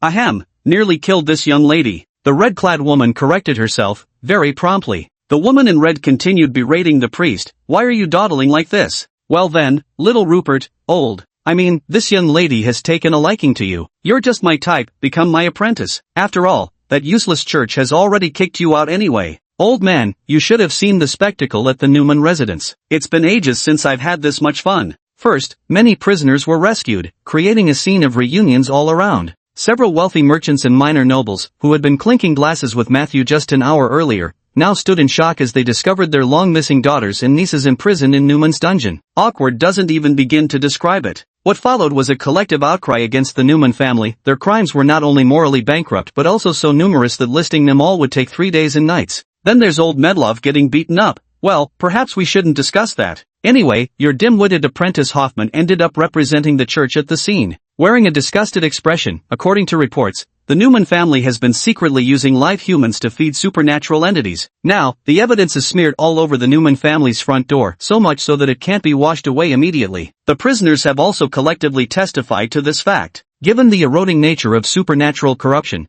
2 long unsolved cases have now been linked to this incident. 2 nobles were previously killed by similar supernatural attacks, which may be connected to Matthew Newman's rise to the rank of Baron. And there's more. Though the fire has grown this severe, normally the magic tower would have sent water mages to help extinguish it by now. But this time, the magic tower outright refused. Their reason? A promising young second-tier water mage had just died, and all the water mages were attending mourning ceremonies. They weren't in the mood for rescue operations.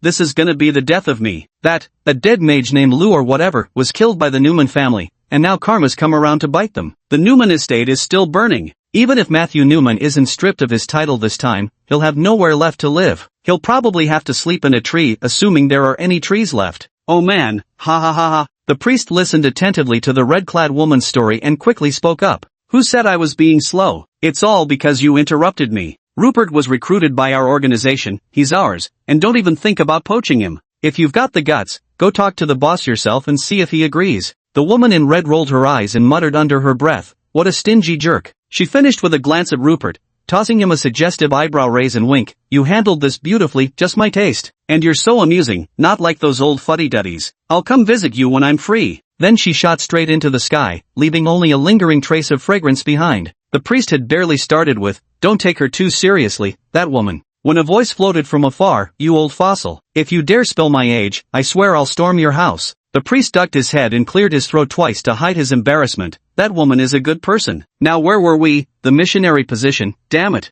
Speaking of missionaries being the predecessors of priests and knights, nowadays the church no longer publicly promotes the missionary as an official vocation. The ecclesiastical institutions commonly known to everyone include only the Ecumenical Council of Elders, the Inquisition, the Apocalyptic Holy Crusaders, the Order of the Templars, and the Guardian Priests. But in truth, there remains one institution preserving tradition, the Sacred Missionary Order, whose members are the missionaries. We don't stay fixed in one location but traverse the continent, targeting only two types, the dark cultists and the eldritch horrors. The dark cult includes demons, undead creatures, and some fanatical humans who worship them. You may have heard of the term ascetic. Asceticism is actually a practice, not a fixed profession. Whether you're a priest or a knight, you can undertake solitary ascetic journeys to cultivate and transcend yourself. We missionaries usually adopt the identity of ascetics. All missionaries are ascetics, but not all ascetics are necessarily missionaries. And what drew my attention to you was High Steward Hoffman. He's my disciple, and he told me about the wonders of your healing spell, among other marvels. I also just witnessed you scaling the wall with vines. You shouldn't worry about mixed blood either. Missionaries wouldn't care about such things. In the early days of the church's founding, there were many missionaries from different races who contributed their strength and even their lives to the church. They were equally great, and we never saw the deities intervene. But later, for some reason, it became so narrow-minded, restricting themselves. What a bunch of incomprehensible fools. The pastor paused briefly, giving Rupert time to think. Rupert was actually quite satisfied with this positioning. It aligned neatly with his ambitions. His goal was to hunt the grotesque, and now he was part of the church's system, no less, with a far from lowly status. And perhaps there was even a chance to earn deception points by giving out eggs, though it came a bit earlier than planned, without enough time to study properly. Still, it was quite a stroke of luck. The priest noticed Rupert seemed somewhat moved and seized the opportunity to press further. These have all been about our duties, and now let's move on to our rights. Hoffman mentioned your situation, unable to practice any divine spells besides healing and incapable of cultivating combat aura. Yet I've noticed your physical strength is remarkably strong, already a full tier above what Hoffman described. I know this world has all sorts of extraordinary powers. It's quite possible you're of mixed blood. I presume you've developed your own methods for improvement. Just state what support you need directly, and we'll see if our sacred priesthood can provide it. As for status, you'll be ranked no lower than a tier 4 priest at minimum. Those below that level wouldn't even be permitted to interact with our circle. That is to say, even someone as familiar to you as Hoffman was unaware of the missionary's existence. As a third-rank deacon, he might have had some suspicions because of me, but that's all. And with your missionary credentials, you can approach any holy light church, seek assistance from the presiding priest for whatever help they can provide, so long as the purpose is to eradicate dark devotees and aberrations. Rupert's breath caught for a moment, finally confirming that this time, he had truly stumbled upon extraordinary luck. Just look at this domineering solution. Whatever you need, the organization arranges it for you. How satisfying is that? Chapter 66 The Mischievous Luck Emperor. Without needing to ponder, Rupert immediately made his request. Every time I heal ordinary townsfolk, I feel a sense of joy, a kind of positive feedback. I believe it's precisely those uplifting responses that help me grow. My healing art is still improving, but back in Greenstone Village, it progressed much faster than during my time at the monastery. Bluff points +1. The priest nodded, as this was something he had also investigated. That's easy to arrange. Just notify the local church during your travels. But I suggest you could distribute some food to the residents as a benefit, effectively letting them save a little money, just like what you did in Greenstone Town. However, don't interfere with the local treatment fees. That's a sensitive issue. Do you understand what I mean? Then he winked and added, you shouldn't be short on money for now, right? Rupert certainly understood what he meant, knowing he had just looted Newman's secret treasury. Moreover, spreading benefits recklessly on someone else's turf would leave them unable to survive after he simply walked away. So this approach was fine, just being able to scam some points would suffice. He nodded in understanding and continued making demands. I feel my physical strength improves in relation to my combat experience. Especially after fighting anomalies, I can sense clear enhancements. I need intelligence related to anomalies. Scam points +1. The priest nodded in approval. Now this was what you called a model employee. Someone who hadn't even officially started working yet was already pushing themselves to improve. Could there be anything more worry-free than this? This won't be a problem at all, as it's precisely part of our regular duties. You can simply visit the local church and inquire with their priest. They'll provide all the relevant information. However, our group has many members with peculiar temperaments who generally dislike social interactions. That's why we've established an alternative communication channel that doesn't bother others. When you arrive at a church, check the belfry where the large bronze bell hangs. There's usually an information exchange center there. You'll find messages left by other missionaries, clues about suspicious occurrences noted by the priests, along with some gold coins and food provisions. These are all prepared for people like us. Take whatever you need. And with your skills, sneaking up there shouldn't be a big problem. This was the first time Rupert had heard of such an amusing method. He figured most missionaries were probably social misfits, or perhaps their prolonged battles against eerie, dark cult followers had affected them somewhat. Only people influenced like that could come up with such an offbeat way of communicating. When the priest saw that Rupert had no further requests, his expression suddenly turned solemn. Rupert, you're a good lad. From your previous actions in Greenstone Town, I can see you're a kind-hearted child with zero tolerance for evil, perfect material for a missionary. You didn't even mention any material demands,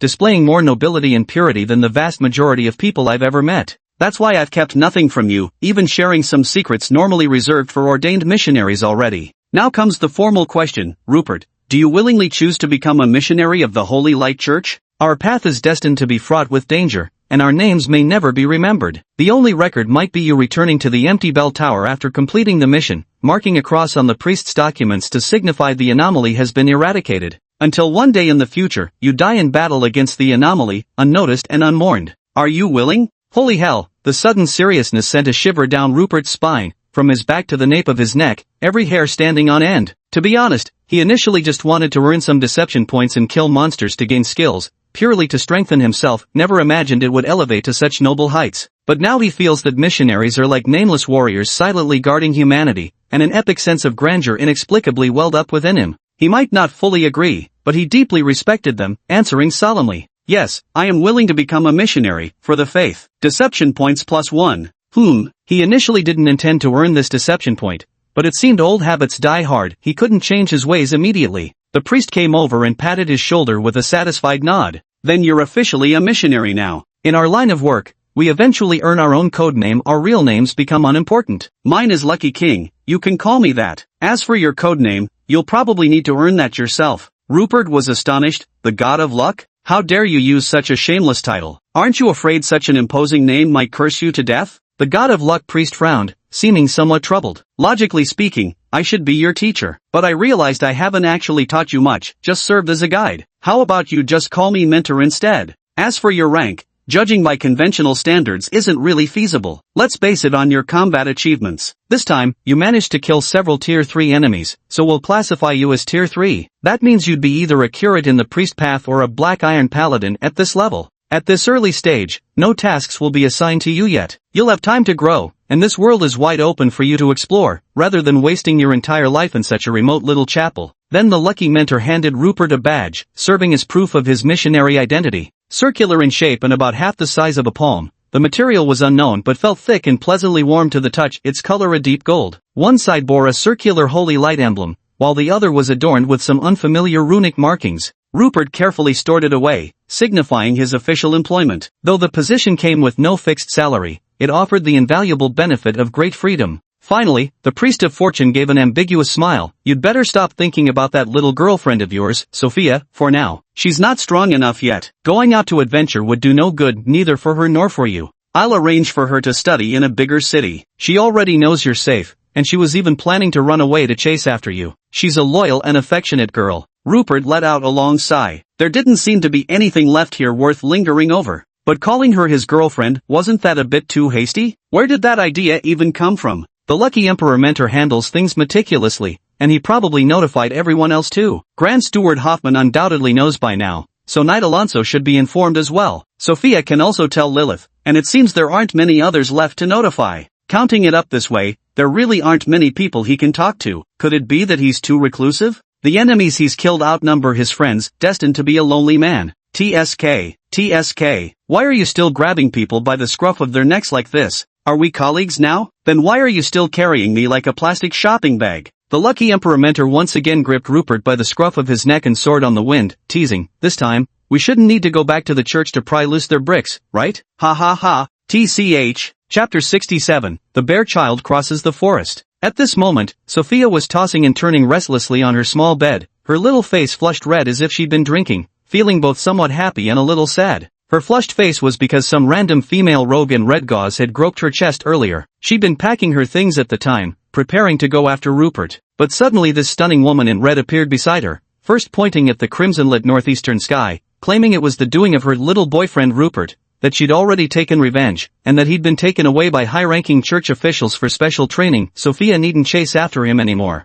The whole situation left her utterly bewildered. What did she mean by little boyfriend? What kind of nonsense was this? Then she was thoroughly teased by that woman, hearing words so embarrassing they still made her cheeks burn. Her happiness came from Rupert being unharmed, and now he'd even met a good mentor. The sadness stemmed from realizing how formidable Rupert had already become, effortlessly handling third-tier enemies and cutting through the Newman family. How much more powerful would he grow? Would she be left so far behind that she couldn't even see his silhouette on the horizon? Next, the woman in red told her about arranging studies at a larger city monastery, with official notice coming tomorrow. She resolved to work even harder to catch up with a remarkably talented friend. If the gap in their abilities was too wide, given her personality, she probably wouldn't even show her face. By the way, she still needed to say goodbye to Lilith tomorrow. Old man Ohuan, you're nothing but a disgusting pervert. Rupert had been cursing in his heart non-stop the entire way. To be fair, his foul mouth was justified. After all, just last night, the lucky old man had flown him to the Hangduan mountain range, then unceremoniously dropped him off before flying away without a second glance. And the old man had definitely done it on purpose,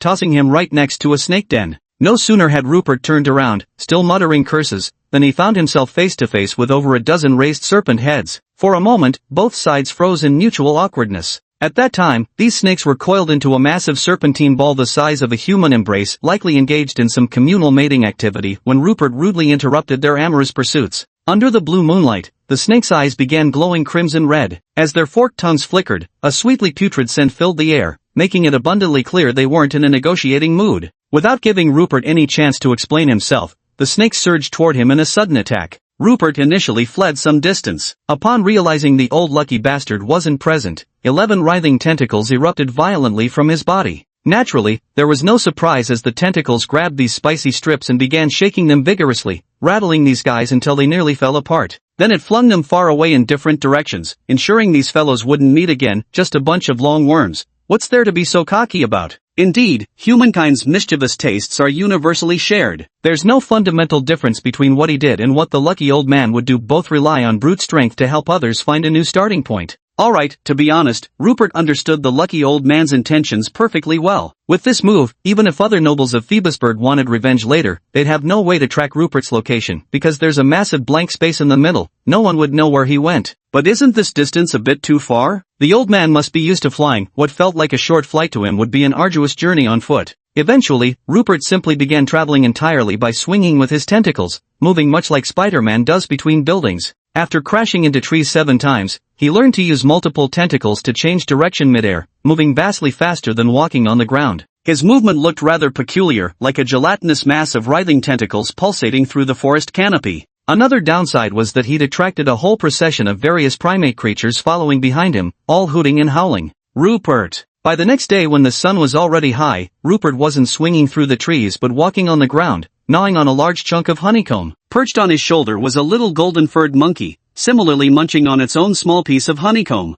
Oh, this little golden one was his newly made friend. Rupert had a fist-sized bruise on his forehead, dark purple and reddish. He took a moment to cast healing spell on himself before continuing to eat. It all started a little earlier. Rupert, who had been traveling non-stop, felt quite hungry. Then he came across a massive beehive. Various monkeys that had been following him halted as well, but none dared get too close to him. The widest part of this beehive was estimated to be over 3 meters, with spiral patterns resembling mosquito coils on its exterior, alternating between clockwise and counterclockwise swirls. He recalled learning about such depictions back at the monastery. This was a Tier 1 magical beast, the tiger-striped sting bee, or more accurately, a demonized insect. That old knight instructor had mentioned during lectures how troublesome these creatures were, sternly warning trainees to steer clear if encountered in the wild. But as ill luck would have it, he had to go and mention that the thing was delicious. As a purebred native of his homeland, his foodie instincts were dialed up to the max throughout his time after transmigrating. Apart from the decent meals with the elves, the food at the monastery could only be described as barely sustaining vital signs or keeping starvation at bay. Rarely encountering something that could genuinely be called delicious, to be honest, he wanted a taste. Once this thought took root, it became utterly impossible to suppress. Just the idea of it was enough to make his mouth water. It's just first tier anyway. He didn't intend to take the whole hive, just a tiny fragment. That shouldn't pose much of a problem. Next thing he knew, those tiger-striped thorn bees, each as big as a fist, chased him halfway across the world. To this day, he still vividly remembers the shocked expressions on the monkeys' faces when he smashed the hive, their perfectly synchronized O-shaped mouths. He never imagined animal faces could convey emotions so vividly: shock, disbelief, fear, and so much more. Then the monkey troop that had followed him half the night scattered with a cacophony of chattering, probably thinking, this fellow must be a complete idiot. Only one little golden fur was clever enough. It suddenly leaped onto Rupert but got smacked on the head, swelling instantly into a gourd shape and nearly meeting its end. Fortunately, Rupert saved it with a cast of healing spell, after which the monkey became surprisingly attached to him. This pretty much summed up Rupert's journey, experiencing firsthand the knowledge from books, which he could now consider his own treasure. Unlike when he'd followed the church delegation before, and unlike later when he'd wandered the western mountains with Sophia, it wasn't just about encountering different flora and fauna. Those people would never have poked a tiger-striped hornet's nest like he did. Nor would they have patted a ghost leopard's rump, fought with cave bears over sleeping hollows, or stolen brew monkey's liquor and brawled with them. These were things one only truly understood through lived experience. After meandering through the forest for about half a month, Rupert finally emerged. He knew he'd reached civilization when he spotted human architecture and arrow tower from a frontier outpost. He retracted his tentacles, bid farewell to the golden retriever, and prepared to return to the human world. Chapter 68, The Charlatan Emerges. As he walked, Rupert couldn't help but marvel at how vast the Hangduan Mountains were. After half a month, he was still on the periphery. Though he hadn't traveled in a straight line inside, his movement speed with the tentacles was already incredibly fast. Yet throughout his journey, he hadn't encountered any particularly dangerous magical beasts, which clearly indicated he was still in the outer regions. As I approached, the human structures on that small elevated terrain grew increasingly distinct. It wasn't merely a single watchtower, but rather a circular stone structure surrounding the base, forming an integrated defensive complex with the tower. The tops of the arrow tower and the circular structure were both blue. Perched atop a small slope amidst a vast green expanse, they stood out conspicuously with unobstructed visibility, clearly visible even from a great distance. As he drew closer, Rupert realized a battle seemed to be underway there. The arrow towers were launching attacks. Since it wasn't in his direction, he only noticed upon approaching, and heard the sound of humans roaring. "Hurry, Jim, you're injured, fall back first.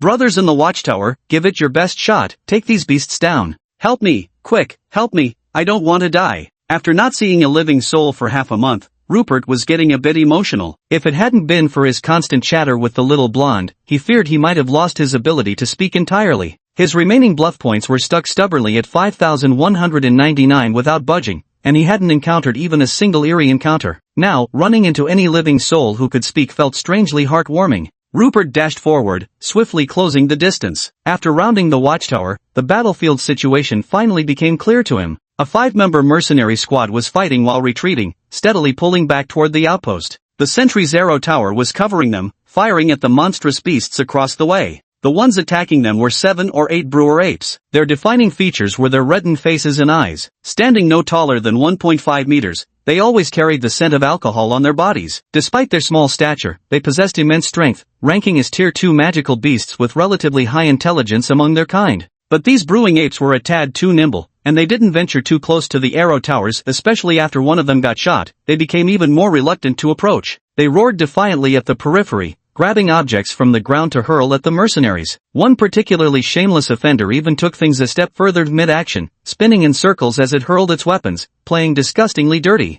2 mercenary members dragged a severely wounded comrade, injured in the waist and abdomen, toward the arrow tower while the other 2 kept a wary eye on the brewery apes across from them. A faint golden radiance enveloped the injured mercenary, Jim, if he recalled correctly, as the wound at his waist swiftly healed. After all, he had barely reached Tier 1, with a rather modest health pool. Before Jim could even process his pain, it abruptly vanished, making him briefly suspect hallucination. Running his hand over where his gut-spilling wound had been, he discovered it had completely closed, so startling that he bounced right back to his feet. His 2 comrades still tugging at him recoiled in shock, only then noticing the cloaked figure who had appeared behind them without warning. The hood fell back, revealing a strikingly youthful face crowned with a vernal breeze of a smile. "It is divine providence that brings us together, and you shall be free from suffering." Deception points plus 10. Rupert took a deep breath and narrowed his eyes. Yes, this was the feeling. How wonderful it felt to deceive people. Were there still 5 men left in the watchtower? To celebrate his escape from the forest, he decided to rack up some deception points first.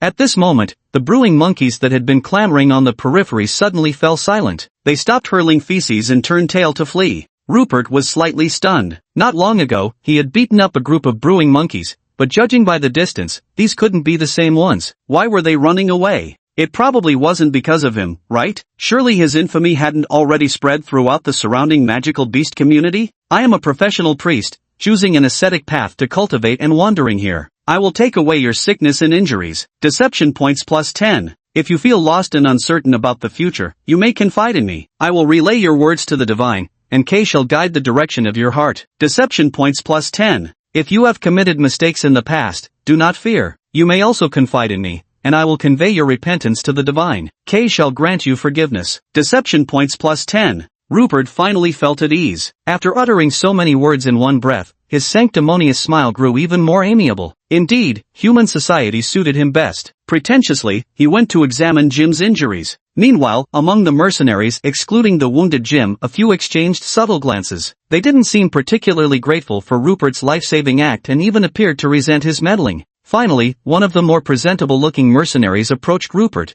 appearing to be the leader of this small group. He wore a friendly smile and displayed rare courtesy. "I'm Hank, leader of this mercenary squad. We're deeply grateful for your assistance, young priest, in saving our comrade's life. Are you headed to the town of Grake? If so, perhaps we could travel together. However, as you can see, we've encountered some trouble today. It might be best to rest here overnight to avoid potential ambushes from those apes." Rupert didn't have eyes in the back of his head, so he hadn't noticed anything unusual yet. He didn't know where this town of Hike was, but anywhere was better than being in the forest. "Yes, I am heading to Hike Town. It's so wonderful to have company like yours. As you know, as a humble ascetic, I'm in no particular hurry. Everywhere is a place of cultivation for me." Deception points plus 10. Captain Hank appeared to be a highly courteous and genuinely helpful man. He immediately pulled out a large gold coin and pressed it directly into Rupert's hand. "My memory fails me, I nearly forgot. This is our offering, we're truly grateful to you." Rupert took the gold coin and immediately felt something was amiss. This man was far too generous, unlike the typical mercenary behavior. Most low-ranking mercenaries are actually an extremely stingy bunch. The meager commissions they earned were truly life-risking money, so they must have spent it extremely frugally. In the tales Rupert had heard, some mercenaries would even pause their bargaining mid-act with tavern wenches. But regardless, since the payment had already been given, it would be improper to return it. "Thank you for your generosity, Captain Hank. Having chosen the path of an ascetic, I've already forsaken the pursuit of wealth." Deception points plus 10. "Once we arrive at Hike Town, I'll donate all the money I've earned along the way to the townspeople." Ha! Not a single one among the 10 people believed his words. Facing their incredulous gazes, Rupert smiled and nodded. Deception points plus 5. He turned back to look at the soldiers peering at them through the gate's crevices, then nodded and smiled again to reinforce his statement. Deception points plus 5. Damn it, there's even a delay. I'm seriously done with this. Chapter 69, Ulterior Motives. Captain Hank began flattering Rupert again. "Really? That's truly wonderful. I'm actually a local resident of Hike Town. On behalf of our town, I thank you. I've got some old injuries myself, and so do my mercenary brothers here. Would you mind healing us as well?" Seeing his companions hesitating behind him, Captain Hank turned his head and shouted, "What's wrong with you people? Don't you know a golden opportunity when you see one? Aren't you the ones who always cry out in pain? We've got a master healer right here offering free treatment. What more are you waiting for?" Rupert was having trouble making sense of the situation now. This Hank character truly seemed like a mercenary who loved taking advantage of opportunities. Hearing there was no charge, everyone wanted treatment. But surely there was some information he was missing. Otherwise, as a quick-witted conman, how could he be completely baffled by this charade? Squeak! With the creak of turning hinges, the outpost's massive gates finally swung open. Inside, they were secured with thick iron chains. The gates appeared to be a sturdy mix of steel and heavy oak, incredibly robust. Inside stood 5 rather scruffy soldiers. It couldn't be helped, in such a remote place, supplies probably arrived only once every few months. With no outsiders, and certainly no women around, it was only natural for a bunch of men to let themselves go a little. The soldiers were all gripping their weapons tightly, watching Hank and his mercenary team with vigilance. An officer-like figure at the front spoke to Rupert with considerable politeness. "Reverend Priest, might we trouble you to heal my soldier's leg? This leg injury has plagued him for 7 or 8 years. Lacking money for treatment, he simply endured it. Now the lameness grows progressively worse, the limb appears considerably shortened already. But we really don't have much money. We can pool together a little to help him." Only then did Rupert notice the soldier the man had mentioned. He looked weathered, his beard more white than black, with deep-set eyes and an emaciated frame. One leg seemed to bear his weight mostly on the instep, though he stood so straight that his abnormality wasn't immediately obvious. Seeing this, Rupert quickly recalled many similar stories, but there was little he could do to change such circumstances. At least he could try to help by treating the man. "Don't worry, I really don't care about money. What I said about going to Hyuk Town and delivering the funds is true, you don't need to pay me. Let me take a look first. Deception points plus 10. Rupert crouched down to examine the soldier's leg and found it had been broken, poorly treated afterward, causing it to heal completely crooked, just like Lumian's situation. All they needed to do was re-break it and let it heal properly, then follow up with some exercises, and it would fully recover. Perfectly curable. But first, we'll have to re-break his old injury site. I'm not skilled at that. You folks handle the breaking part for him. Deception points plus 10. The leading officer gritted his teeth. That mercenary from before had been on the verge of spilling his guts, yet this ascetic had healed him completely. Now, with such a perfect opportunity right before him, he absolutely had to seize it. He grabbed a square wooden beam from behind the door and swung it straight at the crippled leg.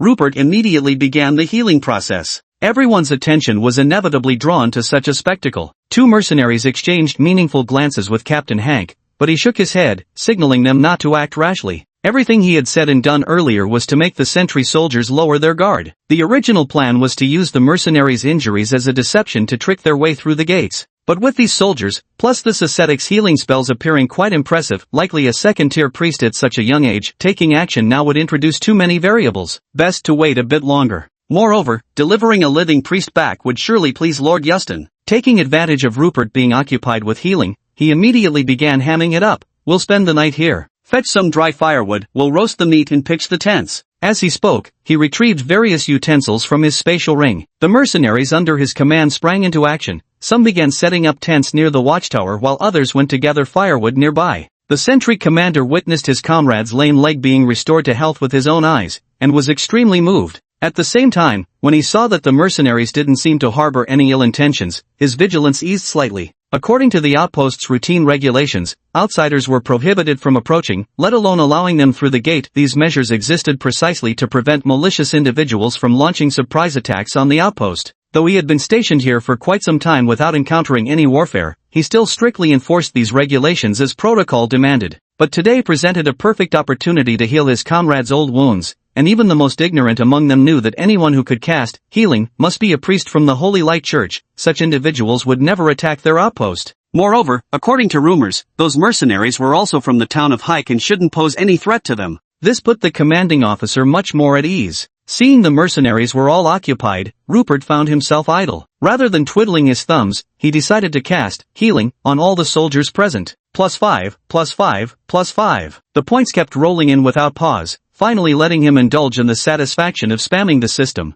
When evening came, the mercenaries pulled out liquor from their spatial ring, stolen from the brewing apes. No wonder they'd offended those primates. Then they started roasting meat and drinking, behaving with complete relaxation. They even invited Rupert, who naturally had no reason to refuse. His own cooking skills were utterly pitiful, struggling just to make edible food, so during these days traversing the forest, he'd barely eaten anything warm, becoming a genuine ascetic. He ate and drank to his heart's content, casually casting healing spells on the mercenaries along the way. With no strange occurrences disturbing the peace, he even began to question himself, had he simply overthought things? Afterwards, the enthusiastic mercenary Captain Hank went out of his way to invite the nearby sentry guards to join their feast. If it had just been simple roasted meat, the sentry soldiers might not have been overly tempted, but the addition of alcohol changed everything. It hardly mattered that it was the decently strong, fragrant fruit wine brewed by the drunken apes. Even if it had been some diluted, sour swill, these men wouldn't have resisted. Life here was just too dull. Standing guard here feels almost like being in prison. But as the atmosphere grew increasingly lively, Rupert began to notice something odd again, that Hank's spatial ring seemed unusually large, and there was an excessive amount of wine. Did they ransack the ancestral tombs of brewing apes or something? Moreover, these mercenaries kept urging drinks on the sentry soldiers, getting them thoroughly drunk. However, from the perspective of someone from later generations, this level of drinking persuasion was utterly childish compared to the catchy drinking rhymes of future times. It was completely pathetic. But Rupert didn't expose them. Having finally encountered something interesting, he was genuinely curious about what these people were planning. As the drinking session progressed, people from both sides gradually passed out drunk one after another. So Rupert also played along, pretending to be heavily intoxicated, and soon collapsed near the tent. The sentry commander, presumably a tier 2 warrior with slightly tougher physique, was the last to fall. As he fell, the scene suddenly turned quiet, as if someone had pressed the mute button. Chapter 70, Peeing His Pants. The mercenary Captain Hank's dazed eyes suddenly became alert, and he began checking each of the fallen sentry soldiers one by one, gently nudging them to see if they were still conscious. Then, apart from the injured Jim, The remaining 3 supposedly drunk mercenaries also sat up. Apparently they hadn't actually drunk that much after all. Captain Hank gave a look, and immediately 2 men moved toward the sentry commander. Rupert was about to intervene when he realized they had merely taken the keys from the commander's belt, unlocked the gate of the outpost, and slipped inside like a pair of fish. Rupert couldn't fathom what there was to steal in such a place. A short while later, the 2 men emerged with a small sack. "Boss, we've taken all the crystal cores. Should we finish these guys off?" Captain Hank paused briefly and thought, "Kill them. They've seen our true faces and know we're from Great Town. We'll definitely be taking this young priest with us. If we let these foot soldiers go, they might connect the priest's disappearance to us. After I summon Lord Yustin, we'll proceed with the sacrifice ritual." A subordinate responded, "Got it. What about Jim over here? We were all pretending to be drunk, but he was genuinely wasted." Captain Hank sighed in frustration. He must have been terrified earlier. When acting as bait, he lost control and ended up seriously injured by those monkeys. But if we abandon him now, who'll be the next monkey chow?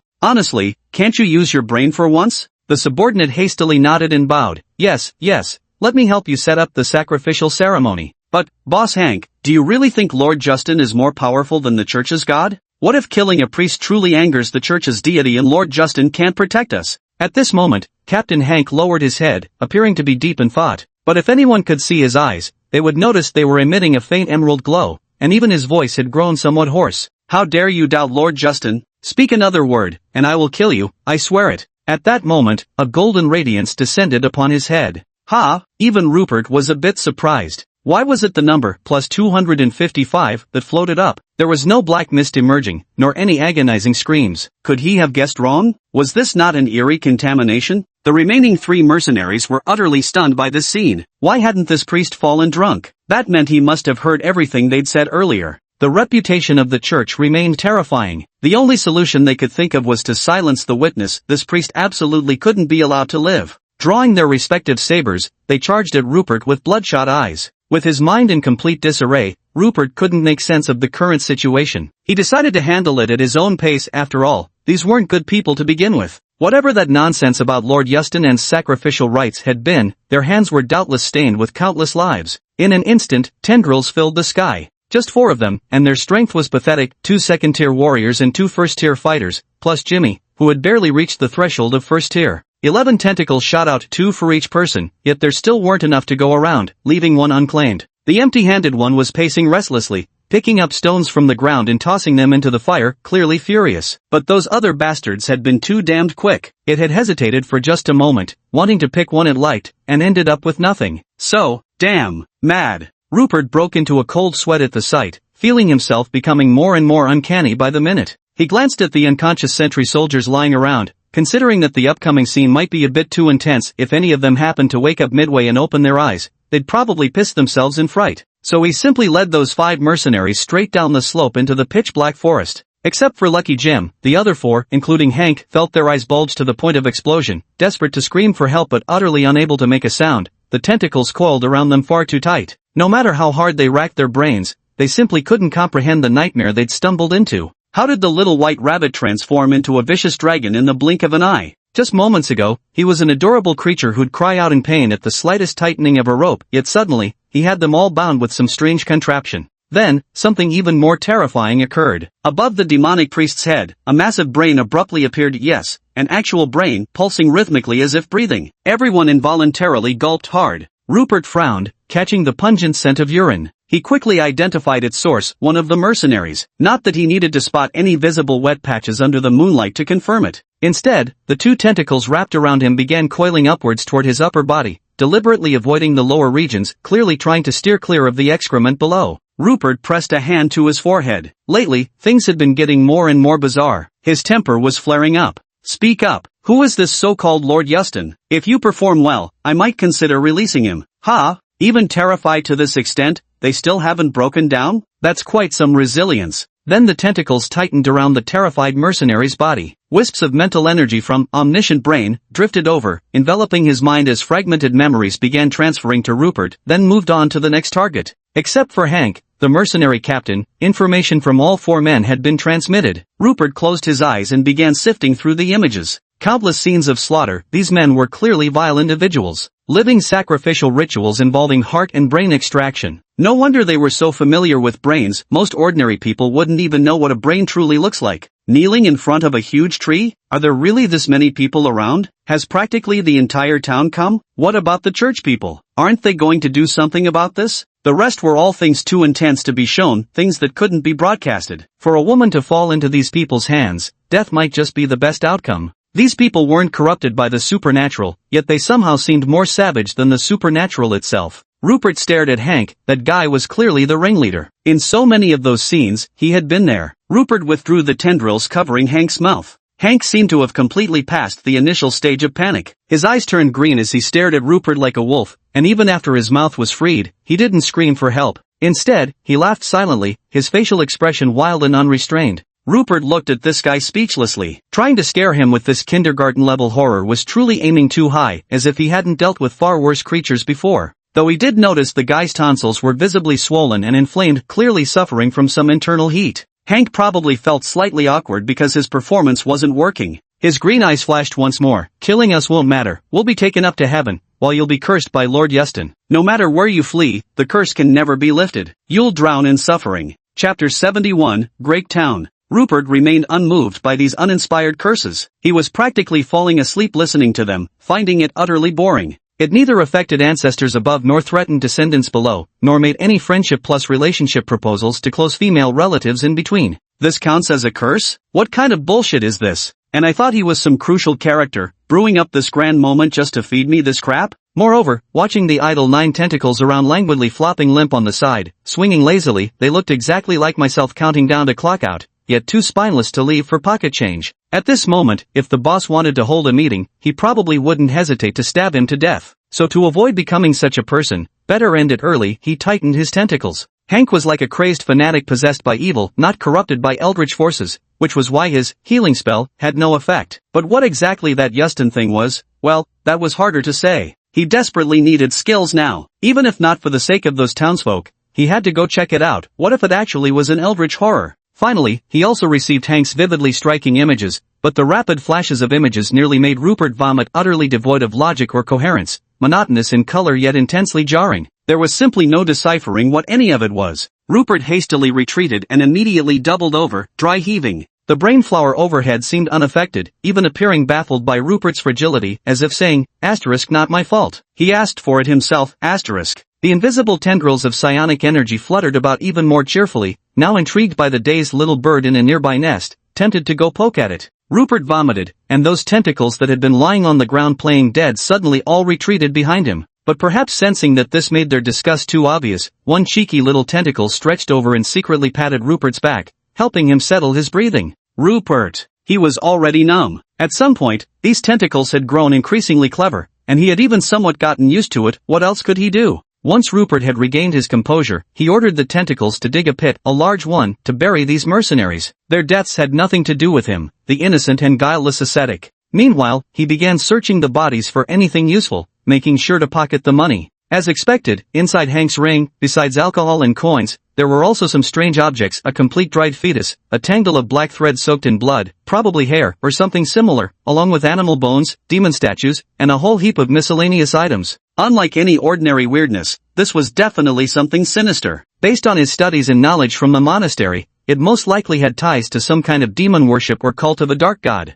Great town, huh? I'll definitely need to check that out. After burying all these guys, I also found a small pouch of crystal cores they'd stolen. Now I understand why they took them. These were primarily Tier 2 and Tier 3 crystal cores, meant to power the ballista mounted atop the arrow towers. There was even a single Tier 4 core, intended for an ultra-long-range communication array. Only activated during wartime emergencies, it couldn't transmit images but could send distress signals across extraordinary distances. And these are what Lord Yustin recently needed, so they came up with ideas. But those mercenaries' strength topped out at just 2 Tier 2s, utterly incapable of handling higher-tier magical beasts, so they turned their attention to the lookout post. Rupert ran up into the watchtower to look around and casually returned the items back where they'd been. After that, he pretended nothing had happened and lay back in exactly the same spot, posture identical to before. He was startled awake by shouting in the dead of night. Turned out the lookout's commander had woken up bursting for a piss, discovered everyone was asleep, and that not a single mercenary remained. The shock sobered him up completely. But when he rushed into the arrow tower and found the most valuable crystal core was still there, he couldn't understand the situation at all. Rupert played dumb over there, adhering to the principle that even a mosquito's leg is meat,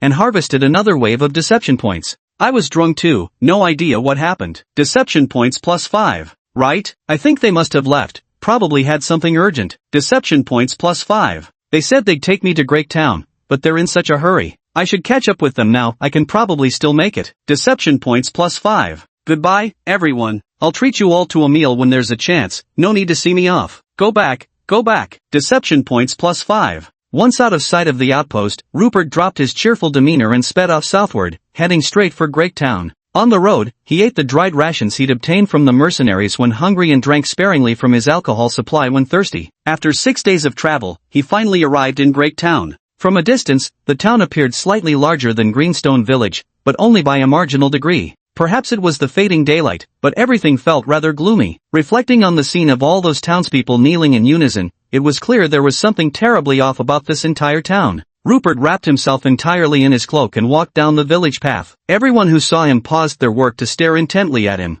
Although these townsfolk were accustomed to observing outsiders, the feeling was entirely different. For example, in Greenstone Town, outsiders passing through would attract attention, men would scrutinize, women might show curiosity mixed with shyness, while children were mostly just intrigued. Each person's reaction also varied depending on their current mood. But in Grayscale Town, these people were all expressionless, like mannequins. Even inside the rooms, it felt as though countless pairs of eyes were watching him. Truth be told, Rupert, who dealt with eldritch horrors daily, felt creeping unease. He'd rather face off against a tentacled monstrosity. He hurried down the street, searching for the location of the town's church. Theoretically, there should be a small chapel here, similar in scale to Greenstone Town's, the kind that hardly receives much attention. Soon, near the town center, he spotted the church. Weeds grew wildly around its perimeter, and climbing plants flourished so abundantly on the walls that they nearly enveloped the entire structure. Inside, dim candlelight flickered weakly, as if exhausted. Seeing this, Rupert didn't enter directly. Instead, he circled around to a window and peered in cautiously. The scene inside appeared perfectly normal. An honorary priest whose power level should be around second tier was kneeling in prayer, flanked by 2 clerics, one male, one female, who were also kneeling devoutly in prayer behind him.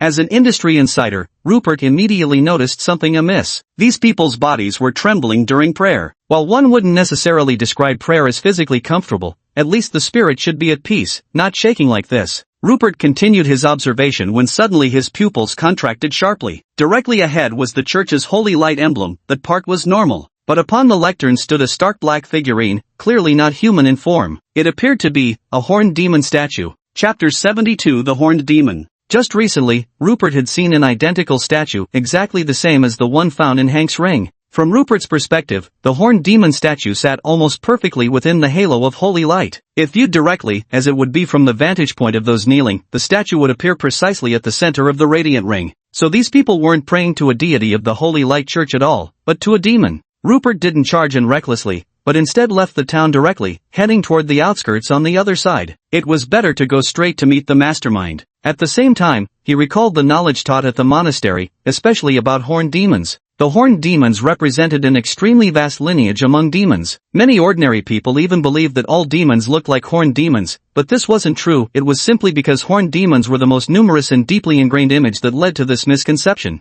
Among the horned demon lineage, the low-tier demons were called whisperers. They often appeared in human form, were largely immune to physical damage, and roughly matched human tier 1, 2, or 3 in strength. However, they primarily relied on deceiving humans and weren't particularly formidable in combat. If it receives sufficient worship and sacrifices from humans, it can continue evolving, shed its human form, and become an intermediate deceit demon, commonly known as a devil, capable of shifting between reality and illusion, roughly equivalent to human tiers 4, 5, and 6 in strength. It excels at deception, luring humans to sacrifice their souls in exchange for power or wealth beyond their reach, only to realize they've been tricked once their souls are already corrupted. With further evolution, it would ascend to this lineage's advanced form, the classic horned demon archetype frequently depicted in religious texts as the vanquished adversary, matching human tiers 7, 8, and 9 in power. Note that these tier equivalences don't imply humans of corresponding ranks could necessarily defeat such demons. Horned demons only have 3 evolutionary forms. The 1st to 9th tiers are classifications made by humans themselves. What truly matters are the actual power comparisons and counter-relationships. Thinking this far, Rupert had a general idea. Since this demon dared only to use trees as cover, it was most likely an incorporeal whisperer that had bewitched the townsfolk, frequently conducting evil rituals to sustain itself. At this realization, he barely felt any panic. Wasn't this creature perfectly countered by his healing magic? If it had already reached the level of a deceiver or devil proper, he wouldn't hesitate for a second before calling for reinforcements. It's not like he worked alone. To be honest, this was his first time encountering a demon, and thinking about it actually made him feel a little excited. Moreover, there were many different types of demons. The lineage of Lesser Demon, Greater Demon, Balrog specialized in playing with fire, while the lineage of Clawfiend, Scythefiend, Reaper mastered the art of blades. Of course, there was also the Death Banshee, Succubus, Queen of Torment lineage that Rupert found most fascinating, specializing in playing with men, playing with little whips. The topic had digressed, but there were many other types of demons. These were just among the more populous and well-known lineages. Following the fragmented images in his memory, Rupert headed straight for the woods behind the town, the very grove the townsfolk revered as sacred ground. To be honest, even without the memories, he wouldn't have gotten lost. The path had been trampled so frequently by crowds that it formed a clearly marked trail, leading unerringly toward that so-called Lord Yustin. It was an ordinary crooked neck tree, clearly ancient. One could hardly call it unjust to say it had been dead for several years. Yet upon one of its branches, a fresh sprout had emerged, as if it had revived. On the front of the trunk sat a burl, bearing faint resemblance to a human face, or one could just make out the suggestion of a nose and eyes. As Rupert drew near, this face suddenly stirred to life, eyes opening, lips parting, its voice seeming both distant and near, calm yet far-reaching. "Lost traveler, have you fallen into confusion? And what might I do for you?" Rupert didn't contribute any deception points to him, but thought this opening had quite an impressive style worth referencing. There's a sophisticated sense of wanting to deceive you, yet not doing so immediately. Rupert teased with slight amusement. "Really? There's one thing I'm curious about. Why don't you help me see whether you'll get beaten up today? Restless child, has this vain world shaken your heart? You should calm your mind, savor the beauty of this world, and let an elder soothe your soul, rather than resorting to violence." For a fleeting moment, Rupert doubted himself, not because this Yustin had bewitched him, but because he suddenly realized this damned thing seemed far more compatible with his huckster system. This guy is so shameless, he seems to have surpassed Rupert himself. Reaching the pinnacle of the world is just around the corner, isn't it? Rupert had to admit he was starting to panic. Abandoning verbal sparring, he directly pulled out a shovel, looking like he was ready to charge over and dig up the tree roots. Avoiding tentacles was to prevent scaring this guy off. Best to make Yustin panic and reveal his true form, then finish him off instantly, clean and efficient. The opposing side grew frantic. "Hey, what kind of person are you? Why aren't you following the script?" Rupert couldn't care less. "Yustin, is it? Let me see whether you're hiding inside the tree or beneath it. Come out and let's have a proper chat. What's the point of all this skulking around? Question mark. This old swindler's hard to fool too. Guess he's another one who doesn't trust a damn word anyone says, just like Sophia's problem." On hearing Rupert call out his alias, the other party's voice and tone completely transformed, hoarse and genderless, with an eerie robotic echo. "TCH, another busybody. So what if I come out? What are you gonna do about it?" Silence plus crow cause. Rupert waited for 3 seconds, but not a single hair showed up. Holy shit, he got played, didn't he? Instantly bristled with anger. How could this be allowed? Isn't this like peddling books right at Confucius's doorstep? Without hesitation, he swung a shovel straight at the tree trunk, sending wood chips flying everywhere. The crooked neck tree nearly toppled over from the impact. With his brute strength, another blow or two would likely split it completely. Yustin was startled. Truth be told, ghost speakers weren't advocates of violence, they preferred solving problems with words rather than force whenever possible. He had already summoned the townsfolk, just a little longer and they would arrive. Then we'd see if this self-righteous man would dare kill civilians. That was always his favorite kind of game. But for now, he needed to stall. No way this brute with monstrous strength was a mage, right? Definitely not a priest either? A low-tier physical combatant could barely scratch him, a spectral entity. A wispy figure emerged from the crooked neck tree as it spoke, none other than the ghost whisperer, Yustin. "Hold on, don't chop yet. I'm coming out. I think we can still be Friday ah." The creature had barely emerged halfway when a golden radiance struck its head mid-sentence. Chapter 73, Rupert's Counterattack. That said, the drawn-out tremolo at the end carried remarkable charm, a lingering, soul-stirring inflection that perfectly conveyed its master's current state of euphoric bliss.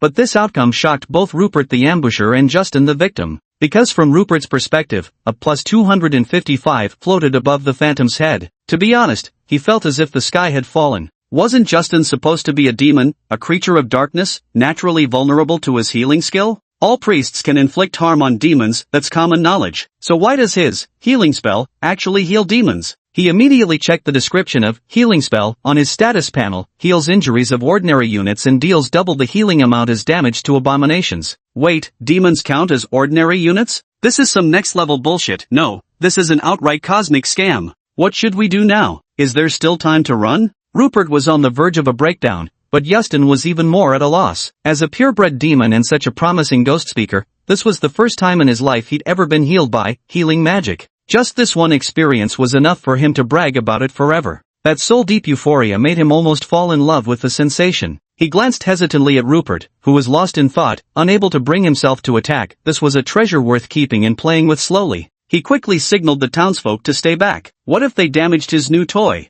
In thousands of years of demon history, there had never been such a bizarre human priest. If he brought this one back, he could make a fortune just by charging admission. Looking at Rupert's pitiful, confused expression, Justin unexpectedly felt a pang of sympathy. He recognized the helplessness of a righteous man whose faith had crumbled, and he couldn't help but want to comfort him.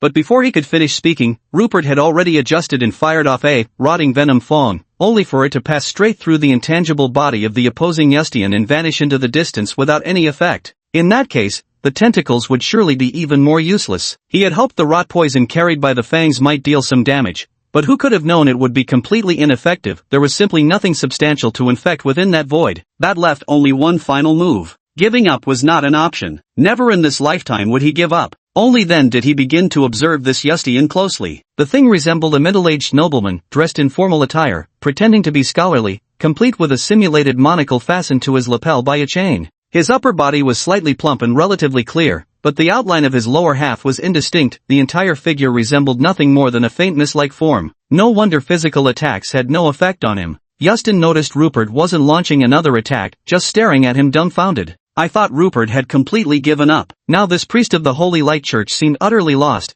probably already doubting the existence of the gods and questioning himself. He just needed one more push. Have you ever seen a true god? No way. Actually, the magic you've mastered is fundamentally the same as the other 4 elemental schools. It's merely classified as light magic. The true underlying principle remains the resonance between mental energy and the arcane weave. While light and darkness indeed counterbalance each other, this is no different from the interaction between water and fire. It doesn't necessarily mean light is virtuous and darkness is evil. Just as you can't claim water is inherently good while fire is inherently evil. If only light is good, then why does darkness exist in this world? Rupert rolled his eyes wildly. What was this demon doing, lecturing him with such long-winded nonsense? It was obviously trying to twist the logic around to deceive him. As an outsider, he wouldn't blindly believe in the church just because of his initial affiliation with it. After all, it was just a place to work and make a living through some persuasion tactics. If it didn't work out, he could always switch to another place. What difference did it make where he worked? He had never believed that darkness was inherently evil or that the church was absolutely righteous. He had encountered his fair share of wicked people within the church too. He had always acted with a clear conscience, targeting only those who committed evil deeds, regardless of whether they belonged to the dark faction or not. Even the villains within the church, he wouldn't hesitate to eliminate them. As Justin spoke, he moved closer, seemingly activating some kind of bewitching ability that infused his voice with an irresistible persuasiveness. An ordinary listener, especially one with wavering resolve, could easily be swayed and turned into a puppet of the ghost whisperer. At that very moment, Rupert activated omniscient brain right in Justin's face. The sudden turn of events startled Justin, his expression twisting in panic as he immediately tried to flee. But a golden light once again fell upon him, sending such intense pleasure through his body that he trembled, slowing his movements just enough to prevent his immediate escape. Countless mental threads from omniscient mind then began coiling around Justin, wrapping him as tightly as a mummy. Rupert let out a long sigh using healing spell, as a crowd control ability was something only he would think to do. Yet there was no alternative. Against demons he dealt no damage despite being unnaturally resilient, even restoring their health instead. If church officials witnessed this scene, they'd surely stake him over a bonfire. And the omniscient brain was already his last trump card. According to his understanding, if physical attacks couldn't harm the illusory whisperer of ghosts, then mental power should definitely work. If even that failed, he'd have no choice but to flee. After regaining his senses, Justin realized he was entangled by some inexplicable force, colorless and formless, utterly baffling. No matter how he struggled, he couldn't break free from its grip, a discovery that filled him with terror. He stared at the floating brain-shaped flower hovering above Rupert's head, utterly bewildered as to what it could possibly be. It wasn't that he didn't recognize a brain, but what kind of technique required wearing a brain flower to unleash? Justin's kindly expression suddenly darkened. A crack split diagonally from his right cheekbone up through his forehead, extending deep into his brain as half his skull fell away. From within, an arm suddenly shot out, grasping directly for Rupert's brainflower while its gaping maw roared, transforming into formless energy that shot straight between Rupert's eyebrows. Ever since deploying Omniscient Brain, Rupert had been preparing to handle the counterattack. The tentacle helmet made its reappearance, encasing his head in a tight cocoon while relying on those psychic threads to perceive his surroundings. Besides, the brain flower wasn't something to be trifled with either. The spectral arm that abruptly extended from Yustin's mind couldn't possibly penetrate the dense defensive web formed by the countless psychic filaments. Though Brain Blossom's defense against physical attacks isn't strong enough yet, dealing with specters like this poses little problem. What's more, Brain Blossom gave Rupert even more surprises.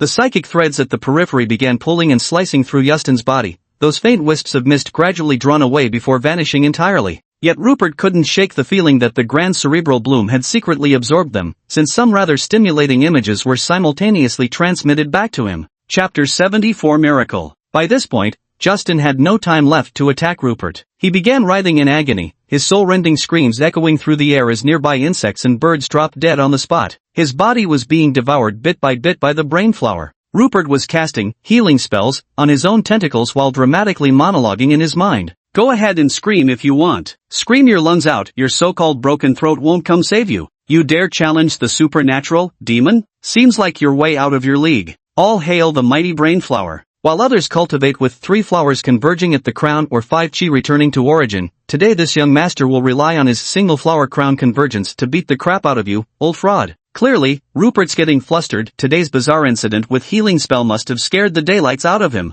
Rupert took a moment to check his panel. Though it constantly claimed only the supernatural provided skills, he'd never slain a demon before. Perhaps there'd be an unexpected boon. Alas, no skills emerged. Only the supernatural truly loved him back. However, after Judas Stein was thoroughly consumed, the Brain Blossom extracted more intriguing images from him. One particular scene stood out, so vividly recurring that Rupert noticed it immediately. It was the silhouette of a woman with an explosively perfect figure, more exaggerated than a cola bottle, the kind of proportions you wouldn't even dare use in comics. And the surroundings seemed to be inside a cave? But in Yustin's memory, there was only boundless terror toward this woman. He didn't even dare look at her face, as if he wasn't the demon, just a mere sheep, and she was the real one. The moment that woman appeared, she drove him out of his original territory, the Dragon's Keep. This was something Rupert had learned at the monastery. The city wasn't named for breeding wyverns, but rather because during the Great War between humans and beastfolk centuries ago, its advantageous terrain, combined with innumerable ballistae and crystal core arrow towers, held back the beastmen's wyvern legions for 37 days. This bought crucial time for the eventual counteroffensive victory. These so-called wyverns weren't truly the continent's apex creatures, true dragons, but rather draconic subspecies with trace dragon ancestry. The beastfolk called them wyverns, and they were indeed formidable aerial combatants. Legends also claim wyverns descended from dragons mating with venom-spitting rock eagles, though precisely how a dragon impregnated an eagle remains a technical mystery of considerable operational complexity. Getting sidetracked, Rupert's next destination was set. It would be the Dragon Keep, all because of that woman. Not for her figure, but for the eerie presence that could make demons tremble. Yes, Rupert concluded that was definitely an eerie presence, because no human could look like that unless he saw it with his own eyes. But this could wait. He still had to deal with the trouble in the gloomy town of Grake, and there were plenty of deception points ripe for the taking. So he ordered the tentacles to start tearing down trees and digging through dirt, searching for the vessel where this thing was hidden. The ghost speaker cannot drift away freely precisely because his vessel remains here. He requires bewitched humans to carry him for movement. Only upon reaching the deceiver demon stage, when gaining physical form, does he achieve complete freedom. Rupert soon unearthed a small statue buried underground, a classic depiction of a horned demon. Yet this one was larger than both Mercenary Hank's version and the church's specimen. Carved entirely from obsidian, it bore dark crimson stains that had seeped into the stone, utterly indelible. Following commands, the tentacles shattered the statue instantly, releasing countless distorted souls that scattered into the evening breeze like macaw petals. Meanwhile in town, hundreds of villagers, easily over 300, had come pouring from their homes in frenzy. Most wore no clothes, being impoverished folk for whom nightwear constituted unimaginable luxury. The barefoot crowd surged forward like a human tide. Yet many people held identical small statues pressed to their chests, then charged toward the back hills like frenzied tigers. But halfway there, they suddenly turned around to retreat only to pivot back toward the hills after a few steps before finally freezing dead in their tracks. They all stood there stupidly like dolls with their batteries pulled out, including the priests, monks, nuns, elders, and children in the church. Beneath the blue moon, what should have been a terrifying scene completely lost its horror after these back-and-forth antics, especially with so many people running around stark naked. TSK TSK. At that very moment, all the small figurines simultaneously cracked in half, just as Rupert smashed the larger central statue. The people seemed to gradually regain normal human sensations, everyone beginning to gasp heavily, likely from exhaustion after their earlier running. Then everyone started feeling somewhat cold, until finally someone completely regained their senses. Ah, ah, ah. Screams erupted one after another, presenting everyone with the most pressing dilemma of the moment: cover their faces or protect their vital areas? Actually, none of that is right. Everyone's first instinct is to crouch down and cover their faces. But after looking around and realizing everyone was in the same situation, the screaming quieted down a bit, just like how no one screams upon entering a bathhouse. But in the crowd, there must have been some dishonest individuals glancing left and right. Now that the people were scattered haphazardly, even family members couldn't tell who was squatting where, leaving everyone unsupervised, so stealing an extra glance meant gaining an extra advantage. But suddenly, everyone felt a sharp pain in their stomachs, as if someone had stabbed them with a dung fork and twisted it around. Everyone was in so much pain they couldn't stand, let alone have the mood to peek at the spring scenery anymore. Then a child began to vomit, but what came out shocked everyone nearby: clumps of hair, blood clots, wriggling worms, and dead branches, accompanied by an overwhelming stench. With this first instance, as if it were contagious, everyone started vomiting, their vomit largely identical in its horrifying contents. The stench here was so thick that even the wind couldn't disperse it. Many people were disgusted by what they had vomited and continued retching until nothing but bile remained, yet still couldn't stop. Everyone's faces were ghastly pale, as if they had suffered a severe illness. At that moment, a golden light descended upon the head of an elderly woman. Though this radiance wouldn't normally be considered particularly dazzling, on such a night it shone so brilliantly as if it could illuminate all the frightened hearts and dispel every shadow of darkness. The elderly woman enveloped in golden light felt all her physical pain completely vanish, her entire being seeming to rejuvenate with youth. Unable to contain herself, she let out a moan of relief and even stood up directly, facing the sole source of illumination here. From the direction of the back mountain came a man, a halo of holy light radiating behind him. He spread his arms wide as if to embrace all of humanity. He slowly approached, his arms beginning to wave as he uttered incomprehensible syllables, yet their tone carried an undeniable warmth and beauty. Another beam of golden light descended upon the crowd, this time bestowing its grace upon another elderly recipient. This miraculous scene unfolded just like that, in this somewhat peculiar setting. But if anyone from future generations were to record this moment, it would surely be written: a miracle manifested, embracing the people, who became like newborn infants, as endless radiance dispelled all suffering. Chapter 75, The Exorcism Ritual. This sudden miracle was, naturally, none other than Rupert, who had just finished cleaning up the scene. When he first arrived, even he was startled by the sight of so many bare bottoms gathered together. Of course, the next step was to play the holy charlatan. While reciting vegetable names, he cast healing magic. When that old woman stood up and faced him, he was so startled he nearly lost his balance, forgetting the script he'd prepared. It wasn't that he lacked respect, it's just most of these people were barely clothed. While crouching, it wasn't obvious, but standing up? He wasn't sure how others handled it, but he definitely struggled. And it wasn't that he singled out the old woman to embarrass her, her condition was genuinely dire. Elderly and frail to begin with, these people were clearly under demonic influence. He feared she might keel over any moment, and that would have been disastrous.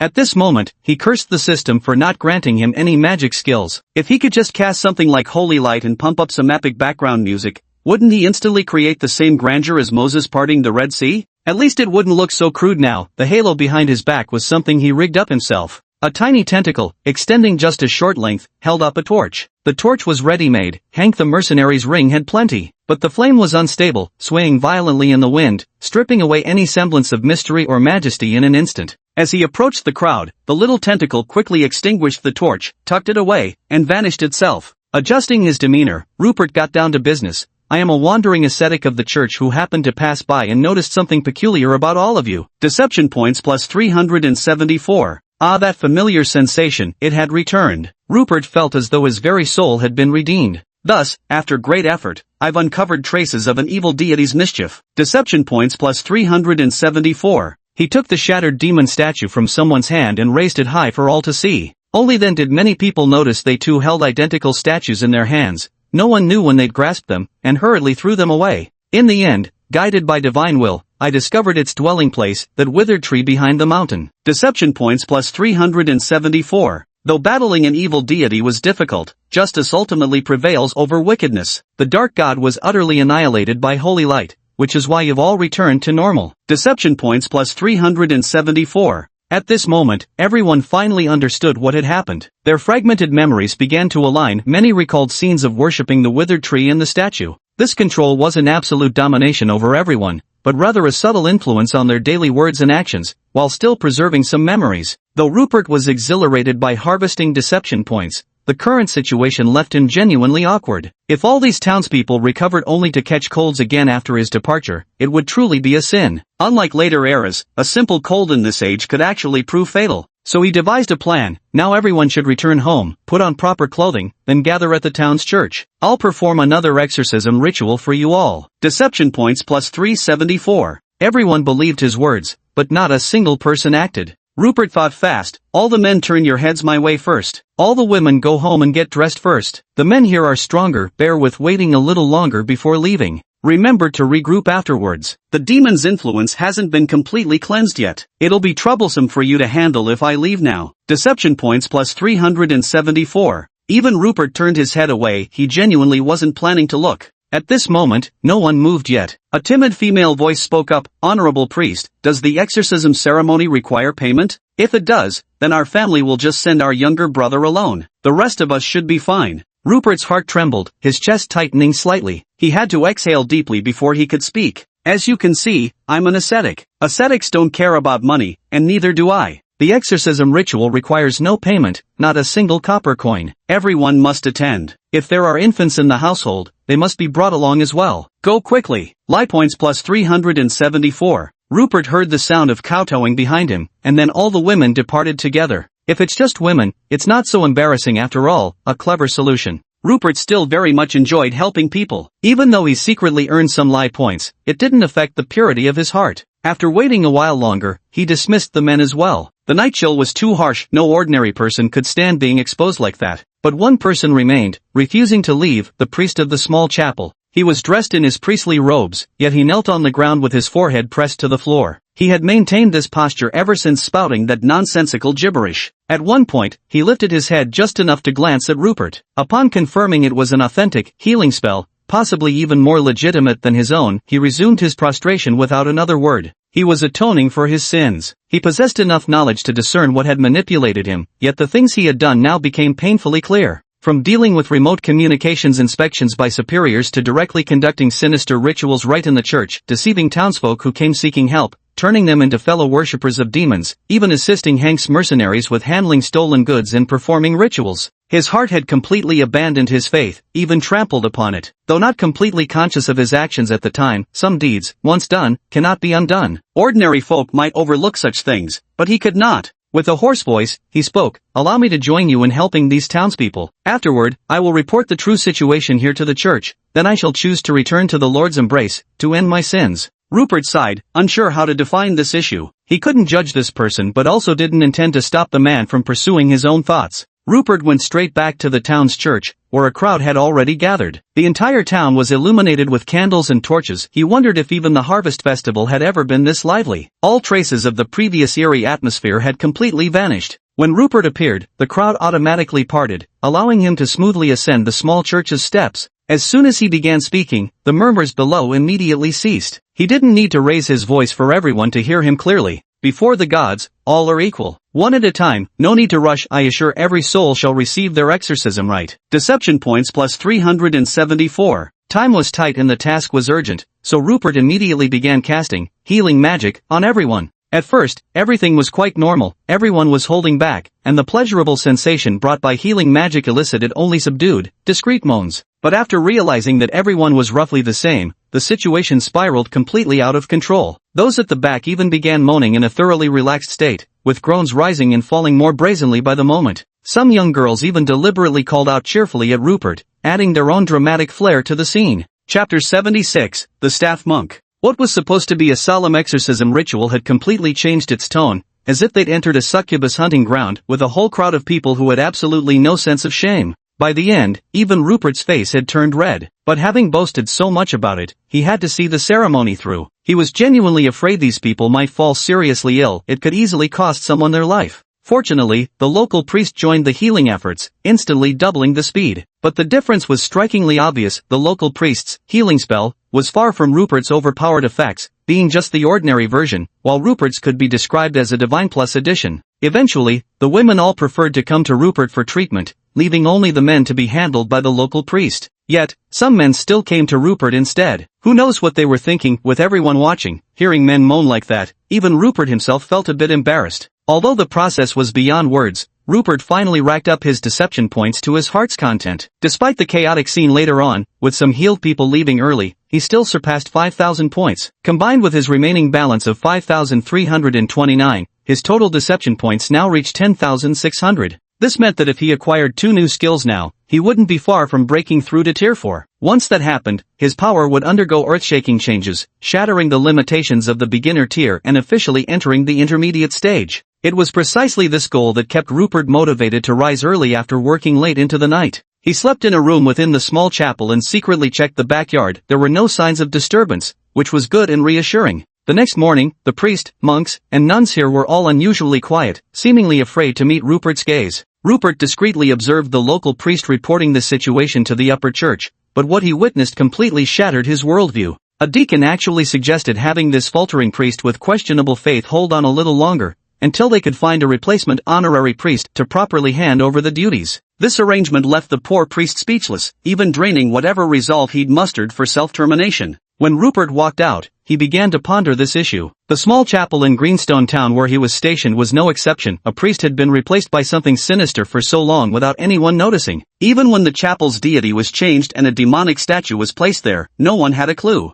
Combined with the flattering articles he'd studied in the monastery, words like widest sphere of influence, greatest number of chapels, and most prosperous era, the underlying problems seemed alarmingly vast. After such reckless expansion, management had become utterly impossible. With a chapel erected in every small town, just how many towns did the Lantan Empire have? And how much money had been poured into this? No wonder the nobility was terrified. Yet these small chapels couldn't even fulfill their most basic defensive functions. Whether in Greenstone or Grey Creek, there wasn't even a proper guard force, let alone knights. They couldn't even assign a single trainee knight anywhere. Here comes some random demon whisperer and wipes everyone out in one go. Does the blame truly lie entirely with this second-tier honorary priest? Hasn't he encountered the same problem too? The staffing simply can't keep up. With only a novice priest tending to a small chapel, even a few first-tier mercenaries dare to provoke them, thinking that as long as they're careful enough, the church, no matter how powerful, won't be able to trace it back to them. After its expansion, the prestige the Holy Light Church once commanded seems to be eroding bit by bit, quietly, imperceptibly. But this wasn't something for him to worry about. Having a general idea was enough. He was ready to set out now. He had to go slay the anomalies. When he pushed open the small chapel's door, he found a crowd of local townsfolk gathered outside, each holding the best food they could offer, waiting there quietly. Looking at their eyes filled with gratitude, Rupert felt that his exhaustion was worth it. This was what he truly sought, and it seemed to have little to do with the church itself. An old woman walked at the front, appearing so overwhelmed with emotion that she couldn't speak, leaving Rupert utterly bewildered.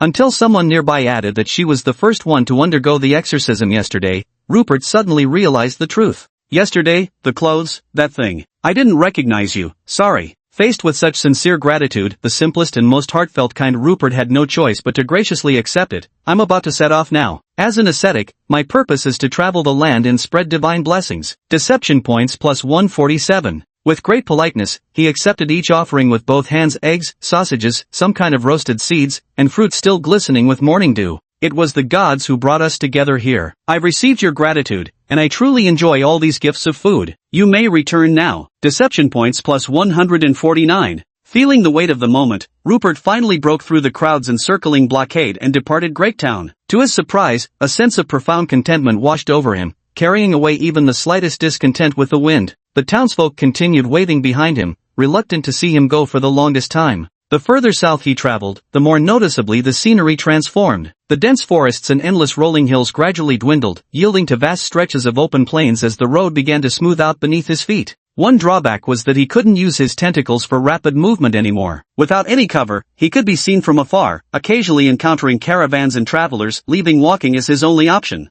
Moreover, since the current terrain was well suited for farming, small villages of about 20 to 30 households began emerging, conveniently located near the cultivated fields. Though by Rupert's standards, these hardly qualified as proper villages, they were more like temporary settlements. The reason for this modest size was simple: any larger community would make the daily trek to the fields unbearably long. That day, Rupert unexpectedly encountered a place he hadn't even intended to enter, when suddenly 2 large dogs blocked his path. One black, one yellow, their ribs visibly countable beneath thin fur. They emitted low, guttural growls at Rupert, clear signals of impending attack. Thwack! Thwack! Two sharp cracks rang out as Rupert swiftly produced a black rod, delivering rapid strikes to each foolish dog's head. The strength was just right, bewildered but not brain-damaging. From the clear eyes of the two dogs, it was evident the effect was quite good. The dogs tucked their tails and scampered back to the village. Just then, a snot-nosed brat of about 5 or 6 years old emerged from behind a large rock nearby. Continuously sniffling, he tilted his head to examine Rupert. Rupert watched with bated breath, terrified the child might speak. If he talked and forgot to sniff, wouldn't all that snot drip right into his mouth? Yet trouble always comes when you least want it. The brat spoke up. "Are you a mercenary?" Rupert's pupils contracted slightly as he hurriedly turned his head, unable to bear looking directly. But since the question had been asked, the polite Rupert could only answer honestly, "Of course, I'm a staff monk." Have you heard of staff monks? Deception point +1. Chapter 77, The Flying Dragon Fortress, a Mighty City. It's perfectly normal for a brat to ask questions. Rupert's current attire, a large hooded cloak that completely concealed his face, wasn't the most standard mercenary outfit, but it was quite fashionable these days. Not only did it keep out dust and wind, reducing the frequency of hair washes, but it also avoided a lot of unnecessary trouble, especially when one happened to be decent looking. This applied equally to both men and women. After hearing Rupert's reply, the brat honestly shook his head, flinging snot to the side. He indicated he'd never heard of it and, undeterred by Rupert's deflection, stubbornly stuck to his own line of questioning. "Is a staff-wielding monk a mercenary? I need to hire a mercenary, but not too many, I can't afford more." Rupert happened to have time for a break and some idle chatter. "The staff monks are the newest mercenaries, really formidable. What do you need mercenaries for anyway?" Deception points +1. The kid's really something, clear-headed and surprisingly knowledgeable. "That's impressive. You smashed that dog's head so fast I barely saw it, and then the stick just vanished. But if you're too powerful, I won't be able to afford you either." The little brat piqued Rupert's curiosity. "Don't worry, the stick monk just debuted, powerful but dirt cheap. If I'm in a good mood, I might even waive the fee." Deception points +1. The kid finally spoke up. "I'm looking for someone, Uncle Peter. He went to sell grain at Dragon Keep because they offered higher prices there. Said the longer trip was worth it, but he hasn't returned in days. He's childless, and everyone in the village covets his land. No one's willing to search for him, let alone spend coin to hire someone. But Uncle Peter's always been good to me, brought me little gifts every time he returned from trips. I want to hire a mercenary to find him, but I only have enough money to hire one mercenary." As he spoke, he pulled open a dirty pouch on his chest to show Rupert. Inside were just a few coppers, a couple of smooth pebbles, and some other unidentifiable objects, seeds perhaps, or something similar. Rupert sighed. "I'll take the job, but you'll have to give me your name, or I won't be able to prove to Uncle Peter who issued the commission. As for payment, 1 copper will do. Can't turn down my first customer after all." Deception points +1. Rupert only took a single copper coin from his little pocket as payment. The brat's eyes widened with delight, overjoyed to keep most of his assets. He thought this staff monk was quite decent after all. While counting his treasures, he said, "I don't have a name yet. Probably won't get one till I'm older. Tell Uncle Peter that Slug is looking for him, he'll know. He calls me Slug too." Then Slug ran behind the big rock, fetched a piece of tree bark with numerous lines drawn on its pale inner surface, and handed it to Rupert, adding, "This is what Uncle Peter looks like. You can find him by checking this out." Rupert stared at the hyper-realistic painting featuring a circle seamlessly connected to a rectangle and couldn't help but feel his scalp tingle. Suddenly, he felt a twinge of regret for taking on this mission. Reluctantly, I inquired further about its distinguishing features. Carrying this bizarre commission with me, I continued toward Dragon Keep. Fortunately, the destination aligned with my own path. I'd search for it once I arrived, when the opportunity permitted. This world doesn't seem all that wonderful either. There's always someone patching things up. Slug was one, and Rupert just wanted to lend him a hand. The closer one got to Flying Dragon Fortress, the livelier it became. This place was situated near the broadest and flattest mountain pass in the Transverse Range, and further north, one could cross the mountains directly into Orc territory. During wartime, this area would naturally be heavily fortified, but now that there were no large-scale conflicts between the Empire of London and the Orc tribes, it had become an important hub for exchanges between both sides. The Orcs brought various ores and magical beasts, while humans transported large quantities of grain and daily necessities. Its bustling activity was completely understandable. When Rupert finally reached Flying Dragon Fortress, even he was astonished by the formidable strategic defenses of this city. This place was essentially a massive mining mountain. At first glance, countless mining tunnels of various sizes dotted the landscape, with the city itself built upon one of the mountain's gentle slopes. Rupert could easily imagine how impregnable this place would become if all those surrounding mining tunnels were equipped with hidden ballistae for defense. Even swarms of flying dragons would be ineffective whenever they attempted to assault any particular point. Retaliatory arrows could potentially rain down from every nearby tunnel opening. A combined ground assault would be necessary, but the city's positioning on that sloping gradient, which might have been even steeper in the past, would undoubtedly give any attacking force splitting headaches. Now Rupert was walking up the gentle slope along with the crowd entering the city. Numerous merchant caravans returning from the north, laden with various goods, all had to pass through this place. With a thunderous rumble, enormous wheels rolled by. The creatures pulling the carts ahead were a bizarre hybrid of elephants and dinosaurs, Thunderland dragons. The name sounded mighty, but they were actually quite docile herbivorous drakes, renowned for their colossal size and tremendous strength. They earned the Thunder moniker because their hungry bellies would produce roaring thunder-like sounds. These creatures were the preferred choice for large merchant caravans' transportation needs. There were also mercenaries returning from the Transverse Mountains. Among them, Rupert noticed significantly more beastmen faces. In his understanding, this meant the beastmen tribe's economic conditions were poor, leaving them prone to starvation. Many ambitious beastmen came to human society to make a living. That was roughly the situation. The place was absolutely packed with people bustling about. Rupert was practically squeezed through the city gates. His nose suffered the most, especially with the 3-meter-tall minotaur standing beside him. The big guy reeked of some indescribable odor, so overpowering that Rupert had to squint his eyes shut. It was intense. The worst part was his awkward height. Even though he'd grown taller and sturdier as his character leveled up since first arriving in this world, he still barely reached the Minotaur's waist. Seriously, this was ridiculous. At this moment, observing the scene around him, Rupert suddenly remembered his quest, and none of them looked easy to complete. First, he had to find that bombshell of a woman. But the setting was a cave, her silhouette slowly appearing in the background. The problem was, there had to be hundreds of caves scattered around, if not thousands, all with winding passages. How the hell was he supposed to track her down? There was also Uncle Peter the Slug, who completely underestimated the complexity of this task, especially in such a large city with such complex population movements. But before Rupert could figure out where to go, the crowd had already swept him toward the mercenary guild's direction, mainly because the Minotaur brother was heading that way. Suddenly, it clicked in his mind. If he couldn't find it alone, he could get others to help search. Who said mercenaries couldn't post tasks? Moreover, there was a way to find the eerie occurrences. Just look for places where disappearances were frequent and bewildering. When he found the section listing missing persons, he realized there were surprisingly many disappearances recorded here. Rupert quickly skimmed through the information and noticed that while the disappearances were concentrated, it wasn't as he'd imagined. Many occurred in the mountains outside the city, and quite a few in mine shafts too, but the distribution was too scattered. There was no concentrated outbreak as Rupert had anticipated. Could that sinister woman be operating everywhere? Wouldn't that make her even harder to locate? Chapter 78, Alternate Identity Number 1 goes live. But things should be handled one at a time. Rupert first posted a bounty to find Uncle Peter, briefly describing his likely origin, age, and distinguishing features. There would be a reward for confirmed information, and finding the person came with a bounty of 3 gold coins. The bounty poster simply went by the name Staff Monk. Moreover, for convenience while traveling abroad, Rupert decided to create a new alias under this name, primarily using a staff as his weapon, and apply for a new mercenary identity badge.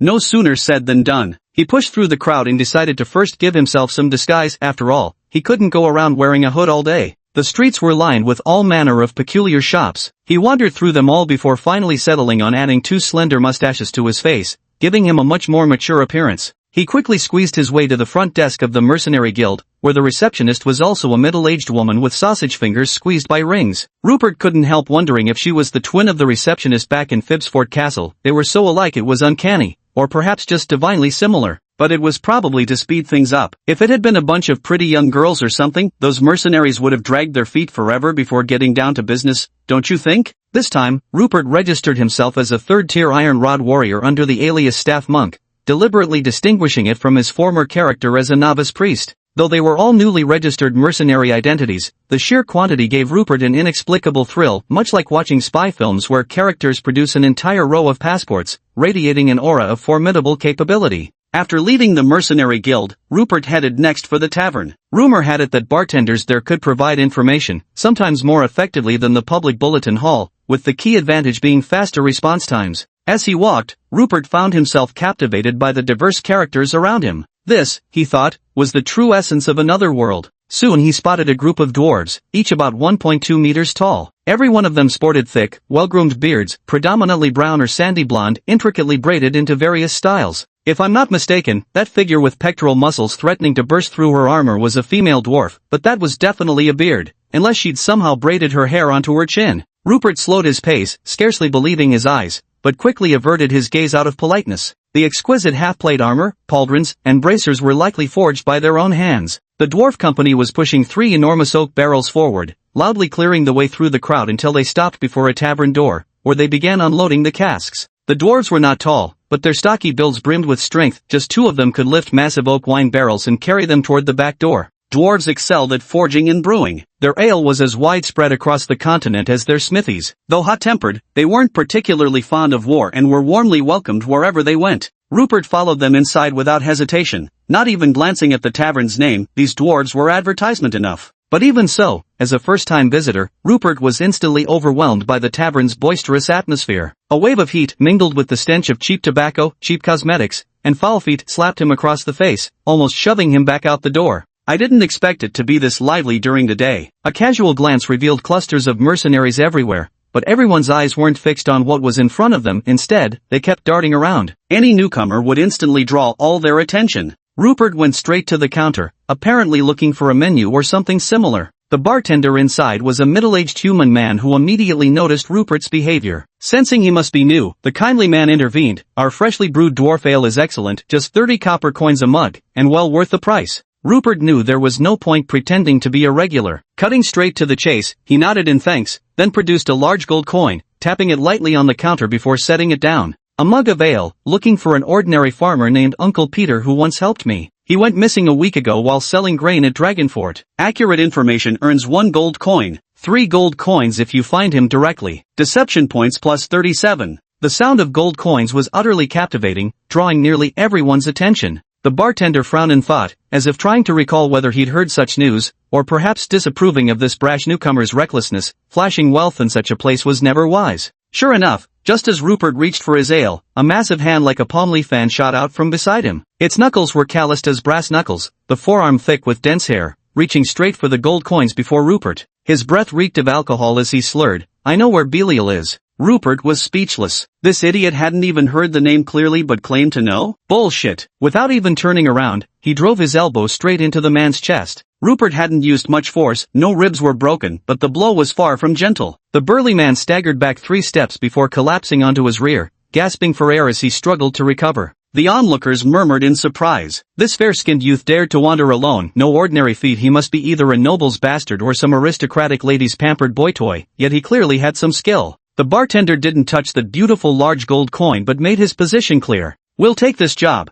but the target's description isn't distinctive. Come back tomorrow at this time, whether we find him or not. You'll get definite news then. Consider the drinks on us. Take your gold back for now, we'll settle payment once we have results." Rupert nodded. Anyone who could run a tavern in this place probably wasn't simple. Judging by this approach, there was definitely something to them. At this moment, a shrill male voice suddenly floated over. "Our sparrow hunters have also taken this job. But our rule is to collect a deposit first, and it just happens to be 1 gold coin." Before the words had even finished echoing, a figure approached at incredible speed, a short human with monkey-like features and build, his gaunt claw reaching for the gold coin. Despite looking 7 parts like a monkey, his speed was clearly beyond ordinary. At the very least, he had the level of a Tier 1 warrior, possessing combat aura and far more formidable than the still gasping bruiser on the ground. But a black shadow moved even faster, descending from above with precision to strike the monkey-like man's wrist. There was a crisp cracking sound, probably a bone breaking. Then we saw the monkey-faced man crouch down, clutching his wrist and howling in pain, while the onlookers all bared their teeth in grins.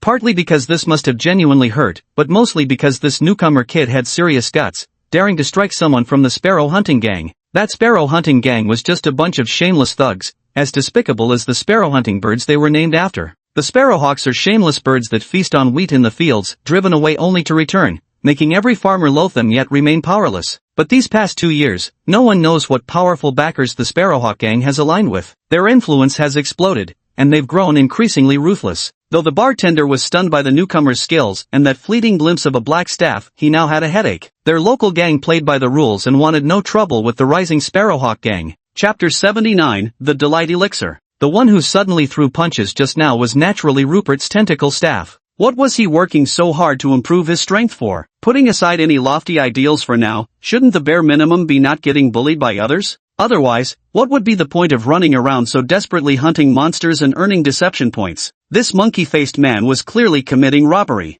Seriously, you should be grateful that Rupert wasn't robbing you guys, and yet you dared to rob him? He took a sip of the ale, truly fragrant stuff, and decided to stock up on more in his ring storage. The bartender uncle was speechless, lamenting how fearless young people these days were, still sipping contentedly amid all this. He quickly moved closer and whispered urgently, "You'd better leave now. Those bird hunters have no scruples, they'll definitely come after you. Don't come here tomorrow either. They might be watching for you. Just find any spot on the street to stay, and our people will come find you to complete the deal." Rupert was genuinely a bit taken aback. This confidence wasn't just ordinary bravado. It was as if tracking him down would be child's play. Generally speaking, Rupert was someone who heeded advice and knew when to stop while he was ahead. With a nod of gratitude, he swaggered off, completely ignoring the monkey-faced man's shouts behind him. "Don't you dare run away. Wait right here if you've got the guts, just let me call my crew." Rupert suddenly halted in his tracks, and the monkey-faced man stumbled back 2 more steps. He was well aware this pretty boy had some tricks up his sleeve. This wasn't someone he could afford to provoke alone. But the movement made him bump into the severed hand again. "TSK, that really hurts. Damn wine swindler, what the hell are you laughing at? Don't think I won't mess with you just because I could before. Times have changed, don't make me flip your shitty tavern upside down." Rupert couldn't be bothered with such trash and wouldn't be stupid enough to wait around. He decided to wander around Dragon Keep instead. As I wandered around, I noticed something peculiar about this Dragon Keep. There seemed to be an unusually large number of beggars on the streets. They could frequently be spotted in corners, all gaunt and listless. Though these traits are typically associated with beggars, it still felt strangely unsettling. As dusk fell, Rupert had long observed the 2 tallest structures in the city. One was the church, and the only building taller was the Mage's Tower. So he resumed his guise as an ascetic and prepared to spend the night at the local church. Mainly, he wanted to check the attic above the bell tower to see if the local church had any information about the eerie occurrences. Surely after being rooted here so long, they couldn't be completely ignorant? Rupert naturally didn't produce his dark golden missionary badge, only showing an ordinary ascetic's identification. After casually performing a healing spell that made the receiving sister blush, he was easily assigned a well-lit room. This is the standard procedure. Churches everywhere have designated areas for hosting ascetics. They aren't particularly luxurious, but they are clean, offering only water and dry bread. Moreover, they enjoy great freedom. Ascetics could chant scriptures and meditate within the church at will. He dashed into the church easily enough, but the situation proved rather troublesome for his little gang of tailing sparrow chasers. Many people were devout believers, and visiting the church was a common practice, so Rupert slipping inside hardly raised any eyebrows. But the underling tailing him didn't dare cause trouble in the church, not even if their sparrow hunting gang multiplied their strength 100-fold, so he waited outside. He waited till nightfall without seeing his target emerge. After mentally reviewing all the misdeeds of his lifetime several times over, he concluded divine retribution probably wouldn't strike him down on the spot. Mustering all his courage to peek inside, he found no trace of the mustachioed target in the hall. Furious, he slapped himself twice. The target must have changed outfits and slipped away while he'd foolishly kept watch at the entrance. He'd probably get beaten again when reporting back. Rupert couldn't care less whether this world now had one more battered thug. Navigating an unfamiliar church at night, however, did add some thrill to the situation. Fortunately, there were no patrols on guard, likely because no thief would dare steal from here. Even a single brick taken from this place could feed a thief for days. Rupert headed straight for the bell tower, the tallest structure among the church buildings. At the moment, there was no lighting inside, as people only ascended to ring the bells at dawn and dusk or during major ceremonies when extra bell-ringing rituals were held. He didn't even need to use the locked front door. A tentacle hoisted him through a window instead. Once inside, he swiftly climbed upward and soon found the small door to the attic, nimbly slipping inside. Surprisingly, it wasn't entirely dark inside. Glowstones illuminated the space from all sides, providing just enough light to see the surroundings clearly. But Rupert was quickly disappointed. Fine dust covered the floor here, indicating that no one had come for quite some time. Naturally, there were no messages, food, or water to be found either. Could this city really be completely devoid of anomalies? Putting aside that possibly eerie woman for now, the presence of demons before this was certain. Hadn't the ghost speaker Justin been here previously?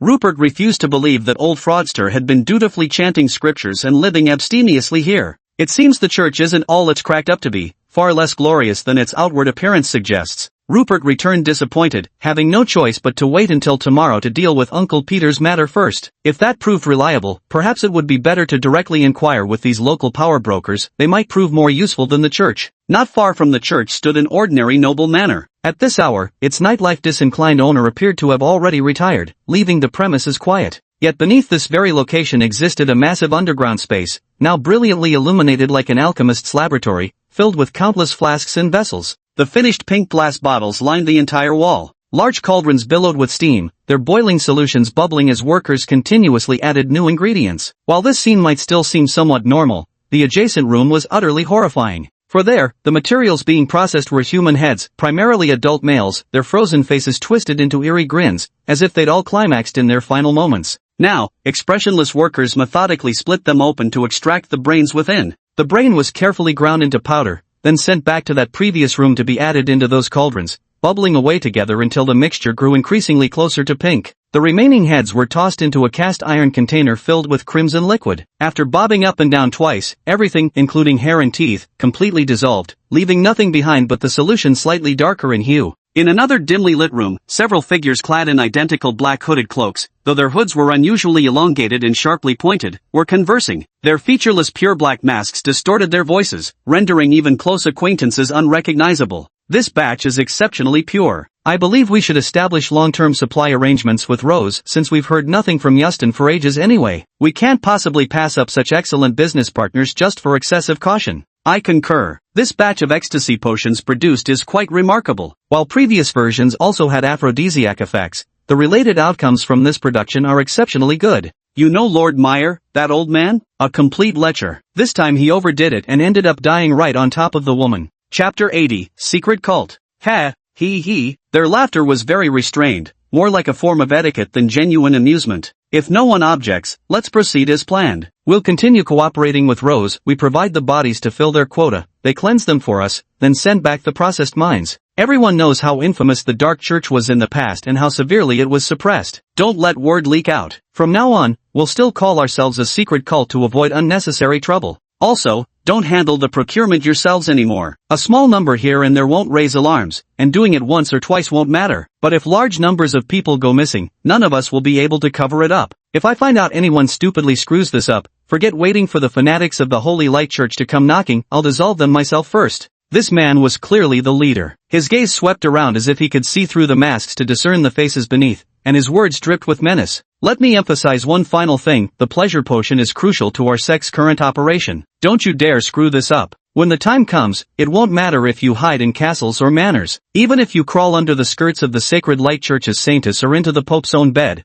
I'll still drag you out. Understood? The group froze in terrified silence, though they nodded in acknowledgement, their pointed hoods trembling so violently they appeared about to topple over. The leader spoke with a tinge of confusion in his final words. When you meet with Rose later, ask them why none of the orc heads were sent back, despite so many orcs being delivered there. A little orc brain should be added to this ecstasy potion to give it that extra touch of madness. With the serious matters settled, the atmosphere relaxed considerably. Then, someone unexpectedly brought up the topic of Phoebus Castle. At Phoebusburg, a baron we backed was deposed, his son dead, the title revoked. All our early investments have gone to waste. Oh, what happened? Seems like they've offended someone they shouldn't have, someone from the Holy Light Church. Well then, there's nothing to be done. The church is still powerful these days. Those too stupid and arrogant to read the situation, if they die, they die. Who did they offend? Have you found out? If it's convenient, just kill them. Our people may be fools, but we at least need an explanation. Couldn't find anything. The higher-ups in the church mysteriously suppressed it, didn't even get a magical portrait. The persons vanished too, as if they never existed.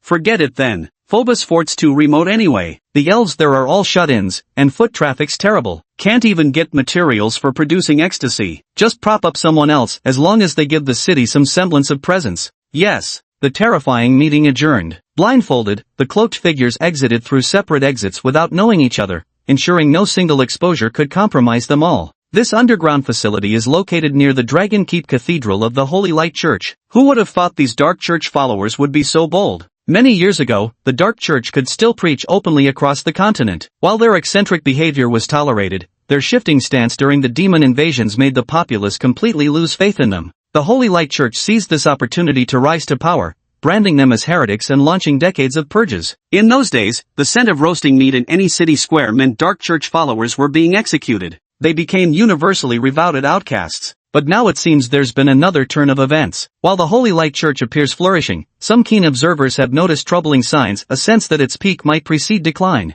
These remnants of the dark cults are causing trouble again. Calling themselves the Secret Order, they're showing clear signs of resurgence, like embers flaring back to life. Rupert had no idea there were so many little brains lurking so close to him. Had he known, he would have absolutely gone to check them out. Early next morning, Rupert proved himself far from a model ascetic. The sister from yesterday brought hard bread and water for breakfast. I must now undergo rigorous ascetic practice and may not eat for the next 3 days. Deception points +1. Yes, I'm preparing to go out and redeem those poor, pitiful souls. Deception points +1. Ignoring the nun's resentful glare, Rupert hastily fled the church. After turning a corner, he glued on a fake mustache and seamlessly switched to his staff monk alternate identity. Then, the very same person who had just declared he wouldn't eat for 3 days was already seated in a fine restaurant. The aroma of grilled sausages, fried eggs, and buttered white bread with its toasted fragrance was incomparable to those rock-hard loaves. He'd even ordered a serving of bison beef with mushroom sauce. It had been ages since he'd felt this comfortable. With a full stomach, Rupert strolled onto the street, ready to continue his aimless wandering. Inevitably, he encountered those zombie-like beggars again. After observing several of them, he finally pinpointed what seemed off. These beggars' eyes were completely vacant. Even when he squatted down face-to-face with one, the beggar acted as if he wasn't there at all. Normal beggars would slyly watch passers-by, checking whose purse might be looser to become their next target. Occasionally finding a few vacant-eyed individuals would be understandable, perhaps they'd suffered some trauma, but such widespread emptiness? There must be something seriously wrong. But Rupert truly had no time to concern himself with the beggar's psychological issues. There were more pressing matters at hand. It wasn't yet noon, let alone the time agreed upon with the bartender yesterday, when someone found Rupert, a youth about his age, though noticeably shorter and frilier. The boy swaggered over, muttered the name Peter, then headed into a nearby alley. Unconcerned about potential traps, Rupert followed without hesitation. Fortunately, it wasn't long before we couldn't see any passers-by, and the boy began briefing us on their progress. The Peter you mentioned is just an ordinary farmer. We initially thought he wouldn't be hard to find. We went to a wheat harvesting foreman. During this season, households with larger wheat fields often hire some idle farmers to help with rush harvesting, paying them daily wages. It's decent work if you've got the strength. But lately it's been all familiar faces. No one's seen the Uncle Peter you described. We've also checked with other casual labor bosses, but none of them had come across this guy either. Finally, we found the grain merchants, only to learn that Peter had apparently been tricked by the sparrow catcher gang. They've been aggressively recruiting people lately, claiming to offer good jobs. In reality, they're just sending them to scout ahead for mercenaries hunting magical beasts, basically using them as bait. We confirmed that Peter had entered the mines with a team hunting pink wolf spiders, led by a captain named Rondo. Eventually, the mercenary team withdrew, declaring the mission a failure. But none of the scouts, it seems, made it out alive. Chapter 81, A Horrifying Suspicions. The boy kept a close eye on Rupert's expression and, seeing it was merely grim rather than enraged, pressed on. Recently, the group quest to hunt these pink wolf spiders has been incredibly popular,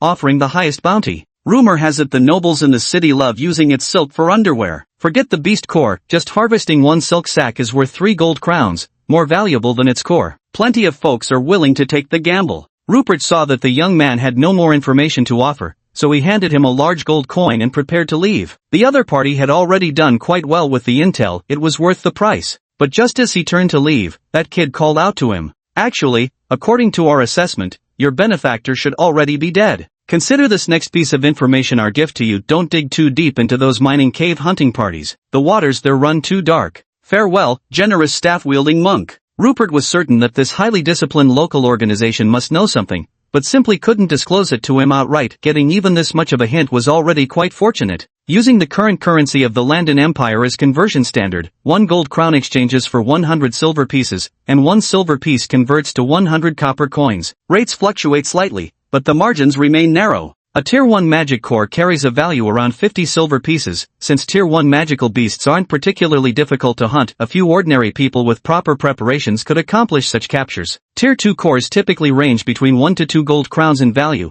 though this may vary slightly depending on the monster species. Those pink wolf spiders mentioned earlier, if he remembered correctly, should be second-tier magical beasts, but given the terrain constraints, they'd probably be slightly harder to kill. If both the crystal cores and silk sacks were in demand, along with various other materials, that would mean an income of at least 5 large gold coins, certainly enough to tempt many mercenaries to take the risk. After all, the majority of mercenaries are ordinary folk or at most first tier, and they're really not that well off. But at least these mercenaries know what they're up against, right? The rewards they gain roughly match the risks they're taking. But tricking old farmers like Peter? That's just downright unethical. Most likely, they're just being used as bait, positioned at the front of the group to draw the pink wolf spiders' attacks, allowing the mercenaries behind them to safely finish the job. Rupert didn't linger any longer and went straight to the mercenary guild to remove his previous missing persons bounty from the public bulletin. As he looked at the bounty notice in his hand, a sudden inspiration struck him, and he realized a potential problem. If the anomaly's targets were these mercenaries or the ordinary people fooled into entering, wouldn't those who knew the true cause of their deaths, just like him, refrain from posting missing person bounties? This would transform those victims into a group that had reasonably perished, naturally preventing any outside attention on these abnormalities. People would simply assume they had overestimated their abilities and got what they deserved.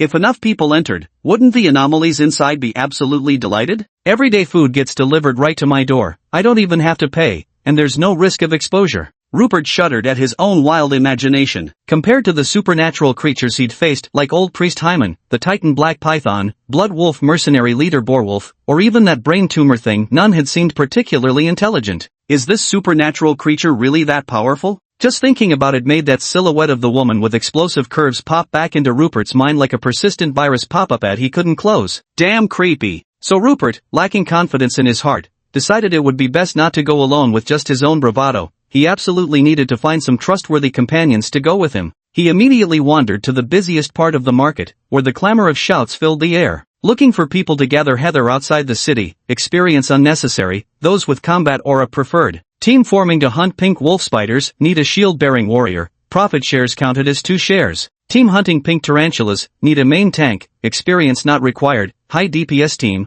great coordination, guaranteed strong performance. The sudden shift in the scene momentarily took Rupert out of character, evoking a youthful feeling when strong, muscular men used to wait for him every day, always saying, "Can't do it without you, heal me quick, are you blind or what? Sprinkle rice on the keyboard and even a chicken could play better than you." Based on Rupert's years of experience being screwed over by teams, he immediately concluded that the group behind him killing the pink dire spiders was the most deceitful bunch. Calling their bait a main frontline tank and boasting about high DPS just meant the entire team were ranged attackers who hid so far back you couldn't even see them, specializing in screwing over frontliners. Then he saw a few slouching, rascal-looking guys shoving some honest and simple-minded middle-aged men forward, exchanging them with that damn team. A few passers-by near Rupert were shaking their heads, whispering to each other without daring to speak up loudly. He only caught a few key phrases. Another bird hunter, isn't that Rondo? Heartless, those who bragged about making money, weren't they just shills for the bird hunters? Rupert confirmed his target and immediately moved closer. Despite the tiny mustache on his face,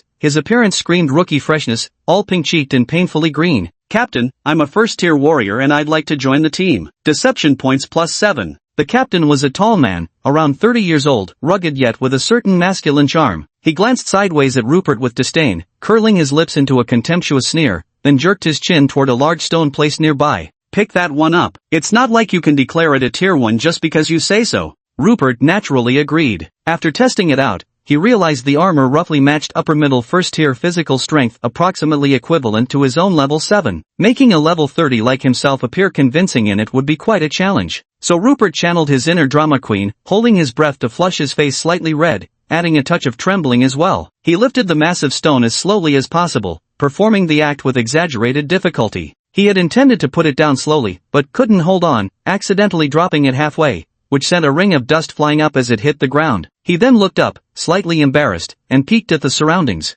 Rupert froze. What did this wretched system mean by giving him 3 dots? Was the performance too brilliant? If not for the rule that only lies in verbal form counted, body language excluded, this act could have at least scored him some deception points, if not made it into Beijing Film Academy's teaching materials. Too bad this system only accepted voice input. Faced with such a situation where someone willingly delivered goods to their doorstep, these mercenary teams, already harboring ill intentions, naturally wouldn't refuse. He said there was no need to wait any longer since they had almost enough people. Following their team's rules, they'd go eat a hearty meal before departing. Naturally, Rupert eagerly tagged along with the group. In the void surrounding him, all 11 tentacles seemed almost impatient, swaying excitedly in the air.